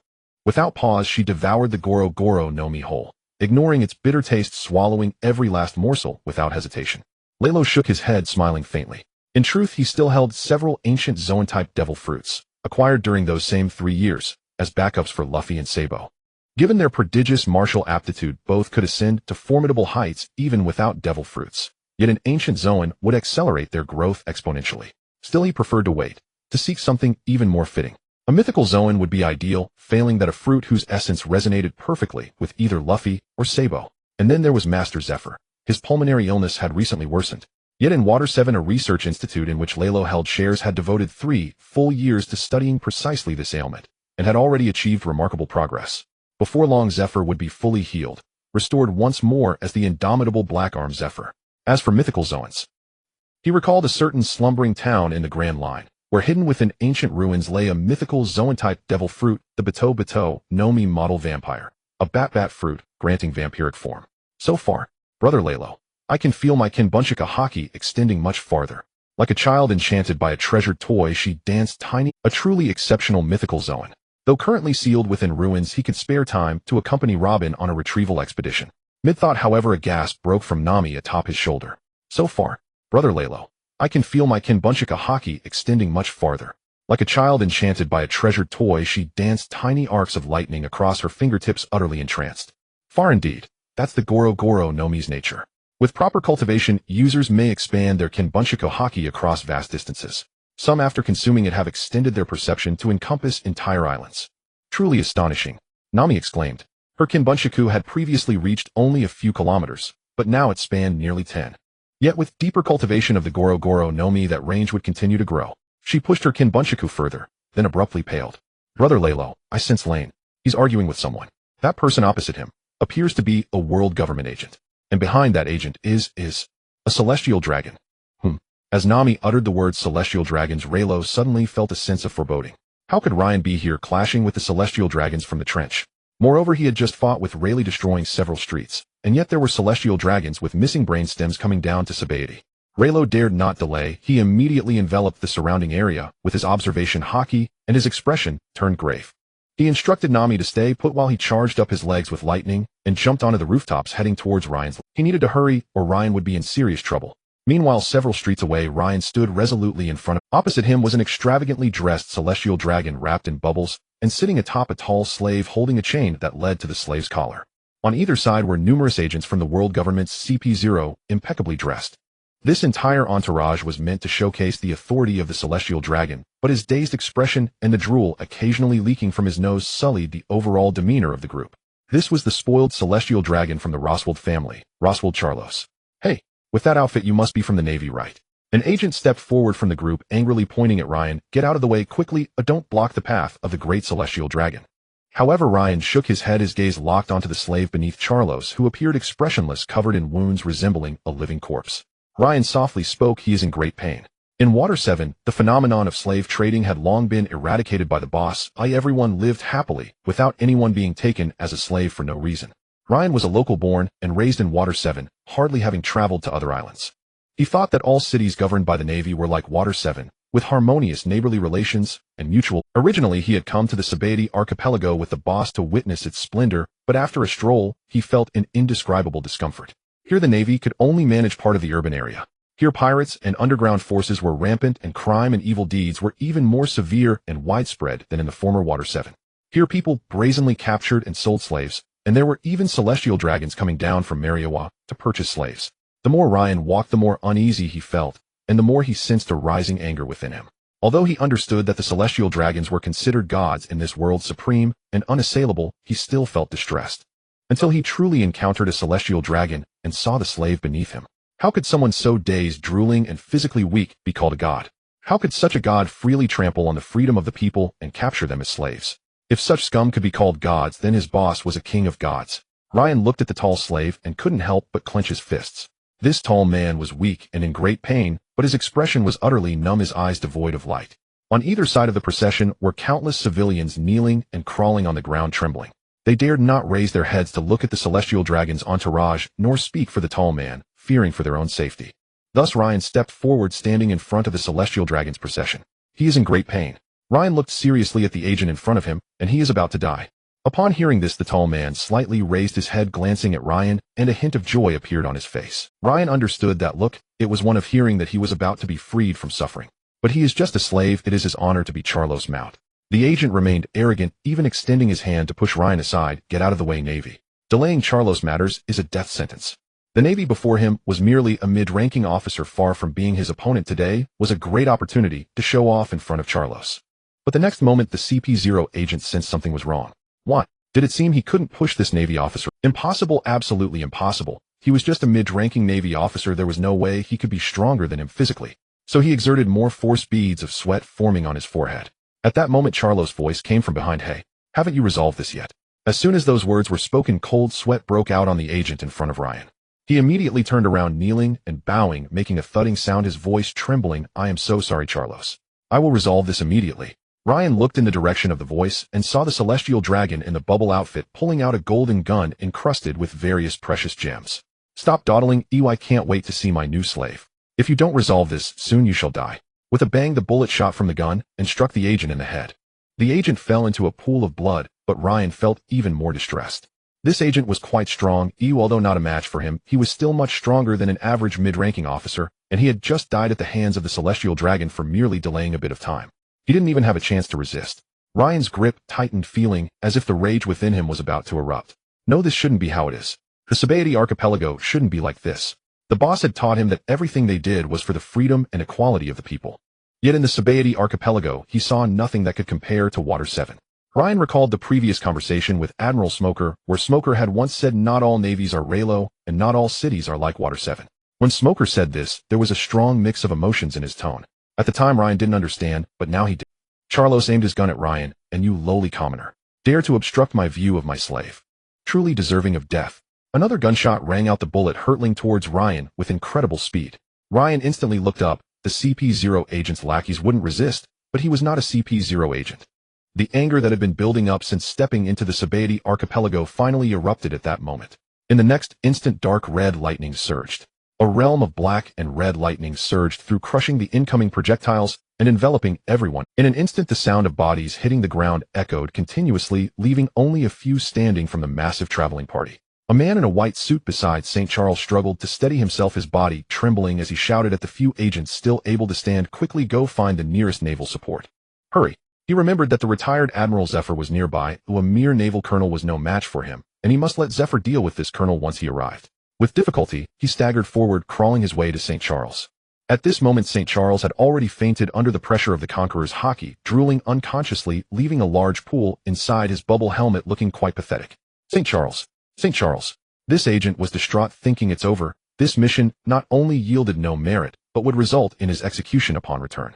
Just then, Ryan stepped forward and approached the towering slave, his right hand forming a fist covered in armed conqueror. Under this overwhelming Conqueror's hockey, the nearly lifeless towering slave surprisingly remained conscious. I will help you end your suffering, Ryan spoke softly. I hope you can depart peacefully. This towering figure had no chance of survival. Rather than let him slowly await death here, it was better to send him off. Upon hearing this, the towering slave trembled slowly, raising his head, each movement seeming to drain all his strength. Then he offered Ryan a big, radiant, warm smile. Thank you. Ryan closed his eyes and delivered a punch. At that moment, an agent nearby raised a snail phone, excitedly reporting, sir, we have found support. Admiral Zephyr said reinforcements are on the way and will arrive soon. Upon hearing this, the man in the white suit, standing guard in front of St. Charles, instantly perked up. Daring to harm the celestial dragon, you shall wait for death. By the way, do you know who is coming to support us? Is it Admiral Zephyr or Colonel Mongoose? It's Major General Lei Luo. That Lei Luo. He is also in the Zephyr archipelago, and has just severely injured the pirate king Rayleigh.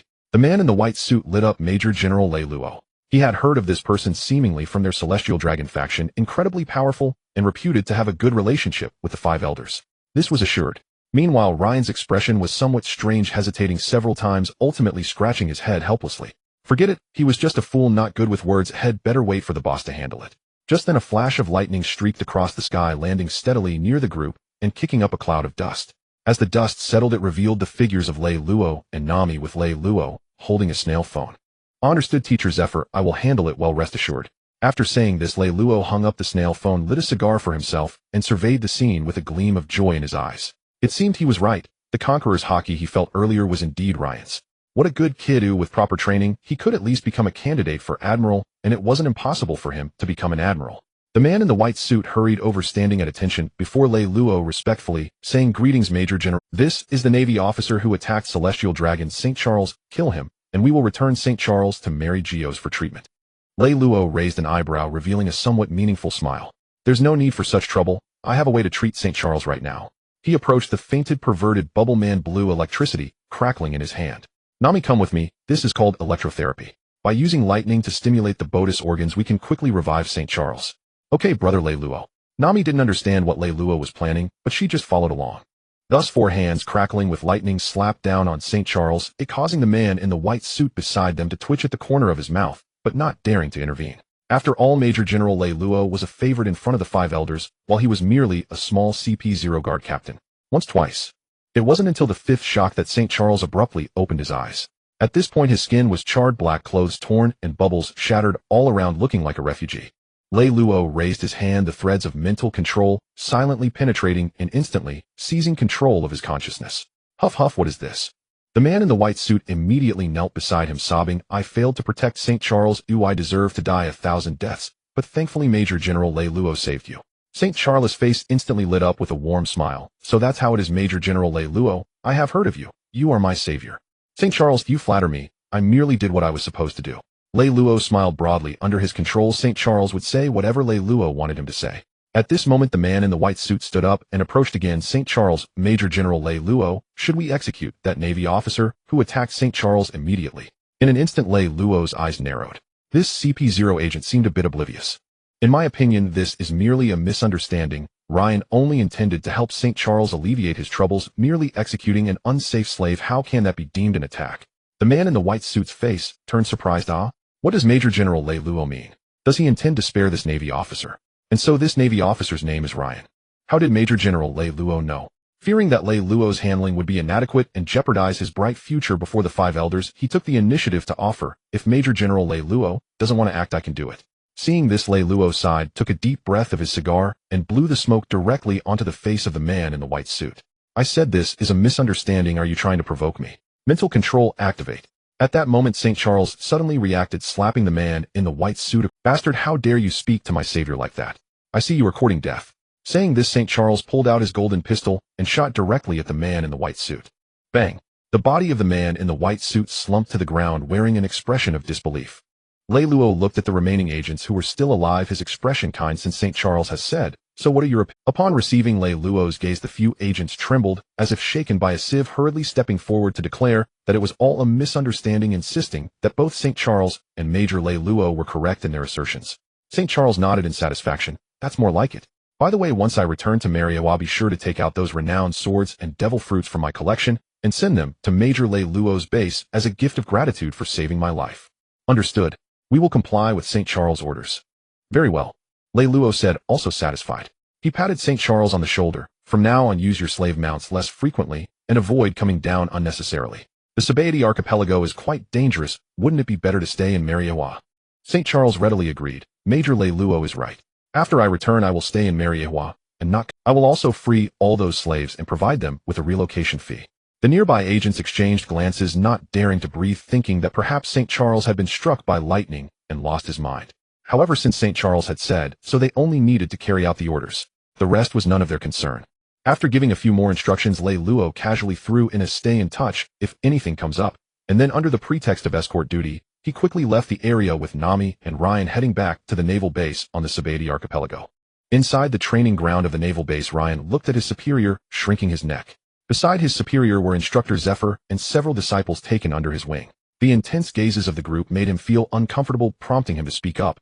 Boss, have I gotten myself into trouble this time? Attacking a celestial dragon is a serious matter, right? Lei Luo chuckled. I already said it was a misunderstanding, not an attack. Besides, didn't you see St. Charles' favorable attitude in the end? Ryan nodded, feeling that something was off about the situation, but he couldn't pinpoint what it was.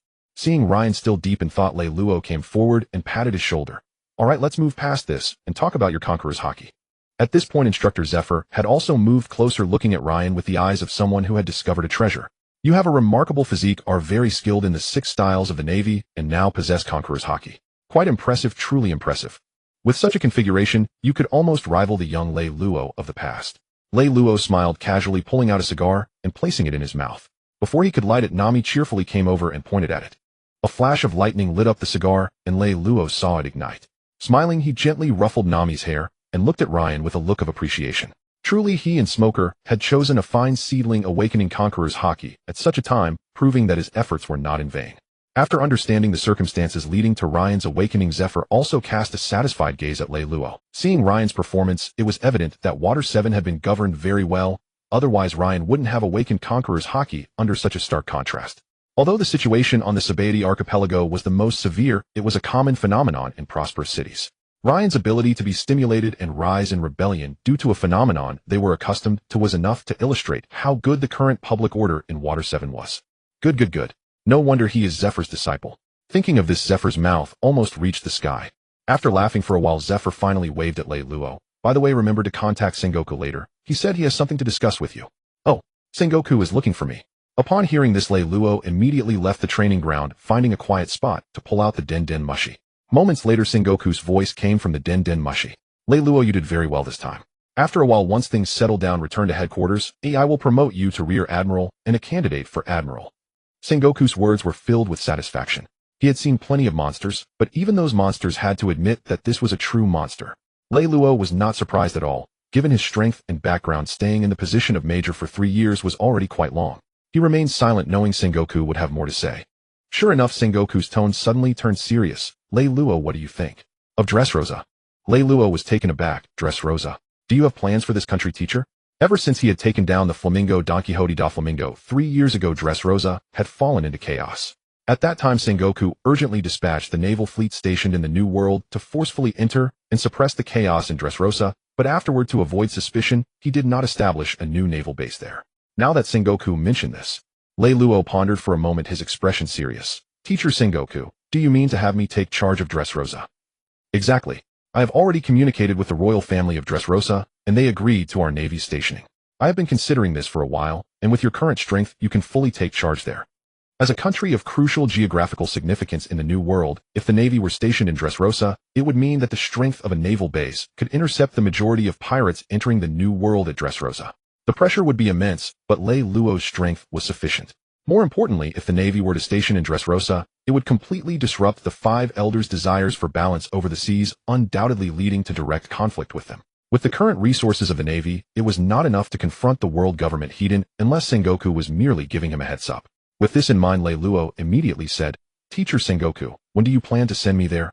On the other end of the Den Den Mushi, Sengoku's mouth revealed a hint of a smile. He liked clever kids like Lei Luo who understood things quickly. Don't rush. You have plenty of time to grow. Whenever you feel your strength is sufficient, that will be when you go. Sengoku's meaning was clear. I will set the stage for you. And when the time comes, how you wish to perform, and when to perform entirely depends on your own will. Lei Luo smiled. Understood, Teacher Sengoku. I will apply to you at the appropriate time. Then let's leave it at that. By the way, this time when you return to the naval headquarters, stay a few more days. There are quite a few people who want to meet you, haha.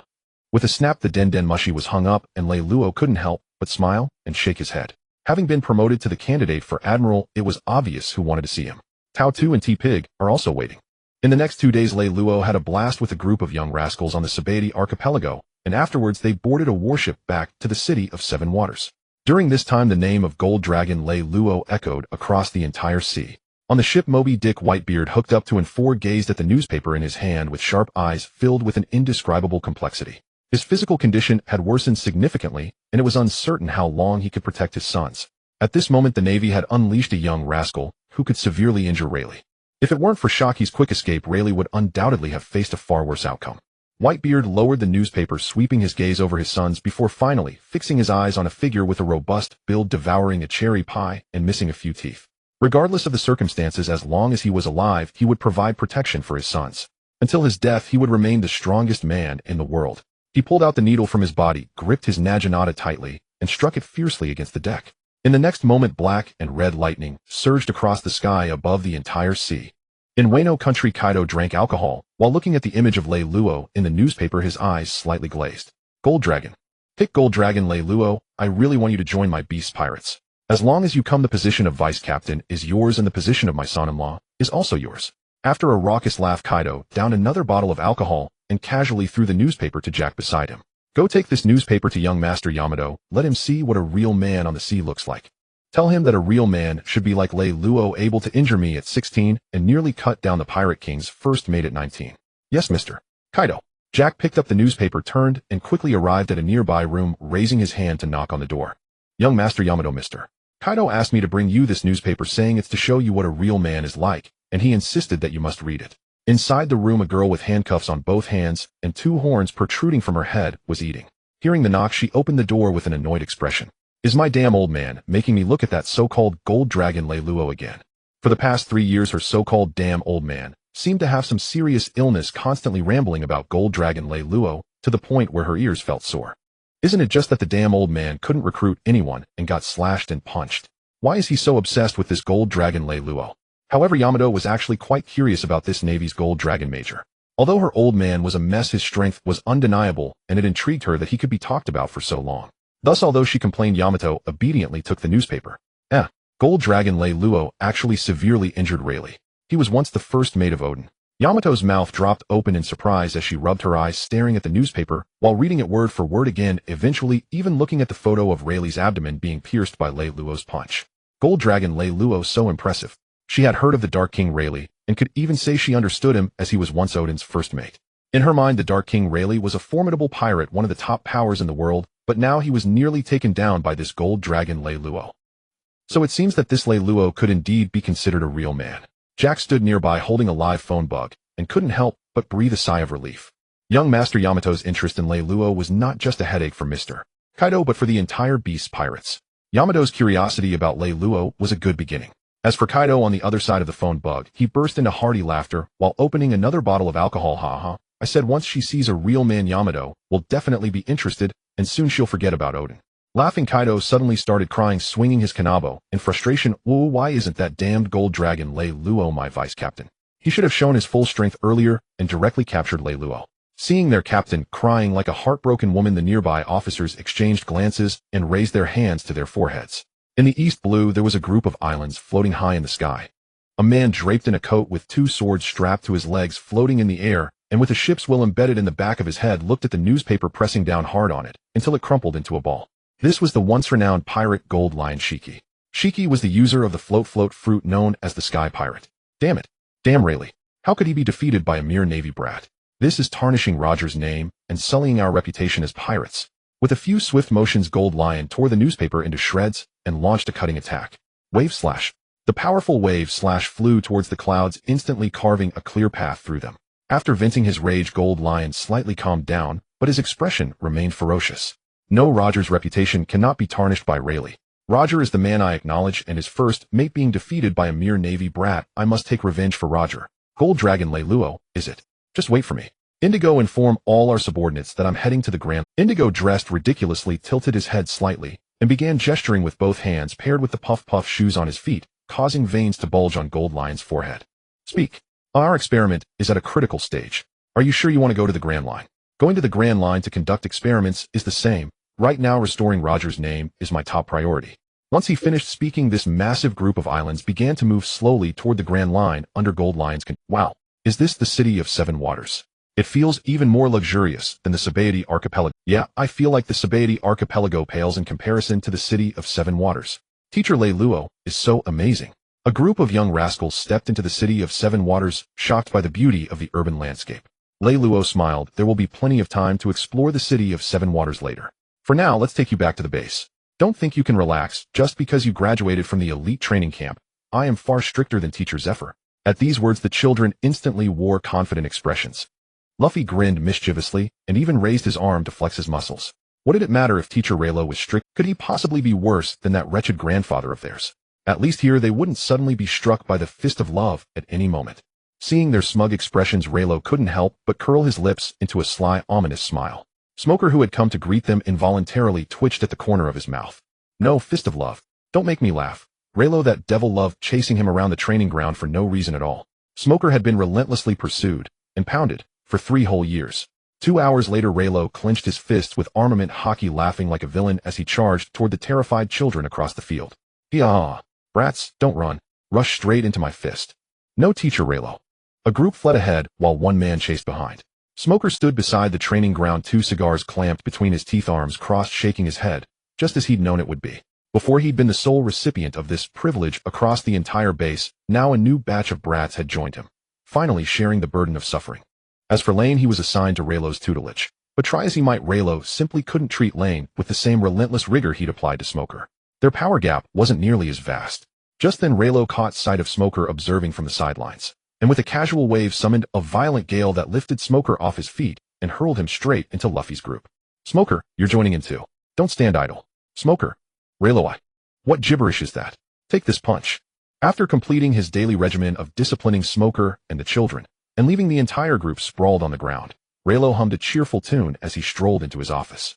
Hey there, busy. Relo grinned as he spotted Robin seated at his desk handling official matters, then squeezed past her and lifted her onto his lap. Well, you weren't at the base, so naturally these duties fell to me, Robin replied with an elegant roll of her eyes leaning back against Relo's chest as she continued working. Oh, come now, you handled them just fine even when I was here. Relo chuckled, transforming into a ravenous wolf determined to derail Robin's productivity entirely. Robin rolled her eyes again and turned around, first appeasing Relo. Otherwise she knew full well she'd accomplish. Seated in his chair, Relo gently combed his fingers through Robin's long hair. You'll hand over your current duties to Tina and Yuta over the next few days, then accompany me on a trip. Robin paused, puzzled. Where could he possibly be taking her? I've recently learned of a mythical zoan-type devil fruit hidden within an ancient ruin. Your expertise in deciphering lost scripts will be indispensable. Upon hearing this, Robin nodded in quiet understanding. Among all personnel at the base, only she possessed the rare ability to interpret inscriptions from antiquity. Her presence was not merely logical, but essential. After concluding their conversation, Relo turned toward Khalifa, his smile once again laced with mischief. Khalifa, sensing his intent, promptly gathered her documents and rose, smoothing her long hair behind her ears. Miss Robin, these reports can wait until tomorrow. Right now, we have far more pressing matters to attend to. The following day, Relo arrived at the training ground and assigned Luffy's crew, excluding Nami, a formal designation, the assault squad, with Kuna appointed as squad leader. Every unit within the Marine base already had its own commanding officer, so inserting Luffy's group directly into leadership roles would be inappropriate.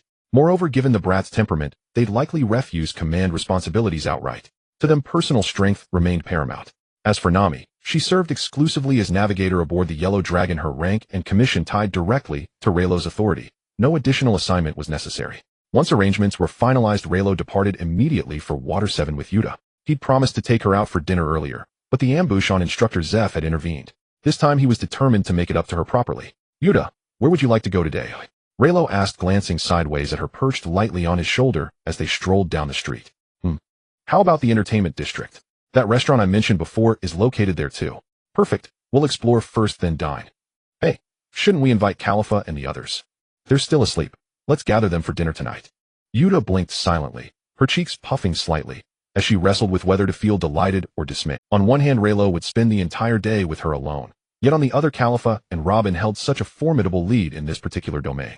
Relo, meanwhile, seemed utterly buoyant, smiling warmly and nodding politely to citizens who greeted him along the way. Had he not firmly declined, his hands might well have been laden with gifts by now. Clothing, cuisine, performances. There's even a circus performing here today. Yuta, shall we watch? Yes. Relo now held 2 colossal ice creams, one in each hand, his right arm slightly raised so Yuta could easily reach hers. Yuta in turn extended half-eaten cotton candy to his lips. As he took a bite, her eyes crinkled with quiet joy. They paused before the circus's makeshift stage, already surrounded by a lively crowd of visitors. Laughter and chatter rippling through the air. This circus is no ordinary troupe. Their animals are remarkably unusual. After prolonged observation, Relo settled on that precise, understated assessment. These performing beasts bore little resemblance to ordinary creatures, especially the lead black gorilla clad in a pink jacket and lime green board shorts, exuding unmistakable signs of human-like intelligence. Truly, the Grand Line holds wonders beyond imagination. Even circuses possess such extraordinary talent. Yuta breathed in awe. After watching for some time, Relo glanced at his wristwatch. It's lunchtime, Yuta. Shall we head out to eat? Yes. Once the pair departed, the circus resumed its performance. The pink-jacketed gorilla watched them disappear down the street, then turned and strode backstage, gesturing emphatically to his fellow performers. Understood. You've spotted Golden Dragon, Relo. I'll transmit this intelligence immediately. Thus the report surged outward from Water 7, ultimately landing in the hands of Dr. Indigo. The Golden Dragon, Relo, has indeed returned to the city of 7 waters. Dr. Indigo squinted at the intelligence in his hand before quickly running towards the main island of the floating island cluster. After a moment, the Golden Lion Shurji frowned at Dr. Indigo, who was gesturing but not speaking, and couldn't help but ask, "Are you saying that the orangutans disguised themselves as a circus to perform?" The orangutans have such a talent. When they come back, I must have them perform for me. Seeing his performance art fail, Dr. Indigo couldn't help but speak up. Dr. Indigo said, "What I mean is that the orangutans have confirmed that the Golden Dragon, Relo, has returned to the city of 7 waters. At our current speed, we only need 3 days to reach there." The Golden Lion was startled. "You can talk, Dr. Indigo." Seeing his captain acting foolish again, he immediately stepped forward and slapped the Golden Lion on the head. The golden lion shook his head, regaining clarity. Oh, it's Indigo. The orangutans have confirmed the location of the golden dragon Reno right. His head often remained in a dazed state due to the ship's wheel lodged behind it, making the golden lion Shurji appear no different from a fool in this state, requiring Dr. Indigo to wake up his intelligence. Yes, we can reach the city of Seven Waters in just 3 days. 3 days, very good. By then not only will I take down the golden dragon Reno, but I will also destroy the city of Seven Waters. It's time for the flying sea pirates to reclaim their name on the seas. Reno was unaware of the circus matter, but his expression was filled with excitement, as if he had discovered a great Yuta noticed Reno's situation and couldn't help but ask, Reno, is something wrong? They were currently standing at the entrance of the largest casino in the city of Seven Waters. Reno initially did not want to come here, but Yuta was quite curious about it, so they decided to come and play. After all, he had plenty of money, and since the ownership of this casino was in Khalifa's hands, losing would just be moving money from one pocket to another, fulfilling Yuta's small wish. However, Reno never expected to see an unexpected figure here. Yuta, he said with a smile, didn't you want to see what gambling is like? I will take you to see it shortly. With that, he lifted his leg and walked into the casino, heading straight towards a blind man dressed in a purple kimono with a purple scarf and an shaped scar on his forehead. Reno sat down opposite him. Brother, seeing that there is no one opposite you, would you mind gambling with me? The blind man looked up, his eyes tightly shut, but Reno was sure he had already seen him. So it is the golden dragon Reno from the city of Seven Waters. I am truly honored. I am Ishao. I never expected that Major Reno would be willing to wager with me, and I feel greatly honored. May I ask how Major Reno would like to gamble? Upon hearing this, Reno's smile widened. Ishao, a user of the superhuman type devil fruit, the heavy fruit, is also a great swordsman possessing one of the 12 great blades, the gambler's fire line, with an exceptionally wide range of observation hockey, capable of pulling down meteorites from space, and has the strength of a vice admiral. Ishao, a naval officer known as Fujitora. To encounter Ishao here was truly an unexpected delight. Let Mr. Ishao decide. I am merely a novice in gambling. Hearing this, Ishao opened his eyes, revealing his pale eyeballs, and scrutinized Reno for a moment before smiling. Then I will dare to take charge this time. The two exchanged smiles and quickly laid out their chips. Yuta blinked. Although she didn't know who this uncle was, she recognized the gambler's fire line beside him. Clearly Reno wanted to recruit this uncle, and this uncle was a good person himself. Otherwise Reno would have drawn his sword and attacked long ago. Ishao liked to gamble, so Reno accompanied him for game after game, neither of them using observation hockey to cheat. Yet even so, Reno glanced at their increasing chips and couldn't help but scratch his head. Mr. Ishao, your luck in gambling is truly not great. This was the truth. Reno considered himself not particularly lucky, but he never expected Ishao's luck to be even worse than his. Ishao, however, smiled and shook his head. Gambling is merely entertainment. Winning or losing does not matter. He stood up, looked at the gradually darkening sky outside, and picked up the gambler's fire line. Major Reno must have something to discuss with me. Shall we talk in the naval base? Since Major Reno has invited me, I have no reason to refuse. The group quickly arrived at Reno's office in the base.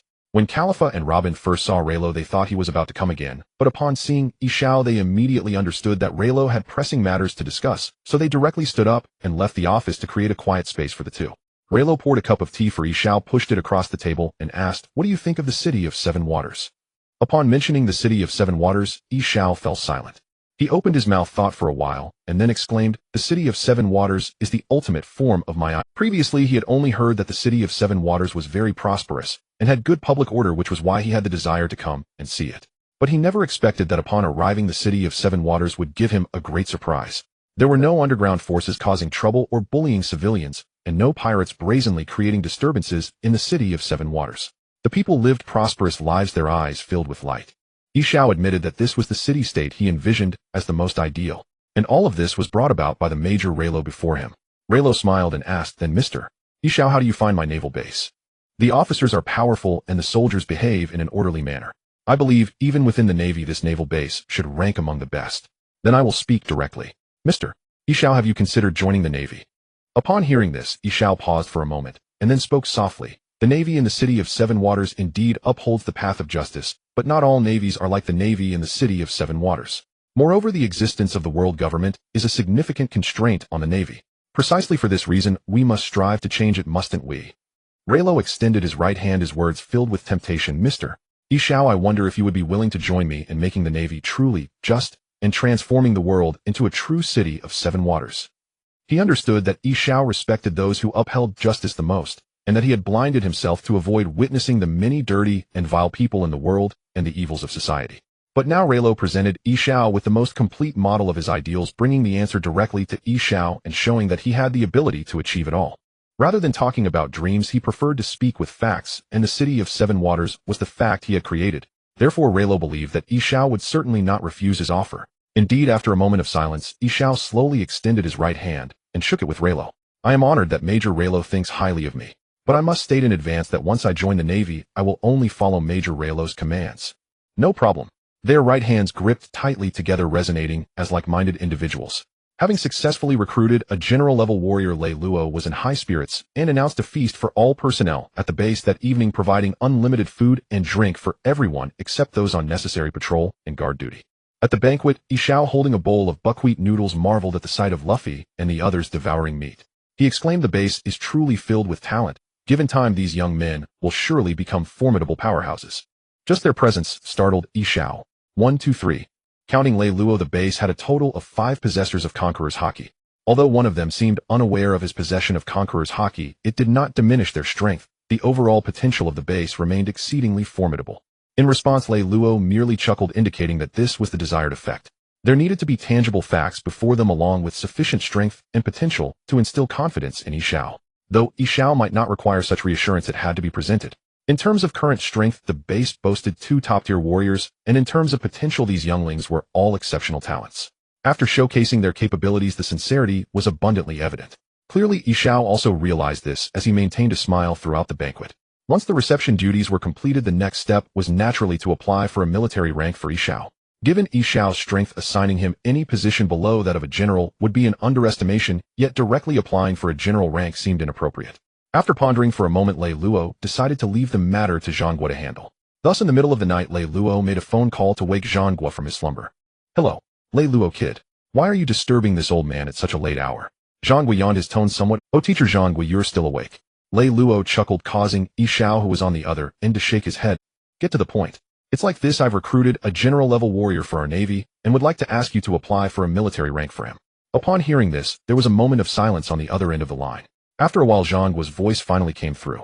I say, Lei Luo, are you thinking I, this old man, have too much free time calling me at this hour for a joke? Is a general-level warrior as easy to recruit as a cabbage? I'm not kidding, we have a superhuman-type gravity fruit user plus a great swordsman. What do you think? Zhanggua's expression immediately turned serious upon hearing this. This combination, wasn't it just like the Golden Lion Shiki, who lacked Conqueror's Haki? The power of the gravity fruit allows for the manipulation of gravity, while the float fruit enables objects in contact to levitate. Although the abilities differ, their displayed effects are fundamentally similar. Moreover, the gravity fruit's abilities are even more comprehensive. It is known that when the Golden Lion Shiki bravely stormed the Navy headquarters, it took him and the peak period Carp working together to subdue Shiki.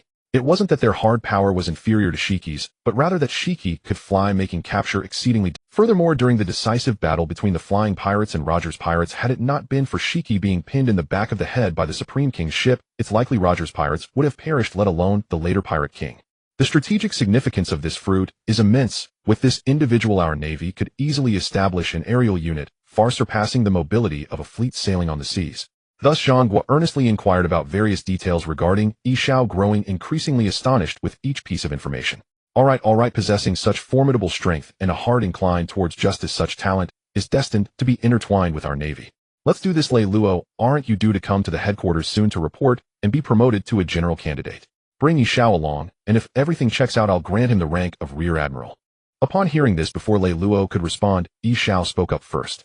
Commander Zhanghua, I am Yishao. Regarding my military rank, please ensure it is lower than that of Major General Lei Luo, as this is my respect for Major General Lei Luo. Moreover, in the future, I will only obey the commands of Major General Lei Luo. The title of General Candidate was merely a name. Essentially, it was still the rank of Rear Admiral, which Yishao could hardly accept. Don't worry, Mr. Yishao, everything will be according to your wishes. By the way, Lei Luo, have you thought of a code name for Mr. Yishao? Looking at Yishao's purple kimono and purple scarf, Lei Luo suggested, how about calling him Purple Tiger? Purple Tiger, Yishao. Yishao nodded, indicating he had no objections. Thus, this matter was settled. Yishao would temporarily reside at the Navy base in Water 7 as an advisor, and upon arriving at the headquarters, he would undergo the formal process to be granted the rank of Rear Admiral. The arrival of a great swordsman at the base was most exciting for Kuna and Zoro. The two patiently waited for 2 days, and after Yishao settled in early on the 3rd day, they were squatting at Yishao's door, eager to ask about swordsmanship. Is Zoro and Miss Kuna here to spar with me? Yishao scratched his head, and then went to find Lei Luo. It didn't matter to him, but it seemed that Major General Lei Luo had a training plan for them, and he was unsure if he would but Lei Luo just smiled. Let's all go together. Well, I also want to see Mr. Yishao's swordsmanship. Upon hearing this, Yishao nodded. In that case, let's head to an uninhabited island outside of Water 7. Half an hour later, on a deserted island outside of Water 7, Yishao held the gambler's fire line looking at the prepared Kuna and Zoro, and couldn't help but nod slightly. Miss Kuna and young Master Zoro should have solid foundations. In that case, let me gauge your strengths. Kuina and Zoro exchanged glances, and then nodded in unison.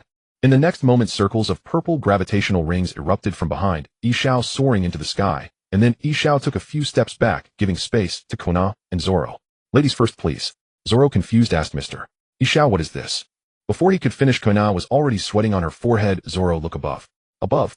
Zoro looked up, and his eyes widened in shock. What came into view was a meteorite engulfed in flames, and the size was comparable to a football field. A meteorite.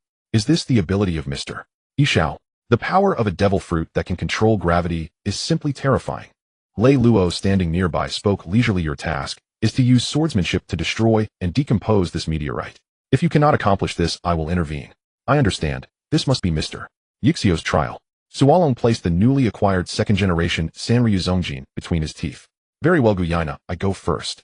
9 mountains and 8 seas make a single world, gather 1,000 realms, and you have a minor 1,000 world. Lei Luo rubbed his forehead in helplessness. Only Suadao, whenever he went all out, began to chant terms like a mage. 3 sword style secret art 1 great, 3,000 great 1,000 world.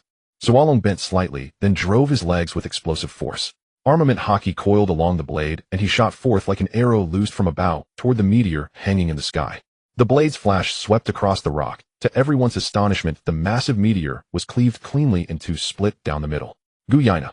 Sualong landed on the ground half kneeling and called over his shoulder.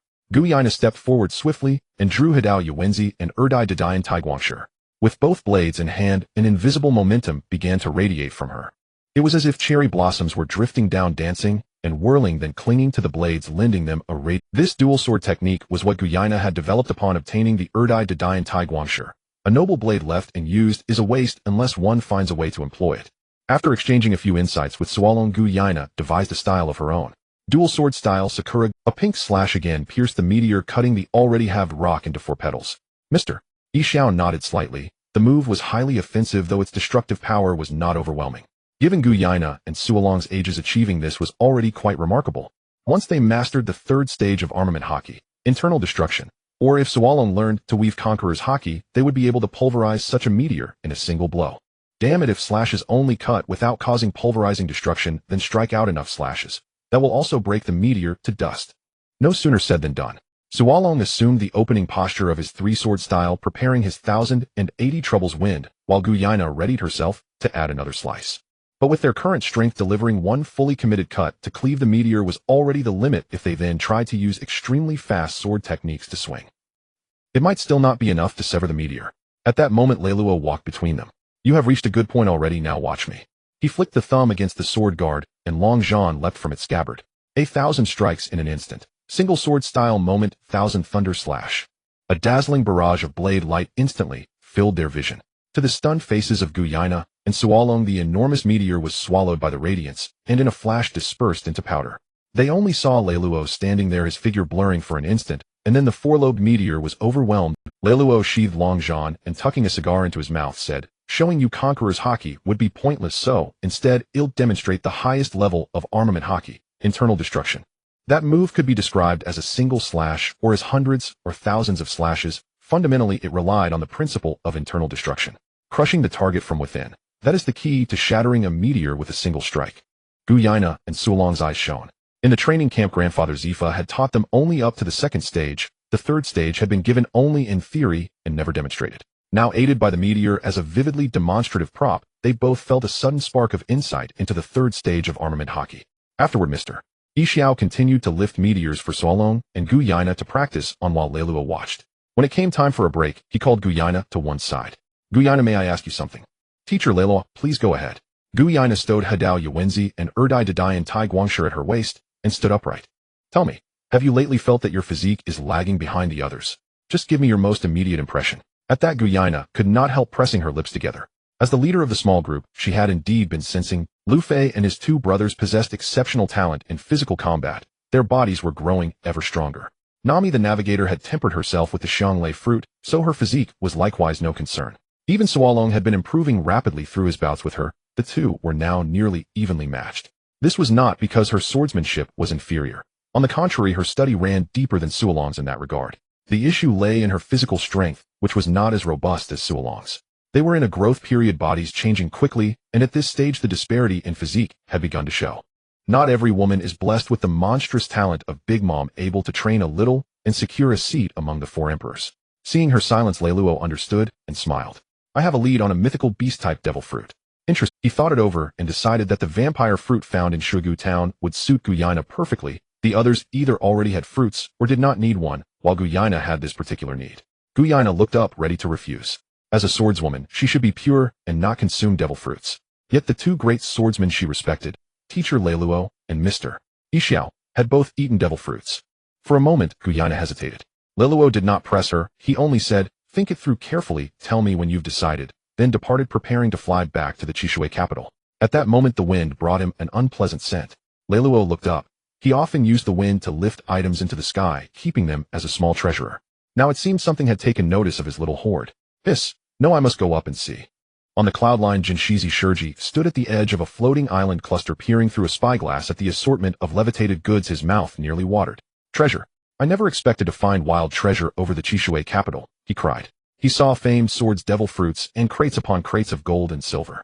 At heart a pirate, the Golden Lion could not contain himself upon seeing such riches. He rose and flew over, immediately intent on taking everything for himself. That scene happened to be spotted by the rising Leiluo. You blasted Golden Lion, what do you intend to do with my little hoard? Leiluo was furious. He had sensed that his little treasury was being targeted, and it turned out that pirates were indeed nearby. This was his little treasury that he had saved for 3 years, and any pirate who dared to covet it would have to die. The dragon slash was drawn, and with a swift motion, a golden flying slash struck towards the Golden Lion. Someone dares to rob my treasure. You can't have it so easily, the treasure is mine. The Golden Lion halted, while beneath his feet Sakura and Muku swung their blades. Slash waved. 2 tremendous slashes were unleashed in succession. The first deflected Leiluo's flying slash, while the second flew directly towards him. What nonsense treasure? That's my little treasury. Leiluo's nose flared with rage as golden red lightning flickered along the blade of the dragon slash. One sword style Thunder Dragon. A phantom beast, the Thunder Dragon formed by the blade's light, roared as it charged at the Golden Lion, crashing into him before he could reach Leiluo's little treasury, sending him flying. Seizing this opportunity, Leiluo hurriedly controlled the power of the wind to secure his little treasury and turned to fly towards the island below. He needed to have Yixiao keep a close watch on these items, otherwise if a fight broke out and these precious treasures were destroyed, he would have nowhere to cry. Meanwhile, the Golden Lion, having been knocked away, steadied himself and looked at his tattered clothing, seething with rage. This blow did not hurt him much, but the humiliation was unbearable. Damn it! How dare you steal what belongs to me right under my nose? Just wait. Before I deal with the Golden Dragon Leiluo, I will take care of you. Saying this, the Golden Lion dove down, closely following Leiluo. On the deserted island, Guina and Zoro had finished their training, and Yixiao looked up at the sky, suddenly speaking. Major Leiluo might be in trouble. Guina and Zoro turned their heads in unison, and then Guina, with keen self-awareness, asked, "We probably can't help. All right, Zoro, let's move aside."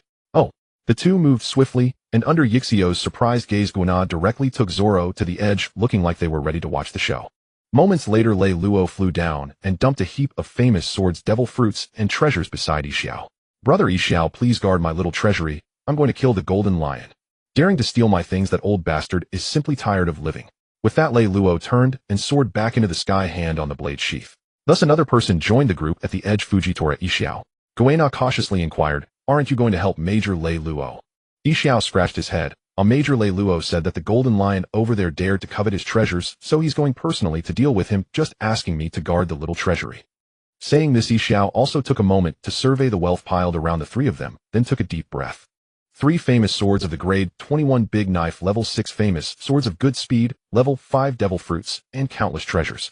Even with his composure, he couldn't help but be astonished. It turned out Major Leiluo's little treasury was so... I heard that Major Leiluo usually levitates these items in the air using the power of wind, but this time, he happened to encounter the legendary pirate Golden Lion Shiki. No wonder he entrusted these items to him for safekeeping. Yixiao shook his head, chuckling slightly, then manipulated gravity to form a balanced gravitational field around these items, preventing the Golden Lion from suddenly swooping in to snatch them. At that moment in the sky, the golden lion crossed his arms, his fur coat billowing in the wind, looking quite displeased, while opposite him stood Lei Luo, a cigar in his mouth, equally wearing a displeased expression. "Hey, you little bastard Navy kid, how dare you steal my treasure? Don't you fear for your life? I already said that was originally mine, you're the intruder." The two shot sideways glances at each other, both wearing defiant expressions, neither willing to concede. Then they simultaneously grinned. Looks like there's no way around it. The golden lion's hands naturally dropped, his gaze sharp. Lei Luo flexed his left fingers, the dragon slash ready to be drawn. "Yes, it seems we must fight. On the sea, strength speaks volumes, doesn't it?" "Ha ha, well said. Navy brat, you understand my temperament. But unfortunately, you won't see tomorrow's sun again." Lei Luo exhaled a puff of smoke. "Old man, don't speak too confidently, it might be you who dies." The two locked eyes, and in the next moment both their conquerors' hockey fields were unleashed simultaneously. Black-red and gold-red lightning collided in an instant, a tremendous pressure rapidly spreading outward from the two, shattering the clouds. In a 100-kilometer radius, the golden lion's floating island laid bare for all to see. "Huh, a flying island." Goena and Zoro were astonished. Is this the legacy of the legendary pirate Golden Lion? He actually possesses a floating island. Yixiao smiled from the side. This is the Golden Lion's ability, he can make objects fly. Goena paused, then quickly reacted. "Then Mr. Yixiao, you should be able to do that too, right?" Yixiao smiled again, but said nothing. Meanwhile, in the sky, the Golden Lion gazed at the extremely high-quality, domineering gold-red hockey from across his eyes, revealing a look of realization. "So you are the Golden Dragon, Lei Luo. The gold-red conqueror's hockey, only you possess this color of hockey. With such a bold presence, how could you choose to become a Navy?" He had felt somewhat familiar earlier, but upon seeing this hockey, he immediately recognized him. In the Golden Lion's view, those who possess conqueror's hockey should be pirates. How could they willingly become the running dogs of the world government? "What, old man, are you begging for mercy?" "Ha ha ha." The Golden Lion seemed to have heard a joke. "Beg for mercy? Impossible. I'm not that useless, Rayleigh. I still need to take your head to clear Roger's name." Wait. Two massive slashes shot from the Sakura and Muku on the Golden Lion's legs, heading straight for Lei Luo. "TCH, you're a great pirate. Don't bring out childish tricks to make people laugh." One sword style Thunder Dragon. The deep purple Thunder Dragon wrapped in hockey directly dispelled the Golden Lion's two flying slashes, but it also became illusory and transparent, easily broken by the Golden Lion with a single sword strike. The Golden Lion's mouth curled into a grin. He had sensed that this little brat was not ordinary since earlier. Now it seemed that being able to severely injure Rayleigh indeed showed some skills. "It looks like I can finally have a proper fight today. Navy brat, make sure to give me a good time." Lion's 1,000 cuts. The Golden Lion soared into the air, his legs quickly swinging as he unleashed countless, more powerful flying slashes than the wave slash, using the bindings of Sakura, Tin, and Muku. Goena watched from below, deep in thought. Rayleigh, Mr. Yixiao, and this formidable pirate, the Golden Lion, were all great swordsmen, and all three had consumed quite powerful devil fruits.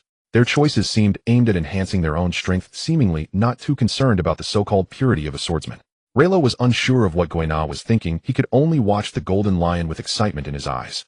He transformed into a half-dragon man, his head adorned with two horns, his physique dramatically increasing, with golden flame clouds appearing sporadically around him, though they were somewhat illusory and only roughly outlined. Initially, he thought Rayleigh could help him achieve awakening, but it turned out he was still a bit lacking.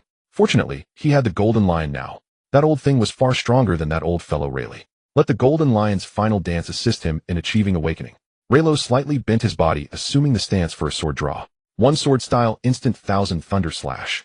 As lightning surged violently the moment the dragon was drawn from its sheath, countless blade lights composed of lightning surged straight towards 1,000 cuts. The blade lights collided and lightning and fierce winds raged, creating a storm in the sky within the blink of an eye, even stirring the sea below, hinting at the trend of becoming a tsunami.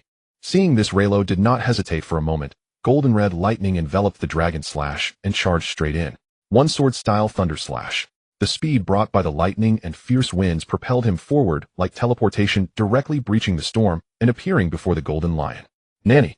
The Golden Lion was startled. This brat was incredibly fast. Catching sight of the glinting golden red lightning, he raised his foot, black red lightning enveloping Sakura 10. Clang. Rayleigh's right arm muscles bulged. He exerted force and swung his sword. The immense power sent the Golden Lion flying back to his floating island, raising a large cloud of dust, even destroying a small part of the buildings on the island.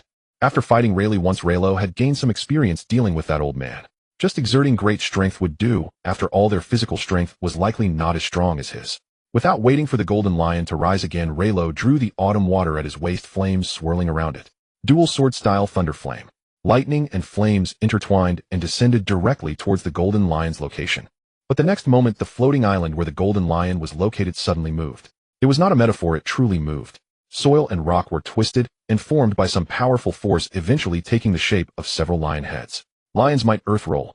The golden lion's voice emerged from the smoke, and the massive lion head collided with Raylo's thunder flame, raising another cloud of dust. However, these dust clouds did not disperse, but instead, like the earlier soil and rock, combined to form an even larger and more imposing lion head. Behind it, the somewhat disheveled golden lion was laughing maniacally. Keek, Navy brat, take another hit from me. Lion's might imperial earth roll. The enormous lion head charged towards Raylo with overwhelming pressure. Raylo looked up at the gigantic lion head, his expression calm, lightning crackling around him. Dual sword style instant thunderstorm slash. Zizizi.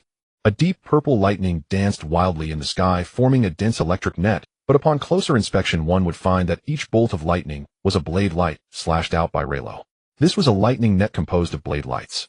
The blade lights passed through the lion head, and the massive lion head collapsed and disintegrated in an instant, finally reforming into the floating island. The golden lion floated in the air, his tone strange. You're quite capable, brat. It seems Rayleigh's defeat was not unjustified after all. Raylo held the dragon slash with his right hand, resting it on his shoulder, while with his left hand, he pointed autumn water downward, speaking casually. But in my view, the performance of the Dark King Rayleigh is far better than that of you, old lion. With the strength you're showing now, you can't even compare to a single hair of Rayleigh. Of course, Raylo was referring to the enraged Rayleigh. The golden lion, like Rayleigh, had hidden in the East Sea for so many years, constantly thinking of using IQ to enhance his animals and building his own animal army to rule the world. But over the years, the golden lion, who had not engaged in battle and had not fought strong opponents, truly could not compare to the previous Rayleigh.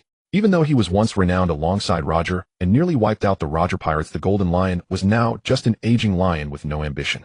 To have the golden lion complete his final dance to assist him in achieving awakening, how could that be possible in this state? Golden lion, show me your strongest form. On the opposite side, the golden lion's face darkened in an instant. Are you mocking me? Raylo shrugged. I'm just stating the facts, golden lion. You are far from what you used to be. With that, Raylo, unwilling to say more, he aimed to awaken the golden lion with the most ferocious offensive. In the next moment, an overwhelming armament hockey burst forth, enveloping Raylo's entire body, and finally a layer of golden patterns was drawn all over him.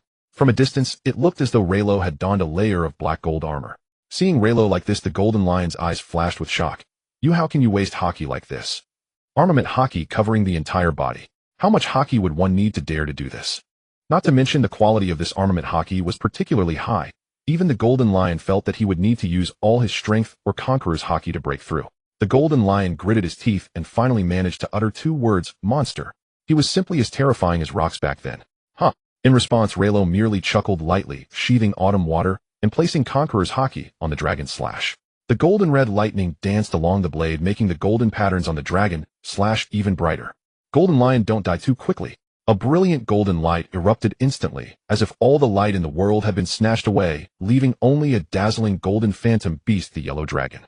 At this moment, this yellow dragon was the sole ruler of the world. One sword style ultimate yellow dragon. The yellow dragon soared into the sky, its roar shaking the world. The golden lion's pupils constricted sharply, raising both feet, as Conqueror's hockey instantly enveloped Sakura, Ten, and Muku. In the next moment, he unleashed a sword strike infused with Conqueror's hockey. Lion's thousand cuts. Golden Lion's legs blurred with speed, unleashing wave after wave of Haoshiku hockey slashes that collided midair with the radiant golden dragon. Each slash dimmed the dragon's lustrous golden radiance slightly. If this continued, Golden Lion would gradually wear the celestial beast down to nothing. But there's no time left. Golden Lion's pupils contracted sharply as the golden dragon phantom surged toward him. Armament hockey instantly enveloped his entire body. In the next instant, the golden dragon phantom pierced straight through Golden Lion. Ugh! Countless gashes erupted across his body, each trailing crimson blood. Golden Lion plummeted like a shattered doll onto the floating island. The earth and boulders he'd earlier hurled as weapons now rained down, burying him beneath rubble. Simultaneously, the cluster of floating islands began trembling violently, as if poised to collapse from the sky. Captain, Dr. Indigo cried out in panic, not only for Golden Lion's safety, but for their own survival. The entire Sky Pirate crew depended entirely upon this floating archipelago, and Golden Lion alone sustained it. Should their captain fall, they would almost certainly perish with him. The islands shuddered more violently, teetering on the brink of descent, only to be steadied by an invisible force, returning instantly to perfect stillness. The islands shuddered more violently, teetering on the brink of descent, only to be steadied by an invisible Their Golden Lion, previously buried beneath soil and stone, had somehow soared free. His body was crisscrossed with wounds, his garments torn to tatters, his appearance utterly battered. Haha, truly formidable. You Golden Dragon Reno. Golden Lion panted, gazing at the calm-eyed young swordsman across from him, a faint defiant grin curling his lips. This level of agony, I haven't felt anything like it in years. But to defeat me, you're far too early. His fingertips twitched lightly. Sakakiri and Makoto, embedded deep in his thigh, trembled faintly, as if preparing to wrench themselves free. Relo's gaze flickered. Such an act was tantamount to severing his already crippled legs anew, an act certain to deepen Golden Lion's injuries. Yet only with twin blades in hand did Golden Lion truly embody the legendary sky pirate who once ruled the Grand Line. Using Sakakiri and Makoto as prosthetic limbs was merely his desperate improvisation. Until now, Golden Lion had been like a warrior deliberately sealing away his own power, layer upon layer. At last he had broken those seals, revealing his true, unchained might. With a final wrench, Sakakiri and Makoto tore free, spilling torrents of blood. From afar one could glimpse the raw, bone-exposed cross-section of his thigh. Yet Golden Lion's face remained locked in a serene smile, as though pain no longer touched him. As the twin blades hovered before him, he reached up, seized both hilts, and crossed them before his chest.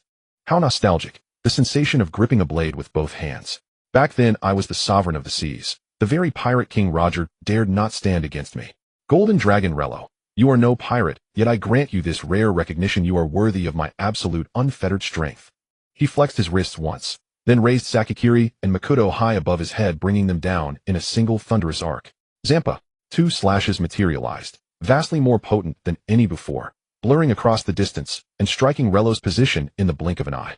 Reno recoiled in shock, crossing Ryuzen and Shusue before him, but the dual slashes hurled him backward like a leaf in a typhoon. Their razor-sharp pressure shredded his justice cape into dust, and even his armament Hakirin-forced flesh split open, weeping beads of crimson. These Zampa slashes bore no resemblance to those earlier ones.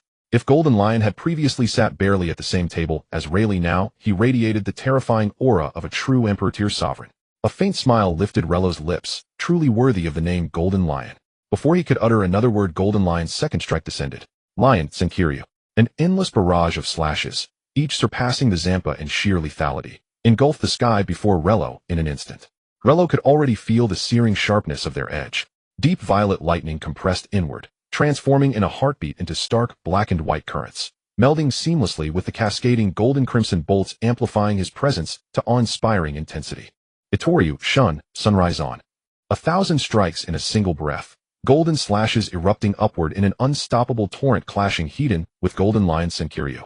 Blade met blade across the heavens, every inch of vision drowned in lightning. Smile tilted his head upward, murmuring in quiet awe. Lieutenant Reno and Golden Lion, both undisputed grand swordsmen. Such mastery is unmatched across the vast seas. As for Kuina and Zoro, speech had abandoned them entirely. Each of those sky-filling slashes demanded their utmost effort to parry, and even then survival would likely elude them. Yet here such exchanges were but infinitesimal fragments within the titanic clash unfolding above. Grand swordsman. Grand swordsman. Zoro muttered like one entranced, a latent power stirring deep within his core. Kuina's eyes burned with equal fervor, and resolve hardened behind them. I must consume that mythical Dragon Fruit. Without sufficient physical fortitude, I cannot even unleash strikes of such magnitude, let alone ascend to the pinnacle of swordsmanship. High above, Reno and Golden Lion had closed the distance, entering the crucible of close-quarters combat. Sakakiri and Makoto clashed against Ryuzen and Shusue, for legendary blades dancing amid the storm's furious lightning. Another thunderous collision sent both warriors reeling backward. Golden Lion's breathing grew labored, yet Reno's condition offered no reprieve.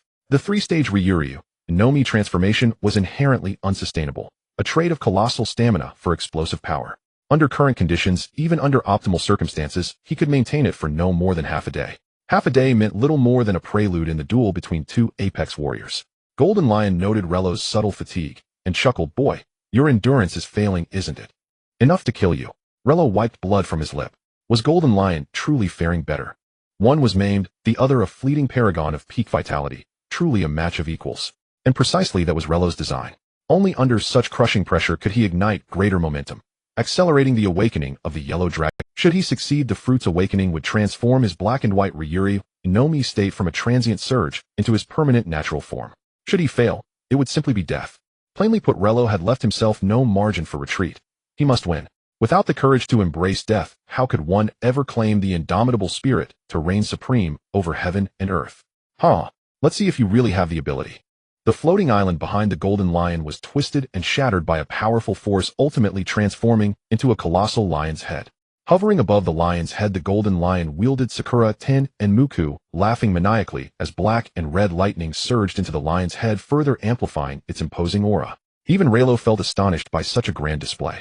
To crush and lift an entire island, this golden lion truly has a profound understanding of fruit development.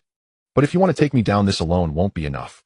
The conqueror's haki within him was unleashed without reservation, and the golden patterns on the dragon-slaying sword gleamed brilliantly, dazzling to behold. The patterns on the autumn water blade were subtly altered by the golden red lightning gradually approaching the form Relo. If the sword is the beloved of a swordsman, then Relo's actions at this moment were akin to slowly molding the beloved of the dragon-slaying warrior into his desired form. Coupled with the identity of the autumn water as a national treasure of Reno. Just the thought of it is exhilarating. The golden lion phantom beast charged towards the lion's head. This was not merely a clash of their fruit abilities and swordsmanship, but also a contest of conqueror's haki, a duel of will and spirit. Below, Xiao involuntarily opened his eyes, revealing his pale pupils, his face displaying uncertainty.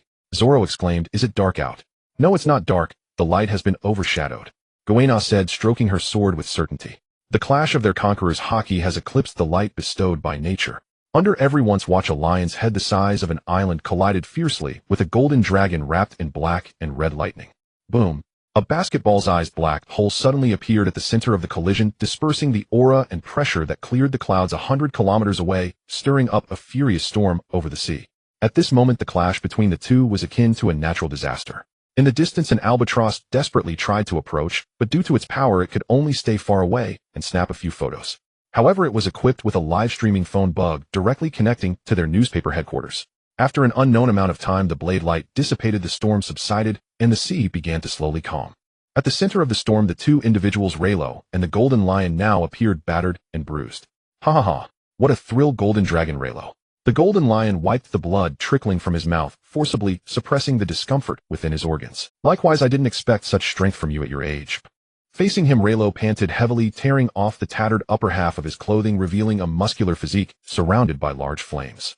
Compared to the beginning, the flames had gradually solidified, no longer resembling their initial ethereal form. After a moment, Relo raised the dragon-slaying sword, once more aiming its tip at the golden lion. "Old lion, can you still fight?" "Ha ha ha, of course." The golden lion laughed heartily, the Sakura, Ten, and Muku once again entwined with his conqueror's haki. He noticed the flames surrounding Relo and understood that Relo aimed to awaken his fruit.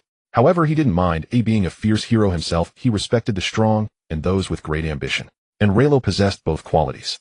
Relo's determination to risk death without awakening was something What a pity! If you had been born 20 years earlier, I would have certainly made you my first mate. The golden lion sighed, a complex light flashing in his eyes. Old lion is just an old lion talking nonsense now. Relo dismissed him entirely, lightning flickering around him as fierce winds surged. The storm winds and lightning surged up the autumn water and dragon-slaying swords simultaneously. Dual sword-style wind and thunder. Relo's figure blurred for a moment before completely vanishing from sight. Disappeared. The golden lion's pupils constricted as Sakura, Ten, and Muku blocked in front of him, taking a defensive stance, his observation haki fully activated, sensing the surroundings with all his might. The next moment, a brilliant blade light suddenly erupted before the golden lion's eyes. He felt a sharp pain in his chest, followed by the warm rush of blood. The golden lion grunted, disregarding the wound on his chest, and thrust a sword towards the position where Relo had just appeared. But the sword tip yielded no feedback. The golden lion's expression changed, and he raised another sword to defend himself. Pfff. Blood splattered again, this time from his back. The golden lion gritted his teeth, and his entire body flew away from the area, subsequently wrapping his conqueror's haki around Sakura, Ten, and Muku, launching numerous slashes towards the area where he and Relo had just been. Lion Thousand Cuts Valley. The blade light swept past, slicing into the sea, momentarily shattering it before being lifted by the golden lion's abilities. Even if I can't find you, you are still a devil fruit user, and users fear the sea the most. Lion's Might Royal Domain Sweep. The massive seawater surged under the golden lion's control, forming the shape of a lion's head rushing towards him while deliberately avoiding the golden lion himself. Ha ha ha, no matter where you are, as long as the seawater touches you. Another slash cut through, leaving a deep wound on the golden lion's upper body, exposing bone. The golden lion could even clearly see the sharp tip of the blade. How is this possible? He was astonished. In this sky enveloped by seawater, how had Relo managed to slash him? But the next moment, the golden lion realized why. The seawater he controlled suddenly broke free from his grasp, actively creating a vacuum area, and there stood Relo. With a bloodstained hand, Relo lit a cigar and took a deep puff, exhaling a cloud of white smoke. Did you think only you could control seawater? The golden lion was momentarily stunned, then suddenly covered his forehead and laughed. Ha ha, I see aside from wind and lightning you can even manipulate water flow. Truly an incredible monster. In that case I will also unleash my pinnacle power. If this little brat was not leaving himself a way out, how could this legendary pirate lack such ambition?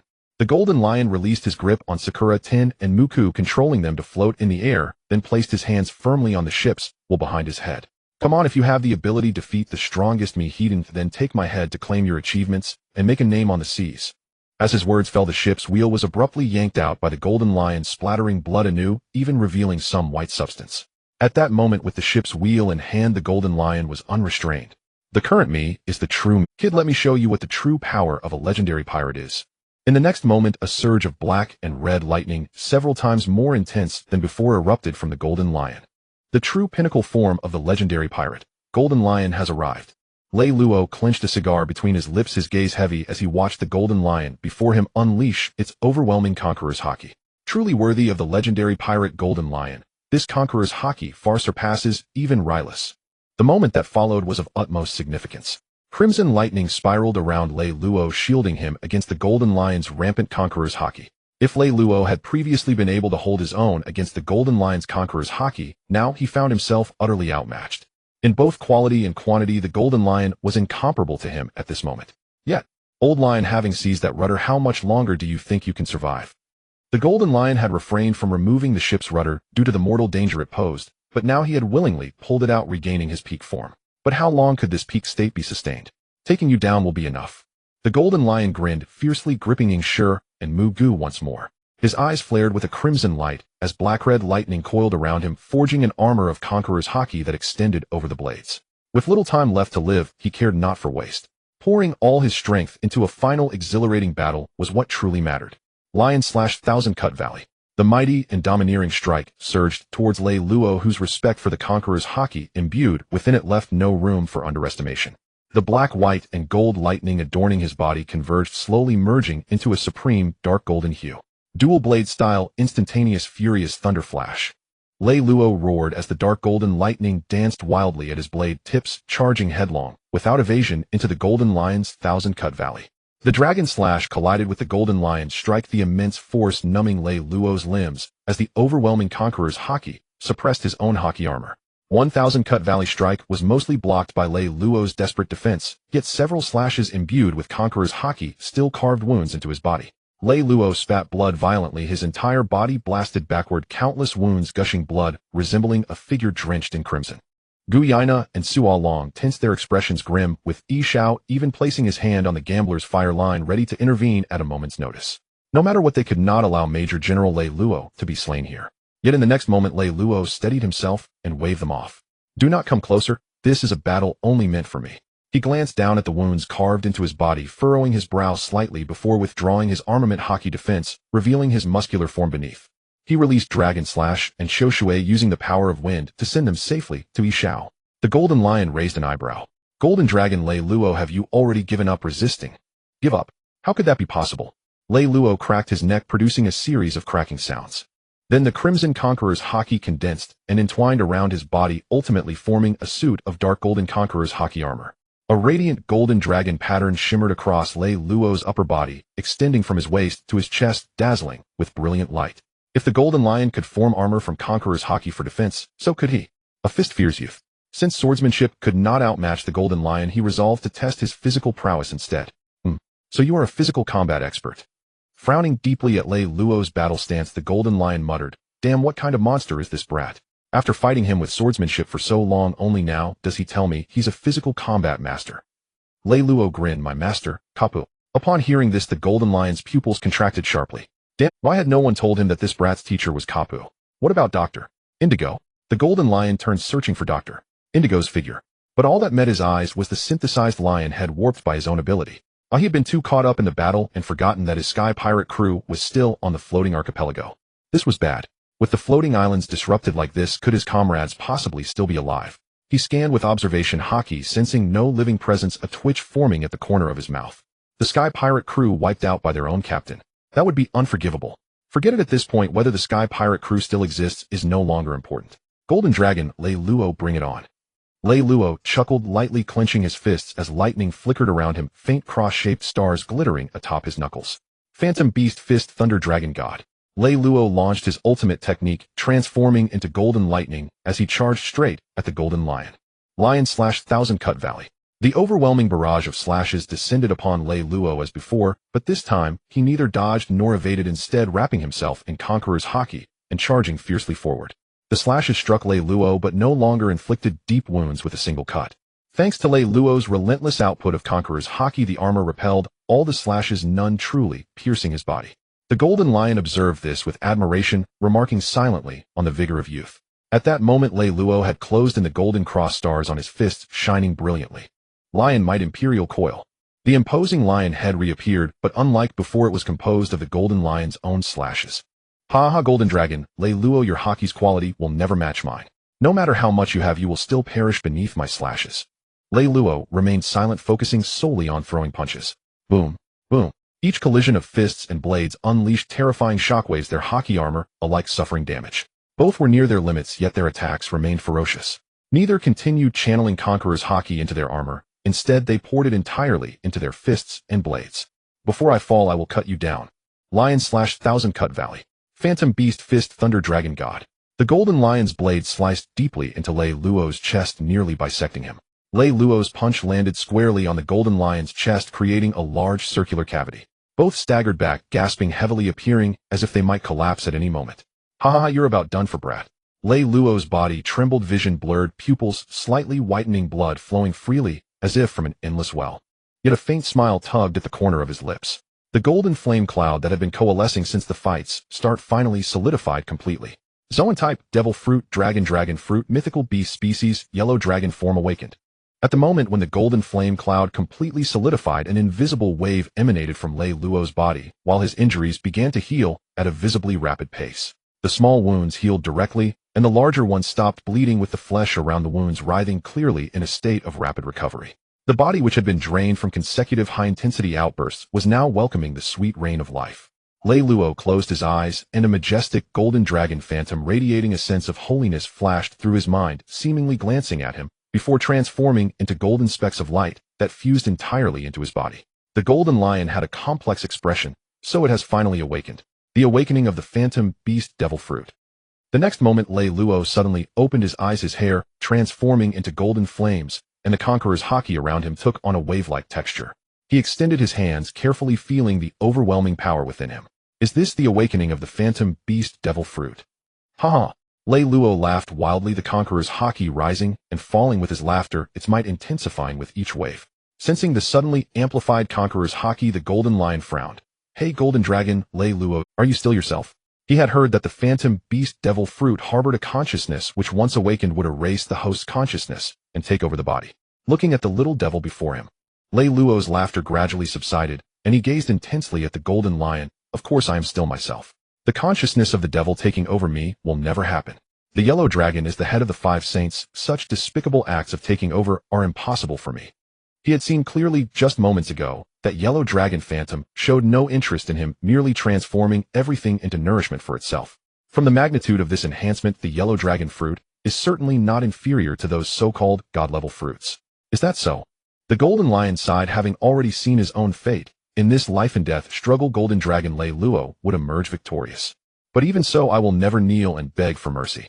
Golden dragon Lei Luo, you truly deserve the name. The golden lion raised his sword Sakura Tin and Muku, pointing them directly at Lei Luo. Come on, use your strongest attack to send me off. After all, I am Golden Lion. Lei Luo watched the golden lion charging towards him, feeling its faint life force, and couldn't help but let out a soft sigh. I will grant you your wish. The fierce and domineering lightning gathered in his fists, continuously compressing and condensing until it transformed into a cross-shaped flash of light. Facing the golden lion charging with Sakura Tin and Muku raised high, Lei Luo lifted his fists and then swung them. Phantom Beast Fist Thunder Dragon God. In an instant, the golden lightning shattered the golden lion's defenses, and the Conqueror's Haki enveloped the golden lion before the lightning fist pierced straight through. In that moment, the golden lion stood frozen, slowly lowering his head to look at his hollow chest, feeling the flow of life ebbing away. Then a smile crept onto his lips as he softly spoke. Golden Dragon Lei Luo, tell me, where were you born? If I had to say, it would be the East Sea. I see the East Sea. You from the East Sea. Truly you have produced some monsters. The golden lion's voice was faint as if carried away by the wind. With those words he released his hands, slowly descending towards the sea with a satisfied smile, completely losing his life force. The legendary pirate who had once dominated the seas 20 years ago, Golden Lion Shiki, died today. As Lei Luo watched the golden lion about to fall into the sea, he moved his fingers slightly using the power of the wind to lift him up and casually rolled up Sakura, Tin, and Muku, placing them on the lion's chest. After all, he had finally helped awaken a powerful opponent of the phantom beast devil fruit. Setting up a grave for him in Water 7 was his way of repaying that debt. As for Sakura Tin and Muku, they could be considered offerings. Lei Luo had little interest in these twin-bladed swords as they were not suited for him. Moreover, he had several large knives from the 21 works, so there was no need to fixate on these two. When Lei Luo approached Yisio, and the others Kona and Zoro had just regained their senses. Kona was momentarily stunned, then cheered, jumping 3 feet high. Teacher Lei Luo, you are amazing. Zoro nodded, his mouth opening and closing, clearly caught between his excitement and his thoughts, ultimately resorting to simply nodding incessantly. The scene they had just witnessed truly stirred his emotions. This was the battle among great swordsmen. The powerful haki and fierce slashes represented the ultimate realm he sought as a great swordsman. Lei Luo smiled, and then looked at Yisio. Thank you, brother Yisio, for helping me guard these treasures. If it weren't for you, I wouldn't have dared to unleash my full strength in a fight with the Golden Lion. Yisio shook his head, chuckling. Lieutenant Commander Lei Luo, you are too modest. This battle was truly breathtaking. The clash between a naval monster and a legendary pirate would surely stir up a great storm on the seas tomorrow. Lei Luo laughed heartily. Let's go, we need to return to base and rest for a bit. In a couple of days, I'll take you to the Navy headquarters, brother Yisio. Yisio nodded. I will follow Lieutenant Commander Lei Luo's arrangements. Half an hour later, Lei Luo looked at the bandages on his body somewhat helplessly, saying, Yuta, I really don't need the bandages anymore. I've already awakened the fruit, and I can fully recover after eating something. That's not acceptable. What if there are any after effects? Yuta crossed her arms, her gaze sharp. After all, that was the golden line, of the damage he caused isn't that easy to recover from. Hearing this, Lei Luo couldn't help but pat Yuta's small head. All right, I promise you I'll remove the bandages only after I've fully healed. That's more like it. Yuta nodded, then stepped aside, making room for Khalifa. Khalifa held disinfectant, cleaning Lei Luo's wounds before wrapping them with bandages. Lei Luo took in the fragrance from Khalifa up close, slightly twitching his nose as his gaze wandered down. Affluent and generous. Khalifa noticed Lei Luo's gaze and covered her mouth with a light laugh. Master, you fought today, you need to rest. It's fine, you can move just the same. He leaned close to Khalifa's ear and whispered, actually, if I eat something I can recover by tonight. As soon as he finished speaking, Khalifa noticed Yuta's cheeks puffing up rapidly, wanting to pinch the soft flesh at Lei Luo's waist, but fearing to touch his wounds, ultimately looking like a huffing cat, glaring at Lei Luo. Robin nearby rested her chin on one hand, a smile playing at the corners of her mouth. How wonderful this life was. 3 years ago she wouldn't have dared to even dream of it. By the way, Robin, you should tidy up a bit over the next couple of days. Once I rest, well, we'll head for sleepy ancient town, and after that we'll return to the Navy headquarters in Marineford. Alright, I understand. While Lei Luo recuperated and achieved full automation under the guise of being injured far away on Nine Serpent Island in the windless zone, a voice murmured, Golden Dragon Lei Luo, truly an extraordinary creature. Provoking him was indeed a grave error. Wrapped in bandages and holding a newspaper, Rayleigh chuckled helplessly. He had sensed something was amiss when he was defeated by Lei Luo, but he never expected that even the Golden Lion had been taken down by him. Rayleigh shook his head and reached for a nearby bottle of alcohol, only to have it slapped out of his hand by Xia Qi, who seized it away. You just woke up, you should refrain from drinking for at least a couple of days, Xia Qi said, hands on her hips, shaking the bottle she held.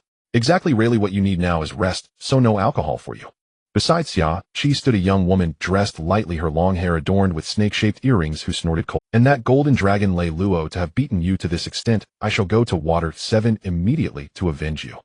This was the current Empress of Nine Serpent Island, Boa Hancock. A user of the sweet fruit ability possessing all 3 types of haki, she was known as the most beautiful woman in the world. Boa Hancock began to turn, but was pulled back by Xia Qi. Xia Qi grasped Hancock, forcing her down onto a chair. Honestly, how can you two be so troublesome? Rayleigh deserved the beating he received. If he hadn't insisted on dragging her disciple into piracy, he wouldn't have ended up like this. Moreover, the golden dragon Lei Luo was not someone she could handle. Xia Qi spoke bluntly, having run a bar in sobriety for so long only to have it ruined by Rayleigh. It was only natural she wouldn't be in a good mood. Hancock raised an eyebrow. Impossible. No man can resist my charm. Anyone I conquer with my allure will be turned to stone. Xia Qi rolled her eyes, not bothering to correct Hancock's delusions. Beauty without matching strength would ultimately, she would learn this lesson the hard way. That golden dragon Lei Luo did not seem like the kind of person to be easily. She clapped her hands. Alright, since Rayleigh has awakened, we should leave Nine Serpent Island. If we stay any longer, the Navy will discover us, which would only bring you unnecessary trouble. Leave. Now. Hancock stood up. Why bother with the Navy? If they dare to come, we can just send them packing. Hearing this, Yachi turned to the nearby new aunt. Garolios, you should take the time to teach Hancock how to assess the world situation, as she can't keep acting like a naive fool. New aunt sighed helplessly. Hancock is very stubborn, as she won't listen until she suffers some losses. She looked at Rayleigh. By the way, Xiachi asked us to help find a kid named Ace. Oh, we have news now. At these words, Rayleigh and Xiachi straightened up. According to confidential Navy documents, Ace, whose full name is Monkey D. Ace is one of Vice Admiral Garp's grandsons, and also a disciple of Golden Dragon Lei Luo. It is said that Garp named him in honor of Roger. The three brothers you encountered back then were Garp's grandsons. Only that kid in the high hat was adopted by Garp. The other two are his biological grandsons. Rayleigh could not help but smirk. It seems I truly have a lucky fate. If Garp had been nearby at the time, I might have been done for already. Garp's grandson. If I could pull him into piracy, that would be quite exciting. Xiachi could tell what Rayleigh was thinking just by looking at his expression. She slapped him on the back, causing him to grimace. Enough. Don't think about unnecessary things. We are now retired personnel. Remember your identity. Next, we are going to Elbaf to find Jabba. Don't cause any trouble for me again. Alright, I understand. You better. A month later, the warship, Yellow Dragon, slowly docked at the port of Marineford. Teacher Lei Luo, we have arrived at Navy headquarters. Guena shook Lei Luo, who was sunbathing in a deck chair, waking him up. A month ago, they departed from the Navy base in Water 7, first stopping at Sleepy Town to retrieve the animal-type bat fruit Mythical Zoan vampire form before coming to Marineford. It must be said that the Mythical Zoan devil fruit was indeed extraordinarily powerful, directly granting Guena an incredibly robust physique, even enhancing her figure. Now she could easily dominate her past self with just one hand and one sword. Whom have we already arrived at Marineford? Lei Luo stood up, glanced outside, then looked at his beach shorts and casual shirt before heading straight into the cabin. A moment later, having changed into formal attire, Lei Luo emerged from the cabin draped in a coat of justice, yawning and swaggering towards the gangway. Let's go, it's been a long time since I've returned. We should first find Teacher Sengoku, Lei Luo said with a hint of nostalgia as he walked down the road. 3 years ago, he graduated from here and went to Water 7. Now, 3 years later, he returned ready to be promoted to Vice Admiral. Behind Lei Luo followed Yixiao, Guena, and Robin. By the way, is it really okay for me to walk here so openly? Robin scratched her cheek, feeling a bit guilty. After all, this was Navy headquarters, and her bounty had yet to be revoked. Lei Luo waved his hand. Don't worry, here in the Navy no one dares to provoke you. The 5 elders had already tacitly accepted Robin's presence, so the Navy affiliated with the 5 elders wouldn't act against her, and the pure Navy faction would certainly not either. The news of him having taken down the Golden Lion had already spread throughout the Navy, and now, whenever someone saw him, they would politely address him as Rear Admiral Golden Dragon. Oh, after today, he would be Rear Admiral Golden Dragon. Moreover, the explosion rate of that old Golden Lion was truly high. He had received quite a significant bounty. Ding. Congratulations to the host for successfully defeating the notorious pirate, Golden Lion Shiki, renowned across the seas. Reward, 2 billion berries worth of gold supreme grade great blade, level 12 x1 flutter fruit x1 insights into hockey cultivation, Golden Lion 1 set, swordsmanship cultivation insights, Golden Lion 1 set fruit development insights, Golden Lion 1 set. Supreme grade great blade level 12. Flutter fruit. It is not an exaggeration to say that this set of rewards could easily allow a somewhat talented swordsman given a few more years to recreate a downgraded version of the Golden Lion. Moreover, these insights are also valuable. They are akin to drawing from a wide range of sources. Each time he could notice many things he had previously overlooked in the cultivation insights of these strong figures. This greatly benefited the cultivation of his swordsmanship and hockey. As they walked, the group arrived at the door of the marshal's office. At that moment, 2 individuals emerged from inside. One was a woman, the other a man, both tall and striking. The woman had a beauty mark at the corner of her mouth and a spider tattoo on her thigh, with a renowned sword named Jean Pirot at her waist. The man had his hands in his pockets, dressed in a brown suit, and his lewd appearance was comparable to that of Admiral Kizaru. They were none other than the candidates for Admiral from the Navy headquarters, Taodu Jiyuan and Chafun Kaji. When their eyes met, Raylo noticed that the two opposite him were momentarily taken aback. Raylo stepped forward with a smile, saying, "You must be Vice Admiral Taodu and Vice Admiral Chafun. I am Raylo, here to report to the headquarters." Although he had spent quite some time at the Navy headquarters, he had never encountered these two before. As for their combat capability, it's better not to mention it. One could only say that they are two candidates for Admiral who were just propped up by sheer numbers. They do possess strength, but not much. "So you are Jinlong Raylo, huh? I've heard your name so often lately that my ears are getting calloused." Kaji stepped forward with a smile, raising his right hand, intending to pat Raylo's shoulder like a buddy.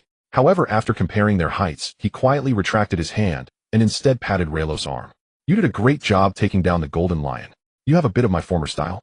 Jiyuan also spoke with a smile. "You are quite impressive."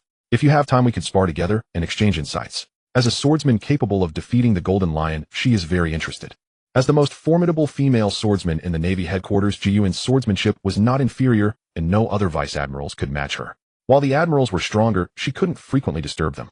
With Reno being a world-renowned swordsman, he was the perfect match for her to spar and exchange ideas.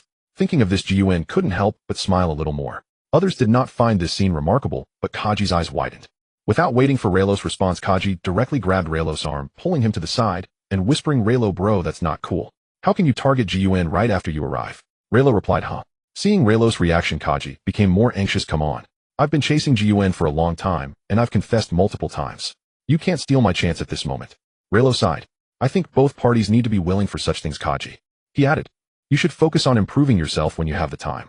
After saying this, Raylo smiled at Ji Yuan, saying he'll definitely find time, then led the others into the office of Marshal Sengoku, leaving Ji Yuan and Kaji standing there. Seeing this, Kaji sighed in relief. He thought Raylo had no interest in Ji Yuan, but just as he turned his head, he caught sight of Ji Yuan's expression of disdain and disgust. "I think Raylo is right. Kaji, instead of wasting time here with me, you should work on improving your strength."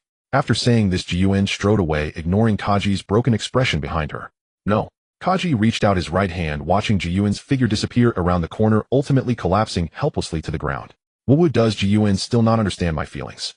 Amidst his sorrow, a tall figure stood before Kaji, making him think it was Ji Yuan who had softened and returned, causing him to look up in surprise. "Ji Yuan, I knew you had feelings for me." "I'm not Ji Yuan." Akiji stroked his chin and pointed behind him. "If you want to find Ji Yuan, you'd better hurry." Saying this, he bypassed Kaji and walked straight into the office of Marshal Sengoku. Kaji was left speechless, feeling as if he was already dead despite being alive.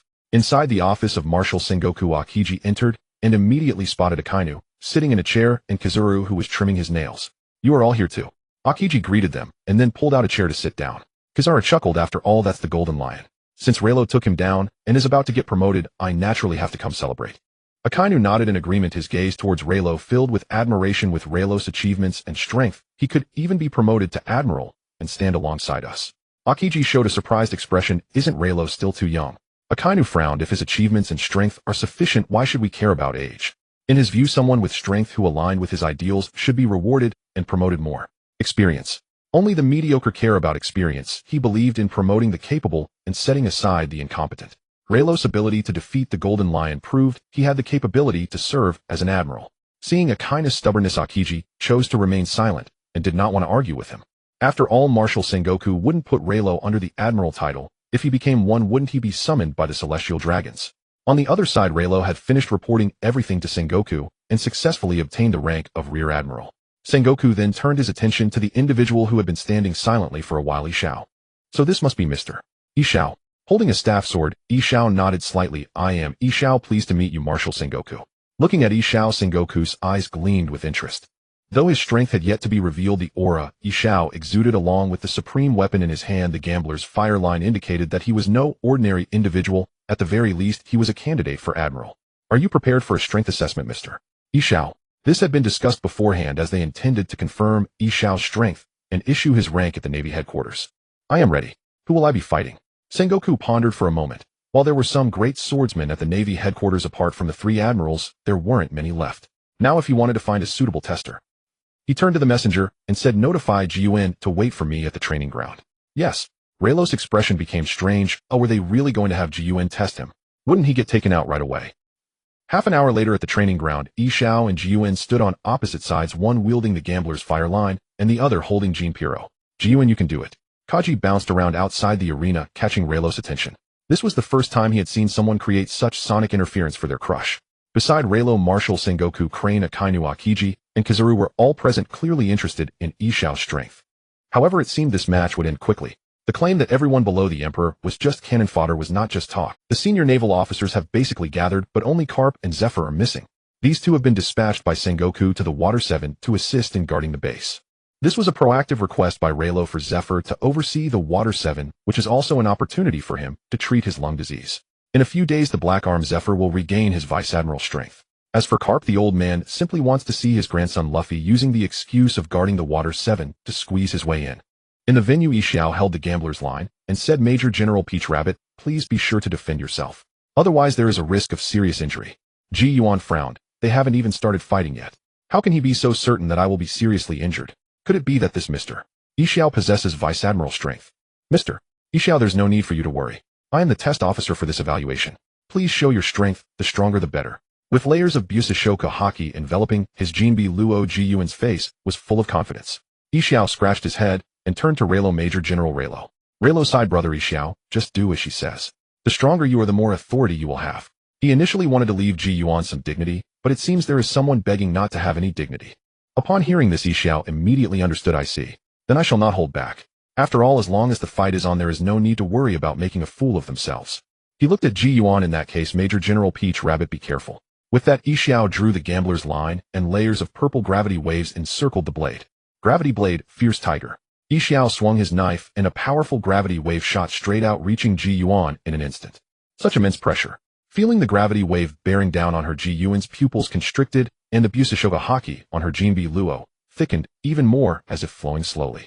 With a horizontal slash, she collided with the incoming gravity wave. In that moment, Ji Yuan felt as if she had been crushed by a heavy object, her entire being under immense pressure. At this moment, Yixiao's calm voice came again. Gravity blade hell journey. An even stronger gravitational pressure suddenly descended upon Ji Yuan, so powerful that the ground beneath her seemed unable to bear it, showing signs of cracking. Yixiao sheathed the gambler's line, and with every inch the blade entered the sheath, the gravitational pressure on Ji Yuan intensified. The moment the hilt met the sheath with a loud bang, a deep pit was created where Ji Yuan stood, and she was left at the bottom of the pit, gripping her Jinbi Luo with a grim expression. No, this can't continue. If this goes on, she will eventually be overwhelmed by Yixiao's increasingly powerful gravity field. She must take the initiative and gain the upper hand. Moonwalk. Ji Yuan braved the gravitational pressure, continuously stepping within the pit, her figure darting out, and with Busashoka haki empowering her Jinbi Luo, she launched a flying slash at Yixiao. In response, Yixiao remained expressionless, standing still as he drew the gambler's line. The blade shimmered with purple light, and he also launched a flying slash. The two slashes collided, creating a cloud of smoke in the air. Major General Peach Rabbit's swordsmanship is indeed exquisite, Yixiao commented. However, her physical strength is lacking. Let's end this test here. Gravity blade, fierce tiger. With a reverse swing of his blade, an even heavier pressure surged forward, causing Peach Rabbit, still in the air, to fall back into the pit and expanding its radius considerably. In the next moment, the blade light sliced through the edge of the pit, heading straight for Peach Rabbit. She gritted her teeth, raising her Jinbi Luo in front of her, sweat pouring from her forehead due to the immense pressure. Boom. Dust and smoke erupted from the pit, but everyone present already knew the outcome through their observation haki. Yixiao manipulated the reverse gravity, lifting Peach Rabbit's exhausted figure and placing her on a chair in the resting area. Relo covered his face. While it wasn't an instant defeat, the result wasn't much better. Looking at Yixiao's nonchalant demeanor, it seemed Peach Rabbit, this Vice Admiral candidate, had lost quite a bit of face.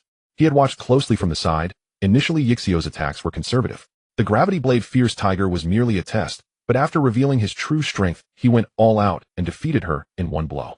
Jiaji on the side was dumbfounded, then jumped up and shouted at Yixiao, "You bastard Yixiao, do you know that treating a lady like this is extremely unchivalrous? Damn it, let's have a Onion duel. I want to avenge Ji Yuan."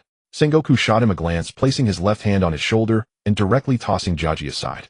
"I, the marshal, will grant your request." A moment later, there was a second deep pit in the arena. Inside it lay Jiaji, also knocked out by the powerful gravity and slashing. Seeing this, Yixiao couldn't help but scratch his head, looking puzzled. Wasn't it said that Vice Admiral candidates are strong enough to take over as admirals at any time? He had prepared for a prolonged battle, but how could these two be so weak in strength? From the earlier encounter, these two showed decent skills and average physical strength, but their performance in actual combat was simply pitiful. Ji Yuan, as one of the few female great swordsmen in the Navy, performed reasonably well, but Jiaji, as a physical combat specialist, was completely suppressed throughout. While there is the factor of their lack of understanding of his devil fruit abilities, could they really be compared to Major General? Sengoku also twitched the corner of his mouth. The test officer was easily defeated, which is quite concerning. However, judging from this encounter, Yixiao should possess Vice Admiral strength, and his mastery over his fruit abilities is quite profound. Even Akainu and the others looked surprised. Although Ji Yuan and Jiaji were not strong, they were still Vice Admiral candidates, and could be defeated so easily. Where did Relo find such a strong fighter? Among the crowd, Sengoku was the happiest. He announced on the spot that Yixiao was promoted to the rank of Rear Admiral under Relo's command. He put his arm around Relo's shoulder, making a playful gesture. "So now that we have Yixiao, should we consider sending him to Dressrosa to take charge earlier?" Now, Relo was taken aback for a moment, then quickly realized. With two Vice Admiral level fighters and the Huanglong fruit having awakened, he indeed had the capability to take charge in Dressrosa. Previously, when fighting Rayleigh, his fruit had not yet awakened, and Xiao wasn't there, so Sengoku felt he wasn't. But now that Rayleigh had just returned to the Water 7, recruited Xiao, and eliminated the Golden Lion, while successfully awakening the mythical Zoan Devil Fruit, Sengoku believed it was time for Rayleigh to venture into the new world. It seems so. This place in paradise is just too comfortable. Rayleigh clenched his right fist and slapped it against his left palm. So what should we do about the Water 7? Regarding the candidate for the Seven Waters City, do you have any reliable options? For the successor of Seven Water City, Sengoku also felt uncertain. After all, Seven Water City is a world metropolis built by Lei Luo, and it is currently the Navy's trademark. It seems that no matter who is sent, it doesn't feel reassuring. It's not just a lack of confidence and strength, but also in the philosophy of the successor. He has paid attention to Seven Water City, which is a very special place. If a seasoned old fellow from the Navy were to govern there, it could lead to a mismatch between governance philosophy and local realities. The ideas of the young people are very fresh. Seven Water City should not allow these old fellows to create Moreover, the five elders may not recognize the newly appointed vice admiral, so it is essential to find a trusted person who is acknowledged by both the five elders and Sengoku. In the past 3 years, this trusted person has been Lei Luo. Lei Luo thought for a moment. How about Smoker? He is someone I personally trained, and he is well acquainted with Seven Water City, though his strength may be somewhat lacking. He has only recently learned Life Return. Upon hearing this, Sengoku couldn't help but nod. He knew Smoker as well, a user of a Logia-type devil fruit, whose physique has been rigorously trained by Lei Luo. Now, having learned Life Return, he is considered strong among the vice admirals. But if it's only Smoker, it may not be sufficient to guard Seven Waters City. Sengoku stroked his beard and pondered, what about bringing Zephyr over? He won't be involved in actual management, only stepping in when Seven Waters City is in crisis. Lei Luo was taken aback. Although Teacher Zephy's illness can be cured soon, he still needs to lead the elite training camp at Navy headquarters, right? It's not a big deal, we can relocate the elite training camp, can't we? Lei Luo scratched his head. Alright, as long as Teacher Zephyr has no objections, I'm fine with it. Upon hearing this, Sengoku instantly beamed with joy. Alright, I'll immediately notify Dressrosa to commence the preparations. In a few days, you will lead the troops and fleet directly from Navy headquarters. Considering the time to retrieve the elite veterans back to Seven Waters City, we can reach Dressrosa in exactly 1 month to take over the base. Including Lei Luo and Xiao, the Navy's stationed forces in the entire New World has now reached 4 top-tier combatants: Akainu Garp, Lei Luo, and Xiao. This undoubtedly represents a significant enhancement. However, Teacher Sengoku, I feel that a month is still a bit short. Lei Luo's eyes flickered with an unusual light. I need to make a trip to Amazon Lily to see if Rayleigh is there. Sengoku waved his hand. It's up to you, but regardless of whether Rayleigh is there, Boa Hancock's fruit ability is not easy to deal with, so be careful. Rest assured, Teacher Sengoku, I know what I'm doing. That afternoon, news spread throughout Navy headquarters that Lei Luo had been promoted to Rear Admiral, granted the title of Admiral Candidate, and officially given the codename Golden Dragon. Many officers showed expressions of course it was to be expected. In fact, they even placed private bets, convinced that Lei Luo would ascend directly to Admiral.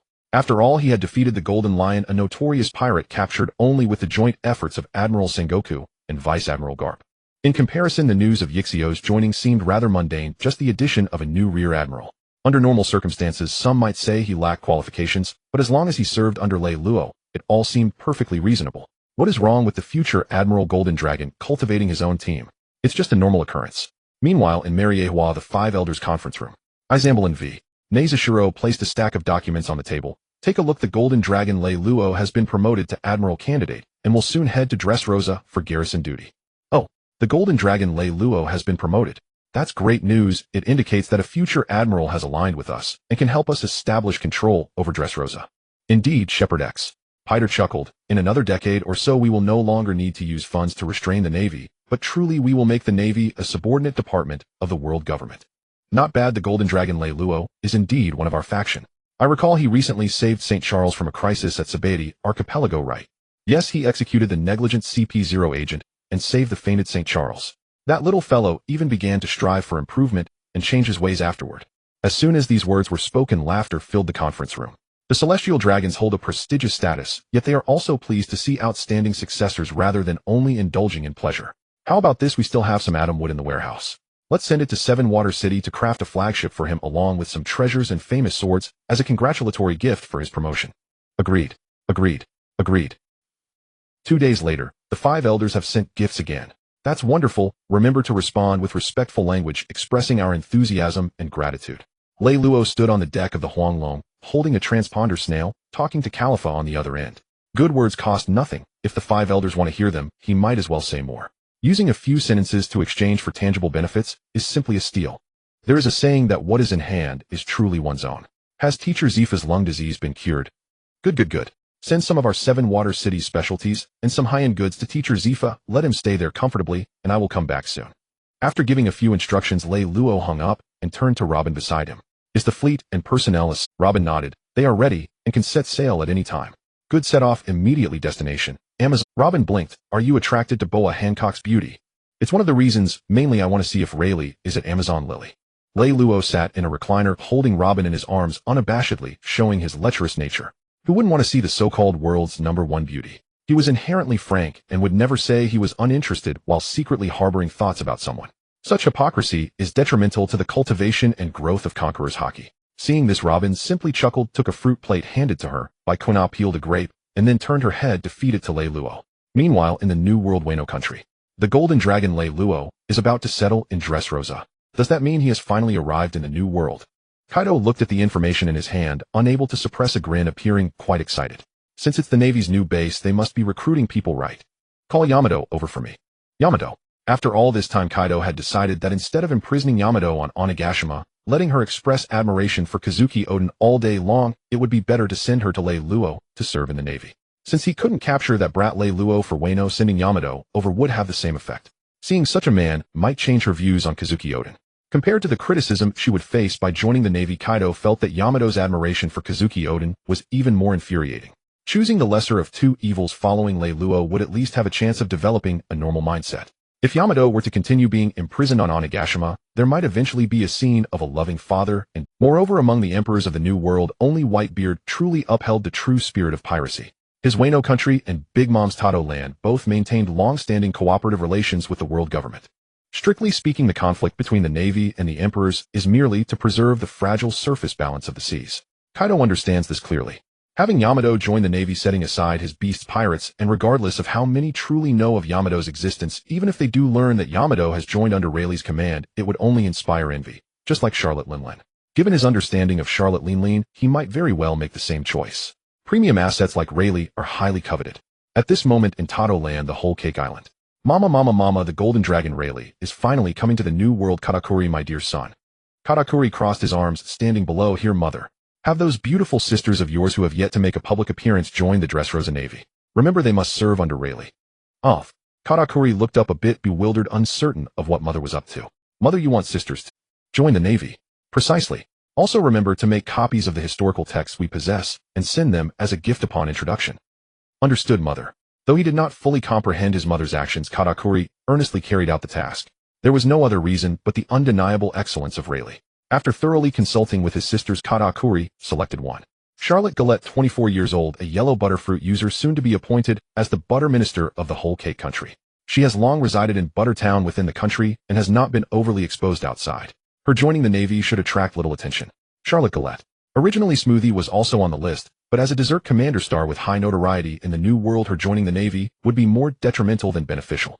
As for the remaining young sisters like Bryn, Katakuri felt it best not to involve them. Galette, as you join the Navy, it may be a challenging time for you. Katakuri gazed at his mature and beautiful sister, whose figure and aura were impeccable, and spoke. Upon hearing this, Galette smiled gently. It is no trouble, brother Katakuri. Since it is mother's wish, I naturally should help ease her burden. Moreover, I am also very interested in that golden dragon Rayleigh. As mother's 18th daughter, Galette, like Katakuri, deeply valued family. Now that it is mother's and the whole Cake country's need, and brother Katakuri considers it beneficial, she is naturally willing to see who this golden dragon Rayleigh truly is. Someone who has occupied mother's thoughts for so long as a potential alliance and frequently appeared in the newspapers must surely be a formidable figure. In other words, this is indeed a fortunate opportunity that has fallen upon her. Katakuri nodded, speaking somewhat solemnly. In that case, prepare yourself in the next few days. When golden dragon Rayleigh arrives in Dressrosa, I will personally escort you there. Understood, brother Katakuri. Comsees. Rayleigh, still unaware of the surprise Kaido and Charlotte Linlin had prepared for him, was lounging on a deck chair, soaking up the sun. At this moment, he was contemplating how many veterans to bring from the City of Seven Waters. The naval base in the City of Seven Waters has over 6,000 standing troops, all elite fighters with more than 500 veterans capable of wielding dual-colored hockey. The remaining soldiers had seen combat and bled under his command, making them elite corps members who could be pivotal even at the Navy headquarters.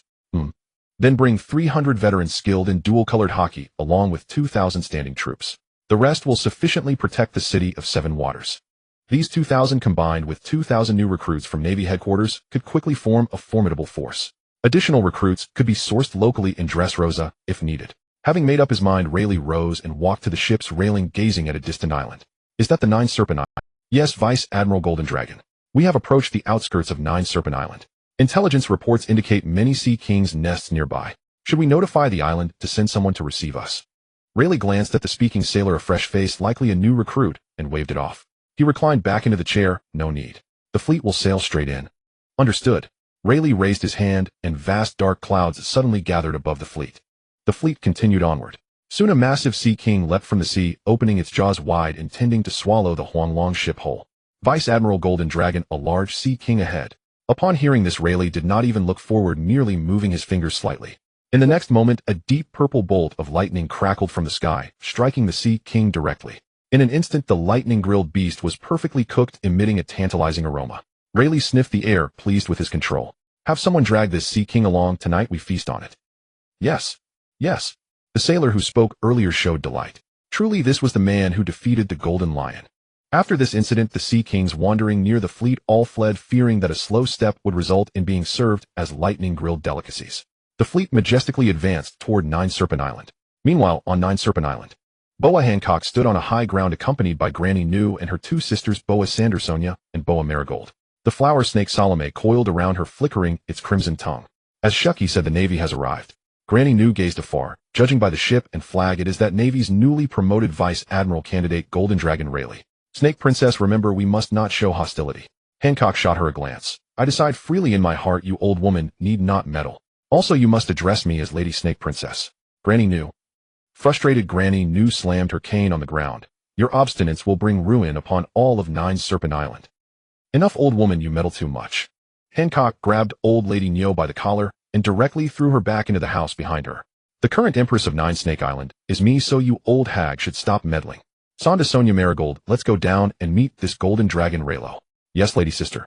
Sonda Sonia glanced at the buildings behind her, then leaned close to Hancock and whispered, Don't worry, Lady Sister, these buildings were specially constructed. Old Lady Neo won't be affected by the battle here. Hancock relaxed slightly upon hearing this, but still coldly snorted, What does her life or death have to do with it? Saying this, Hancock jumped down from the high ground and swiftly headed towards the scented snake ship docked at the harbor. Sonda Sonia and Marigold exchanged a glance and forced a smile, then followed Hancock towards the scented snake. A few minutes later, the scented snake ship, bearing the flag of the Nine Snake Pirates and pulled by a giant serpent, set sail towards the fleet where Rayleigh was located. General Golden Dragon, we've spotted the pirate ship from Nine Snake Island departing and heading towards our fleet. Oh, they've come. Rayleigh released his right arm, allowing Robin to rise. Then he stood up himself, draping the justice cloak over his back, and slowly walked to the bow of the Huanglong ship, hands in pockets, gazing at the approaching pirate ship. Before long, the two ships gradually drew closer, and on the head of the opposite serpent stood a woman in a purple high-slit Chong Sam, accompanied by her pet snake. It was none other than one of the seven warlords, the Empress of Nine Snake Island, Boa Hancock. Impertinent Navy, what business do you have at Nine Snake Island? Hancock tilted her head back, pointed with her small hand, and showcased her waist flexibility in front of Rayleigh. This was commonly known as the Empress disdains seeing without needing to look. On the Huanglong ship, Yixiao looked surprised. The Empress of Nine Snake Island really is quite unique. He thought for a moment before giving a characteristically unique assessment. Rayleigh's mouth twitched. Hancock's demeanor was indeed quite arrogant. However, he didn't mind much. He had come to Nine Snake Island to find someone and to see what the so-called world's most beautiful woman looked like. Let her be proud. He wasn't there to fight. I've heard that Dark King Rayleigh and Shucky have appeared on Nine Snake Island, and I came to search, hoping that your excellency the Empress could make it convenient for us. Hancock maintained her disdainful posture. Impertinent fools. Does Nine Snake Island think that you filthy men can enter? Rayleigh raised an eyebrow and said unhurriedly, As one of the seven warlords cooperating with the Navy is your Nine Snake Island's duty. Boa Hancock, are you sure you want to refuse? Upon hearing this, Hancock straightened her waist, finally looking at him. Her eyes flashed with a red light. I don't care about the duties of the seven warlords, though as long as you step 1 foot into Nine Snake Island, I will kill you. As her words fell, a field of black and red lightning surged around her, pressing towards Rayleigh's fleet. Legend has it that only 1 in 100,000 has the potential to possess such royal qualifications.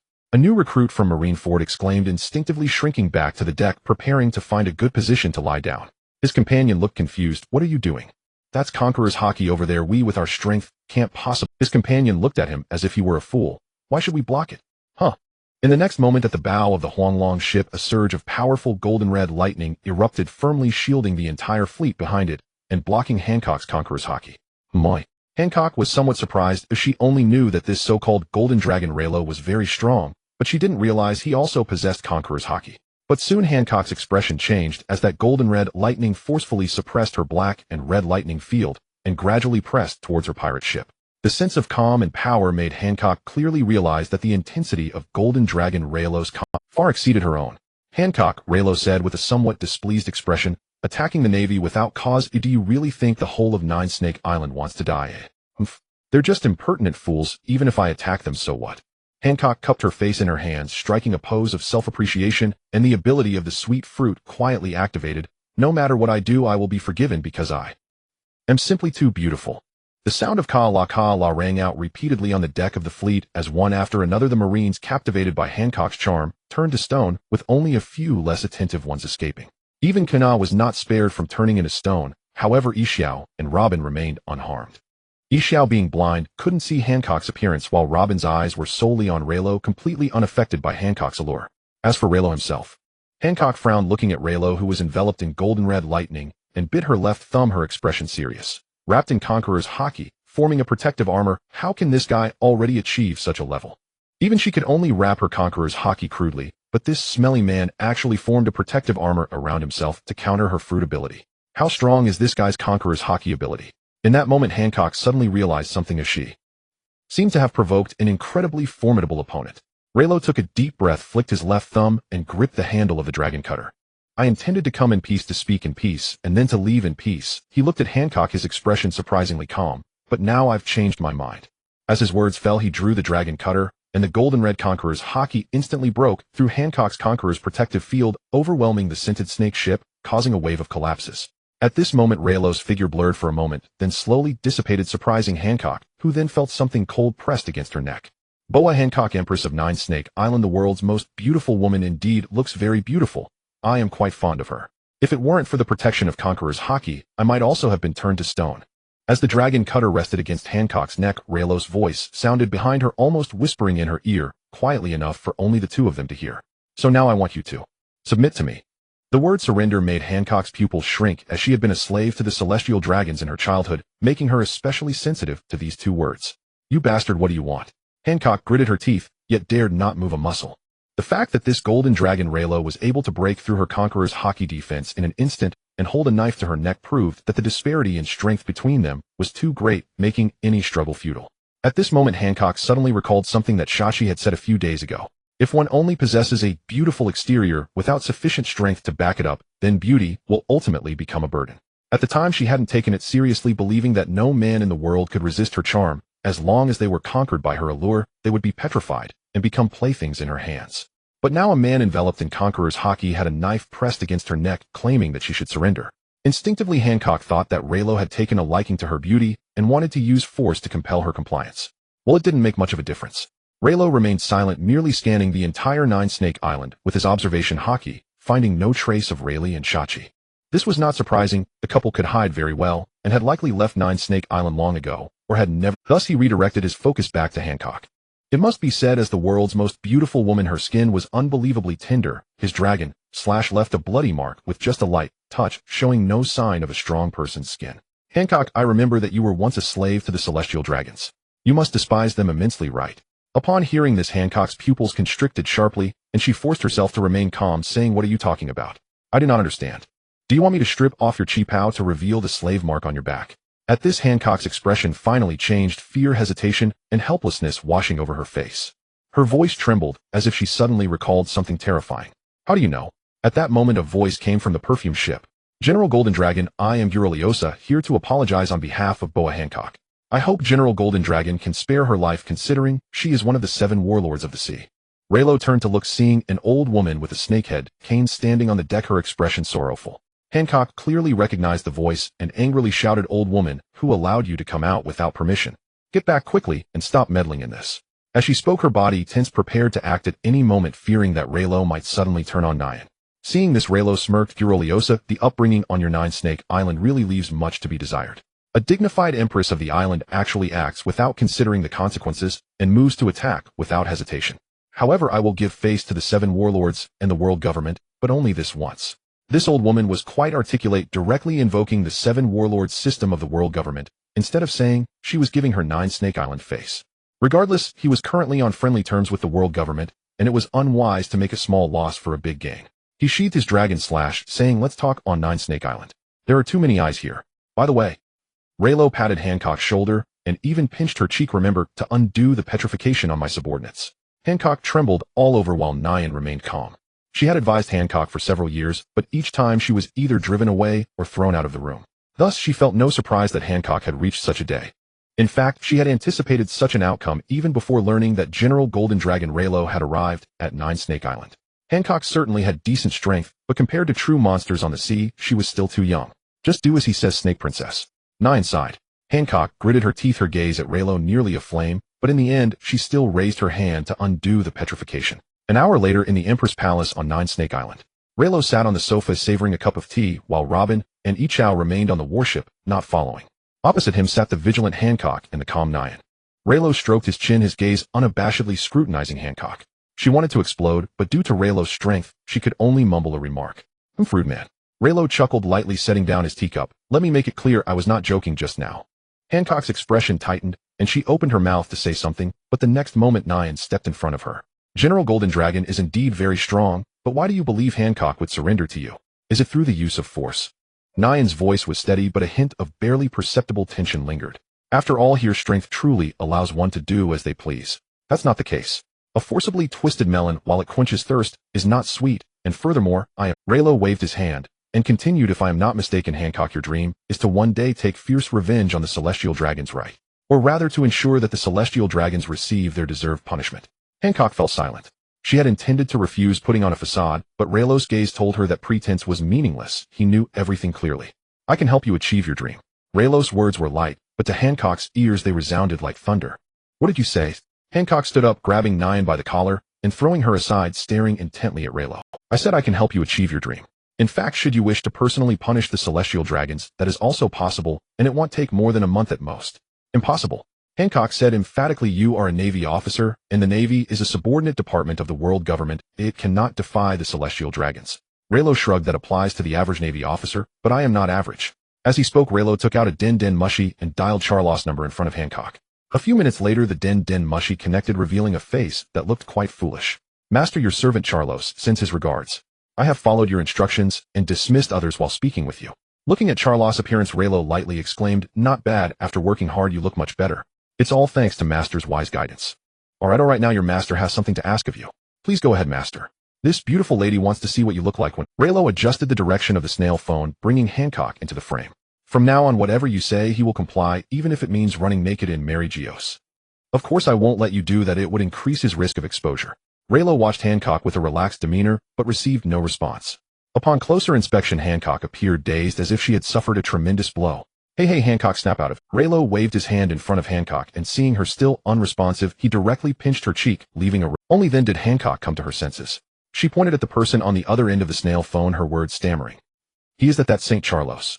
She had seen this celestial dragon in Mary Geos when she was young. The notorious St. Charlos was the worst of the worst.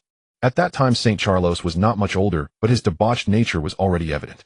Yet now this scoundrel actually claimed to be the servant of the Golden Dragon Raylo. In that instant, Hancock's gaze towards Raylo changed. The Navy had enslaved the Celestial Dragons. How could she be dreaming such a thing?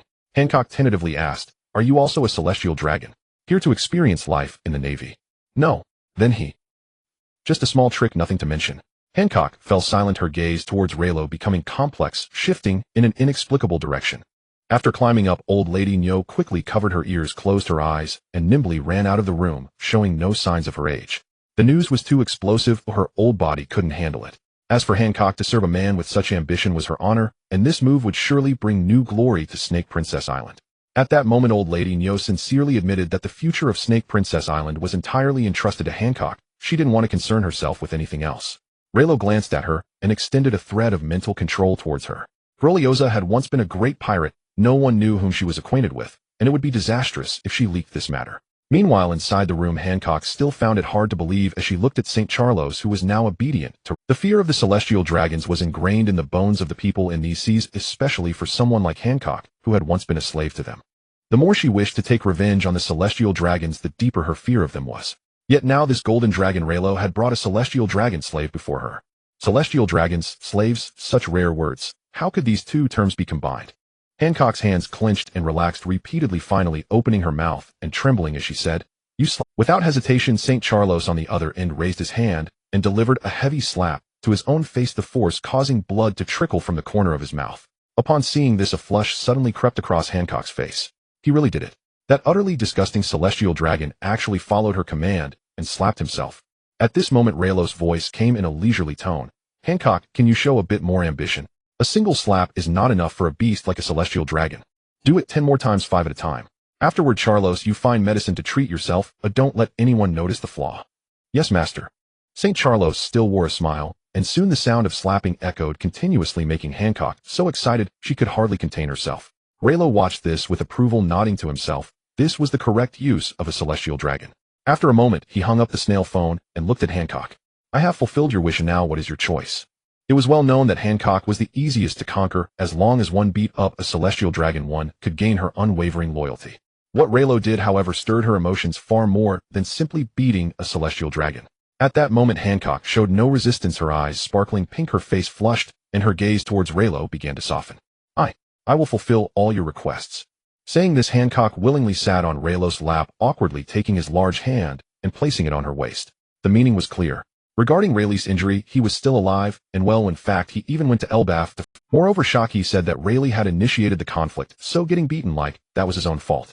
Speaking, Hancock spoke up. Lord Raylo, regarding the Dark King Rayleigh and Shaki, they were indeed recovering on Snake Princess Island, but after Rayleigh awakened recently, they left for the giant country Elbaf. Really? Raylo raised an eyebrow. To find Jabba. That's right. Then forget it, he's just a retired old man. As long as he doesn't come out to cause trouble, I won't bother to catch him. Elbaf is a place with a lot of legends filled with all sorts of creatures, and the strongest man in the world, Jabba, is stationed there. I don't want to go to that cursed place for trouble right now. Hancock breathed a sigh of relief upon hearing this. It would be best if Rayleigh and Raylo could reconcile. Raylo pinched the soft flesh at Hancock's waist. I will be stationed in Dressrosa next. What about you? I will of course accompany you, Lord Raylo. And Snake Princess Island. My sisters and old lady Nyo are there and nothing will happen. Alright, let's hurry and set off for the new world early.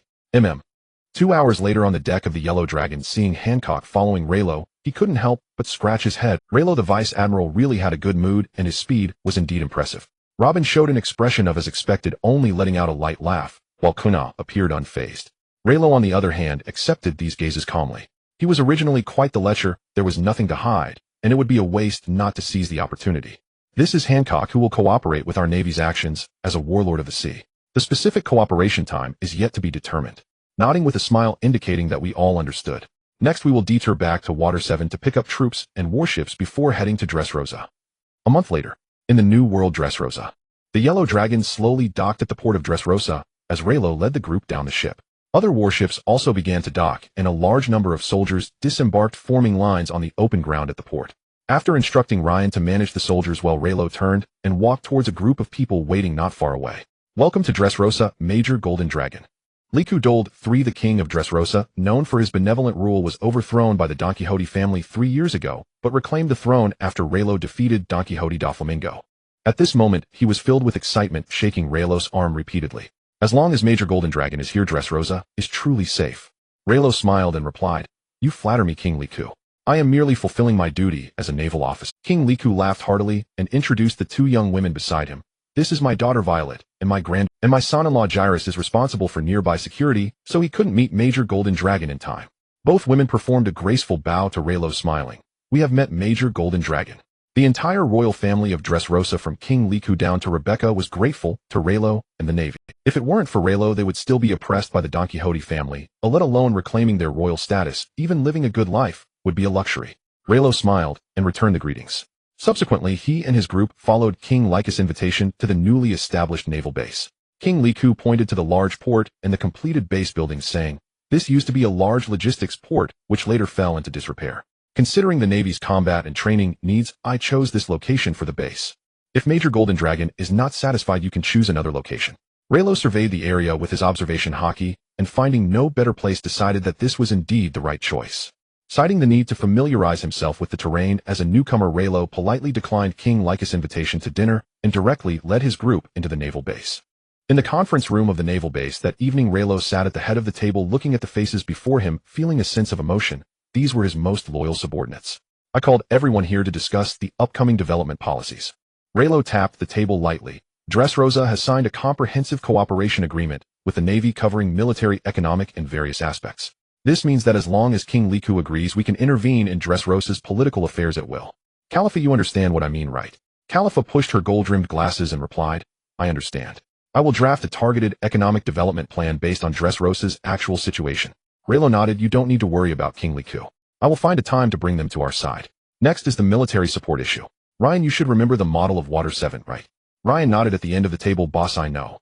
Dressrosa is much larger than Water 7. I give you 1 month to replicate it in Dressrosa.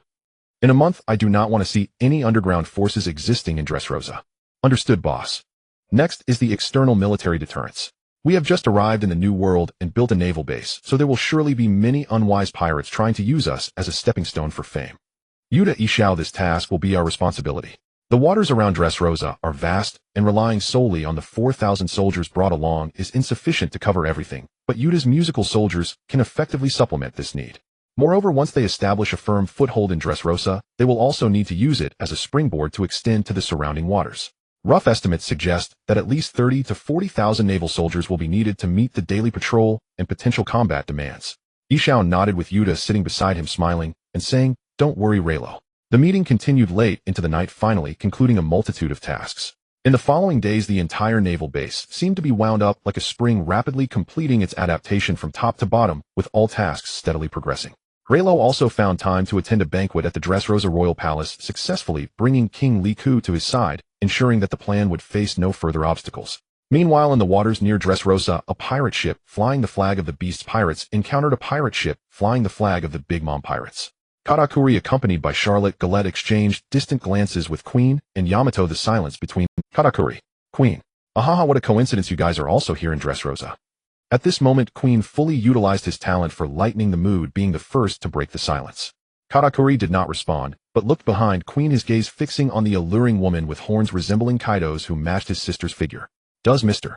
Kaido have a daughter too? The moment these words were spoken, Queen's face froze. After all, in widely known information, Mr. Kaido only had a son named Yamato, who is commonly referred to as. Suddenly encountering a woman who looked so much like Kaido left Katakuri no choice but to think more deeply. While Queen pondered how to smooth things over, Yamato had already stepped forward with a kanabo in hand. Hey, you are Katakuri from the Big Mom Pirates, right? I am Yamato, Kaido's daughter. Everyone calls me Master Yamato. I am here to join the Navy due to Kaido's influence. Queen covered his face, realizing this was a disaster. There was no way to conceal the fact that Master Yamato. Indeed, Katakuri on the opposite side widened his eyes in disbelief. He glanced at Yamato, and then back at his sister Charlotte Galette, finally rubbing his eyes and asking Galette. Galette, that Master Yamato over there is a woman. Right. Yes, indeed, she is a woman. Charlotte Galette also found this absurd. The Master Yamato, whom their mother had specifically hosted a tea party 3 years ago to arrange a marriage with, was actually a woman. Fortunately, both sides present were somewhat familiar, otherwise if this got out, how would their mother face it? Holding a grand tea party, only to end up having their daughter pair with Kaido's daughter in a Yuri romance. If this were to leak, their mother's imperial majesty would surely be ridiculed by all the pirates. At this moment, Queen also did not want to engage further with Katakuri. The two exchanged awkward smiles, mutually understanding to turn their ships around and lower the pirate flags. Half an hour later, Jialit stretched out her index finger to scratch her cheek and asked, Brother Katakuri, is this appropriate for you? Ahead lies the waters of Dressrosa, where we might encounter patrolling naval warships. To avoid any unnecessary misunderstandings, proper disguises are necessary. Katakuri removed his scarf, revealing his large fangs, and made several scars on his forehead, changing into. He looked just like an ordinary merchant shipguard except for his slightly larger mouth and fiercer teeth. Brother Katakuri. Jialit felt somewhat moved, as she knew that her brother Katakuri was always reluctant to show his large fangs, yet he went this far just for her. However, Katakuri seemed indifferent to this, simply bringing over a box of donuts, stuffing them into his mouth one by. Before I had to hide away to eat donuts alone, but now it feels much more comfortable. After swallowing a donut, Katakuri's eyes squinted in satisfaction. On the other side, Yamato carried a kanabo on his shoulder, recalling the woman with winered hair who had stood behind Katakuri earlier. Was that woman standing behind Katakuri a cadre of the Big Mom pirate crew? Queen laughed nearby. Yes, young Master Yamato, that is Charlotte Jialit. She must have received orders from Big Mom. Why have both Kaido and Big Mom chosen to befriend Jinlong Reno? That is undoubtedly due to the infinite potential he exhibits. Oh wait, it should now be referred to as strength. Queen looked toward Dressrosa with some emotion, saying, I heard Jack mention that when Mr. Kaido first met Jinlong Relo 4 years ago, he awakened his Conqueror's Haki. Although Conqueror's Haki is rare, it wouldn't lead Kaido and Big Mom to act like this, right? That may be true, but in reality, there are differences between Conqueror's Haki. Jinlong Relo possesses a unique golden-red Conqueror's Haki with an exceptionally high initial awakening strength. This signifies that his ambition and aura are beyond the reach of ordinary people. What we see now of Jinlong Relo is likely just a facade he intentionally presents. Yamato raised his kanabo, wrapping his own Conqueror's Haki around it, the black-red Haki on the kanabo appearing thoughtful. So our Conqueror's Haki is blackered while Jinlong Relo's is goldened, which means... Exactly. Queen affirmed, saying, Jinlong Relo will never stop at being a mere naval officer. In fact, his dreams could be as insane as rocks. It is precisely for this reason, combined with his powerful mythical Zoan Devil Fruit, that Mr. Kaido and Big Mom would go to such lengths to befriend him. Yamato understood. Although Jinlong Relo is currently with the Navy, Kaido and Big Mom believe he will not remain limited to just that. And Rocks, after all, was Kaido's captain back in the day. During Rock's reign over the seas, even Kaido was just an intern on the ship.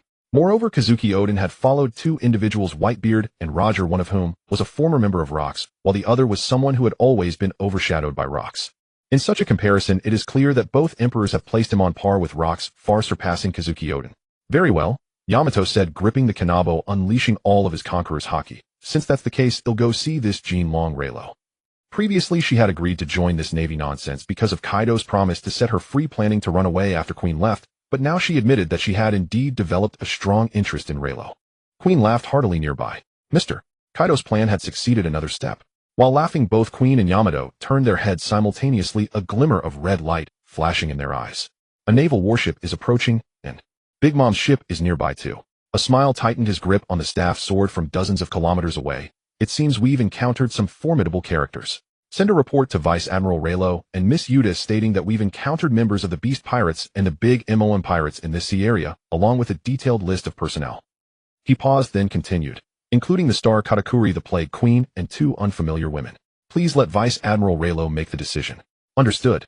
A smile stepped forward to the bow of the ship. He was unsure what it meant for the high-ranking cadres of both pirate crews to appear here, but he had the duty to guard this sea area until Vice Admiral Relo arrived. As the three ships continued to approach, a smile gripped the gambler's line of fire in his right hand, preparing for battle. But the next moment he saw the two ships on the opposite side flying. A white flag. When Relo transformed into a yellow dragon hurriedly arrived here, he was not greeted by a clash of hockey or fierce fighting, but rather a scene where a smile and four others were seated side by side on the deck of the warship eating soba noodles. Relo, when I express confusion, it's not because I have a problem, but because it seems you all have a problem. A Vice Admiral Jinlong has arrived. A smile stood up, beckoning the sailors to bring a bowl of soba noodles to Relo, saying, freshly made soba noodles, they're quite delicious. Relo. A moment later, another person joined those sitting on the deck eating soba noodles. After a feast, Relo sat on a specially moved sofa, crossing his legs with a cigarette in his mouth, and the long slash and autumn water resting on the sofa's armrest. A smile stood behind him, resting the staff, sword on the ground, silent.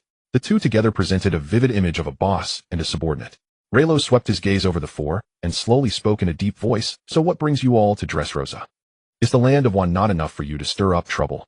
He first looked at Katakuri, although he didn't understand why this person was not wearing a scarf, and had made several scars on his forehead. However, such a clumsy disguise was a bit too far-fetched to fool him. Surely no one would be deceived by such a level of disguise, right? Hey Katakuri, what's going on with you? Katakuri maintained his composure, pointing at Jialit, and said, Vice Admiral Jinlong, you have mistaken me. My name is not Katakuri. I have come here to escort my sister Jialit to join the Navy, having heard that there are naval forces stationed in Dressrosa. Relo raised an eyebrow. Then what is your name? I am called Liku Takaka. Looking at Katakuri, who spoke without changing his expression, my name is Liku Takaka. Relo admitted that he was indeed taken aback by Big Mom's pirate crew. It has been 4 years since Charlotte Linlin proposed marriage to him. Hasn't she given up on sending her daughter over yet? Seeing Katakuri stubbornly deny it, Relo couldn't help but rummage through his belongings, finally pulling out a photo of Jialit and placing it in front of Katakuri. I say, Katakuri, have you forgotten that your Big Mom pirate crew sent me a photo of a pretty girl 3 years ago? Katakuri. Oh no, he really has forgotten. But at this point, admitting it was impossible. He forced himself to speak. There are countless people on the sea. It's quite normal for two people to look alike. We are definitely not from the land of Wa. Even the hairstyle and clothing style are the same. Even the lipstick is of the same color. Katakuri fell silent, stubbornly refusing to admit it. So when faced with difficult questions, you choose to remain silent, huh? Seeing that he was getting nowhere with Katakuri, Relo looked towards Yamato and Quinn. Quinn, how about you? Quinn was still immersed in Katakuri's poor disguise, and when suddenly asked, he tensed up. he hadn't prepared any disguise at all. Damn it, think fast. Luckily, Quinn was a quick-witted scientist. After brainstorming for 2 seconds, he actually came up with an excuse. Actually, I'm a brontosaurus, a pet of my young master. I just ate the human fruit, which turned me into this. As he spoke, Quinn transformed into a massive brontosaurus, grinning widely. Look, Vice Admiral Jinlong, am not lying to you. I just happen to resemble that played Quinn after transforming into human form. I've come to escort my young master to the Navy as well. Yamato looked over in shock, as she had no idea that Quinn had such a talent for nonsense. Katakuri and Quinn, now in brontosaurus form, exchanged glances, a shared understanding flashing in their eyes. They confirmed they were both pitiful beings. Reno stroked his chin, but brontosauruses have been extinct for a long time. Where did you get a brontosaurus? He looked at Yamato. I'm asking you, where did your brontosaurus pet come from? Yamato. Oh no, this kind of question that requires thinking is not suitable for her. At this moment, Quinn chimed in again, smiling awkwardly. Ahaha, there are wonders on the sea. It's quite normal for a brontosaurus to be alive on some deserted island. Oh, so this lady Yamato is the young master, and you are the pet escort. Quinn nodded vigorously. Yes, that's it. Seeing this, Reno suddenly chuckled. It's true that people can laugh when they are at a loss for words. Katakuri sent Gilet, and Quinn sent Yamato. How much do Kaido and Charlotte Linlin want me to be their son-in-law? Alright, I'll admit you can talk. Reno waved his hand. So Gilet and Yamato, have you harmed ordinary people? Both shook their heads simultaneously. Then there's no problem. Follow me back to the Navy base later. As for the two of you. Reno's gaze swept over Katakuri, and Quinn, you can leave now. Oh, hurry back and report. Yes, we are leaving right now. Quinn transformed back into human form, cheerfully pulling Katakuri away. Watching the two leave by boat, Reno turned to the two women in front of him. It was fine to refuse before, but now that the meat was delivered to their mouths, there was no reason to let it go. Kaido and Charlotte, lean, huh? Be careful that I might dye my hair yellow and stroll around the land of Wa and the land of nations. As for Kaido, Reno had no plans to move. At most, he would find time to beat up his father-in-law and avenge the grudge from 3 years ago. If he killed Kaido, who would enslave the land of Wa? The land of Wa must be heavily enslaved. In other places, Reno could bring them freedom and peace, but for the land of Wa, he had no such thoughts. As for Charlotte Linlin's land of nations, the ordinary residents here actually fared quite well. They could enjoy an entire year of safety for just a tiny price. Compared to other places in the New World, the land of nations was already considered a paradise. You two, when you arrive in Dressrosa, report to Robin and Caliph's office. Reno rested his chin on one hand, speaking to Yamato and Gilet. Such a good figure, it would be a shame not to be a secretary. Gilet had no objections, she just needed to obey now. But Yamato weighed the kanabo in her hand, pointing it directly at Reno. They all say you are strong. I want to see just how strong you are. So you want to fight me? Reno raised an eyebrow. Yes, if you win, I'll listen to you and become a secretary. If you lose, you can't restrict my freedom. Hearing this, Reno smiled. As expected of Kaido's daughter, she really has a strong personality. Alright, let's consider this a warm-up. Don't come crying to me if you get beaten. Don't underestimate me. Yamato, Fury, is transformed into her half-beast form. I am one who has eaten the animal fruit model mythical beast Daikakuten's devil fruit. Jinlong, Reno, you should show your half-beast form too. Reno shook his head, hanging the long slash at his waist. I don't need to deal with you like that. Arrogant. Yamato's visible anger caused her fair skin to flush red. This is a clear sign of anger. Divine Foot, White Snake Drive. Yamato exerted force with her feet enveloped in white cloud energy, rapidly charging towards Reno, swinging her kanabo, which was wrapped in armament haki overhead. Seeing this, Reno merely wrapped long slash with armament haki, as well adopting a defensive stance. Clang. The kanabo collided with long slash, producing a crisp ringing sound. Reno looked at Yamato with some, your physique is quite impressive. After all, she is a mythical beast. Even without awakening, she possesses such a level of physique, coupled with this degree of armament haki, and her inherent conqueror's haki, she could basically defeat everyone else except for him, Xiao, and Hancock. Lei Luo was completely unaware during the evaluation that Dahi was actually older than him. Dahi clenched her teeth. Although they had only exchanged 2 moves, she had already understood that this was definitely not an opponent she could defeat. Because Jinlong Lei Luo's responses were so effortless, it didn't seem like he was even trying. Every movement exerted pressure on her, as if she were facing Kaido. Clearly this Lei Luo was younger than her, but how could the gap in strength be so vast? She stepped back a few paces, retracted her wolf fawn club, and opened her mouth wide to unleash an extremely cold breath. No Servanice Fong. This ability was similar to Kaido's heat breath, primarily expelling ice breath from her mouth, with formidable destructive power, capable of instantly freezing anything it came into contact with. Lei Luo frowned, and raised his hand, covering the dragon's slashing blade with Conqueror's haki. The gold red lightning effortlessly sliced through the no Servanice Fong, and the force continued unabated as it struck Dahi's wolf fawn club. With a clang, Dahi was pushed back by the force, retreating several steps before finally losing her balance and collapsing onto the deck. Lei Luo sheathed the dragon's slashing blade and walked over to squat in front of Dahi. Hey, you've got your priorities. Dahi looked up, showing no signs of defiance on her face. Losing was losing, there was nothing wrong with admitting it. However, she was eager to hear Lei Luo's evaluation. You should know a famous saying from your father, right? He thought for a moment. Hockey is supreme over all. Lei Luo nodded and decided to sit cross-legged on the deck, prepared to offer some guidance. After all, in the future they would be on the same side, and with the mythical Zoan and Conqueror's Hockey properly training her to the level of the 4 Emperors should be no problem. I noticed that you started off using Hockey in your battle, switching from Armament Hockey to Conqueror's Hockey, but you didn't maintain it. As soon as you realized you were outmatched, you shifted to using your Devil Fruit ability, which is not correct. What is wrong with that? He set her Wolf Fawn Club aside, resting her chin on her hands, trying to look attentive, while Jia also leaned in closer. The teachings of top-tier powerhouses are not something ordinary people can hear. While mythical Zoan Devil Fruits are indeed powerful, the most fundamental aspects of becoming strong are Hockey and physical strength. Lei Luo clenched his fist, the gold-red lightning surging upon it. When facing a true powerhouse, only by withstanding the opponent's Hockey can one qualify to use their Devil Fruit abilities in battle. The top powerhouses of the sea all have their Hockey cultivated to an exceptionally high level, whether it be Conqueror's Hockey or Armament Hockey. They all reached extremely high standards. And physical strength is the foundation that supports Hockey and Devil Fruit abilities. In the world of the strong, Hockey and physical strength are the entry tickets to a duel, while Devil Fruit abilities are a bonus. Having only the fruit, but lacking Hockey and physical strength is like building castles in the air. They can be shattered by an opponent's Hockey charge, just like I did a moment ago.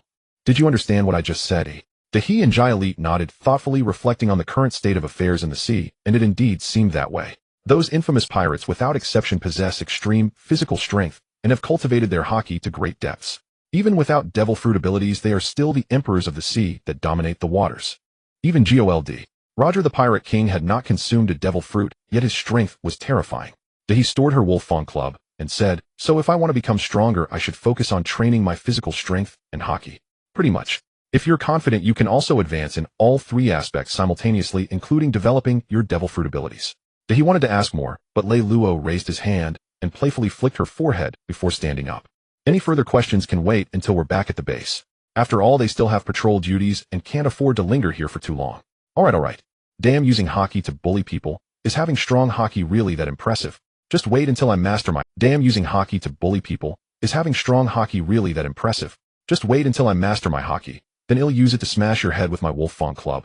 Meanwhile, Jia covered her mouth and chuckled, pulling He to follow behind Lei Luo. Lei Luo kept the news of He and Jia joining the Navy under wraps, known only to his core team. The others only knew he had recruited 2 beautiful secretaries, unaware that one was Kaido's daughter and the other was Charlotte Linland's daughter. After all, their identities are too sensitive, and it is best not to let the Hawks, especially Akainu, know. Considering the situation, having them as secretaries was the most suitable option. So being your secretary means doing this. He squinted, watching Robin sitting in Lei Luo's lap, the two looking very close and not at all reserved. Of course, I only let you see this because we're on the same side. Otherwise, I would have treated you like an ordinary Marine and thrown you into the training grounds long ago. I feel like I would be better off as an ordinary Marine. He looked at Lei Luo with disdain. At this moment, besides her previous adornments, she had also put on a pair of sheer white stockings at Lei Luo's request, reasoning that it would make him happy, which was part of her secretary duties. Having lost the competition, he had no rebuttal, and in the end, could only console herself internally. At least, she wasn't like Robin now. Moreover, although she was a secretary, she enjoyed extreme freedom every day. She didn't have to handle any official duties, whether staying in the office or training with Lei Luo. It was entirely up to her. As for Jia, she was asked by Lei Luo to wear black stockings in addition to her red bodycon skirt, and was currently massaging him from behind, making Lei Luo squint in comfort. Old lecher. He pouted and ran towards the training ground with her Wolf Fawn Club. In the past few days, she had been attempting to strengthen her physical prowess in hockey, and the results were quite gratifying. Not only her hockey and physical strength, but also the power of her Devil Fruit had seen a substantial enhancement. Now that he finally understood that she had previously taken a wrong turn. Her physical strength relied on the enhancement from her mythical Zoan, and her hockey was mediocre, and the techniques for developing her Devil Fruit abilities were not powerful enough. Although she felt grateful to Lei Luo in her heart, she couldn't help but mutter a few complaints whenever they met. In the end, she received a playful flick on the head from Lei Luo and ran off to the training ground, saying she would show him who's boss in the future. Watching He's departing figure, Lei Luo smiled and picked up a newspaper from the table to pass the time. Brew, brew, brew, brew. At that moment, the transponder snail on the table suddenly rang, transforming into Sengoku's likeness after Lei Luo answered. Sengoku, is there something you need to discuss? Lei Luo, there's something I need to clarify with you. The 5L, they want to select a new warlord of the sea to fill the vacancy left by Don Quixote da Flamingo for 3 years. A new 7 warlord? Lei Luo asked, surprised. This kind of matter usually has nothing to do with me, does it? Aren't the 7 warlords typically chosen directly by the 5 elders, and then confirmed by the Navy? Why would they come looking for me? Zhangguo's voice came from the Dindin Mushi. Normally you would not need to be consulted, but this time it is different. The 5 elders have specifically asked you to recommend a candidate for the 7 warlords. The moment those words left his mouth, the office fell deathly silent. Kali Fa stopped attending to official business and turned her gaze to Lei Luo. Luo Bin put down her work. Even Jia Leite paused mid-massage. Jia Leite was the most shocked of all. If she had heard correctly, this almost meant Lei Luo could secure a slot among the 7 warlords by endorsement, did it not? Having grown up in the world government, Jia Leite was more attuned to political nuance than most. The 5 elders personally requesting Lei Luo to propose a candidate plainly implied that if Lei Luo recommended someone suitable, they would confirm the appointment. Lei Luo raised an eyebrow. Admiral Zhangguo, did the 5 elders really say that? Indeed. Tisk, what a bother. Why must it be me to choose? Lei Luo sighed, and while pondering ran his large hand along Jia Leite's stockinged leg. Jia Leite flushed, but did not pull away. Instead she leaned in a little closer. On the Dindin Mushi, Zhangguo chuckled. Doesn't this simply mean the 5 elders think highly of you? They are already paving the way for your promotion to admiral. Endorsing a 7 warlord is a matter that enhances one's prestige and expands one's networks. The 5 elders' gesture spoke volumes. Lei Luo flicked through the morning paper, and a headline caught his eye. Heart Pirate Crew Captain Tela Fa Air Jia Luo's bounty rises to 150 million belly, entering the ranks of the supernovae. This man suddenly seemed unexpectedly suitable. With that in mind, Lei Luo said into the Dindin Mushi, Admiral Zhangguo, I think I may have a fitting candidate. Who? The leader of the Xian Zong pirate crew. Tela Fa Air Jia Luo, the same Luo who is senior brother to Luo, she and indeed the child whom he vowed to protect, to his dying breath. There was a pause on the other end of the line, followed by the sound of pages being rifled through. Admiral Zhangguo was consulting files on the Xian Zong pirate crew. After a moment, Zhangguo's voice came. He is indeed a very fitting candidate. Has not committed any great crimes, mostly provoked the world government, and his strength is considerable. If he is the child that Xiaomigua saved with her life, then he shall be the one. They'll send men to open negotiations at once. As the Dindin Mushi clicked off, Lei Luo found himself lost in thought. Tela Fa Air Jia Luo had consumed a paramecia-type devil fruit known as the Operation Fruit. Such a top-tier ability held immense value in the eyes of the 5 elders. Legend held that if the Operation Fruit were developed to its ultimate, one could at the cost of their own life perform a final operation upon a designated person and grant them immortality. Having him recommended as a 7 warlord would bring certain advantages. After all, strictly speaking, it was someone else who dealt with duo Fu Lang Minggu. He might be counted as Tela Fa Air Jia Luo's benefactor. Calculated this way, he already had 2 allies among the 7 warlords, add the Navy and the royal family, and his. Unconsciously, he had amassed a terrifying network of connections. Not bad at all. Lei Luo patted Jia Leite's stocking thigh, gesturing for her to sit on the sofa. He then sat opposite, laid back, and rested his head on her lap. They exchanged no words, yet moved with perfect understanding. If he were here, he might well mock how Jia Leite had been turned into something entirely different. Say thank you. Lei Luo rolled slightly, nudging Jia Leite's lower abdomen. His voice was low and somewhat muffled. Jia Leite stiffened, her voice trembling as she replied, Thank you, Lord Lei Luo. Lei Luo was satisfied. No wonder she was raised within the Big Mom crew, she fell into line so readily. He closed his eyes, intending to linger in that gentle respite a little longer.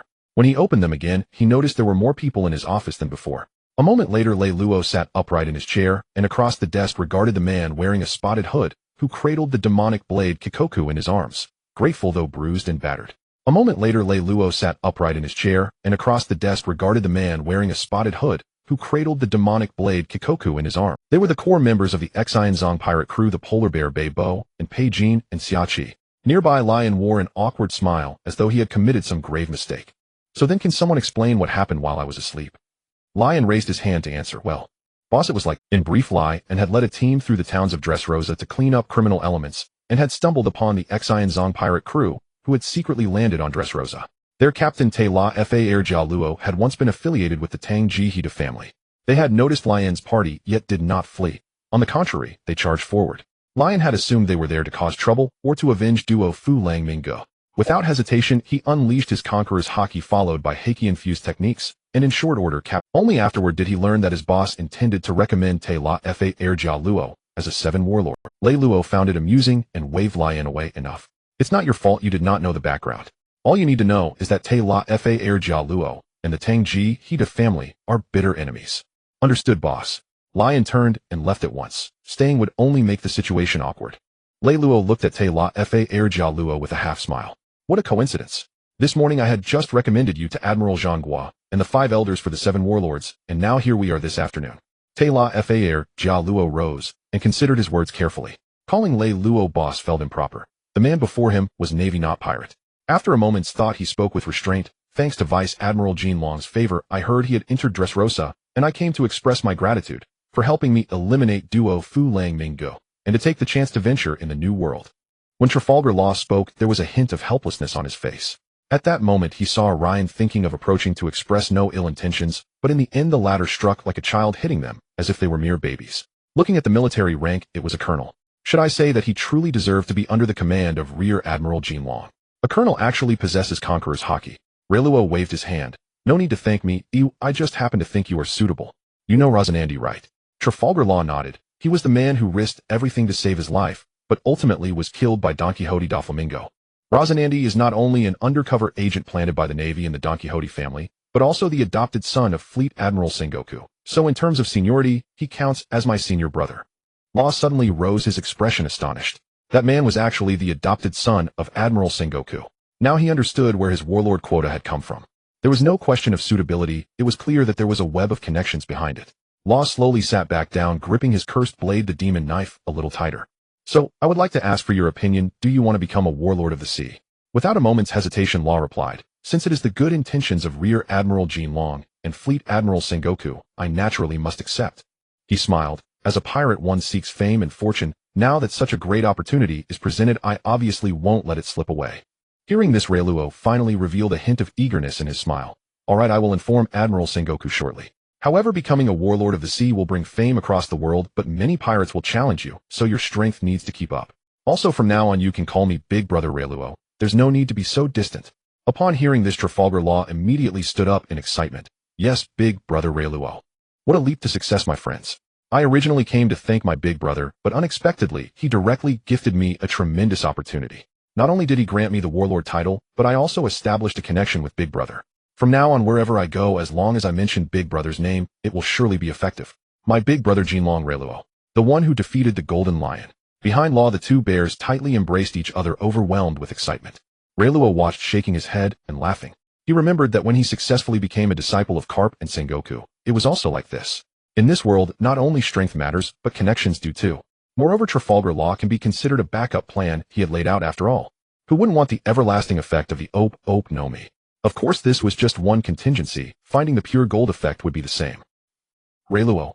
Early in the morning, Yamato burst into Ryuo's room carrying a Wolfang club. As soon as she entered, Yamato blinked her eyes, politely bowed, and said Private Marseilles, then blushed as she exited the room, closing the door behind her.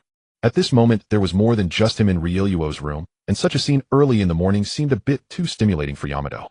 Reluo got up and stretched lazily, seriously just like her father Kaido, so impulsive. Hancock slipped in from behind and smiled. After all, she is Kaido's daughter. Lord Ryuo, I shall assist you in dressing. No rush you, although I don't know what Yamato wants to see me about as a punishment. Let her wait a bit longer. I'm feeling a bit irritable right now, and I need you to help me vent. 2 hours later, Reluo was finally dragged to the training ground by the blushing Yamato. Seeing you like this, what? Do you want to practice with me again? Reluo stood with his hands in his pockets, casually watching Yamato. I have made significant progress now, and today, I will teach you a lesson, you old lecher. Yamato's cheeks were flushed, her mind filled with the sounds she had just heard. She thought Reluo would quickly get up and ask her what was going on, but this guy made her wait outside for 2 hours. 2 hours. Is he really so energetic early in the morning? Being corrupted and degenerated by such beauty, plus battling fiercely with Hancock for 2 hours, Reluo must be quite exhausted and definitely not her opponent. Reluo raised an eyebrow looking at Yamato's confident appearance and couldn't help but laugh. You've only been training for about 10 days, how can you be so confident? Yamato said nothing, only swinging her Wolfang club with black and red lightning wrapping around it, rushing towards Reluo, striking down with a club. Thunderous 8 trigrams. Tisk indeed some progress, but not much. Reluo raised his right hand, armed hockey wrapping around it, blocking the strike with one hand. Feeling the force and hockey transmitted from the Wolfang club, Reluo made another comment. About 5 trigrams compared to the previous 4 trigrams, you've improved by 1. Not bad. With another 2 months of training you should reach the level I had 3 years ago. Upon hearing this, Yamato's cheeks turned even redder. If she was shy from hearing those sounds for 2 hours earlier, now she was infuriated by Reluo, commonly known as being flustered. Damn it, Phantom Blade. On Yamato's Wolfang club, besides the black and red conqueror's hockey, a layer of blue and white icy aura now enveloped it. As she swung down, blue light rapidly spread over Rieluo, freezing him in place. Huh, serves you right. Now you can't move, can you? Seeing that Rieluo seemed truly unable to escape, Yamato couldn't help but laugh triumphantly, hands on her hips. You've finally been defeated by me. Humph, Jinlong Rieluo, is that all there is to it?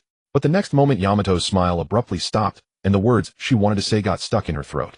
Before her, the massive ice block encasing Rieluo began to crack, with the sound of cracking echoing all around. Through the ice, one could see golden-red lightning swirling around Rieluo.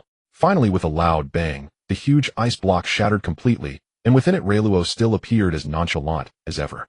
Defeating me? Don't make me laugh, you're still far from that level. As he spoke, Rieluo's figure vanished from the spot, reappearing behind Yamato in an instant. Nanny! Yamato gasped, swinging her wolf fang club backwards, but it was precisely caught by Rieluo's large hand on her arm, the immense strength preventing her from moving. Next, a deep purple lightning flashed past Yamato, and she softly collapsed into Rieluo's embrace. What a shame, is the gap still this large? Yamato's expression was unwilling but helpless, making Rieluo chuckle. You were too confident. After training for only 10 days, you dared to challenge me. I trained for a whole 4 years back then. Now you've lost again, but it seems I should collect some interest this time, right? Upon hearing this, Yamato bit her lip, ultimately turning her head aside. I said I would let you handle it, I will not go back on my word. Upon hearing this, Rieluo's gaze involuntarily fell upon the two horns of Da, his hand reaching out to caress them for a moment. These are quite fine grips, completely natural, truly impressive. The strange sensation made Dahi feel his ears burning, and he couldn't help but sway slightly. But why does it feel so peculiar? Seeing Dahi's reaction, Rieluo's eyes lit up, realizing that these horns might possess a special quality. With that, Rieluo glanced around, and then leaned closer to Dahi, whispering, as a punishment, you'll take Garrett's place and stay in the office for the day. The training ground is crowded, being in your office is much better. Moreover, recently Robin had been engrossed in deciphering Garrett's dowry, which consisted of 4 copies of historical texts, and Khalifa was also quite busy, so having Dahi take on the role of secretary was just right. As he spoke, he lifted Dahi and carried him to his office. Trafalgar Law and the entire Heart Pirates had already departed the base overnight, and now it was unknown where they had gone, leaving little for him to decide in the office. Thus, when Dahi arrived, there was only one task. Come help me cool off. Dahi slowly raised a question mark. Didn't you just cool off this morning? Young, my fire is vigorous. Dahi replied. How infuriating, he truly is a lecherous old man. After giving Rieluo a fierce glare, Dahi still took action. Losing a fight meant accepting the punishment. Meanwhile, far away in Reno, Kaido suddenly felt a shiver run through him and scratched his head. Strange, why do I feel like I'm about to lose something important? I wonder how Dahi is doing now. After pondering for a long time, without clarity, Kaido decided to stop thinking, raising a wine gourd to his mouth and taking a big gulp, watching the dancers before him. Continue playing music, continue dancing. On the other side, Katakuri from Whole Cake Island also received news from Garrett. Brother Katakuri, everything is going smoothly so far. Upon hearing this, Katakuri couldn't help but smile in relief, turning to walk towards Charlotte Linland's palace. He needed to inform his mother about this. However, compared to the harmonious atmosphere in Reno and Whole Cake Island, the Whitebeard pirates had recently been rather unsettled. Sachi. Marco called out to the 4th Division Captain Sachi, signaling that he needed to speak with him. Sachi approached somewhat puzzled. What's up, Marco? Marco pulled out a map and handed it to Sachi, saying, recently a brazen pirate crew attacked one of our subordinate islands. Dad instructed us to eliminate this crew that dares to challenge his authority. This task is assigned to your 4th Division, and the map indicates their location. The normal timeline should be 3 or 4 years later, but the plot needs to be advanced. Upon hearing this, Sachi's expression grew serious. Don't worry, I will lead the 4th Division to wipe out this pirate crew and bring back victory for Dad. A quarter of an hour later, the 4th Division of the Whitebeard pirates set sail from the Moby Dick, heading towards the sea area marked on the map. On the ship, a tall man missing a tooth and holding a cherry pie stood at the railing, gazing into the distance, deep in thought. Teach, what are you looking at? Sachi approached and patted him on the shoulder. It's nothing, just wondering how long it will take for us to strike this time. Seeing it was his captain, Teach immediately broke into a simple and honest smile, placing his right hand behind his head, looking harmless. Don't worry, it will be quick. When we return, we can have a feast, and he'll bake you extra cherry pies. Ha ha, I'll remember that, Captain Sachi. I want a big portion. Rest assured, I guarantee you'll be well fed. After laughing for a while, Sachi took out the map from Marco and began to examine it carefully. Hiss, they've actually come near Dressrosa. That's the territory of the Golden Dragon Relo. Just getting there would take at least half a month, but it seems this pirate crew wouldn't dare to enter Dressrosa. If we can finish quickly, it should be fine. I hope we don't attract the Golden Dragon Relo's attention. Teach moved his ears, a thoughtful expression on his face. The Golden Dragon Relo, huh? That legendary, powerful, mythical beast-type devil fruit, he also desires it. Once he obtains the dark fruit, if he has the chance, he will definitely seek out a mythical beast-type devil fruit. Hey Relo, is there really no quick way to improve strength? In the office, he squatted by Raylo's leg, unusually blinking his big eyes and asking. No, the best way is to diligently train your body and cultivate haki. That's stronger than anything else. Developing fruit abilities is also acceptable, but the foundation ultimately lies in the body and haki. Raylo ignored Dahi's actions and expressions, remaining utterly unfazed. Seeing this, he felt discouraged and pulled over Garrett, who was nearby propping his chin to watch the drama, to join the fray. Garrett, you come and help me, asked too. Garrett blinked, exasperated. Dahi, you should understand that improving strength cannot happen overnight. That's true, but I can't help but wish to possess strong power immediately, so I can properly deal with this jerk. In recent days, Dahi had fully displayed what it meant to be both inexperienced and playful, knowing he couldn't win, but still challenging Raylo only to end up thoroughly trounced. He was even ordered by Raylo to transform into a beast form, and Raylo had treated him like a mount, shaking him around several times, the serious kind. Raylo found it hard to tell whether this was intentional on Dahi's part. After all, the first time was an accidental punishment driven by curiosity, while the subsequent times were all initiated by Dahi himself. He now felt that Dahi was like someone who had suddenly come from the rural areas of Onigashima to the big city, marveling at everything. This was no surprise, considering Dahi had never left Onigashima before, as such curiosity was quite normal.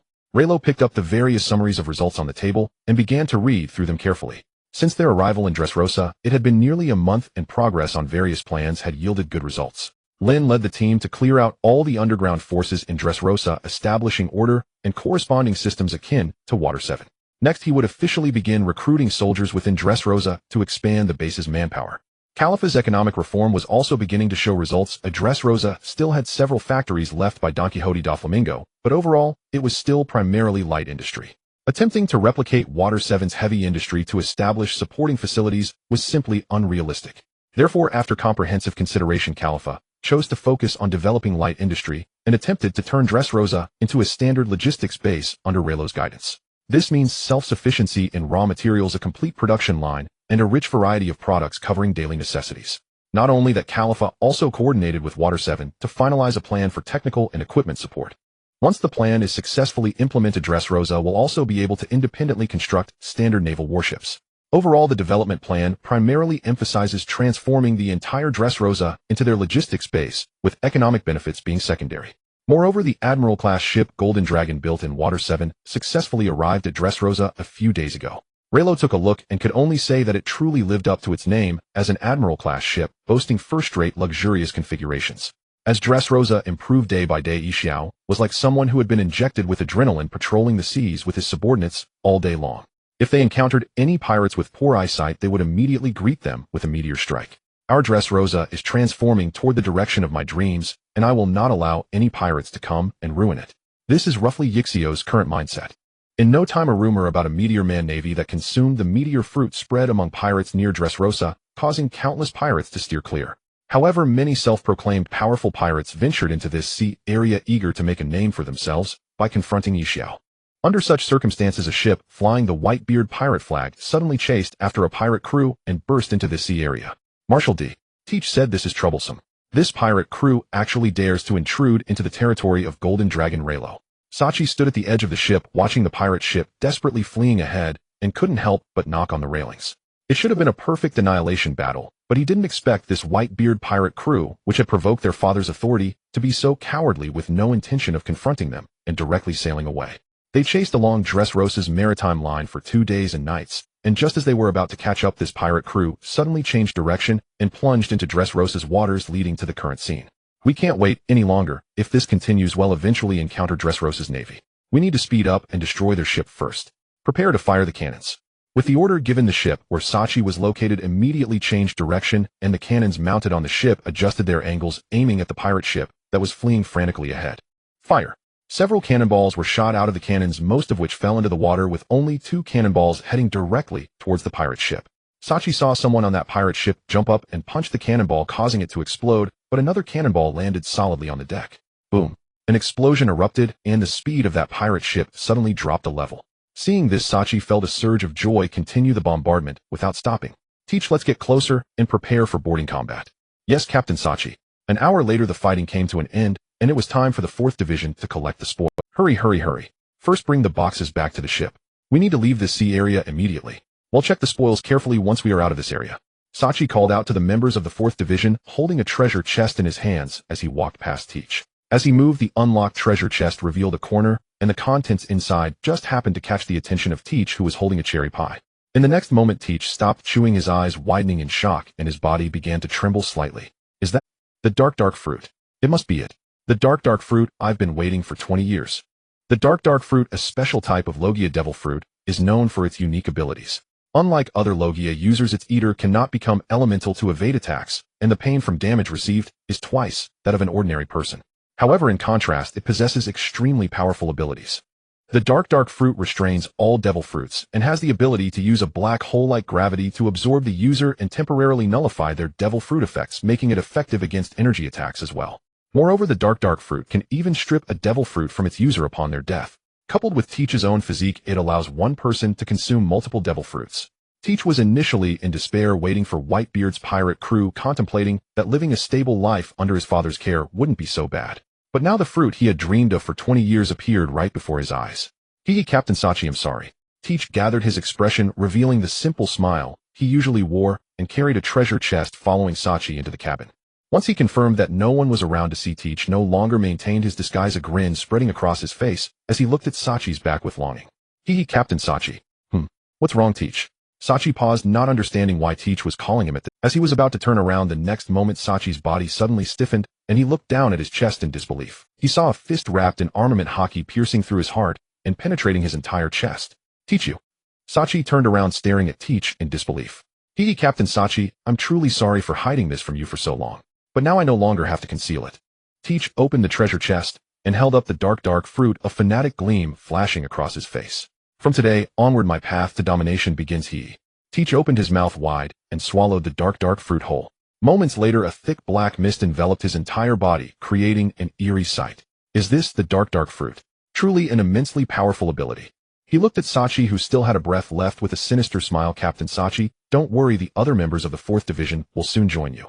My comrades, it's your turn to head on your journey now. A few minutes later, Teach stood on the deck where blood flowed like a river and corpses littered the ground, his eyes filled with madness. From today onward, my name shall be Blackbeard. Marshal D. Teach. This name is destined to resound across the seas. At this moment, a voice came from the sky. Is that Blackbeard, Teach? Indeed, what a formidable and wicked pirate. Since you've intruded into Dressrosa's waters, you might as well surrender peacefully. Gravity Blade, Fierce Tiger. The Marines. So soon. Blackbeard Thatch recoiled in surprise, lifting his gaze to behold a blind man hovering midair, clutching a canesword that slowly slid from its sheath, his justice cloak billowing fiercely behind him. Not Gold Dragon Relo, and judging by his insignia, merely a rear admiral. No matter then, just a lowly marine rear admiral. Gold Dragon Relo commands no renowned rear admirals. A white hunter is still in Water 7, not even present in Dressrosa. I'll subdue him barehanded. Thatch sneered at Isho and bellowed, Shishishi. So it's the Marines. Looks like you're a devil fruit user. Perfect. Let me test my new power on you. Dark water. Thatch thrust forth both hands wreathed in swirling black mist. An immense gravitational pull surged outward, manifesting as viscous ink-black torrents, ripping straight through Isho's gravity field and locking onto his very body. What a... Isho gasped, his entire frame wrenched violently toward Thatch. Shishishi. I am the dark man, the eater of the dark fruit. No devil fruit ability, however potent, can escape my pull. Thatch roared with arrogant triumph. A flight-capable fruit truly suited him. His fortune today was nothing short of miraculous. Having just consumed the dark fruit, he'd instantly been gifted a formidable flying-type devil fruit. This rear admiral's blind visage betrayed a fighter who relied solely on his devil fruit power. He'd dispatch him in mere moments. I see. Isho nodded, then drew his saber gambler's fuse, its blade shimmering with dense armament hockey, rippling like molten obsidian along its length. So my devil fruit powers are nullified. No matter. Swordsmanship remains unchanged. Though my talent may be modest, I have devoted decades to the way of the sword, and mastered it well. Setting aside all devil fruit lore, he was a true grandmaster swordsman. As Thatch's eyes widened in shock, Isho moved with unruffled calm, reversing his grip and unleashing a devastating horizontal slash straight at Thatch. At such close range, Thatch had no time to evade. The blade carved a deep, bone-exposing wound across. Ugh, ack. Pain. Excruciating pain. Thatch staggered backward, collapsing onto the deck and writhing in agony. He dreaded Grandmaster Swordsman above all. Each Heiki-infused aerial slash seared like white-hot iron, delivered with the ease of a basic strike, yet utterly uncounterable. Hockey slashes were neither devil fruit abilities nor pure energy attacks. They cut flesh, shattered bone, and left him screaming. And how could a mere rear admiral be a Grandmaster Swordsman? Was Relo's command staff truly this elite? Impossible. I can't win. I must flee now. Thatch scrambled upright, ignoring his wounds, and leapt skyward, propelling himself sideways with a technique akin to moonwalk. Isho landed lightly upon the deck, watched Thatch's retreat, then sheathed Gambler's fuse with deliberate grace, and exhaled softly. One-sword style rampaging tiger. Gambler's fuse flashed free, its blade birthing countless slashes that coalesced instantly into a colossal roaring tiger lunging upward toward Transmigrated. Nanny. Thatch paled, frantically kicking air to accelerate, but against the tiger's blinding speed, he was hopelessly slow. The massive slash tiger pierced Thatch clean through. Countless lacerations erupted across his body in an instant, blood gushing forth. Unbearable pain. It's killing me. Agony flooded his senses. Thatch shrieked, teetering on the brink of unconsciousness. But Isho did not relent. With unwavering composure, he unleashed slash after slash, each one striking true, pummeling Transmigrated until his eyes rolled back, his body limp in surrender. Isho wielded perfect control over his force, inflicting grievous injury, yet never crossing the line into lethality. Once certain Thatch had fully lost consciousness, Isho sighed in quiet relief, soared forward, caught him midair with his canesword, and retrieved a den mushi to order his subordinates to bind Thatch in seastone cuffs. Having completed these tasks, Isho dialed Reno. Admiral Reno, I've apprehended an exceptionally unusual. Silence stretched across the line. Reno blinked. What did it mean that Thatch had just betrayed his crew, only to be intercepted immediately by Isho? So Thatch had slaughtered the entire 4th Division, and then been captured outright by Old Master Isho. Ho ho ho. Thatch's luck truly knew no bounds. Yet Blackbeard was a priceless asset, a legendary pirate's son, the infamous Rox, endowed with a unique physiology permitting consumption of multiple devil fruits. Who was Rox? The uncrowned sovereign of the seas 2 eras past, the man who stormed the Flower Court and slew a fleet admiral with a single stroke, standing atop absolute power. His son would serve as Raylo's ultimate stepping stone. Most crucially, Thatch embodied the purest essence of piracy, ruthless, unrestrained, and monstrous, possessing every trait of a true warlord. Such a calamity demanded careful exploitation to extract his utmost value. Perhaps a Blackbeard-style summit war. Having resolved his course, Reno spoke into the den mushi. Master Isho, please deliver this man to base, and ensure he is bound head-to-toe in seastone. He is indispensable to me. Isho's voice echoed warmly from the receiver. Understood. I shall return with him at once. The call ended. After completing their cleanup, Yamato and Garrett rose together. Yamato asked curiously, is this Blackbeard Thatch truly exceptional? Just an ordinary combatant in Whitebeard's crew. Reno smiled. Exceptional? Absolutely. He is the most singular figure within Whitebeard's ranks. This time he may well ignite a war spanning the globe. A war? Yamato blinked. May I join?